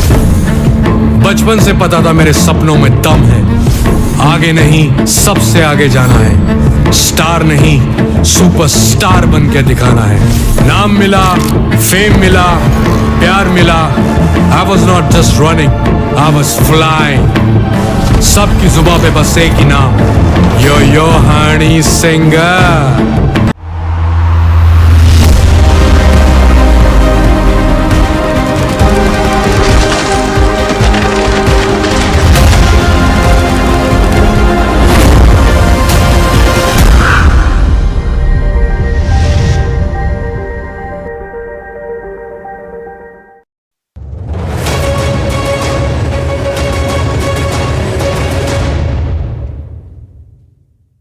Well, the world comes together in Davos in a sense every single year. We talk about AI, we talk about commerce, we could talk about clean energy. But I dare say the focus this time is about the relation between Europe and the United States and Donald Trump. Is that impacting business at all? The India story is always very important over here. We've got several Indian pavilions over here, lots of Indian business leaders. We've got excellent business leaders and those linked with Indian business right here in the NDTV studio. Rajiv Mimani with us, Chandrajit Banerjee and Sanjeev Krishan. Thank you all very much for being with us. Rajiv, I have to ask you the obvious question. How closely are you, as CII President, looking at what might emerge tomorrow with Donald Trump and what he says here? No, I have not spent any time in predicting. I think it's a futile effort. But clearly, I think it's on the top of the agenda of everyone. I think it's in the interest of the global economy, of the entire world, that I think the relationship between Europe and US, I think, settle down a bit. I think that's the key thing. I think that's the key talking point. From our perspective, I think the way we are looking at it is, how is India doing? How is India faring? And I think there, I would say that both from how our macroeconomic numbers are are being looked at, the quality of reforms and the number of reforms that are being done, also the trade diversification that India has done, particularly the comments around the EU deal, UK deal, EFTA, Australia, New Zealand, the strengthening relationship with Middle East. And I think the reindustrialization of India through manufacturing and advanced manufacturing, I think in every interaction that we are having, I think that viewed very positively. Obviously, there's always a question on the India-US trade deal, and at least our view is that it's something that in the next, I think distant future, I think hopefully, at least if not the entire thing, at least some parts of it should get sorted out. One of the reasons I was asking about Trump is also because what's happening here has resulted in the global markets being in a bit of a spook. They're scared. Our markets have suffered, the FTSE has suffered as well, and therefore this insecurity that we find in geopolitics is impacting markets around the world. Is that a huge concern for you? Well, I mean, certainly has a premium. So there's no question about it that when there is so much uncertainty as there is now, markets will behave the way they have. I think, as Rajiv said, I think the conversations around here largely have been on US and Europe in some ways. But I would actually, without sidestepping your question, I would say that just the fact that the India-EU deal might get announced very soon, I think is a huge positive that we'll take away from Davos. And from our perspective, again, maybe corroborating what Rajiv said, I think Indian macro has been very, very resilient through 2025. Bunch of reforms which have been done. Even the survey that we released yesterday actually shows that a lot of Indian CEOs are now saying that we want to focus on India, not so much necessarily wanting to align themselves with the global business. And again, the trade basket diversification beyond, some places where there are challenges that India has seen is enormous, including in sectors which are labor intensive. And I think there are many positives that we'll take back from Davos. Yeah. One of the best aspects of the India story of late is the IMF having projected their numbers, GDP growth numbers for India upwards. And that upward movement comes despite the fact that we continue to suffer from tariffs from America. What does that say about the state of India's economy? See, Vishnu, we find that capacity utilization in India pretty strong. Sectors after sectors are, investing. Adding on to investments, number one. Number two, if you really look at the health of the Indian economy as such, it's resilient, it's strong. If you really look at the way the private sector is doing very well. Second, if you really look at how the banks are today, well flushed, and the health of the banks are much improved than what it was earlier. Next, if you really go in, you find the rural demand. All the top voices from Davos right here at NDTV Profit, and we're speaking with Mohit Joshi, CEO and MD of Tech Mahindra. Mohit, are you liking Davos so far? We're speaking at a very sunny time, so it's nice and warm. No, it's been wonderful, right? I mean, obviously, like anybody in our business, you have to be in Davos every single year, and I've completed more than a decade over here. But this year has been nice. I think the participation has been very broad and extensive. Thankfully, it's been sunny, it hasn't snowed, and a good set of meetings, a good set of dialogues. So, yes, so far, very good. What do you think is going to happen in the Trump address? Is that something you're looking forward to? Yeah, that is unfortunately beyond my pay grade. My hope is that given the fact that all the leaders are over here in Davos, that we find some amicable solution and we step off the ledge in a manner of speaking. Certainly, I think the market reaction yesterday has been quite negative. And so hopefully, as always, the world finds a way through the latest crisis. Mohit, if I look at you, and I don't want to use the word turnaround, but definitely the vast improvement in the numbers for Tech Mahindra since you took over. It's displaying in the stock and everything that you've done. For you as a leader in the industry you are, do you see more challenges ahead, more headwinds ahead because of what's happening geopolitically, what's happening with the Rupee, what's happening with discretionary appetite, etc. in the United States? How do you look at it? So look, I think there is no denying it that the past 3 years have been challenging for the industry, especially in terms of growth, right? And so for us, it was doubly difficult because we were seeking to drive a turnaround and a transformation within the period. But so far, we have managed within the constraints that the market has set for us. When I look at Tech Mahindra specifically, I do feel that our geography exposure is helping because while we get about half of our revenue from the Americas, about a quarter of our revenue comes from Europe, about a quarter again comes from India, Middle East, Africa, and Asia Pacific and Japan. So geographically, we're quite well distributed, right? Again, from a sectoral perspective, our largest exposure is to telco. Telco is a very national business, right? It is largely a domestic business pretty much across the world. Manufacturing, again, has seen a resurgence across the globe. That is our second largest vertical. Financial services, healthcare, and life sciences, and retail. Again, these are businesses where we're looking to establish a very strong challenger position. So I do feel that, surprisingly for a company, of our size, the calibration that we have, sort of the spread that we have, has actually worked out quite well for us. Obviously, in addition to this, a lot of the steps that we've taken to focus the organization, to drive an increase in productivity, and to really build the organization for the future. A lot of those bets have thankfully paid off so far, though clearly too early to declare victory. So I'm just going to come to the first part about telecom and a nationalistic business in that sense. Concerns over there from the American context. Also, do you think that the concentration of business coming from America will have to strategically shift, or you'll wait for this crisis, quote unquote, to tide over? No, I think, look, telecom obviously has been a business that has been challenged over the past, over the past 4 or 5 years. There was that huge wave of investment that happened in 5G. And I feel most telecom companies have really struggled to monetize the revenue from 5G, right? But over the past 1 year or so, we have seen signs of stabilization and growth in the business.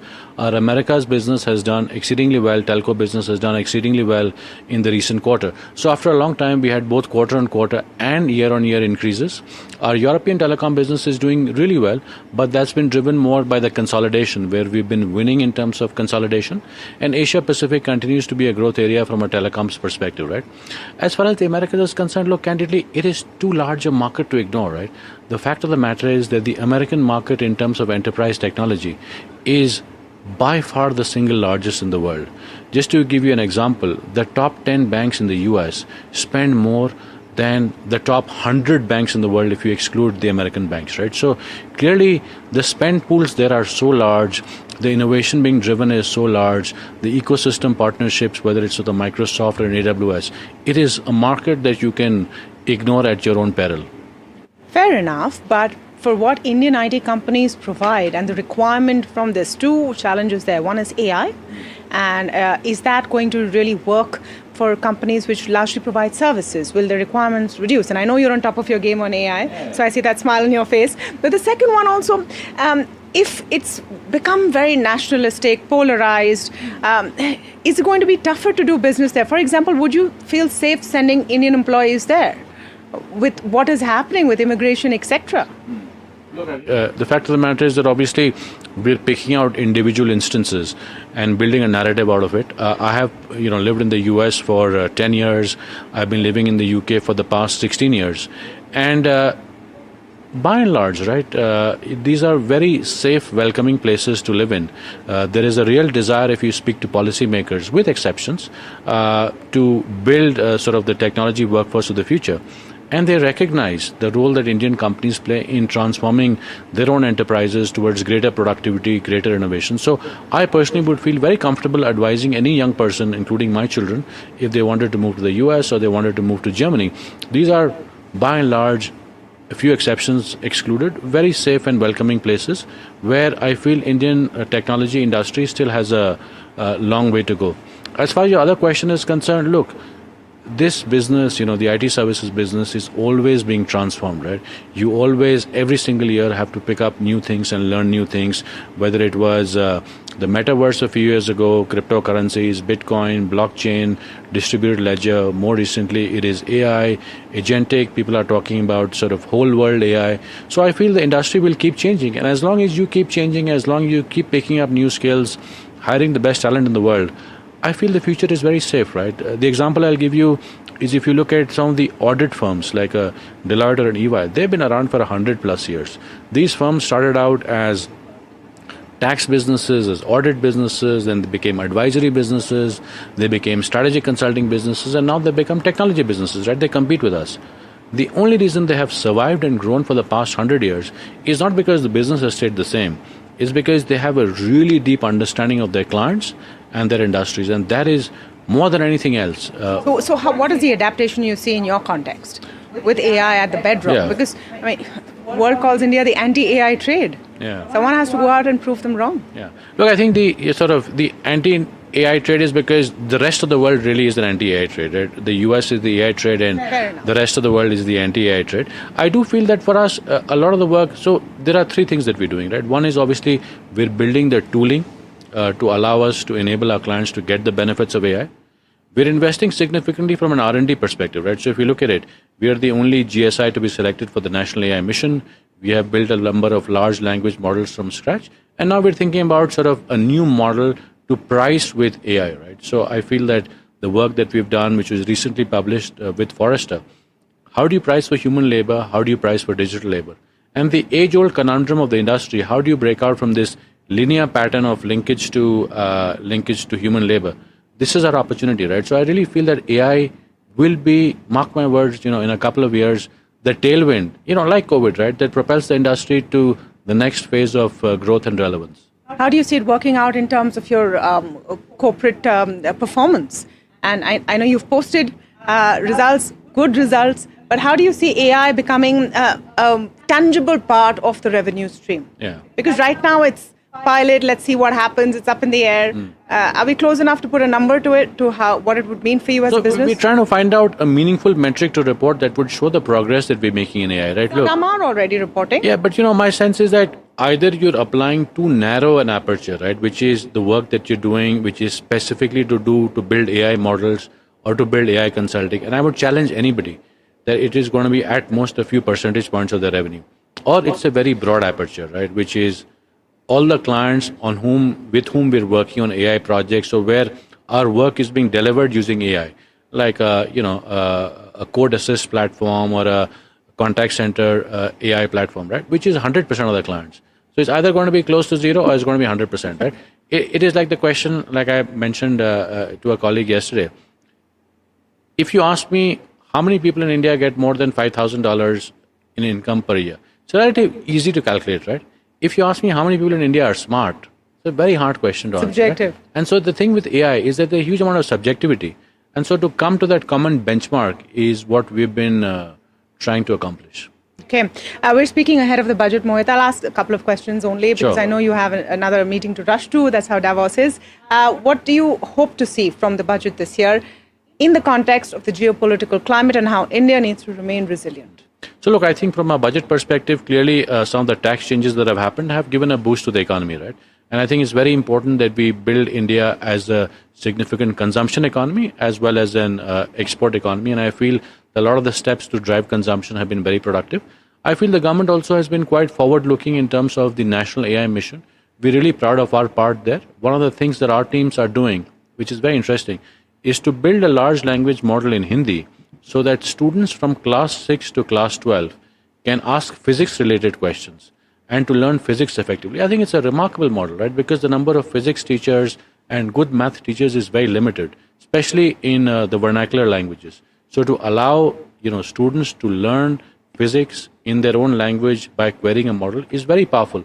And to think that this is not being done by a for-profit company, this is being done by the government in partnership with us. So it will be available to hundreds of millions of students, right? I feel that's a really powerful example of a transformation. And last thing, if you have an opportunity to meet President Trump, what is the one thing you would say or ask him?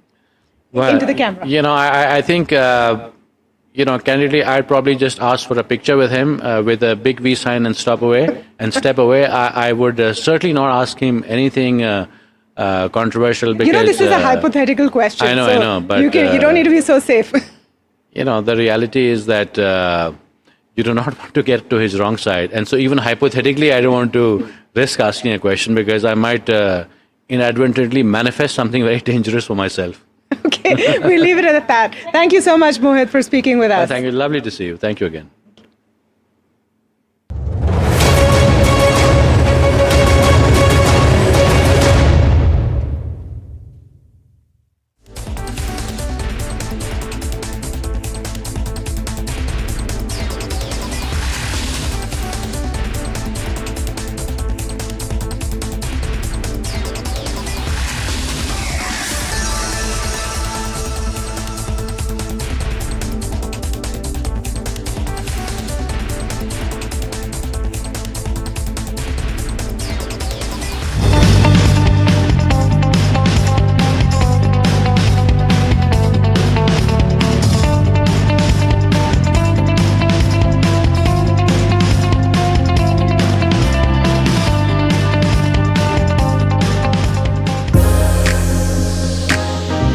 This is Davos, a picturesque Swiss ski town, which for 1 week every January becomes the epicenter of global power and ideas. The conversations here influence policies, markets, and industries worldwide. From economic outlook to global priorities, Davos sets the tone for the year ahead. And NDTV Profit will be on the ground. I will be bringing you insights from global investors, market veterans, and corporate titans. So don't forget to tune in to NDTV Profit as we decode the decisions that will echo far beyond these mountains.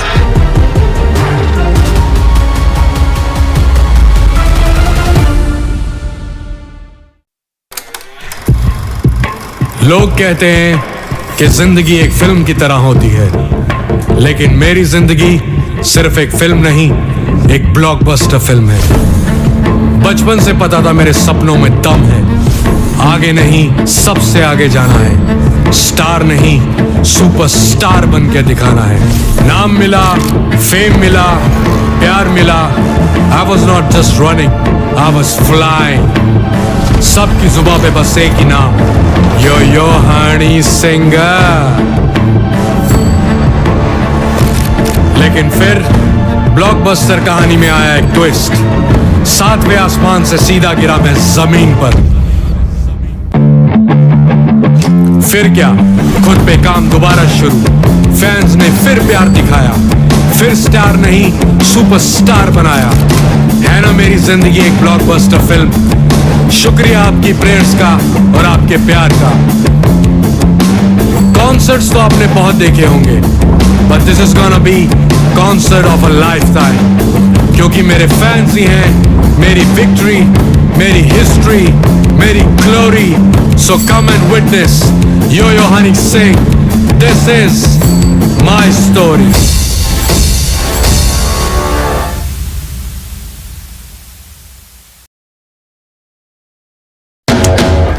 After Delhi and Hyderabad teed off in style, the NDTV PGTI Golf Pro-Am now travels to Mumbai, where business leaders and professionals will connect and compete, charged with excitement and energy on one of the country's most storied courses.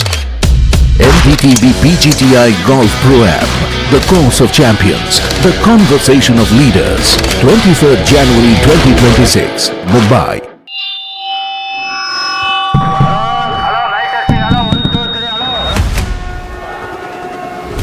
This budget, India speaks from every direction, from metros to mandis, from factories to farms. NDTV Profit reports from 36 states and union territories. With our ear to the ground and our pulse to what people want. Watch Budget for Bharat, only on NDTV Profit. What Bharat wants, what Bharat expects. We are listening. Before the Finance Minister speaks. Budget 2026, the growth agenda. Only on NDTV Profit, for your profit. A very special moment for us as we announce NDTV Master Stroke, the NDTV Art Awards. M3M presents NDTV Master Stroke Art Awards. An odyssey of creative brilliance, where the masterpiece meets its ultimate recognition. NDTV bringing this subject forward would have a great integrity of putting it forward where people could understand the importance of art. This award that is being started, I'm sure is going to be amazing. Art for India and for Indians is an expression of our Atmanirbharta. It's actually quite a formidable jury, so I think we'll reveal a lot more as we go along. This is an amazing platform, I think, today what you're doing. I have always had this inclination towards art, and if we don't collaborate and bring those artists forward, give them a platform, who else will? Honoring the masters who define our cultural landscape, M3M presents NDTV Master Stroke Art Awards. Coming soon on the NDTV network.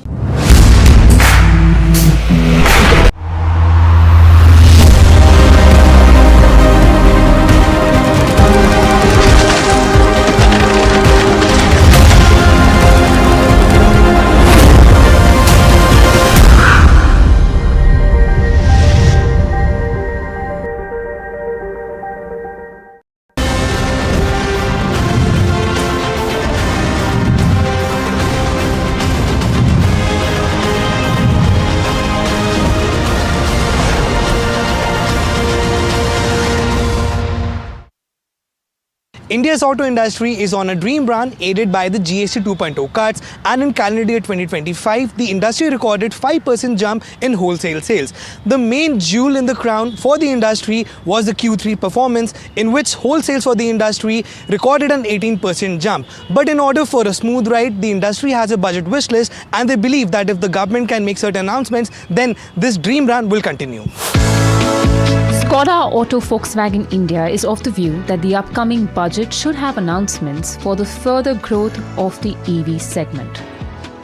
As the union budget approaches after the successful and welcome implementation of GST 2.0, the industry will be looking for policy continuity and long-term clarity. Sustained support for domestic manufacturing and increased allocation for road and transport infrastructure will be key priorities. Rationalizing the inverted duty structure for EVs will strengthen domestic manufacturing and competitiveness and will further accelerate India's transition to sustainable mobility. Continued focus on building the EV ecosystem alongside measures that support household disposable incomes will be essential to sustain demand momentum and reinforce the sector's role in India's broader economic growth. On the other hand, the CV and farm equipment players are of the view that the government has already been proactive with policies like GST 2.0 and RBI interest rate reductions. However, they expect the government to continue its growth-led initiatives and reforms for the agriculture sector. We are just a few weeks away from the union budget. What are your expectations from Ashok Leyland's perspective? Government these days is so proactive that we don't need to wait for a budget really. One thing that the government should consider is really coming up with some program or some scheme around scrappage of the old vehicles. The government in the past 4 to 5 years have done all the positive gestures and announcements as far the farming community is concerned. In terms of visibility, in terms of incentivization, in terms of ensuring the money reaches the farmer. We are a 1.4 billion population today in India. We have to be self-sufficient. In many areas, we are self-sufficient. We can also become a food basket for the world. And also, as I mentioned slightly earlier, that in mechanization, we're only 47% in comparison to America and Canada at 90%. So I think that is the opportunity which the government and the industry and the farming community need to work towards in convergence. I would certainly hope it's a consumption and a growth-led budget. As long as the domestic growth and the domestic demand continues to be robust, the industry will perform. And lastly, as we've been discussing exports, if there are some things that can be done to be able to help and boost exports, if there are some policy interventions that can be brought in there, that would be most welcome. If there are some policy corrections on duty drawback and things like that, and those conversations are on, the government has been considering a few of these things to strengthen the general capability of Indian exportability. That's the only thing we can continue to push for. India's auto industry expects to continue its journey on the fifth gear, all thanks to GST 2.0 cuts. The industry also believes that in the upcoming budget, the government government makes certain announcements through which the government can increase the EV infrastructure across the country. Besides that, the industry has also suggested to bring in a scrappage policy for commercial vehicle segment, and at the same time the industry has also demanded that the government must make certain announcements and certain policies which can increase farm mechanization across the country. The industry believes that if the government is able to support the industry in the long term, then nothing can stop India from achieving the tag of becoming the largest auto industry in the whole world. With video journalist Suraj Singh, this is Danish Anand for NDTV Profit.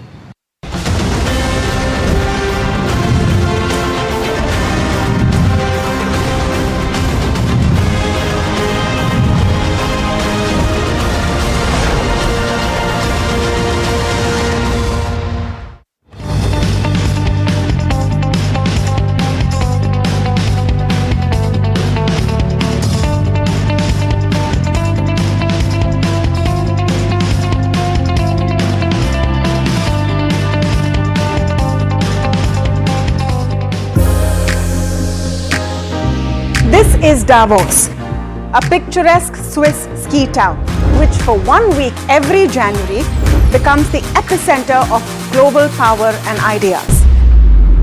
The conversations here influence policies, markets and industries worldwide. From economic outlook to global priorities, Davos sets the tone for the year ahead. And NDTV Profit will be on the ground.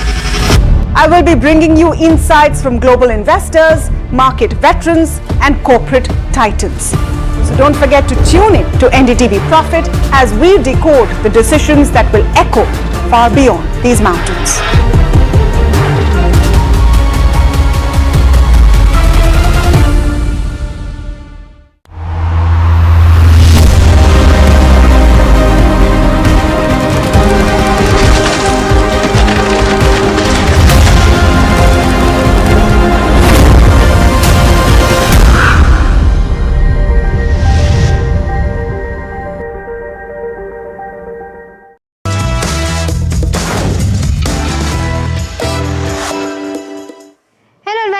Watching Your Money Matters here at NDTV Profit. I am Mahima Vachrajani, and today we are going to discuss about two very important things. One, the budget, and two, as to how the markets are going to look forward from here on. We've seen a free fall in the past 2 days, and what can you expect going forward? How can you construct your portfolio is going to be the second topic that we're going to take up. But before that, budget is around the corner, and it's important to understand as to what should you expect from the government, what were the changes that actually took place in the last budget, and in terms of what your expectations from the budget should be. And to discuss all of this, we are joined by Anant Ladda, who is the founder for Invest Aaj for Kal, joining us now. Anant, always a pleasure speaking with you. My first question to you is, before we go on to the expectations, if you can help our viewers quickly understand the brief of what happened in the last budget and what were the highlights. Hi, firstly, thank you so much for having me on the show. Always fun discussing interesting topics with you. I feel the biggest thing which happened in last budget was that income tax up to 12 lakh was effectively made tax-free. At the same time, rebates and standard deduction were increased. This was the biggest highlight of last budget. Along with it, we had some other features like 100% FDI limit was increased, NSS withdrawal was made tax-free, MSME support was increased, credit guarantee was doubled to 10 crores, which was actually good for the MSME segment. Even duties were cut on EV. So we had some different positives in the last budget, but the biggest positive or the biggest highlight was tax relief up to 12 lakh rupees.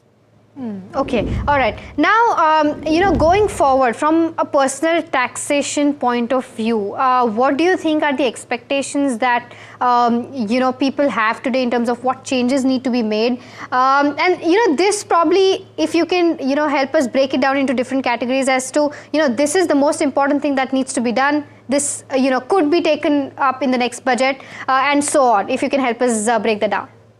I'll start with the most important point. That is the capital gain taxation. It is hurting Indian market. It is hurting FIIs, and FIIs are regularly withdrawing fund. I feel we need to give some relaxation, specifically in the long-term taxation.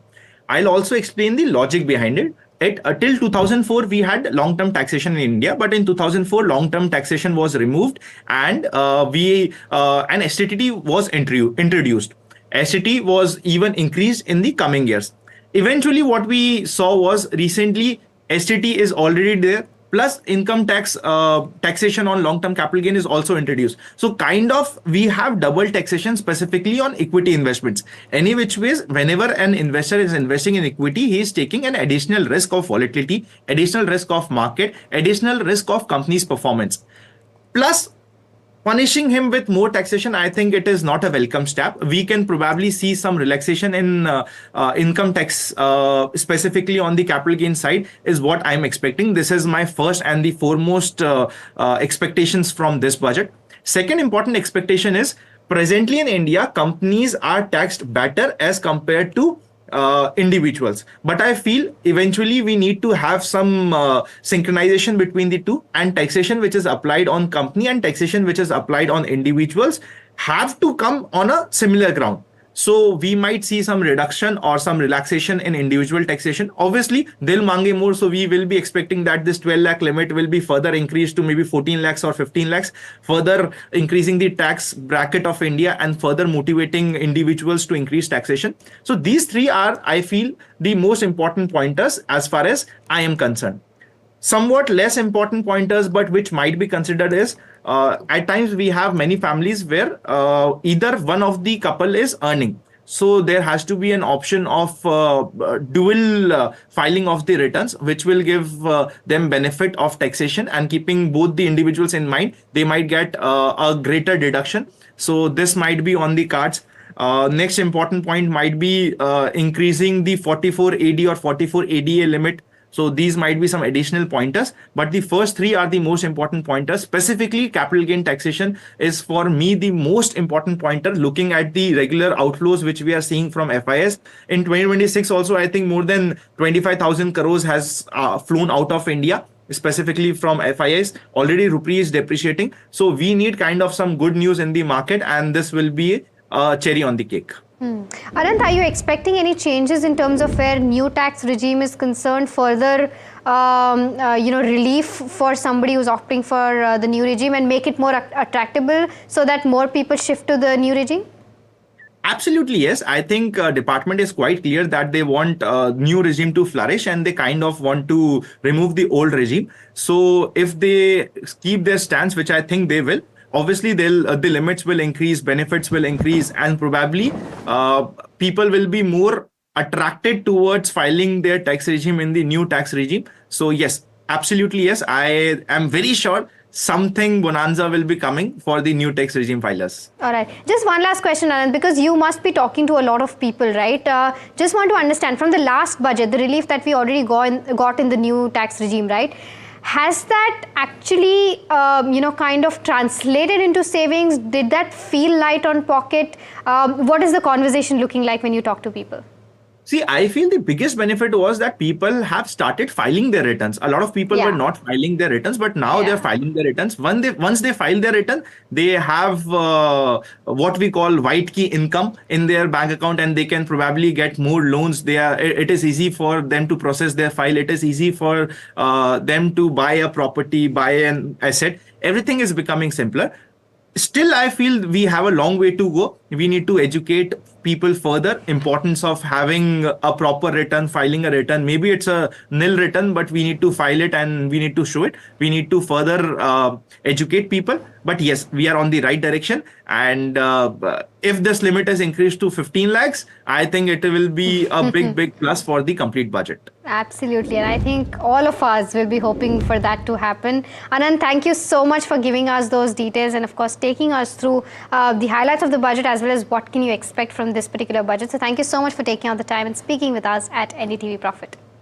Thank you so much. All right, the second topic that we're going to discuss today is with regards to where markets stand. Now, we've seen a free fall in the past 2 odd days, and you as an investor or you as a trader, what should you do next? What changes should you make in terms of where your portfolio stands? Should this be a buy on the dip strategy? All of these questions are going to be answered in this next segment. And to take us through all of these questions, we are joined by Sachin Relekar, who is the equity fund manager at Axis AMC, joining us now. Sachin, thank you so much for taking out the time. My first question, probably a worry that a lot of investors have right now, is with the kind of free fall that we've seen. A lot of people know that this is on account of geopolitical uncertainty that's going on. We've seen European markets 2 days straight of red. We've seen Asian markets also not, cheering the kind of commentary coming in from the world leaders, but just want to understand as to what is happening, and as an investor, should one be worried or this should be a buy on the dip strategy? So, as you're also alluding to certain things, what is happening is the genesis of that is more towards the global uncertainties. Rather than there are anything to do with the domestic situations per se. We have a very stable policy environment. We are likely to have a budget on the 1st of the next month. So those things are happening as per the expectations. I don't see any major policy changes also to happen in the near term or even in the medium term. These are something which are continuing for last more than a decade. Also, the reform direction domestically has picked up quite a lot.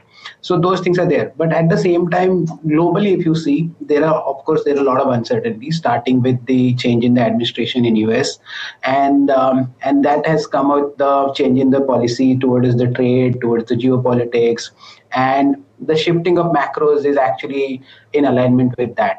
So what we're seeing now, and some of that actually we are seeing in last year, April 2nd, 2025, when the reciprocal tariffs got announced first time. And that time also global markets reacted very in a jittery fashion. And now I think the similar things are also again playing out. If you closely see what exactly has happened is the hard currencies are actually depreciated. The dollar has depreciated against the dollar. The capital has moved into the safe haven asset like gold. It's the strongest performing asset class in the last 1 year or so.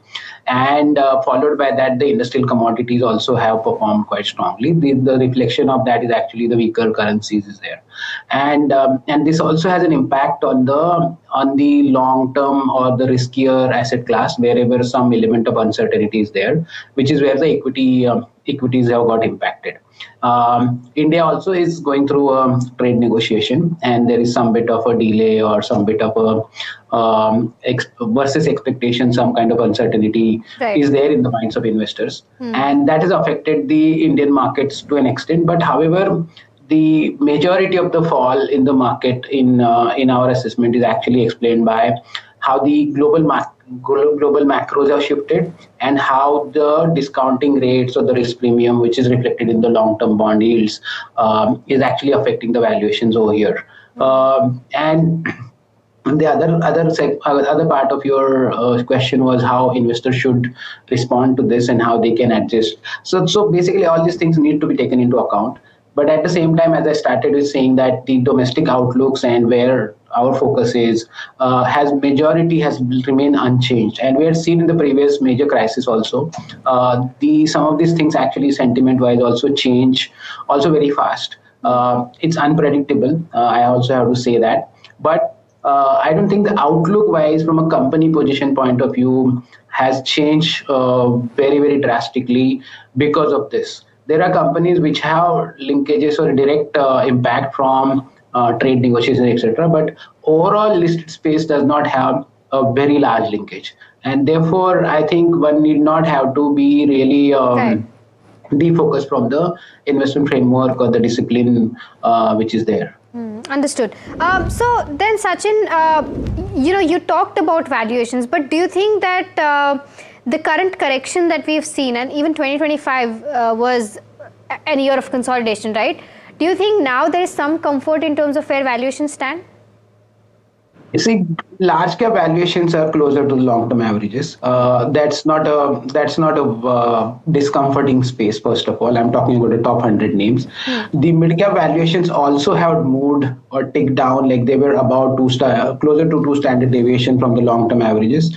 And it has actually also ticked down quite a lot. In certain names, actually, in our assessment also, we are seeing perhaps the downside wise, unless we create a very bearish kind of outlook, they will not actually show that kind of a price correction further on a fundamental basis. Of course, the sentiments can weigh on the share prices in a different manner, but in that sense, that portion is so the valuation concern by and I'll say at least in top 100 is not very prominent.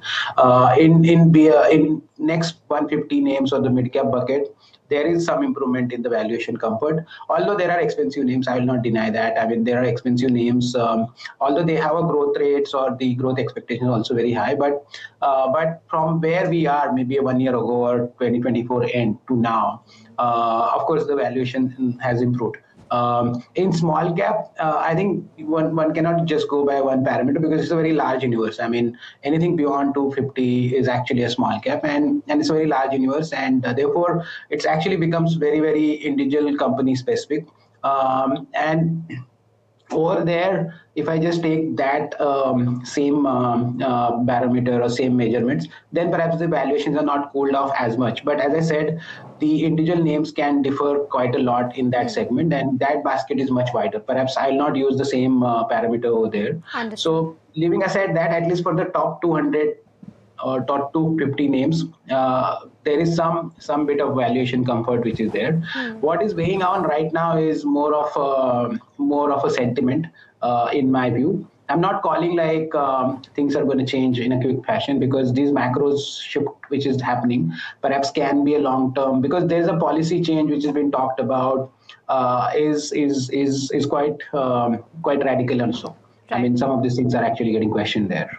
Right, got it. Sachin, so do you think that the earnings cycle has now bottomed out and we will now see the recovery going forward? We're already in the middle of Q3 numbers coming out, and we've seen some positives coming in, right? It's not as bad as it was in Q1 for that matter, or Q2 for that matter. What is your reading? Certainly. So I think the large caps IT numbers have been there already, most of them. Now some of the mid caps will also start reporting. You are seeing the print is actually slightly above expectation, not below expectation. The commentary wise, although it's cautious, but there is of course some kind of a positivity around it. Not a great positivity. Nobody is calling out double-digit revenue growth, etc. But all that is predicated on what is happening to the budget finalization, which will get finalized for the US clients over there. So yes, there is a cautious optimism which is there. I will say caution is more than the optimism, but still that cautious optimism is there, and that is one basket. So that which has actually given a positive outcomes or positive results. Stocks might have reacted differently depending on what was built in for the expectation, but commentary wise and what number is versus the expectation when we started September was much better. I think similar thing can be talked about financial results. They have corrected some of the companies which have reported numbers, but if you look at the stability, the earning quality, so all those parameters are good. So banks have reported healthy growth, the margins have been much more stable, and the asset qualities have actually continued to be very stable. So all the three parameters which matters for the financial names or the lenders per se has been quite healthier. So those are the buckets which are reported. So in a way, the outlook on just from those names is not suggesting any kind of negativity per se. Now, as we progress, of course, more companies will report, and so I think what you're saying in terms of the bottoming out, I think they are not like any major upsets on the expectations so far. So it should move in line with expectation broadly. And as we'll see, perhaps we will also have certain things which will come into the place over a period of time, which has become a bit of unpredictability, which is trade negotiations, all those things. That will actually also improve a lot of sentiment around it.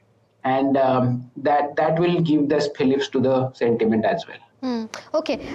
Sachin, a lot of sectors have already seen a lot of growth in terms of where the stock performance is concerned, especially something like metals, right? So many counters have seen the uptick that we've seen in the last couple of months.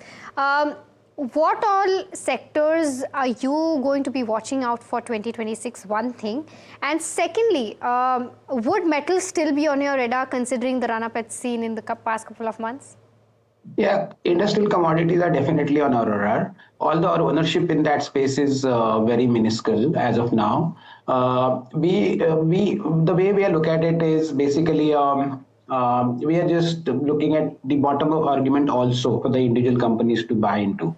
While as I said, the hardening of bond yields or depreciation of dollar per se is actually reflected into the precious commodities rising, and that is also followed by industrial commodities which are continue to go up.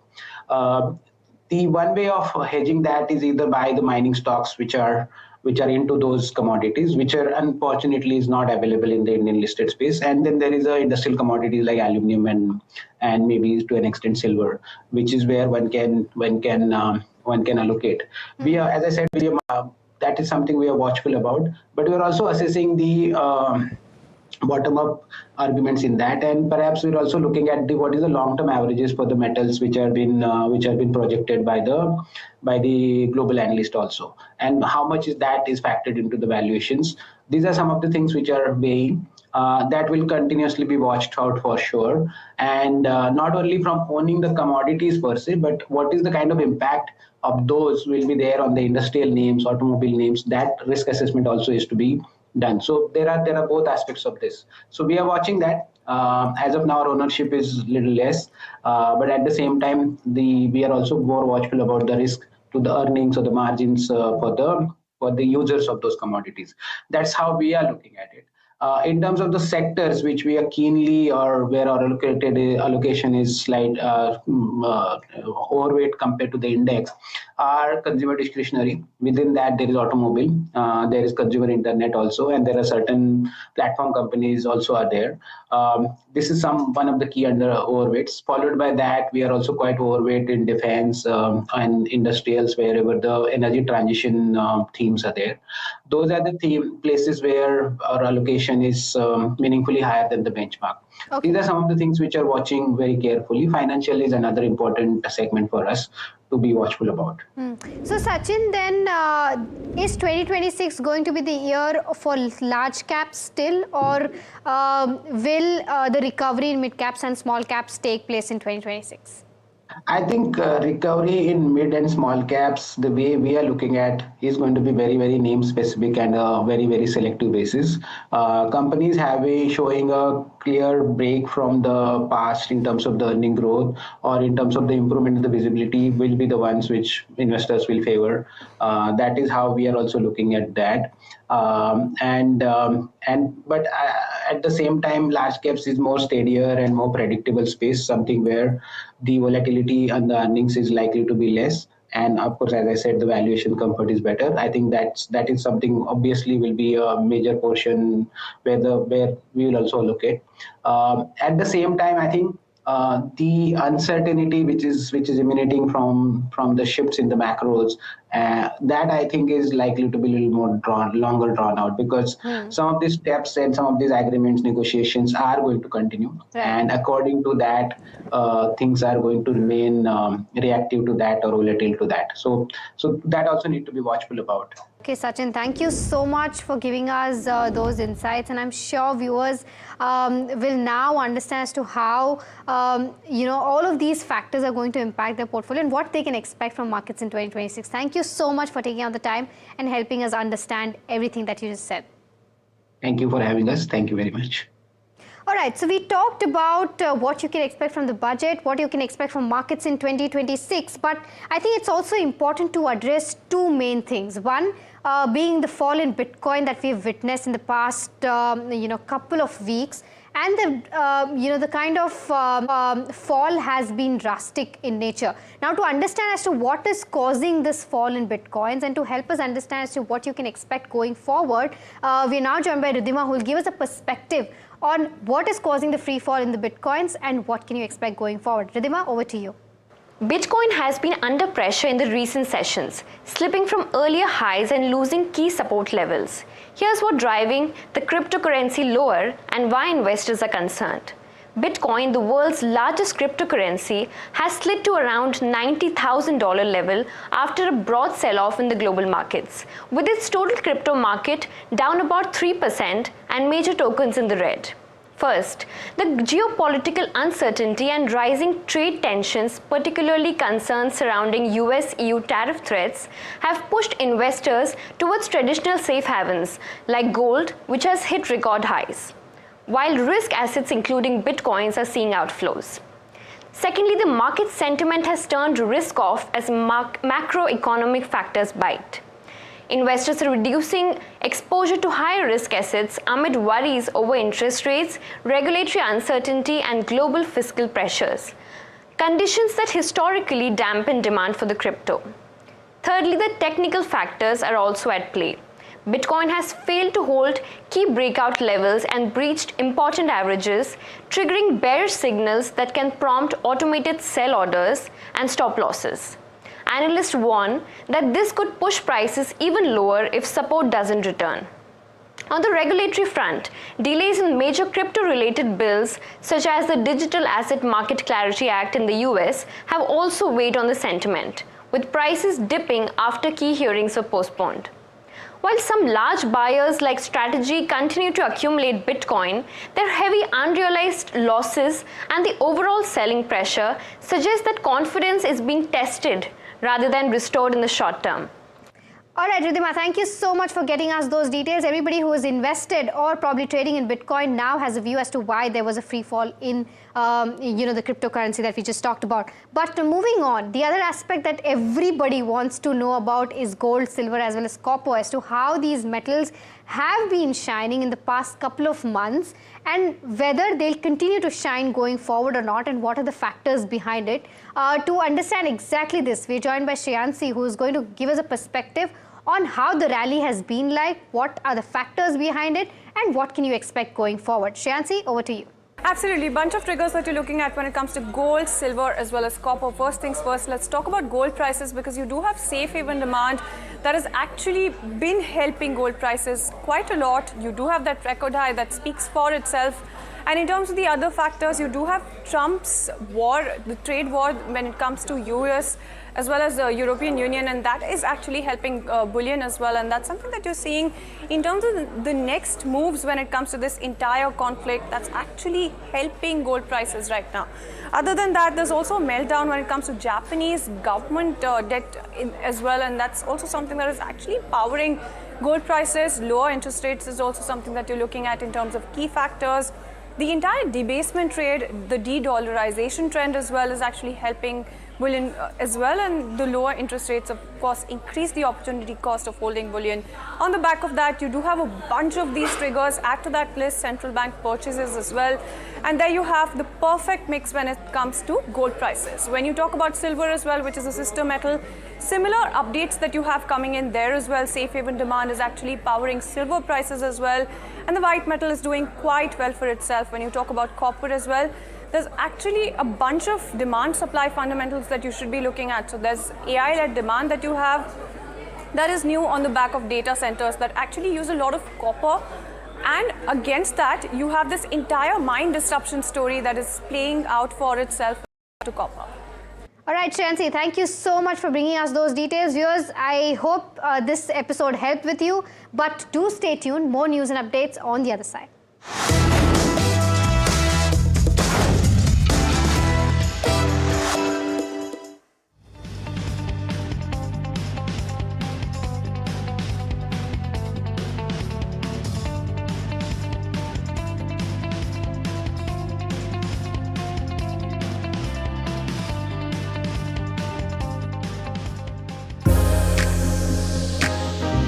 This is Davos, a picturesque Swiss ski town, which for 1 week every January becomes the epicenter of global power and ideas.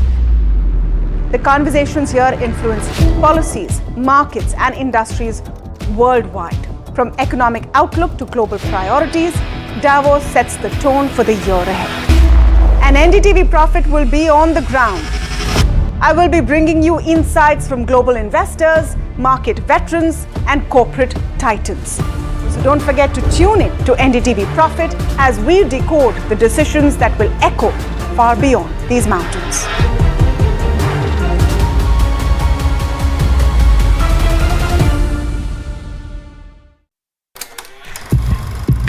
लोग कहते हैं कि जिंदगी एक film की तरह होती है, लेकिन मेरी जिंदगी सिर्फ एक फिल्म नहीं, एक ब्लॉकबस्टर फिल्म है।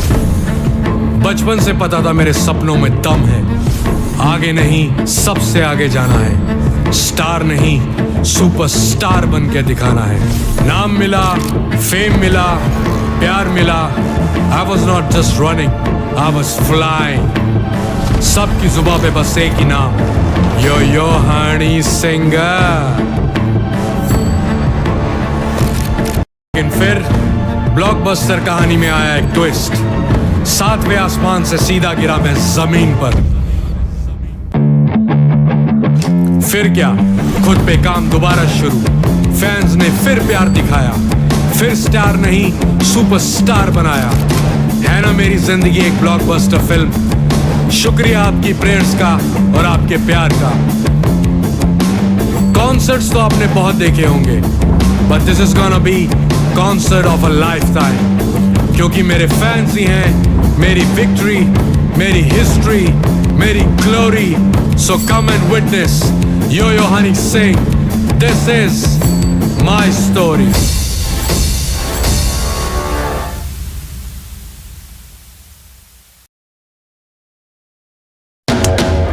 After Delhi and Hyderabad teed off in style, the NDTV PGTI Golf Pro-Am now travels to Mumbai, where business leaders and professionals will connect and compete, charged with excitement and energy on one of the country's most storied courses. NDTV PGTI Golf Pro-Am, the course of champions, the conversation of leaders, 23rd January 2026, Mumbai.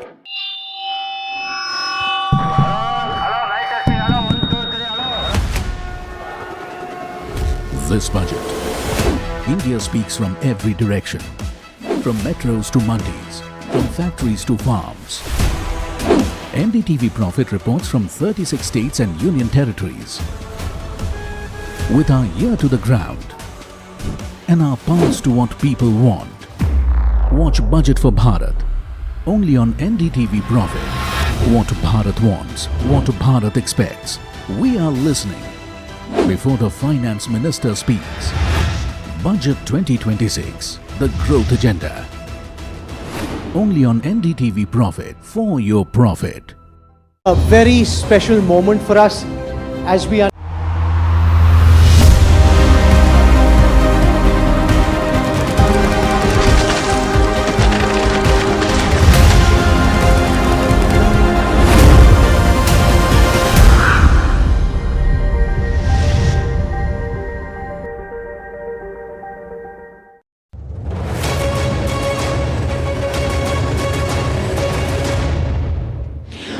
top voices from Davos right here at NDTV Profit, and we're speaking with Mohit Joshi, CEO and MD of Tech Mahindra. Mohit, are you liking Davos so far? We're speaking at a very sunny time, so it's nice and warm.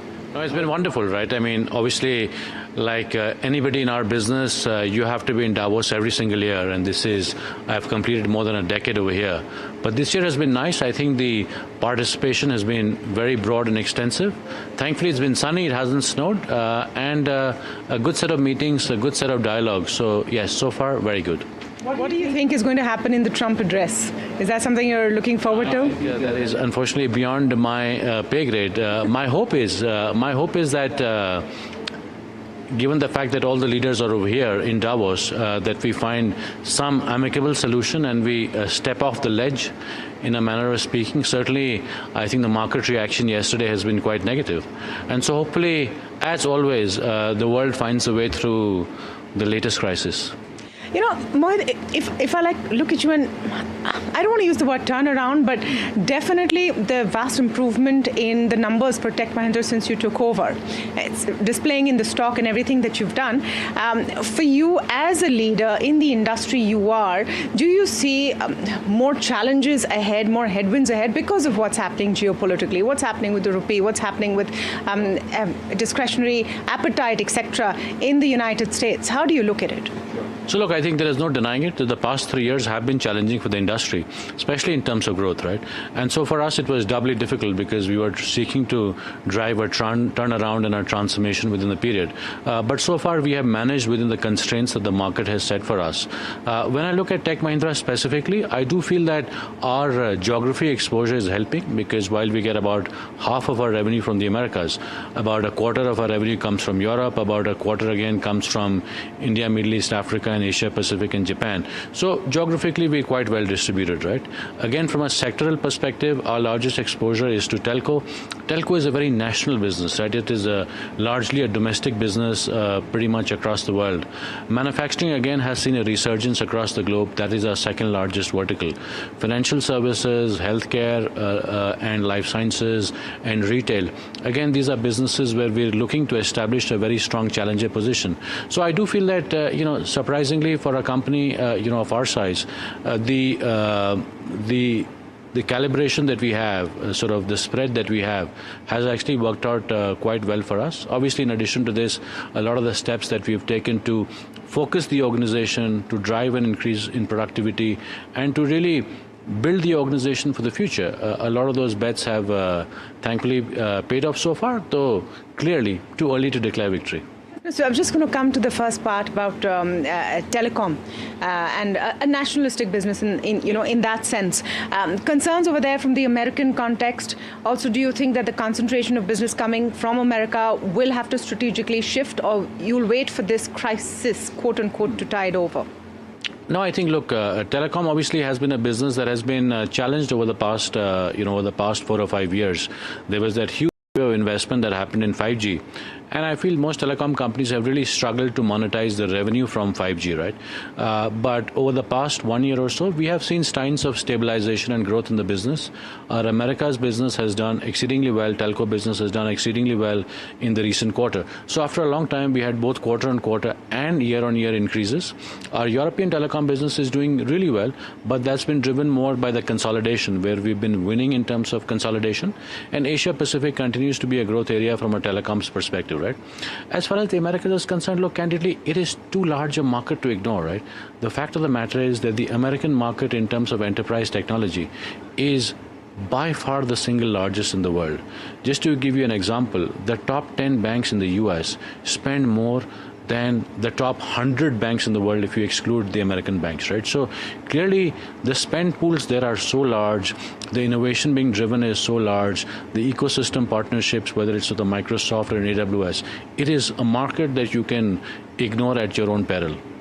Fair enough, but for what Indian IT companies provide and the requirement from this, two challenges there. One is AI, and is that going to really work for companies which largely provide services? Will the requirements reduce? And I know you're on top of your game on AI, so I see that smile on your face. But the second one also, if it's become very nationalistic, polarized, is it going to be tougher to do business there? For example, would you feel safe sending Indian employees there with what is happening with immigration, etc.? The fact of the matter is that obviously we're picking out individual instances and building a narrative out of it. I have lived in the US for 10 years. I've been living in the UK for the past 16 years. And by and large, right, these are very safe, welcoming places to live in. There is a real desire, if you speak to policymakers, with exceptions, to build sort of the technology workforce of the future. And they recognize the role that Indian companies play in transforming their own enterprises towards greater productivity, greater innovation. So I personally would feel very comfortable advising any young person, including my children, if they wanted to move to the US or they wanted to move to Germany. These are, by and large, a few exceptions excluded, very safe and welcoming places where I feel Indian technology industry still has a long way to go. As far as your other question is concerned, look, this business, the IT services business is always being transformed, right?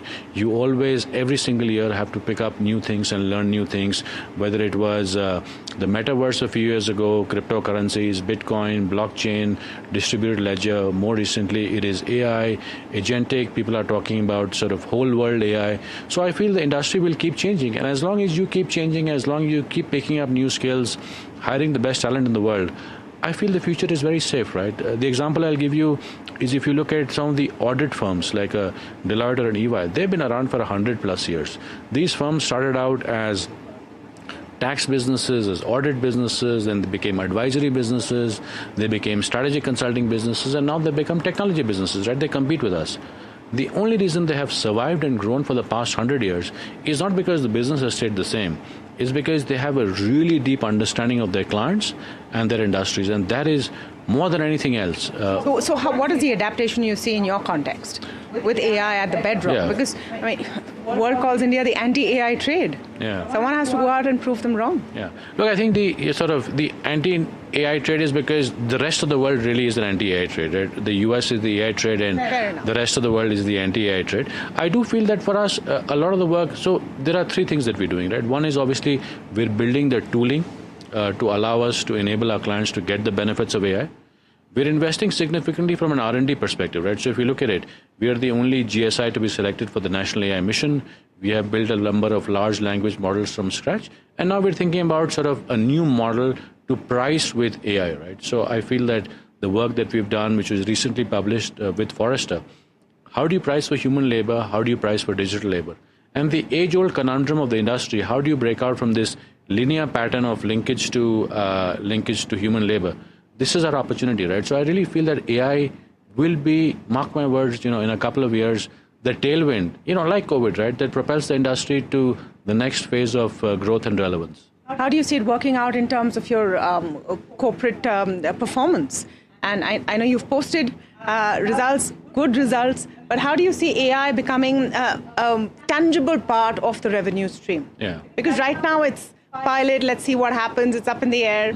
Are we close enough to put a number to it, to what it would mean for you as a business? We're trying to find out a meaningful metric to report that would show the progress that we're making in AI, right? Look, some are already reporting. Yeah, but my sense is that either you're applying too narrow an aperture, right, which is the work that you're doing, which is specifically to build AI models or to build AI consulting, and I would challenge anybody that it is going to be at most a few percentage points of the revenue.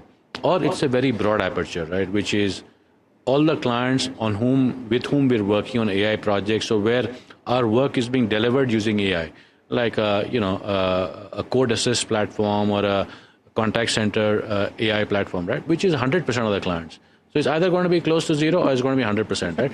It is like the question, like I mentioned to a colleague yesterday. If you ask me how many people in India get more than $5,000 in income per year, it's relatively easy to calculate, right? If you ask me how many people in India are smart, it's a very hard question to answer. Subjective. Right? And so the thing with AI is that there's a huge amount of subjectivity. And so to come to that common benchmark is what we've been trying to accomplish. Okay, we're speaking ahead of the budget, Mohit. I'll ask a couple of questions only because Sure. I know you have another meeting to rush to. That's how Davos is. What do you hope to see from the budget this year in the context of the geopolitical climate and how India needs to remain resilient? So look, I think from a budget perspective, clearly some of the tax changes that have happened have given a boost to the economy, right? And I think it's very important that we build India as a significant consumption economy as well as an export economy. And I feel a lot of the steps to drive consumption have been very productive. I feel the government also has been quite forward-looking in terms of the National AI Mission. We're really proud of our part there. One of the things that our teams are doing, which is very interesting, is to build a large language model in Hindi so that students from class 6 to class 12 can ask physics-related questions and to learn physics effectively. I think it's a remarkable model, right? Because the number of physics teachers and good math teachers is very limited, especially in the vernacular languages. So to allow students to learn physics in their own language by querying a model is very powerful. And to think that this is not being done by a for-profit company, this is being done by the government in partnership with us. So it'll be available to hundreds of millions of students, right? I feel that's a really powerful example of a transformation. And last thing, if you have an opportunity to meet President Trump, what is the one thing you would say or ask him?